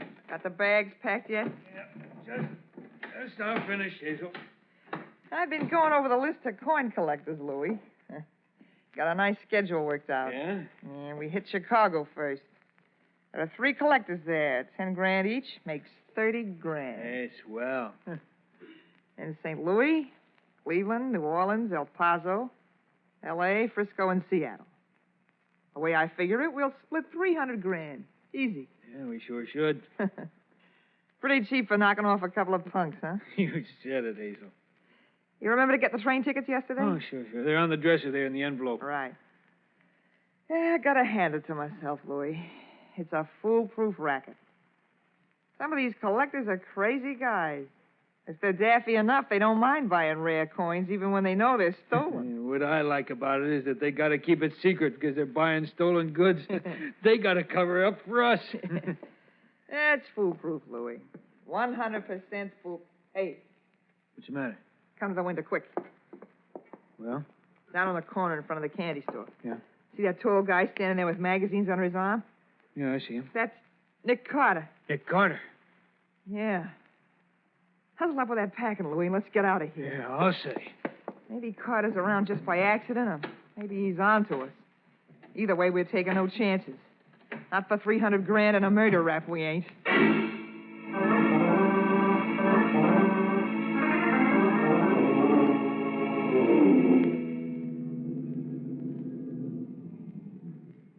Over here, Patsy. Hurry up. I got here as soon as I could, Nick. Do I look enough like a bobby soxer for you? Oh, you look fine. Well, I still don't understand. Why do I have to get dressed up like a bobby soxer and meet you here in front of Rogers Candy Store? Hey, you going to buy me a soda, huh? No. You're going to sell magazine subscriptions. I am? Yes. Why? In order to find a pair of killers. Okay, Nick, give with the plan. Well, you remember, one of them left a magazine at Pete Baker's workshop, and I traced it to this candy store? Yes? The proprietor says he's sure the man who bought it lives in that house across the street. But he doesn't know who he is or in what apartment he lives. And so I'm going to sell subscriptions from apartment to apartment until I find him. Right. His name is Louis Larkin. Here's his picture.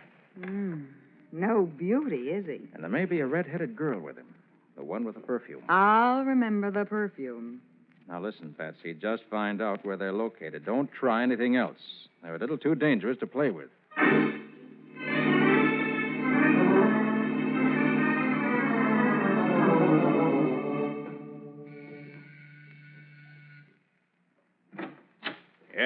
Good morning, sir. I represent the All States magazine. Beat it. Well, that wasn't Louis Larkin. And no perfume yet.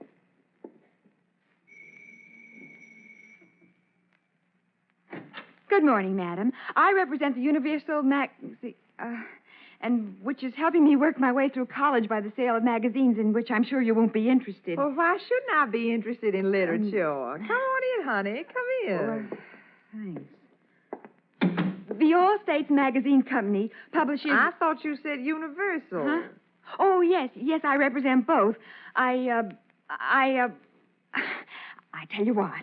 I left my subscription blanks down in my car. Yeah? Wait till I get down and get them. Grab her, Louie. I got it. You're Nick Carter's girl, aren't you? Yeah, we saw you chewing the rag downstairs. Hazel, Carter's hep to us. He knows we bumped Baker and Grange, and he knows we're here. You're not telling me anything. Well, what do we do? I'm thinking. Okay, so while you're giving the think tank a workout, I'll take care of this chick. Take it easy, sister.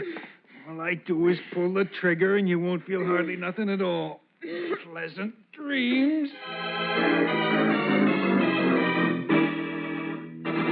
Patsy struggled helplessly as Louis Larkin aims his Luger automatic at her heart. We'll see what happens in just a moment.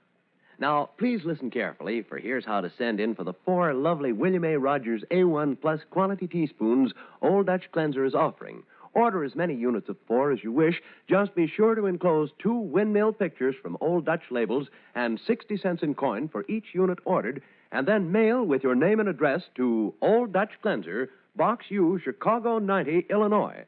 That's Box U, Chicago 90, Illinois. And remember, besides the 4 lovely William A. Rogers teaspoons in the beautiful Croydon pattern, you'll receive an illustrated folder that tells how to build up a complete matching service at a sensationally low cost. So, ladies, don't delay. Send for your 4 teaspoons now. Remember, enclose 2 windmill pictures from Old Dutch labels and 60 cents in coin, and mail with your name and address to Old Dutch Cleanser, Box U, Chicago 90, Illinois. Price is subject to change without notice. Send now. And now for the conclusion of the case of the sunken dollar. Today's adventure with Nick Carter, brought to you by Old Dutch Cleanser. As Louis Larkin's finger tightens on the trigger of his automatic and Patsy struggles helplessly, Hazel suddenly knocks the gun aside. Cut it out, Louis. Everyone in the house would hear the shot. You wouldn't stand a chance. You mean we'll let this dame go? We'll take her with us to run interference. Carter will be too busy looking for the girl to worry about us. Yeah, maybe he won't. And he'll be too busy worrying about the girl to make her move. She's like a hostage, Louis. Get it? Yeah. While Carter's watching the front door, we're going out the back way. Take a cab to the station. Well, what about the dame? Stop worrying. But we can't take... Look, Louis, we've got a compartment on the train. And somewhere along the way, we'll push her out the window. With a bullet in her head. Okay, Hazel, but I think you're nuts to do it. Shut up, Louis. Let her go. Now, look here, you... And you listen to me, sister. One false move and Louis lets you have it here and now, understand? I understand. We might as well burn for 3 murders as for 2.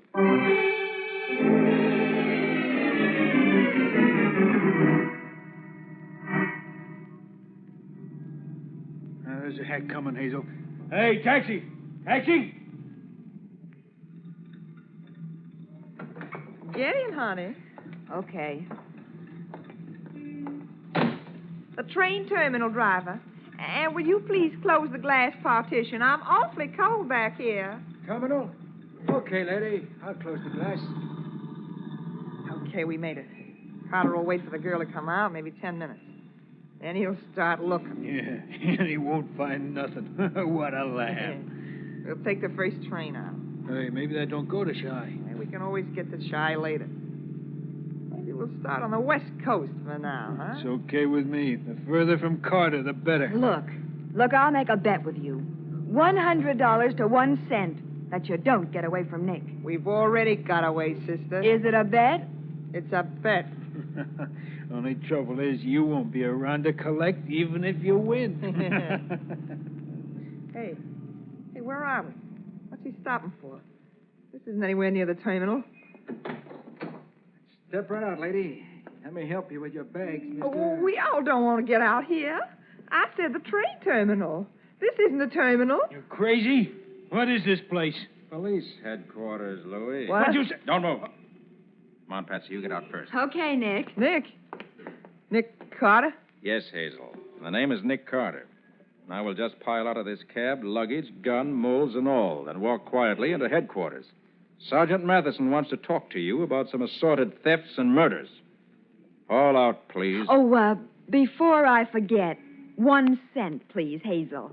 I not only win the bet, I'm here to collect.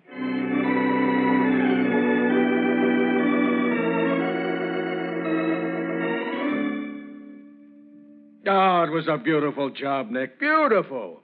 But there's just one thing I don't figure. What's that, Matty? How in blazes did you know enough to get around to the back street and borrow that cab? I have ears, haven't I? I heard Hazel and Louie making their plans. But you heard them? How? I was outside the apartment door. You don't think I'd let you walk into that murderer's den alone, do you? I was right behind you all the way. You were right behind me? Yes, Betsy. Then why didn't you bust in and capture those 2 crooks right then and there? Didn't want to take any chances on anyone in a crowded apartment house being hit by stray bullets. But they might have killed me before they left. Patsy, you may be sure that I waited until I knew they were going to take you with them before I did what I did. What? Say, that was quite an act. All state magazines, Universal magazines. You didn't trust me to do it all by myself. You treat me just like a baby. No, Patsy. I hate you, you mere man. Now, Patsy, easy. You know, if it comes to that, how come you were so positive Nick would get Hazel and Louie? Oh, I heard all about the bet. $100 to 1 cent. Oh, that. Yeah, you were betting on a sure thing yourself now, weren't you? You knew Nick was the cab driver. Well, I did not. I never recognized him. Then how come the bet? Because I knew I could trust Nick, which is more than he can say for me. But, Patsy, if I hadn't followed you to protect you, I wouldn't have been able to win that bet for you. Well, all right, you win. Heaven knows you always do.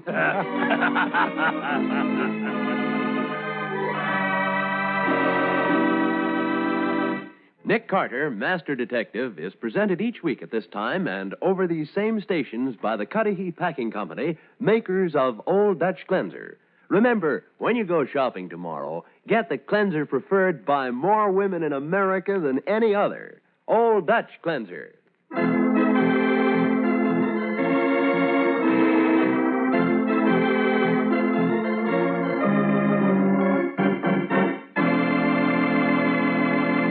This is the Mutual Broadcasting System. Broadcasting System. Broadcasting System. Broadcasting System. The Sears Radio Theater is up next on Nightly Old-Time Radio Shows. Enjoy. That's the theme from the Sears Radio Theater. Tonight, a program of love and hate with Cicely Tyson as your hostess. Here's a preview. Mr. Travis is not a fair man. You really don't like him, do you, Maria? But I think he's not important. But it was your father who said that Mr. Travis has changed. What do you mean? That he cares only about money now, not about people. The Sears Radio Theater will begin after this message from your local station. This is Cicely Tyson.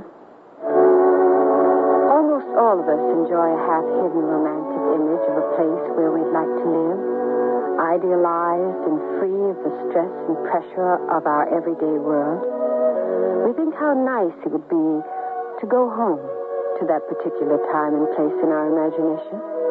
But for Abby Winters, listening to the soft voice of the minister as he finished reading the eulogy, coming home had been only pain.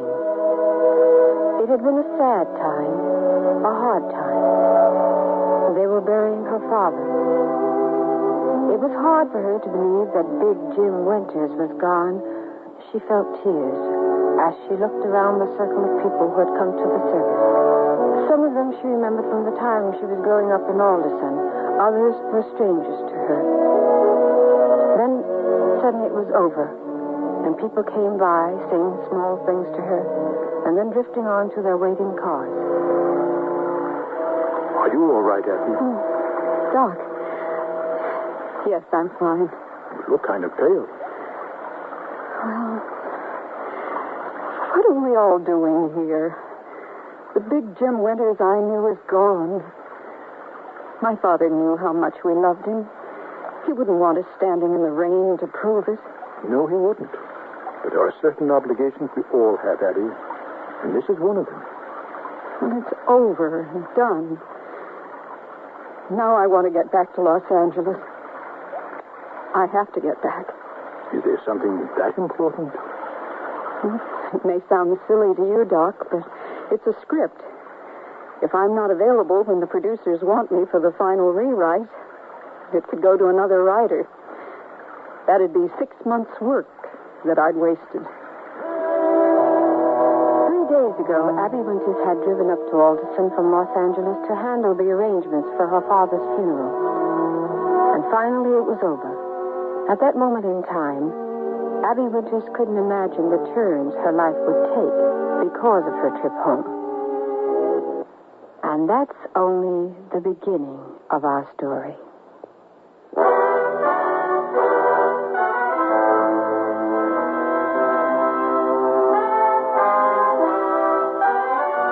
Sears Radio Theater, a new adventure in radio listening. 5 nights of exceptional entertainment every week, brought to you in Elliott Lewis' production of the Sears Radio Theater. Our story, A Matter of Priorities, by Norman MacDonald. Our stars, Peggy Weber and Vic Perrin. The Sears Radio Theater is brought to you by Sears Roebuck and Company. Sears, where America shops for value.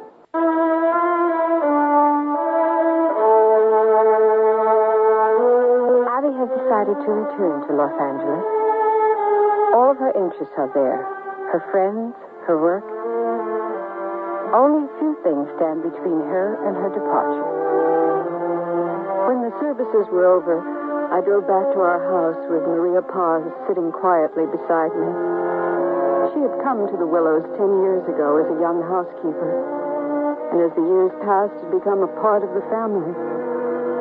She was perhaps my only close friend in Alderson. Last year, when Dad had his first heart attack, she had nursed him through the bad times with love and affection. Our house, the Willows, looked lonely and sad. Its white paint gray in the failing light. After a moment, Maria and I walked inside. It was a nice service. Your father would have liked it. Yes, I think so. Well, tomorrow morning, I want to talk to Bob Spain and see what we're going to do about selling the house. And you and I have to talk about what you're going to do. That'll be fine. You mustn't worry about me. Can I arrange with you to stay on at the house until it's sold? Of course, I'd want to. What about Raphael? Have you two set a date yet? No, not yet. 6 months ago, you could hardly wait to get married. Yeah, no, but... Well, there are some problems. What do you mean, problems? Please, I don't want to talk about it now. Oh, I'm sorry, Maria. It's just that I worry about you, that's all. I'll get it. Mr. Travis. We didn't hear your card, John. Won't you come in? Let me take your coat, Mr. Travis. I can't stay, Maria, thank you. I just stopped by to see if there's anything I could do for you, Abby. Oh, it was nice of you, John, but no, there's nothing. What are your plans, Abby? Is there anything I can help you with? No, I don't think so, John. I'm seeing Bob Spain in the morning. There are papers to sign, and I have to arrange about selling the house. I'll be sorry to see this house sold. You know, the day your father made me manager of the station, we had quite a celebration. Right in this room. I remember. That was about 15 years ago, wasn't it? More like 20. Your dad and I were very close. I know you were. Abby, if you're thinking of selling KEG, I know some people who'd be very interested. Well, I haven't really thought about it, John. I'll know more about it after I've talked with Bob tomorrow. He's a good young attorney. He'll give you sound advice. Well, I just like to get everything settled and get back to Los Angeles. Well, we'll talk before you leave. Of course. Good night, Abby. Maria? You know, I can't help feeling a little sorry for John Travis. I don't know why. In one of Dad's last letters, he said that Travis was trying to head up a syndicate to buy the station. Dad turned him down. But that didn't end it. Even during the time your father was so sick, John Travis kept pushing him to sell the radio station. He even asked me to help convince the senor. Oh, that's pretty unfair. Mr. Travis is not a fair man. You really don't like him, do you, Maria? What I think is not important. But it was your father who said that Mr. Travis has changed. What do you mean? That he cares only about money now, not about people. Your father always hoped that you would stay here in Alderson and run the radio station if something happened to him. Yes. But I don't know the first thing about radio, and besides, I don't want to live here in Alderson. Not now. Well, if you do sell the radio station, just don't let it go to John Travis and his friends. Why do you say that? Maria? Never mind why. Just remember your father was against it.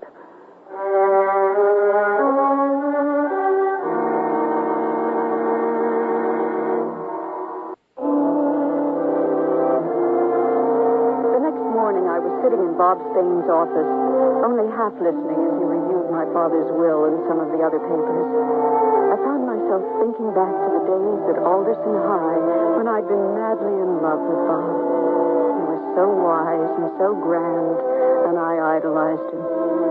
But that was all some 10 or 12 years ago. Now he was a very businesslike attorney who was running his father's firm. So selling the house won't be a problem, Abby. It should go quickly and for a good price. You may still have to make a couple of trips up here. Well, that's not a problem. I can do that. Now, the radio station, that's another matter. If you're really interested in selling, we'll put it in the hands of a good broker. Well, I think that's what we should do. Selling makes sense, Abby. Unless you want to stay here in Alderson and run it. No, I thought about that. That's not for me. The station was a labor of love for your father. Never showed much profit. What there was, he plowed back into it. I'm surprised. I always thought it did quite well. For some people, it did. They made out like bandits. I don't understand.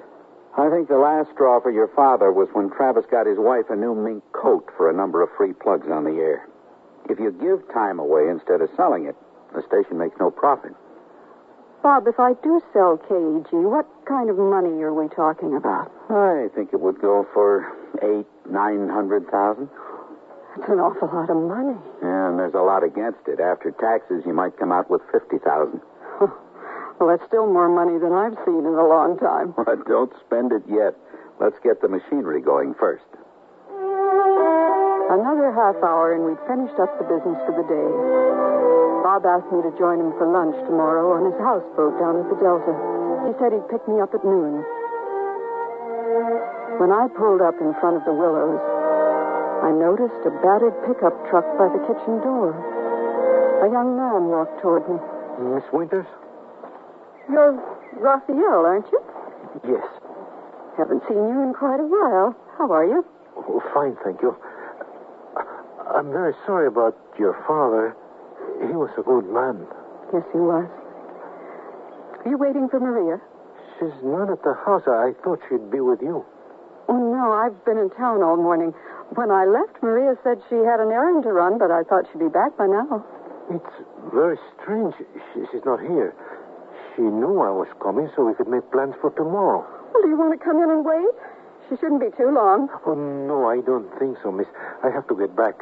But if you would please tell her I'll see her tomorrow. Of course. Inside, there was a note from Maria on the hall table. She'd had to go to Kingsford on personal business. There was nothing more. No explanation. No mention of Raphael. But why to Kingsford? It was an unattractive industrial town, bigger than Alderson, but cold and unfriendly. Bob picked me up mid-morning, and as we drove toward the Delta, I had my first chance to really see Alderson again. The air was warm and fresh, and there was the feel of country about it. I had to admit, it was a nice part of California. In 20 minutes, we'd arrived at the marina, where Bob kept his houseboat, the Sixpence. And the minute I saw her, I fell in love. She was a miniature Mississippi River packet, complete down to the smallest detail. No wonder Bob was so proud of her. After a short tour, he took me up to the doll-sized pilot house, which he had converted into a bar. We sat on the deck with our martinis, looking out at the sun-splashed river slowly moving past the dock. I guess you can tell what my one love is. She's wonderful. Where in the world did you find her? Oh, I didn't find her. I built her. You what? Well, actually, a young fellow from a local boatyard and I did the work. We put her together from the hull up. His brains and my muscle. And your money. Well, yeah. All the years I've known you, Bob Spain, I never knew you were a seafaring man. Oh, I'm hardly that, Abby. I guess I take the Sixpence out a couple of times at the most. I just like it as a place to get away. It's quiet, and people don't bother me here. You truly are happy living here in Alderson, aren't you? Yes, I think I am. I like this part of the country. I have the feeling you think I was wrong for moving down south. Oh, good heavens, no. People should go where they want, do what they want. Hollywood seems to have the things you need. Now, if I were a really successful writer, I could live wherever I wanted, and they could come to me. But I'm still at the bottom of the ladder. And I have the meetings and the phone calls and the cocktail parties that are obligatory for a beginner. It's the only way they know I'm alive. I'm not sure I'd like that sort of life. Well, it isn't a question of liking it. It's the way you survive. And I must admit, in a funny way, it's all very exciting. I guess. You ready for a freshener? I shouldn't, but yeah, I will. Do you have time for a social life down there?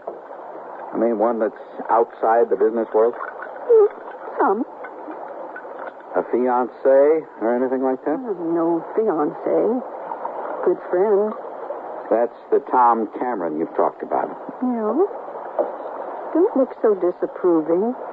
He's not a roommate. Well, it's none of my affair anyway. No, it's not. It's funny. Since high school, I've only seen you at Christmas or Thanksgiving or some special occasion when you've driven up to stay at the Willows. But I had the feeling that you belong here in Alderson. I just got through explaining why I have to live down south. I know you did, but somehow the traffic, the smog, the hassle, it just seems to me you could write here and go down south only for special business meetings. Well, it's not that easy. You sure you're not complicating it? It really should be a simple matter of priorities. Without having them, you could find yourself in trouble. You know, you're beginning to sound like an attorney. Or an old friend. Or whatever you'd like, Abby.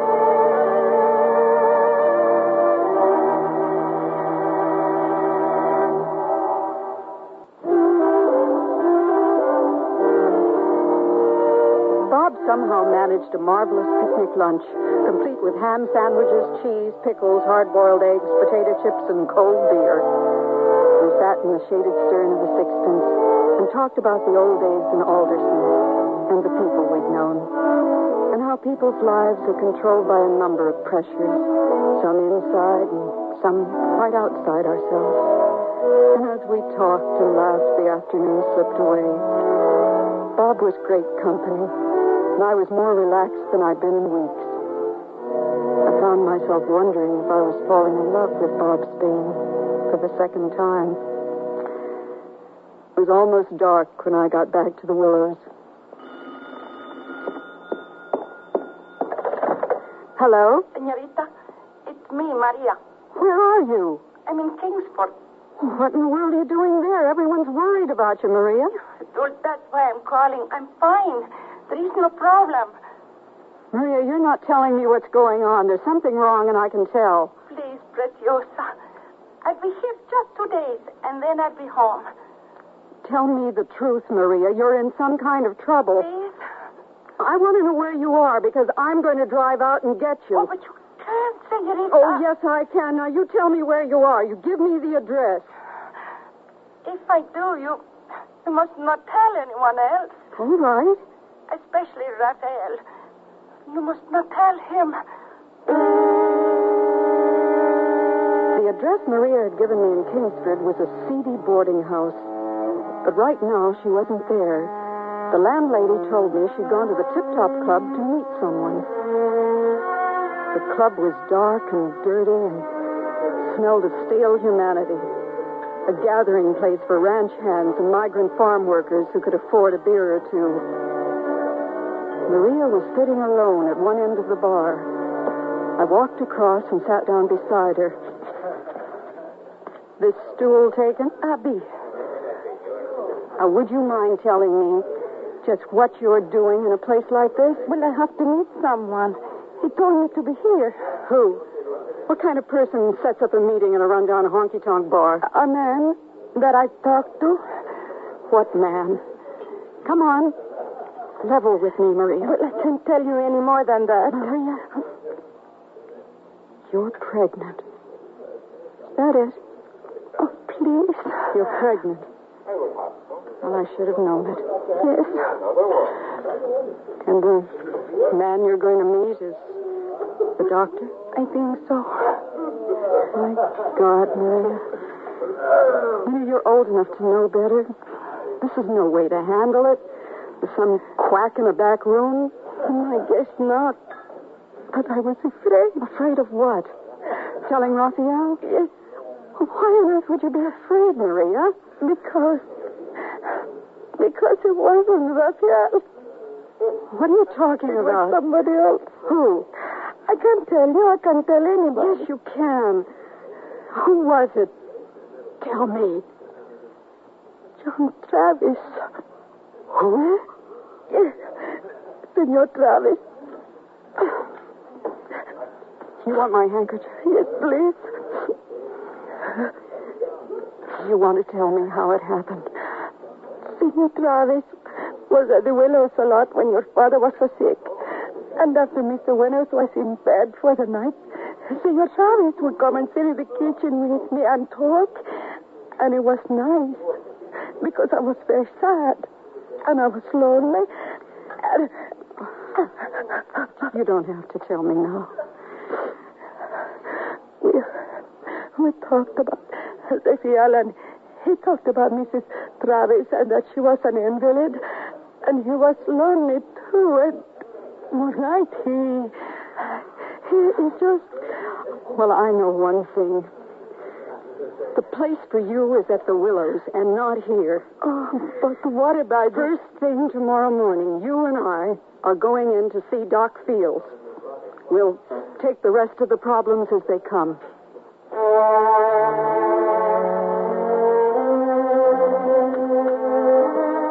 Dr. Fields? Why don't you come to my office, Abby? All right. Sit down. How is she? She okay? Maria Paz is about as healthy a young woman as I've examined in a long time. I wish she'd come to me a little sooner, but no matter. She's fine. And I'll want to see her again in, 2 weeks, Abby. I'll have her here. I asked about Raphael, and she didn't say too much. No. No definite plans for marriage, she says. No date yet. Well, that's what I understand. This isn't Raphael's baby, is it? Maria will have to tell you that, Doc. Oh, sure. Well, you're acquiring quite a family, Abby. As if she stays on at the Willows. She will. Well, what will this do to your plans of selling the house? I hadn't thought about it, to tell the truth. Why don't you talk it over with some old friend, like Bob Spain, maybe? Doc, you're a snoopy old gossip, but I love you. And so, in a legal sense, Maria was a consenting adult. There's no basis for a rape action. Oh, Maria doesn't want that, neither do I. Now, remember, this is all strictly confidential. I'm merely trying to find out where we stand. It's very simple. Maria's going to have a baby, John Travis's. That's all there is to it, unless Maria's still thinking of abortion. No, she's not. Not anymore. She's going to stay with me at the Willows until the baby's born. What about the young man, Raphael? That's going to be a problem. But I think I can handle it when the time comes. Abby, from what you've told me, the baby isn't due for 5 months, maybe 6. That's right. She's about 3 months pregnant, according to Dr. Fields. What's all this going to do to your plans for selling the Willows? Well, you'll just have to take it off the market. I'm not going to have a bunch of brokers running through the house at a time like this. And the radio station, what about that? You said that would move very slowly anyway, so just tell your friends down south not to push it. This is all a big turnaround from a few days ago. Well, the situation's different than it was a few days ago. Abby, all I'm asking is if you've thought what all this might do to your career. You sound like my agent. Doc Fields told me you had a deadline to meet with some producers. Doc's the biggest gossip in Alderson. But it's true, isn't it? There are always other scripts and other producers. Well, I don't know anything about your business, but it seems to me that this isn't the time to walk out on what could be a great opportunity. It isn't the time to walk out on Maria Paz either. Bob, either I'm a good writer or I'm not. Other things will come along, and in the meantime, it's as you told me, a matter of priorities.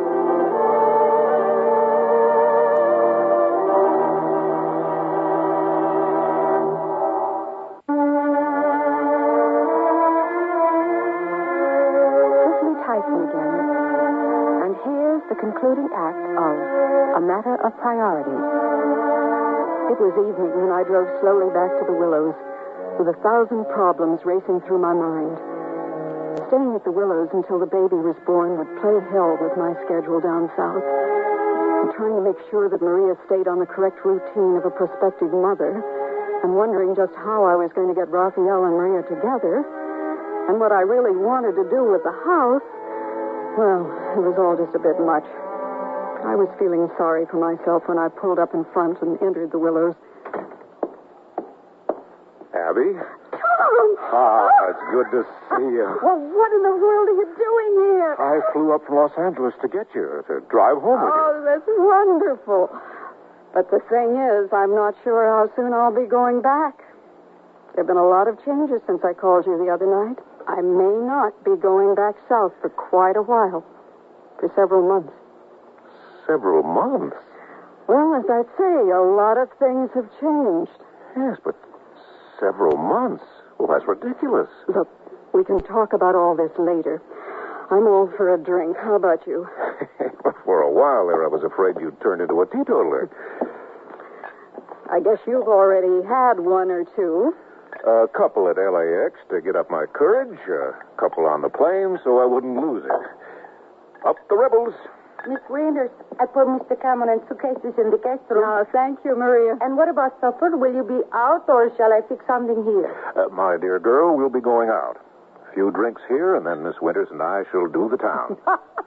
I'm not sure you can do Alderson. Well, anyway, we're going out to dinner, Maria. Yes, sir. Maria? Yes? Are you all right? I'm fine. Thank you. Well, real sweetie, that, Maria. Yeah, she is. Well, we're right here. I might as well freshen this. You may not make it to dinner, Tom. Oh, don't you worry about me. Now, come here. Sit down. I want to talk to you. I'm just going to light the fire now. Yeah, it's really nice to have a fire this time of year. Abby, you've been here 3 weeks. Now, surely all the business has been taken care of by now. My father's funeral, yeah.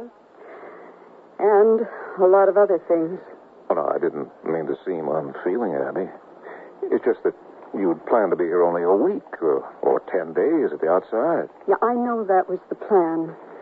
But things have changed. I told you that before. What things? Oh, I can't tell you. I don't want to go into it now. Well, I damn well think you'd better. Now, you owe it to me. Some kind of explanation. Don't use that macho approach on me, Tom. It won't work. All right, I'm sorry, Abby. It's just that I don't understand all this. Do you really like it here in Alderson? Whether I like Alderson or not has nothing to do with my having to stay here. All right. Don't get mad. I'm just tired, I guess. I'm sorry. Excuse me, Miss Wheelers, but I thought if there was nothing you needed, I'd go on up to my room. Oh, no, I don't... Well, yes, there is, as a matter of fact. Yes? Could you make a big pot of coffee and some sandwiches? Is that too much trouble, Maria? Oh, no, of course not. Maybe some of the cold roast beef? Oh, that'd be wonderful. Thank you. What's this big deal about sandwiches? We'll have another drink, and then I'm taking you out to dinner. Well, maybe it's just better to sit here in front of the fire. But Tom didn't want coffee and sandwiches. He wanted another drink, and he wanted to talk about us. He said he knew what a problem this whole thing had been for me, but went on to say that one has to be practical. Some things you just have to put behind you. Now it was time for me to get back to Hollywood and to a working life. I didn't need a garbled lecture from Tom at this point. But, Tom, why don't you just go to bed? What? I think we've all had enough to drink. Now, why don't you just go on to bed? You coming with me? Tom, don't be juvenile. Now, good night. I might lose my way. Tom, please. Abby, I need you. Tom, I'm in no mood for a drunken grabbing affair. Drunken grabbing affair? That's right. I just want to be left alone. Okay. I might just go to bed. Good. And we can discuss this in the morning. All right, Tom? However, Abby, I think your attitude stinks.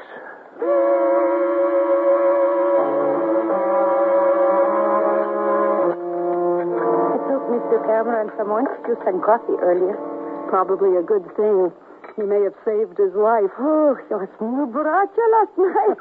If that means drunk, yes, he was. Good morning. Well, good morning. Maria and I are just finishing breakfast. Would you like something? No, thank you. I'm fine. You cut yourself shaving. Abby, listen to me. I'm going to head back to Los Angeles today, and I want to know if you're coming with me. No. I'm not sure you understood me. Perfectly simple, Tom. You are going, and I am staying. I'm saying that if you don't come with me now... I know what you're saying, Tom. And still, I'm staying. I did a great deal of thinking last night, and the best thing in the world is for you to go now. Abby, Maybe I'll see you in town sometime. Goodbye, Tom.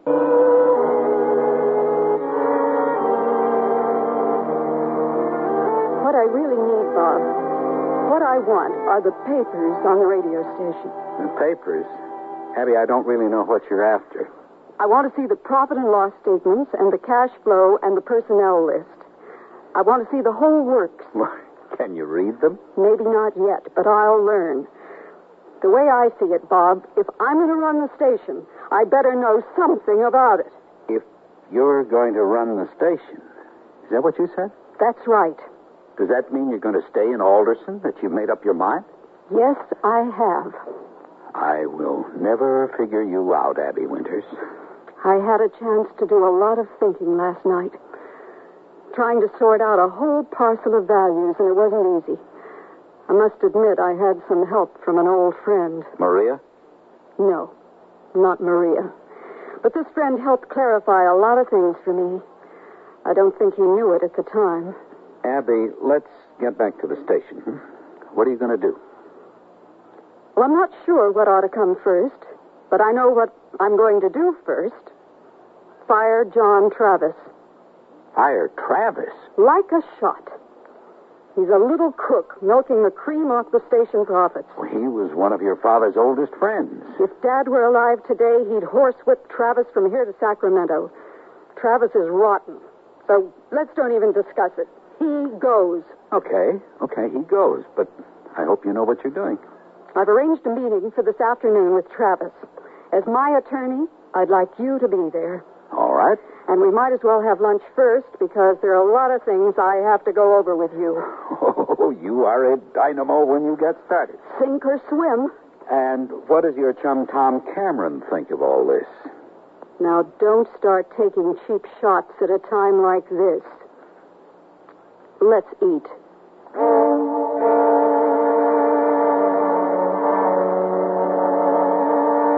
This meeting, John, isn't going to take long.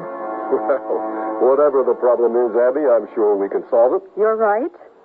As owner of KEG, I'm asking for your resignation effective immediately. Your what? I don't want you running my father's station, my station, any longer. Well, I've been manager of KEG for 15 years. And you've turned into a cheap cook, John. Now, just a damn second, Abby. You can't come in here and... Oh, you haven't done anything illegal.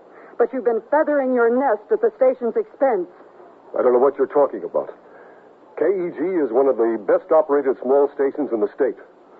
Isn't it strange, then, that the net profits are so poor? I've gone over the station's books with Miss Winters, and we have a pretty good idea of just how much you've pocketed. I don't understand the radio business too well yet. But I know you can't make money if spots are given away instead of sold. Now, look, Abby, all station managers handle some trade-outs. It's perfectly normal practice. It's even good business. Well, I don't care what all station managers do, John.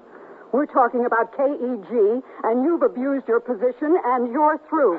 Liz Burden will handle your severance and whatever fringe benefits are due you. We'll expect your resignation letter to be on Mr. Spain's desk within 24 hours. You can't just toss me out this way. I'll take it to court. I wouldn't try to fight it, Mr. Travis. You're going to lose. We're on firm legal ground. Well, I think everything's been said. Come on, Bob. Oh, John, before you start phoning attorneys and talking too much, I think you ought to know Maria Paz is back at the Willows. She'll stay there with me until she's had the baby. I haven't the faintest idea what you're talking about. I think you do, John. A paternity suit wouldn't help your image too much. Is this some kind of blackmail? No, not at all. I'm just advising you that we could invoke the morals clause in your contract and drag it all out into the open. But, what happens to everything? To the station, to me? The station will manage quite nicely. Bob has already talked with Liz Burton about acting as manager in the meantime. And there'll be other adjustments. How do I explain this to Mrs. Travis, to people? What do I say? I have no idea, John. You can do or say whatever you want. Bob, you can't let her do this to me. She's already done it. But as the station's attorney... I'm acting for the owner. So you should have your desk cleared and empty by the end of the week. Abby. Goodbye, John.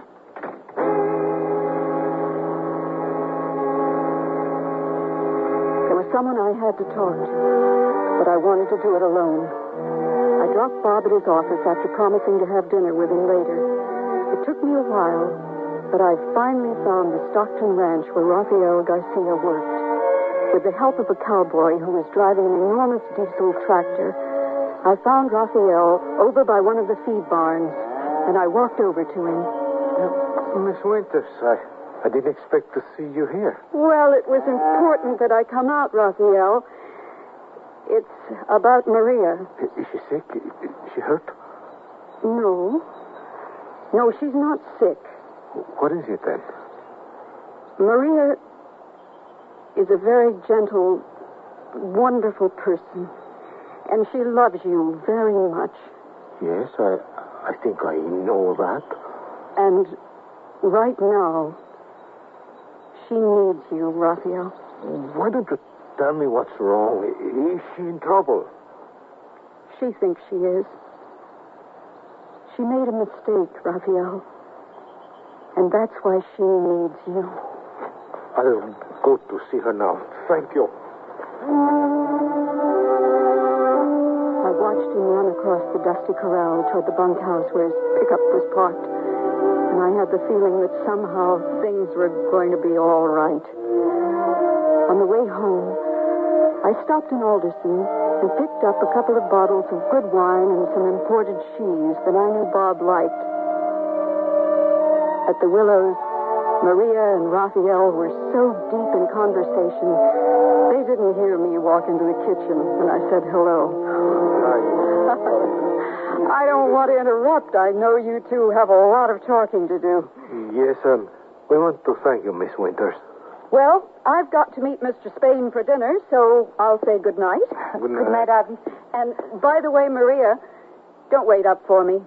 I have the feeling I might be terribly late.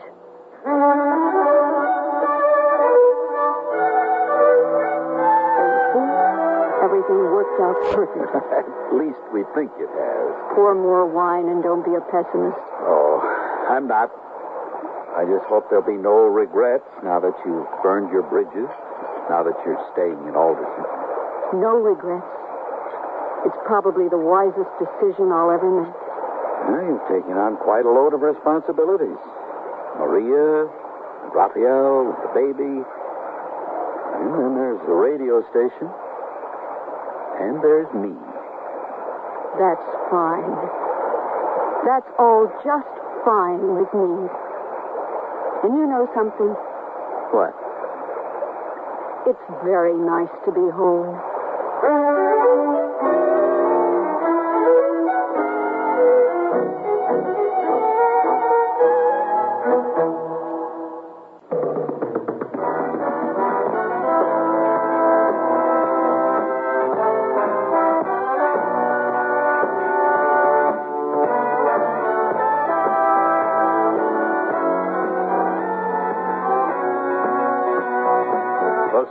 Radio Theater has been brought to you by Sears, Roebuck and Company, where our policy is satisfaction guaranteed or your money back. Sears, where America shops for value. A Matter of Priorities was written by Norman MacDonald, produced and directed by Fletcher Markle. Your hostess was Cicely Tyson. Our stars were Peggy Weber and Vic Perrin. Also heard were Byron Kane, Virginia Gregg, True Boardman, Jack Carroll, and Don Diamond. The music for Sears Radio Theater was composed and conducted by Nelson Riddle. Art Gilmore speaking. The Elliott Lewis production of Sears Radio Theater is a presentation of CBI. Theater is a presentation of CBI. Theater is a presentation of CBI. Theater is a presentation of CBI. Theater is a presentation of CBI. Journey to the Stars with Space Patrol, coming up next on Nightly Old Time Radio Shows.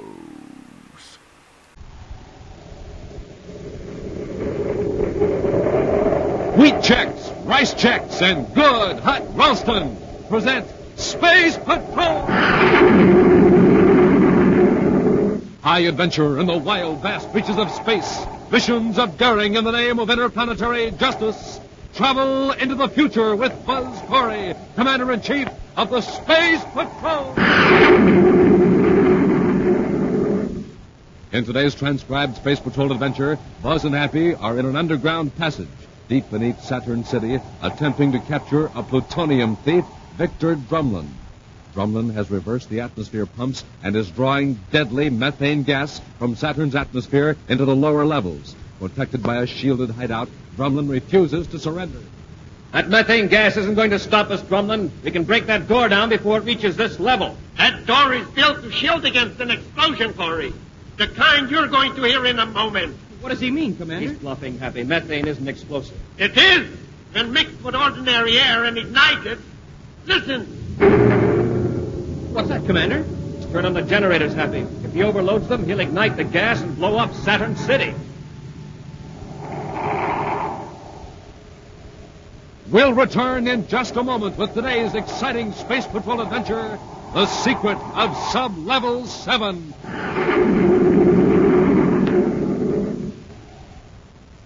Say, gang, how are you at imitations? Well, this is Captain Dick Tufeld speaking, and here's my idea of how a cosmic surface car sounds with just ordinary fuel in its tank. Vroom! But. Now here's that same car with super fuel in its tank. Vroom!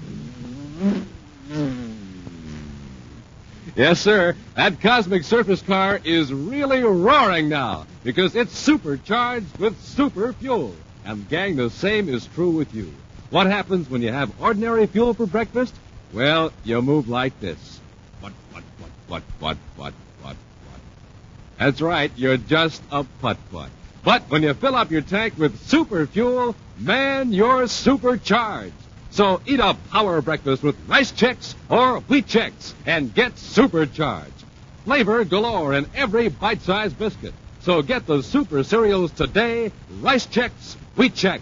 And remember, inside of each package, you get a mysterious, magic space picture. And now, today's Space Patrol adventure, The Secret of Sub-Level 7. All day long, huge crowds have thronged United Planets Park on the man-made planet Terra. All the leading scientists from Mercury to Pluto have been demonstrating improvements in spaceship equipment, in surface cars, also in such home appliances as the Diatronic Chef, which will prepare any one of 1,000 different dinners in 30 seconds merely by dialing a number. Cadet Happy has been a fascinated spectator at most of these exhibits. But now he's returned to Commander Corey's office at Space Patrol headquarters. Commander.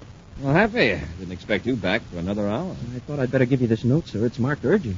Well, who gave it to you? That's the odd part of it, sir. I don't know. Somebody in the crowd slipped it in my belt somewhere in the Hall of Science. Evidently someone doesn't have much confidence in our official message service. It might be a joke of some kind, Commander. One of the new cadets testing me to see what I'd do. I'm glad you brought this to me, Happy. Is it important, sir? If it isn't someone's idea of a practical joke, it's very important. Listen to this. 9 months ago, 250,000 credits worth of plutonium was stolen from reactor plant number 5 on Jupiter's third moon. If you want to know who was behind that theft, come to apartment 15J, Einstein Terrace at 1300 hours Universal Star Time today. Smoking rockets. But what's the signature, sir? There's no signature. Well, they're not taking any chance of being caught. Yeah, it must be somebody's idea of a funny joke. Except that the theft of plutonium wasn't made public, and they're still looking for the thieves. Happy, go to the electro directory and see who lives at 15J, Einstein Terrace. Yes, sir. You'll find Einstein Terrace in City Zone 5. I've got it, Commander. Now the address, 15J. The indicator panel says Vogel, Edmund R., occupational code number 3-146.28. Happy, it's 12:22 now. We'll have time to make a quick check on him in the files before we pay him.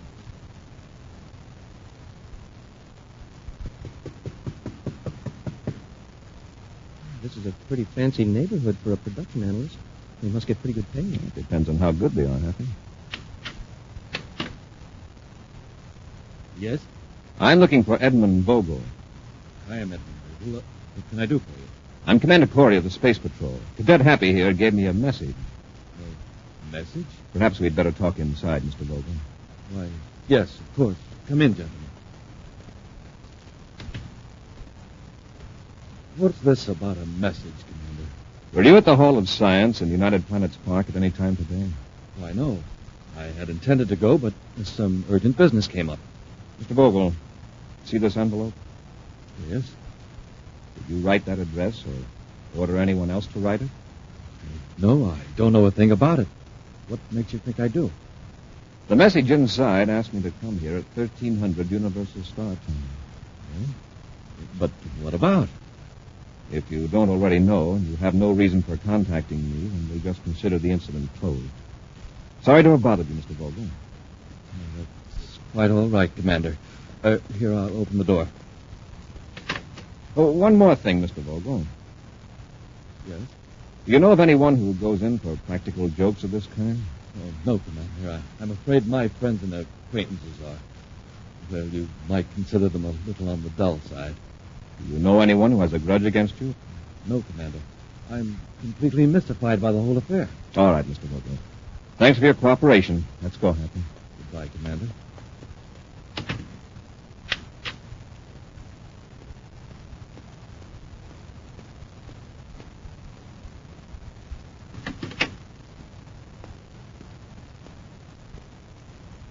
Well, they're gone, Mr. Drumlin. I know. I heard the whole thing.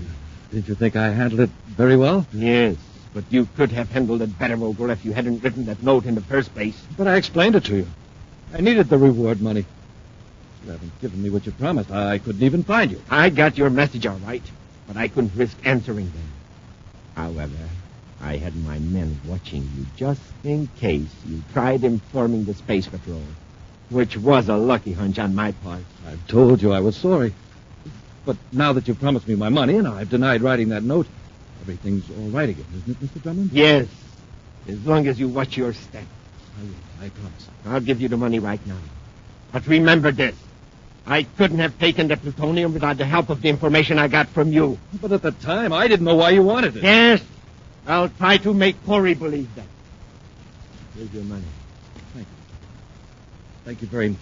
And don't forget, this definitely makes you a party to the crime. Think that over the next time you feel like sneaking notes to one of Corey's men. It won't happen again. I'm sure it won't, Vogel. In fact, I'm...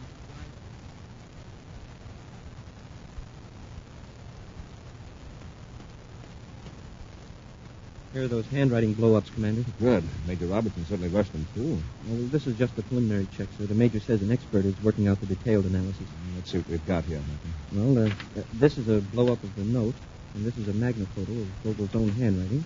And these are notations he made while working on charts and reports for his company. They seem to correspond pretty well with the letters and figures in the notes you found in the bag. Major Robertson says there are at least 6 similarity characteristics. That's pretty conclusive, Happy. I'd say that Vogel wrote the note all right. But why would he deny it?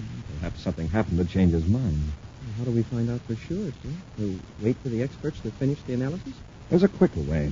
We'll bring Vogel here for a brainograph test. Let's go back.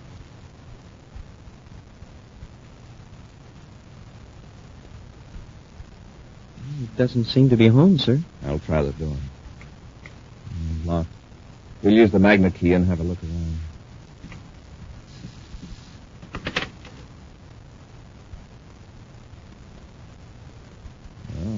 From the looks of things, I'd say we're a little late. You mean someone else had the idea of searching Vogel's place for evidence? No, Happy. It looks like Vogel suddenly decided to leave and packed in a great hurry. His clothes lying around are freshly pressed and laundered. They don't look as though they've been pawed through by anyone searching for something. Yes, sir, that's right. This whole place has the air of a man who suddenly decided to run away. And in the confusion, had a hard time deciding what to take with him. He certainly must have decided to travel light. Happy, look around, see if you can find any letters or spaceograms. All right, Commander. Here's an example of Vogel's writing. In the notepad by the spaceogram. They're just figures. Maybe they'll match the figures in the note. I'll take them along. Let's see. They were written in a hurry. One line has been crossed out. We had some way of knowing what these numbers mean. Here, take a look at them. Huh? Yes, sir. 59-1400, that's crossed out. And 63-1430. What do they suggest to you? Well, how about the time? 1400 and 1430 could be universal start time. Yes, it could. It's after 1400 now. Yeah, but 59 and 63, I draw a blank on those. Vogel may be planning to leave Terra. Space Control Special Information Section. Commander Corey calling. Yes, Commander. Lieutenant Graves here. Lieutenant, are any space flights scheduled to blast off from Terra at 1400 and 1430 Universal Star Time today? I'll check with operations immediately. I want all flights, commercial and private, and their destinations. This is top priority. Be with you in a minute. I'll hang on. Happy. While we're waiting, keep searching this apartment. Somebody's at the door, sir. I'll see who it is and bring them in here. I don't want anyone to tip off Vogel that we're after him. Yes, sir.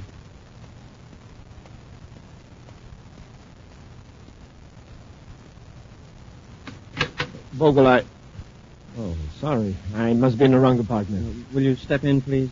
Look, obviously I have made a mistake. Sorry to have bothered you. My orders are to bring you to Commander Corey. What's this all about? You'll save yourself a lot of trouble if you just come in. How about it? Sure. Anything to oblige.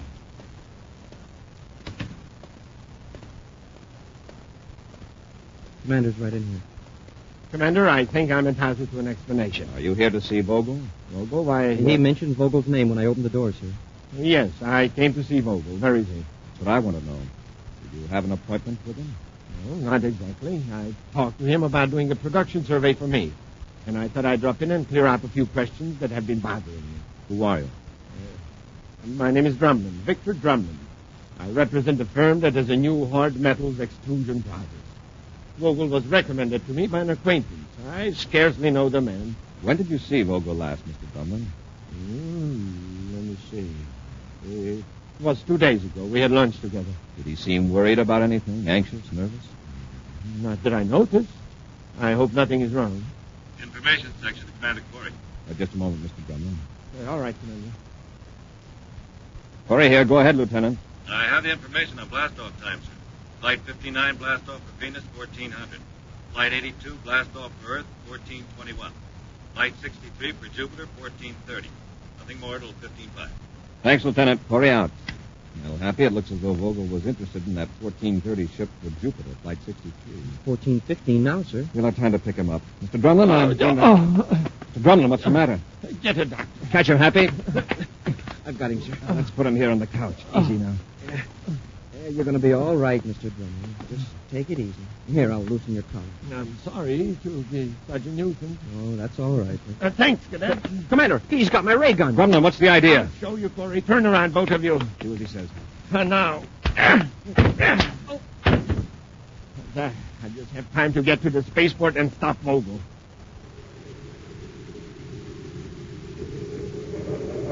We'll return to Space Patrol in just a moment. Say, gang, ever hear the story of the boy who heard music every time he ate something that tasted real good? A piece of cake, and he'd hear drums. A dish of ice cream, and he'd hear this.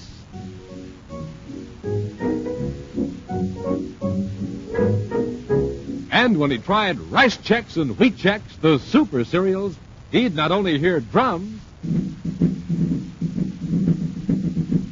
and a piano,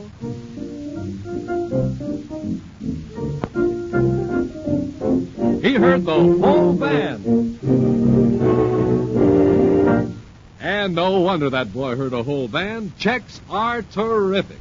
Rice Chex is crisp shredded rice in that modern bite-sized design. And Wheat Chex is golden shredded whole wheat in that same wonderful, easy-to-eat bite-sized design. And hey, each one of those bite-sized biscuits is loaded with zing and zip. A good breakfast with Chex and you're supercharged. So get those swell-tasting super cereals that help to supercharge you. Rice Chex, Wheat Chex. And remember, inside the package, there's a mysterious, magic space picture.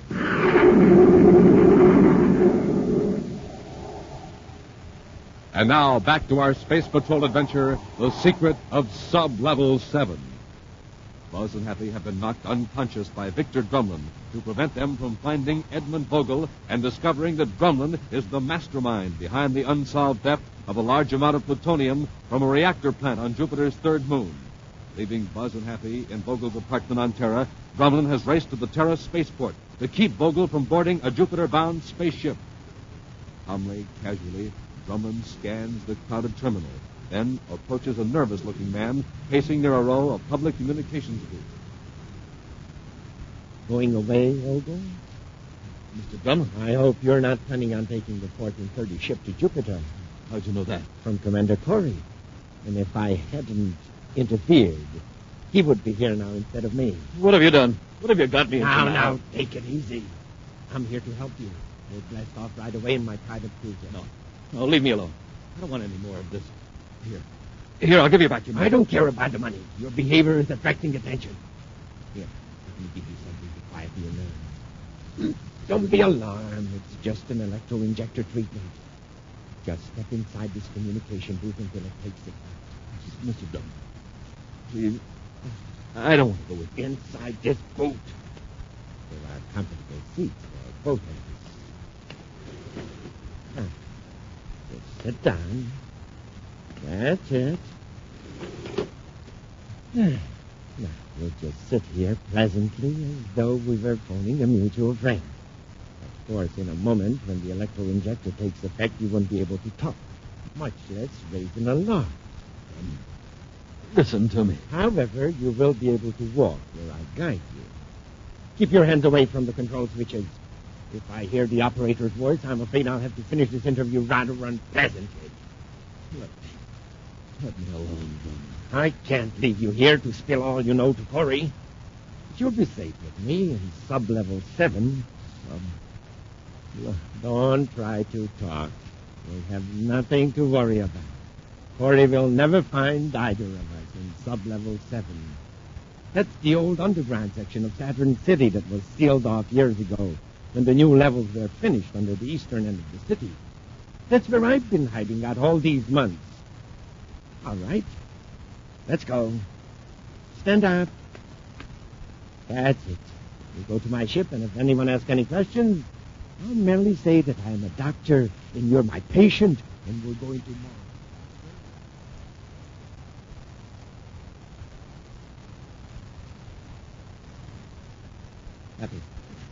Happy. What happened? Pal Drumlin knocked us out. Head feels like a meteor hit it. We'll exchange symptoms later. Look at the time. It's 14:55. You're too late to stop Vogel. Let's hope Drumlin was too late to warn him. I'll call Space Control to hold Flight 63 when it lands at Jupiter City, and we'll get over to headquarters and see what we can find out about it.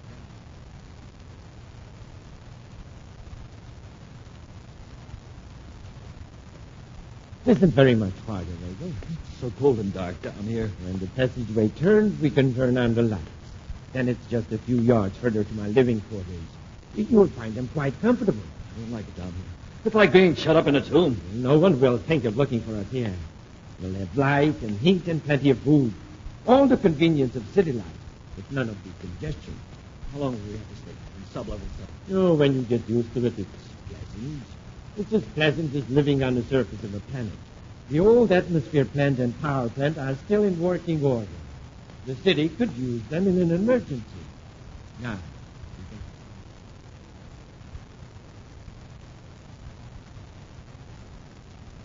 Happy, has anything come in about Vogel while I've been out? Not a thing, sir. Except that he definitely wasn't on the ship to Jupiter. And I haven't been able to locate much information about this Drumlin either, sir. Drumlin must have been in on this plutonium theft with Vogel. Well, maybe Drumlin's the brains behind all this. If he is, he won't hesitate to remove weaklings like Vogel if they threaten his safety.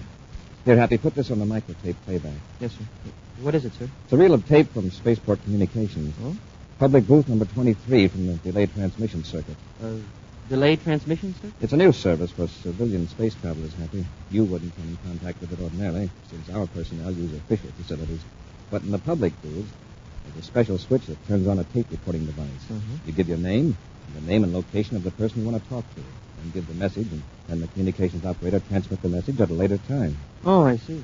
Oh, like if a man has to make a space trip in a hurry and his wife isn't home, he goes into a booth, presses a switch, and says, "Myrtle, this is Joe. You weren't home when I called. Had to go to Venus on business. Be back Friday." Now, that's the idea. This particular tape you're queuing up caused a problem.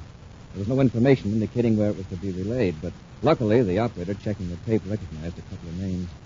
All right, turn on the playback. Yes, sir. Let me over.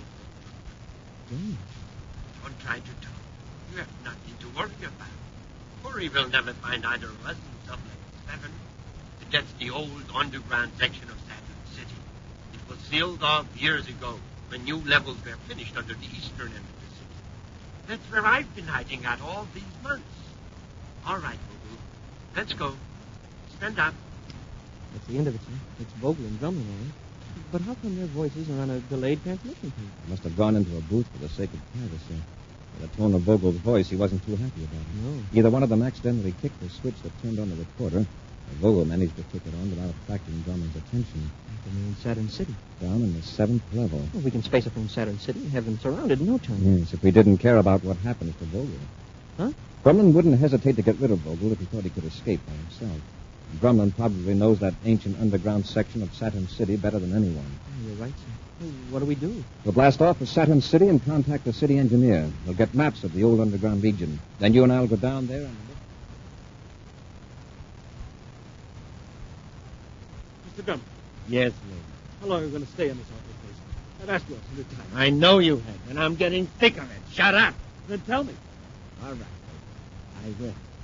If you had any sense of gratitude, or any sense for that matter, you know I brought you here to spare your life. Space Patrol wouldn't destroy me. No. But if I knew the Space Patrol had a chance of capturing Mr. Drumlin, why? You're a weakling, Vogel. You tell everything you know about me if Corey pointed a finger at you. But I didn't. How about yesterday in my apartment? Yes, you got rid of Corey for a while. Because you knew I was in the next room, ready to blast both Corey and you if you spilled a thing. But you didn't have the brains to deceive Corey completely. But I can't spend the rest of my life cooped up in this sub-level 7. I'm tired of listening to your whining, Vogel. I understand this. You live in sub-level 7 or not at all. on the surface of any planet before he could find you. I'd be finished. So make up your mind to live here or not at all. There must be some other solution, Mr. Drummond. I'll go crazy down here. I'm used to using my mind, figuring, planning. Down here, there's nothing to think about. Shut up!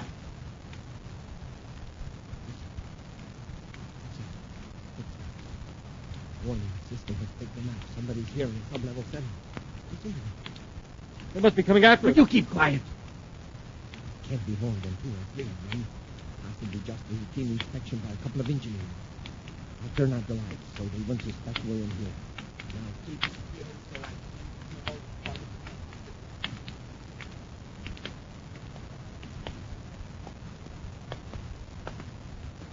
We must be getting close to me. Yes, according to the chief engineer, the most likely place for Vogel and Drummond to hide out. The old engineering living room. It's right around this next turn. What do we do? Rush them? Maybe our best bet. Draw your ray gun. Ready, sir. The door to the living quarters is just a few yards around the corner. Let's get them. All right, Corey. Hold it. Hold it right where you are. Better go back the way you came, Corey. You can't get on. Go on. Get going. Drummond, can you hear us? You bet we can hear you. Then listen. All the entrances to the upper levels are guarded. You're trapped. If you don't believe me, just try to escape.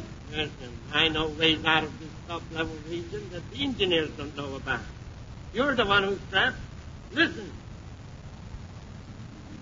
Do you hear that, Corey? Yes. Those are the old atmosphere pumps. Right now, they're pumping raw ammonia and methane into the lower levels and separating the methane. Cut them off, Drumlin. I'm coming through that door. I wouldn't try it. That door is built to shield against an explosion. The kind you're going to hear in a moment. What does he mean, Commander? He's bluffing, Happy. Methane isn't explosive. Neither is ammonia. Not by themselves. You couldn't explode raw Saturn atmosphere. But, Commander, I'm pouring pure methane into the lower levels. And I'm going to explode that methane. I'm going to ignite it. Even if you could, you wouldn't be such a fool. You'd blast all these lower levels apart. That's right. And I can do it. Listen. Hear that, Corey? Drumlin, what are you doing? Those are the old generators. I can overload them.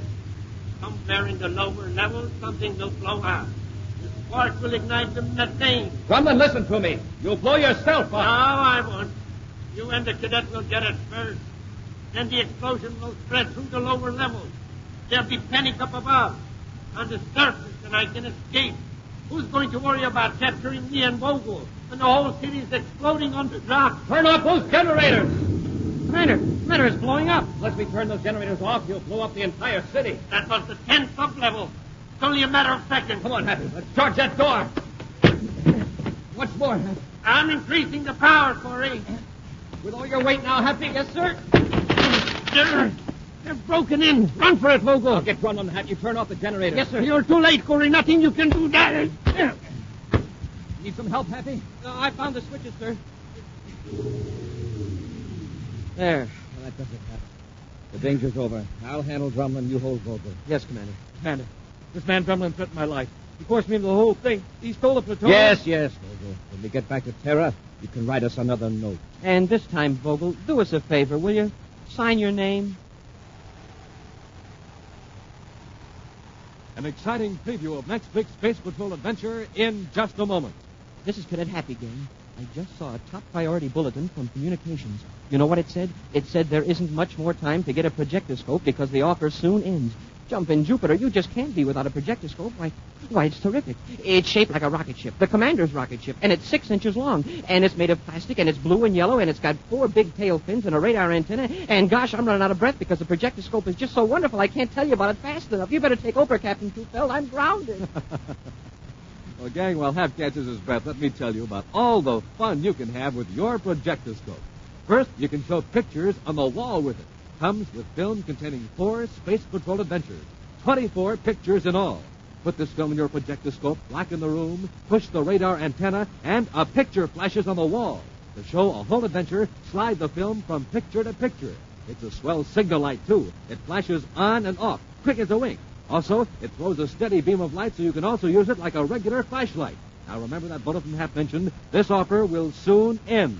So, gang, send for your official Space Patrol projectoscope today. buy a box of rice checks or wheat checks.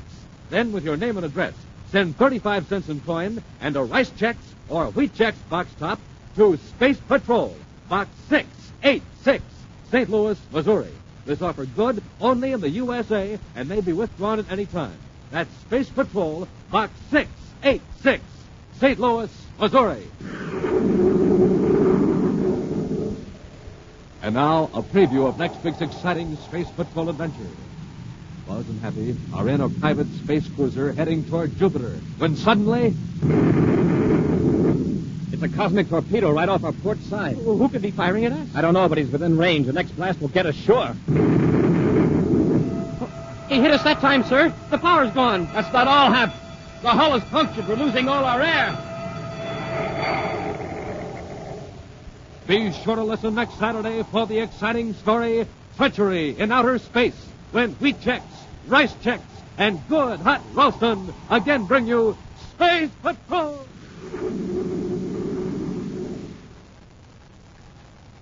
Special bulletin for boys and girls in Dayton and Columbus, Ohio, and Baltimore, Maryland. Buzz Corey's own space battle cruiser, the Ralston Rocket, will be in your area next week. Don't miss it. The Ralston Rocket.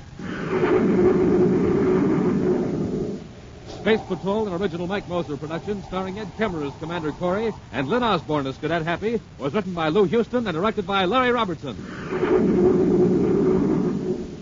Other players were Ken Mayer and Bella Kovach. Dick Tupel speaking.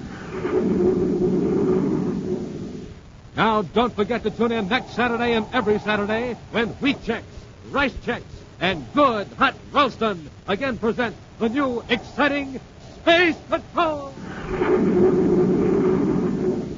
And be sure to see another exciting Space Patrol program on your local ABC television station. Consult your local paper for time and channel.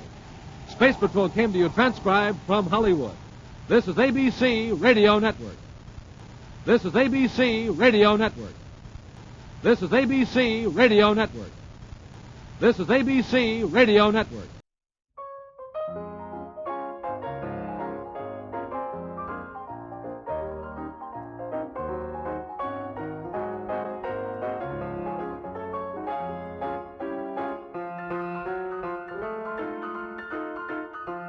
All right, it is that time of day again. It is time for a Trivia Minute, and here we go. The Salvation Army is a Protestant Christian church and an international charitable organization headquartered in London, England. It is aligned with the Wesleyan Holiness movement. The organization reports a worldwide membership of over 1.7 million, consisting of soldiers, officers, and adherents who are collectively known as Salvationists. Its founders sought to bring salvation to the poor, destitute, and hungry by meeting both their physical and spiritual needs. It is present in 133 countries, running charity shops and operating shelters for the homeless and disaster relief and humanitarian aid to developing countries. The theology of the Salvation Army derives from Methodism, although it differs in institutions and practices. An example is that the Salvation Army does not observe sacraments, as with other denominations in the Holiness Methodist tradition. The Salvation Army lays emphasis on the new birth, first work of grace, and entire sanctification, second work of grace. A distinctive characteristic of the Salvation Army is its use of titles derived from military ranks such as lieutenant or major. The Army's doctrine is aligned with the Wesleyan Arminian tradition, particularly the Holiness movement. The Army's purpose are the advancement of the Christian religion, of education, the relief of poverty, and other charitable objectives beneficial to society or the community of mankind as a whole. The Salvation Army was founded in 1865 as the East London Christian Mission in London by one-time Methodist preacher William Booth and his wife Catherine. It can trace its origins to the Blind Beggar Tavern.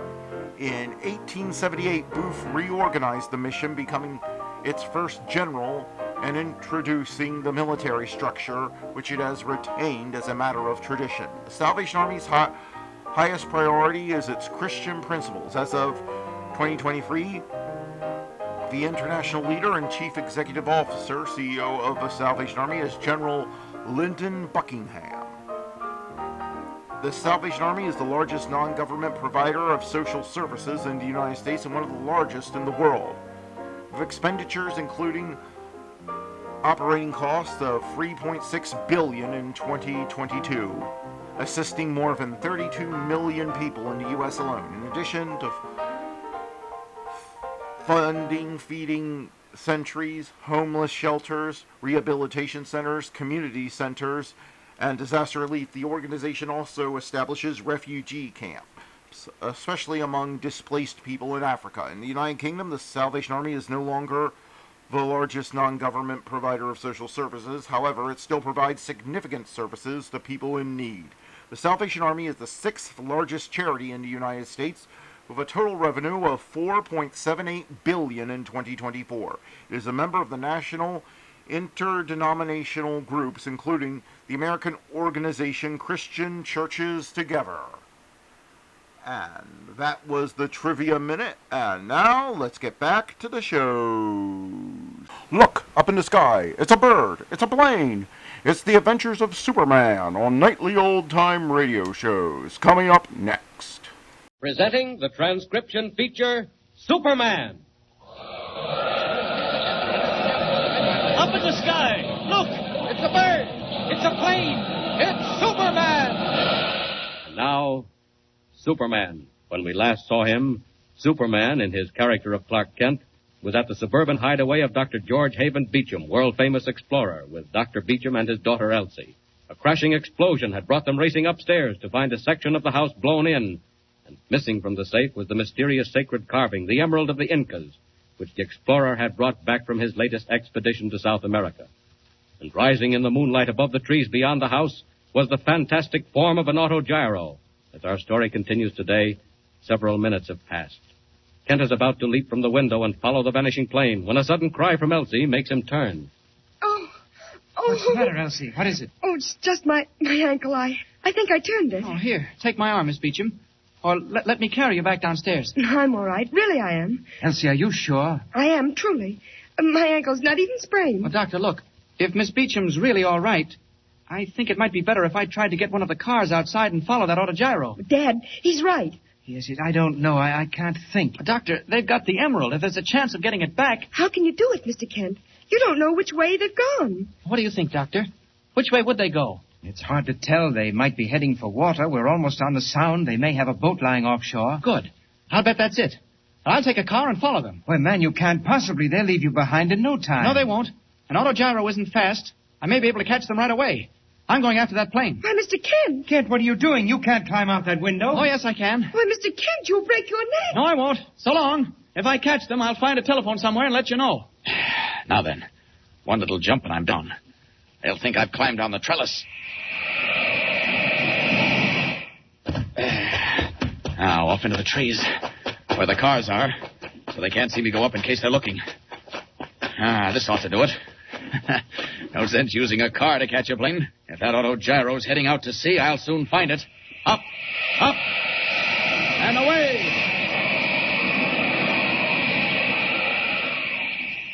Red cape streaming in the wind, blue costume flashing in the moonlight, Superman leaps into the air, hovers a moment, and takes off in a series of widening circles to find the autogyro, in which the priests of the tribe of Azatlan are making off with the Emerald of the Incas. Suddenly he sees the flash of a silver wing over the waters of the Sound, levels out in a straight line, while in the autogyro itself, the brown men talk together.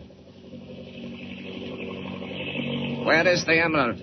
Safely hidden. Did you arrange matters back at the house? I did. By this time, the palace of the White Doctor should blaze like 100 fires. Good. What do you look at? We are over water. How far do we go this way? Some miles. Look, back there behind us, in the moonlight. I see nothing. Wait. It went into the shadow of a cloud. Now, what is it? A man. The figure of a man flying in the air. No, it cannot be. Even the magic of the Azatlan... I tell you it is. Look, it comes closer. He is over our heads. I saw him. Look, he's coming through. Through the door! Sorry, gentlemen. Forgive my breaking in like this. Where's the emerald of the Incas? No speak. No speak, Yankee. Well, you'll speak it this time. Where's that emerald? Quick. White man, what you seek was stolen. It is ours. Now, look here. I'm not going to argue about that now. I want that stone. Where is it? We have taken it back. You will never find it. Think not? Well, I may not find it, but you will. And you'll find it right now and hand it over. No. I say yes. Where is it? Find it. Use your magic against the magic of Azatlan. I will. You've seen a little of magic already. Just a very little. I call it the magic of Krypton. Now you're going to see a lot more. Come here. No. Now you let me go. I said come here, both of you. Yes, you too. I kill you, white man. You've already tried. Now listen. I'll give you one more chance. Then I'll knock your heads together. No. Where is that emerald? Look behind you, white man. Old stuff. And even if I did, what could you do? No. He means fire. Fire back on shore. What of it? Magic of the Azatlan, white man. That fire is in the house where the emerald was. What? Stone house? The house of the white doctor who stole the sacred god is in flames. Look. You mean that fire is back at Dr. Beecham's? Look how it leaps up. Fingers of flame. Look, it shows for miles. The house of evil is gone. We'll see about that. And if it is, you've signed your own death warrant. Where are we? Over water. Good. Let go! You win for the moment, but not for long. This autogyro will float down there on the water, and that's what it's going to do. Start what you do! Just what I said. I'm going to wreck this plane, send it down to float on the sound. So you'll be sure and be there when I get back. Now I'm going to smash that front propeller. There. Now, down with it. Don't want it to land too hard. Down. There's a boat down there. Well, I can't help that. They can't do much. Down,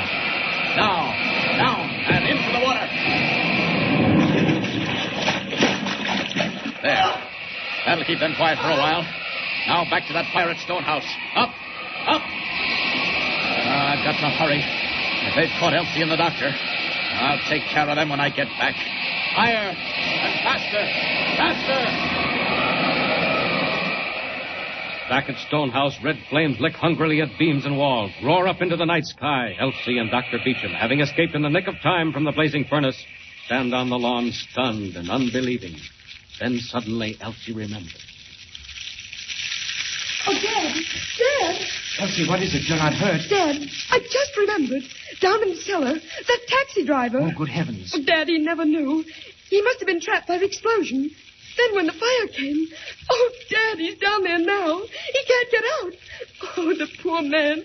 What can we do, Dad? Elsie, come back. We can't do a thing. Not till someone sees the blaze and calls the fire department. Dad, we must. We've got to get him out. Elsie, come back here. Come back. Come back, Miss Beecham. Where are you going? Why, Kent, where did you come from? Oh, Mr. Kent, quickly. Why, Miss Beecham, what's wrong? That taxi driver, Eddie Hilly, he's still in the cellar. What? Oh, great Scott. I forgot all about him. Mr. Kent, do something. Get him out. Now, look. Stay here, both of you. I may be able to get in from the other side. Oh, Kent, be careful. Let me help. No. You stay where you are, Doctor.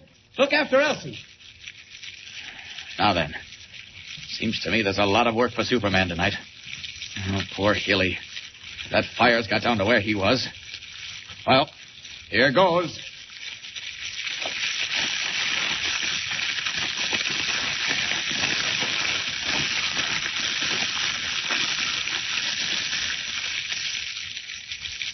He has him. He's got him. Kent, this way. Back out of the smoke. Oh, Mr. Kent. Oh, the poor man. Miss Beecham, look after him, will you? I'm about all in. Just put him down on the grass, Mr. Kent. All right. I'll look after him. He's coming around right now, I think. Why, Kent, man alive, how did you do it? Doctor, I don't know. It was just luck, I guess. There was an air shaft, and, well, the wall fell down, and there he was at the bottom. So all I had to do was pick him up and get him out. Well, I've got to be on my way again now. What? Well, where are you going? Well, don't you remember? I was after that autogyro. I saw the flames and I came back. Well, Kent, you'll never catch it now. Well, it won't hurt to try. You never can tell, Doctor. Anyway, I'm off. Kent, wait. Come back a minute. Kent! Oh, Dad! Dad! Why? Dad, what are you doing on your hands and knees? Elsie, do you see this? I found it in the grass. Look. Well, what is it? Ugly thing. Well, looks like a cheap earring. Elsie, that's a badge of office. It's an amulet, and it's worn only by the highest priests of the Azatlan. But, Dad, what of it? You don't understand. It's given them when they become priests. Magic power and all that. And it becomes a part of their very lives. But why all the fuss? Well, don't you see, Elsie? One of those priests dropped it by accident. And the loss of this amulet is worse than death. A terrible crime. What? Oh, you mean that... I believe that with this amulet, I could induce them to let me borrow the emerald of the Incas. But I don't know where they are. No, but I do, Dad. At least I know where they were going. Elsie. The taxi driver, he's come to and he told me they have a plane waiting. A great big seaplane at the Central Airport. Where's the car? Quick, Dad. Quick! A mad race against time. Can Dr. Beecham and Elsie make the airport before the priests of Azatlan take off in their high-speed seaplane? And what of Superman out over the waters of the Sound? What will he find when he reaches the spot where the autogyro hit the sea? Thrills, high excitement, unbelievable climax. Tune in next time and follow the story of Superman. And remember, be sure to tune in the next thrilling installment of the amazing transcription feature, Superman. Up in the sky! Look! It's a bird! It's a plane! It's Superman! Superman is a copyrighted feature appearing in Action Comics magazine. The Adventures of Philo Vance are up next on Nightly Old Time Radio Shows.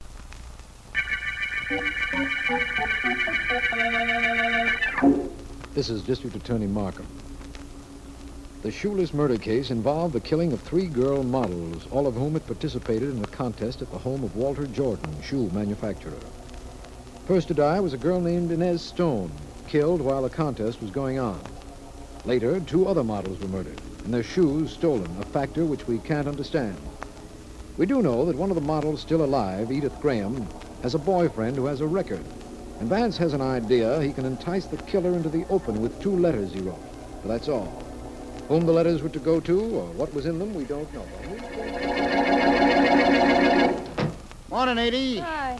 Just come by to take you to breakfast. Well, that was nice of you, Joey. Sit down. Oh, thanks. Be ready in a minute. Okay. Bring your mail up with me. Just 1 letter. Yeah. Thanks, Joe. Wonder who this can be from. Let's see. Joey, listen to this. Listen to what, Edie? This letter. Here's all it says. Miss Edith Graham, I got what you want. Meet me tonight, 10th and Culver Streets, midnight. And it's signed Shoes. Uh-oh. What does it mean, Joey? What do you think it means? I know, honey. And I'm stupid. Only not stupid enough to think that you don't know what it means, too.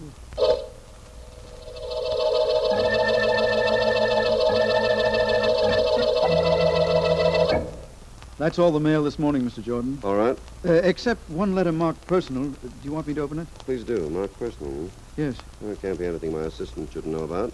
Go ahead, open it and read it. Yes, sir.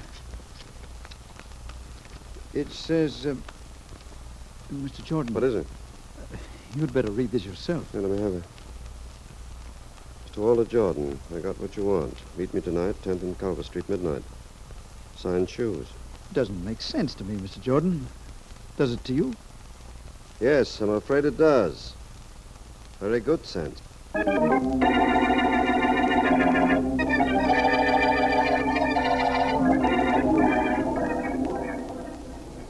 10 minutes after midnight, Vance. Our murderer hasn't shown up. 10 past midnight, 10th and Culver. You and I, Markham, but no murderer. Yes.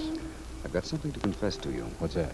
Either I'm not as clever as you've always insisted, or our shoeless killer is a very smart individual. Because he didn't fall for this plan? Well... Why did you think he would? He had to, Markham. Don't you see? He was killing to get a certain pair of shoes. A pair which was worn by one of the girls in that bathing contest. But he didn't know which girl wore them. He tried to kill one of the remaining models the night before last. That means he hadn't gotten what he wanted up until now. Logical enough. I offered to give it to him in a letter. should have risen to the bait unless our suspect list isn't complete. I'm pretty sure that if we could find the reason for those shoes being missing from the victim's feet, we'd have our murderer. Seems as if that's right, doesn't it? Yes. Well, it may or may not be so, but one thing I know is definite. I know where I'm going. On this case? I wish I did know that. No, Markham, my next move may possibly be wasted, but I'm going back to the Jordan home for a look at some of Walter Jordan's personal records. You think he'll show them to you? Or do you want me to do it legally for you? I'd rather you didn't, Markham, thanks just the same. I'd rather Jordan didn't know I was doing it either. I want to look at his records off the record.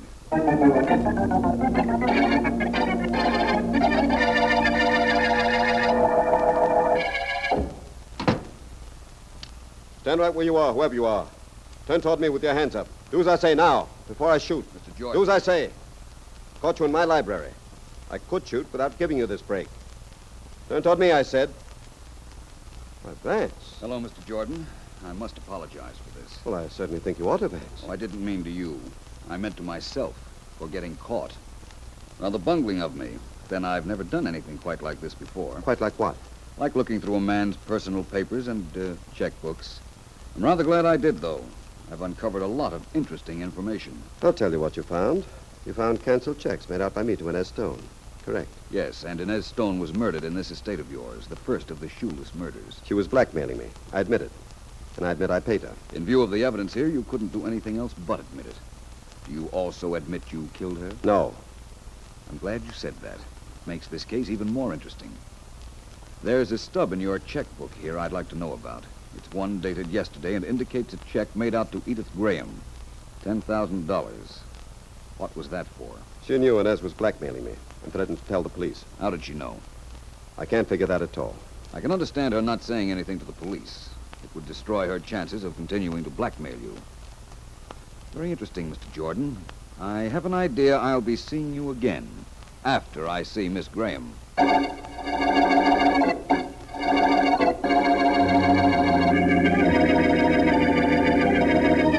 I don't know why I did it, Mr. Markham. I just don't know why. Easy now. I know it was wrong, but I couldn't help it. I think I understand, Miss Graham. And I'm glad you came to me.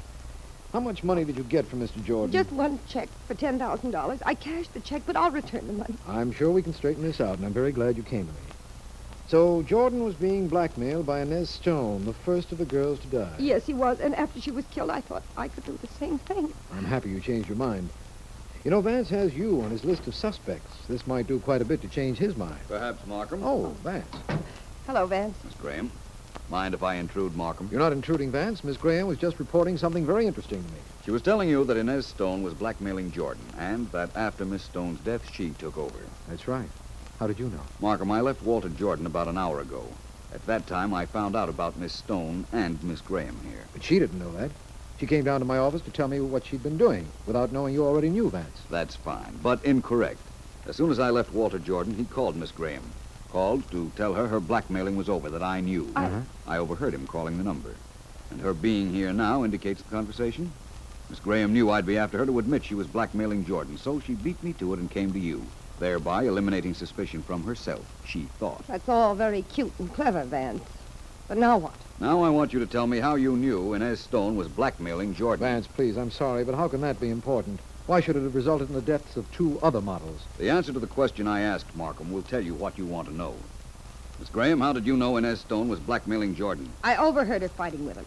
It all came out while they were arguing. Where were they and you at the time? I was putting on my bathing suit. The pool bathhouse has a roof, but there's an opening between the floor and the walls. An opening about 2 feet high, running right around the bathhouse. And so you could hear what was going on outside? That's right. I see. That's all, Miss Graham, except for one thing. I'll want you down to that bathhouse tomorrow morning. And bring your friend Joey with you. Oh, you know about him, huh? Of course we do. We'll expect you and him there tomorrow morning, Miss Graham. Okay. Can I go now? Vance? Yes, but you're entitled to know this. Mr. Jordan will be invited to his own bathhouse tomorrow morning, too. And Markham and I will be there. Planning a party, Ending a party, Miss Graham. It's high time our killer stopped having a good time out of making fools out of us.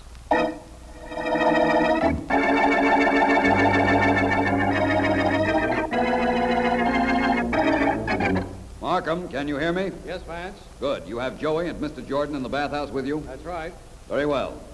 You are now in the position that Miss Graham says she was in when she heard Jordan and Inez Stone arguing. Can you hear this very plainly? Listen. Go ahead, Miss Graham. Say the words you overheard. Okay. Don't give me that, Walter. You'll keep paying till you're blue in the face. And incidentally, I'm winning this contest today. Don't forget it. You're paying, and I'm winning, or I talk. And then here Jordan tried to get her to quiet down, but she wasn't having any. And she said, "Don't shush me, Walter Jordan. Suppose everybody knew how you took over your shoe business by swindling the man who owned it. How long do you think you'd be such a big man?" Well, how long? That's about all that. Hear all that, Markham? Very distinctly.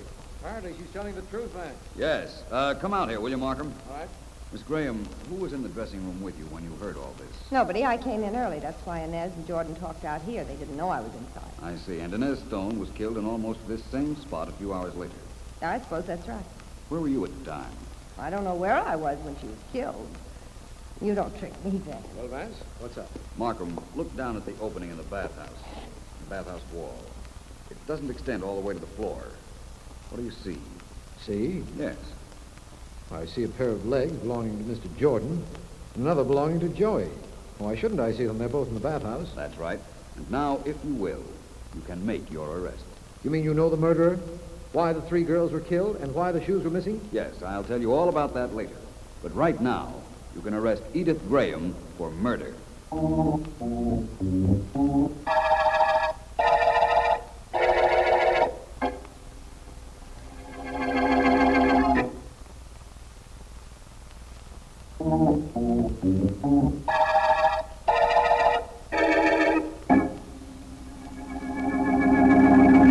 Wait right there, Markham.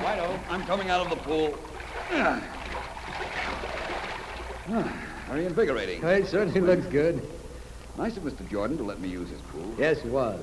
And it'd be very nice of you, Vance, if you brought me up to date on the shoeless murders. Well, you want to know first why they were shoeless. Is that right, Markham? I want to know why the shoes were removed from the dead bodies, yes. That was the most confusing part of this case, and it still is. It was intended to be confusing, Markham. In fact, that was the only reason the shoes were taken. I beg your pardon? The murderer, who we know now as Edith Graham, knew that we would try to find some link between the missing shoes and her. There was no link, of course, but she was trying to lead us up a blind alley. Well, she most certainly succeeded. In other words, the shoes were taken merely to throw us off. She was sure we'd concentrate on them, and we did. Yes. Very clever idea. Now tell me this. Why were the 3 girls murdered? The answer is simple. When Edith Graham murdered Inez Stone, out where she had heard Stone and Jordan arguing, she looked down and saw a pair of girls' legs in the bathhouse. She immediately assumed that whoever owned those legs had heard Miss Stone's death struggle. And probably had heard Miss Stone mention her, Miss Graham's name. Go ahead. Well, by the time she'd killed Miss Stone and made her way into the bathhouse, whoever it was in the bathhouse had disappeared. All Miss Graham knew was that one of the girls was a possible witness to the murder, a murder she committed to enable her to blackmail Walter Jordan. She had to get rid of that possible witness. In order to do that, she had to kill 3 more girls. That's right. She had no idea which one of the 3 other girls in the contest was a possible witness to what she'd done, and there was no way to find out. Right. Listen to this, Vance. Originally, there were 5 girls. Miss Stone was killed. That left 4. 2 of the other girls were murdered. That left 2, Doris Morgan and Edith Graham. The killer tried to get Miss Morgan in the park, but she escaped. That left only 1 girl who could have done the killing, Miss Graham. You're right again, Markham. Now we know how and why and that she killed the others. Now we have her confession. We know one other thing, too, Vance. We know this is the end of the shoeless murder case.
And now you will hear the rest of the story with Paul Harvey up next.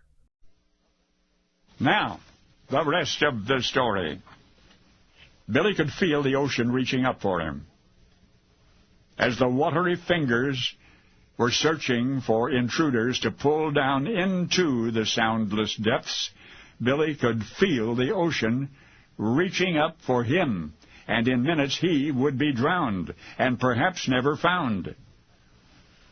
Had he only half listened to the warnings of those who lived nearby? Something about unfamiliar waters, something about a bad time to go swimming. But folks always said that, didn't they? Billy had never in his life heard of a riptide, the collision of opposing tides, and its turbulent result. The strongest swimmer would be foolish to defy such conditions, even more so a college student on a casual weekend at the beach. But there was Billy, in the riptide's grip, too far from shore to be heard, the chaotic currents battering his body against the jutting rocks. An eternity loomed before him. But this is the rest of the story. One of the other college students that Billy had met on this holiday, a young man from Harvard, was still on the beach, distracted in a conversation with a friend. But for some reason, the other fellow suddenly wondered, "Where's Billy?" And then he turned, squinted out into the springtime glare. He saw the struggling figure in the water. In an instant, the Harvard boy was dashing for a small boat. That was a risk in itself. A rowboat in a riptide could be headed for a long ride, even disaster. But there was no time to think about that or anything except the young man gasping in the churning, treacherous water. The Harvard student maneuvered the little craft skillfully. He could see Billy clearly now, by then helpless and bleeding. Closer, closer still. "Hang on," shouted the Harvard boy, and then, just in time, the hand reached down from the little boat, and Billy, flailing, reached up to grab it and took hold and lunged to safety. Some 25 years later, those two young men, long separated, were reunited. Reunited at a conference in Seattle. Their children played together. Their wives got acquainted. The two men talked old times, and one in particular, the Hyannisport holiday long past, very nearly Bill's last. "You never told me that story," said the Harvard man's wife. And indeed he had not. He had forgotten somehow. He recalled the colonial cottage 2 blocks from the beach, and the breeze and the sun and the companionship of those 2 lazy spring days, and yet until being reminded he had not even remembered the riptide and the rescue, and consequently the irony had eluded him. The fact of a Goldwater Republican Harvard student, Fife Symington, a Goldwater Republican student, Fife Symington, later governor of Arizona, risking his own life to save the life of a Democrat, a young man who would one day lead his party to nationwide victory. Of course you know the fellow Fife Symington snatched from the brink of oblivion. Bill was Bill Clinton. Now you know the rest of the story.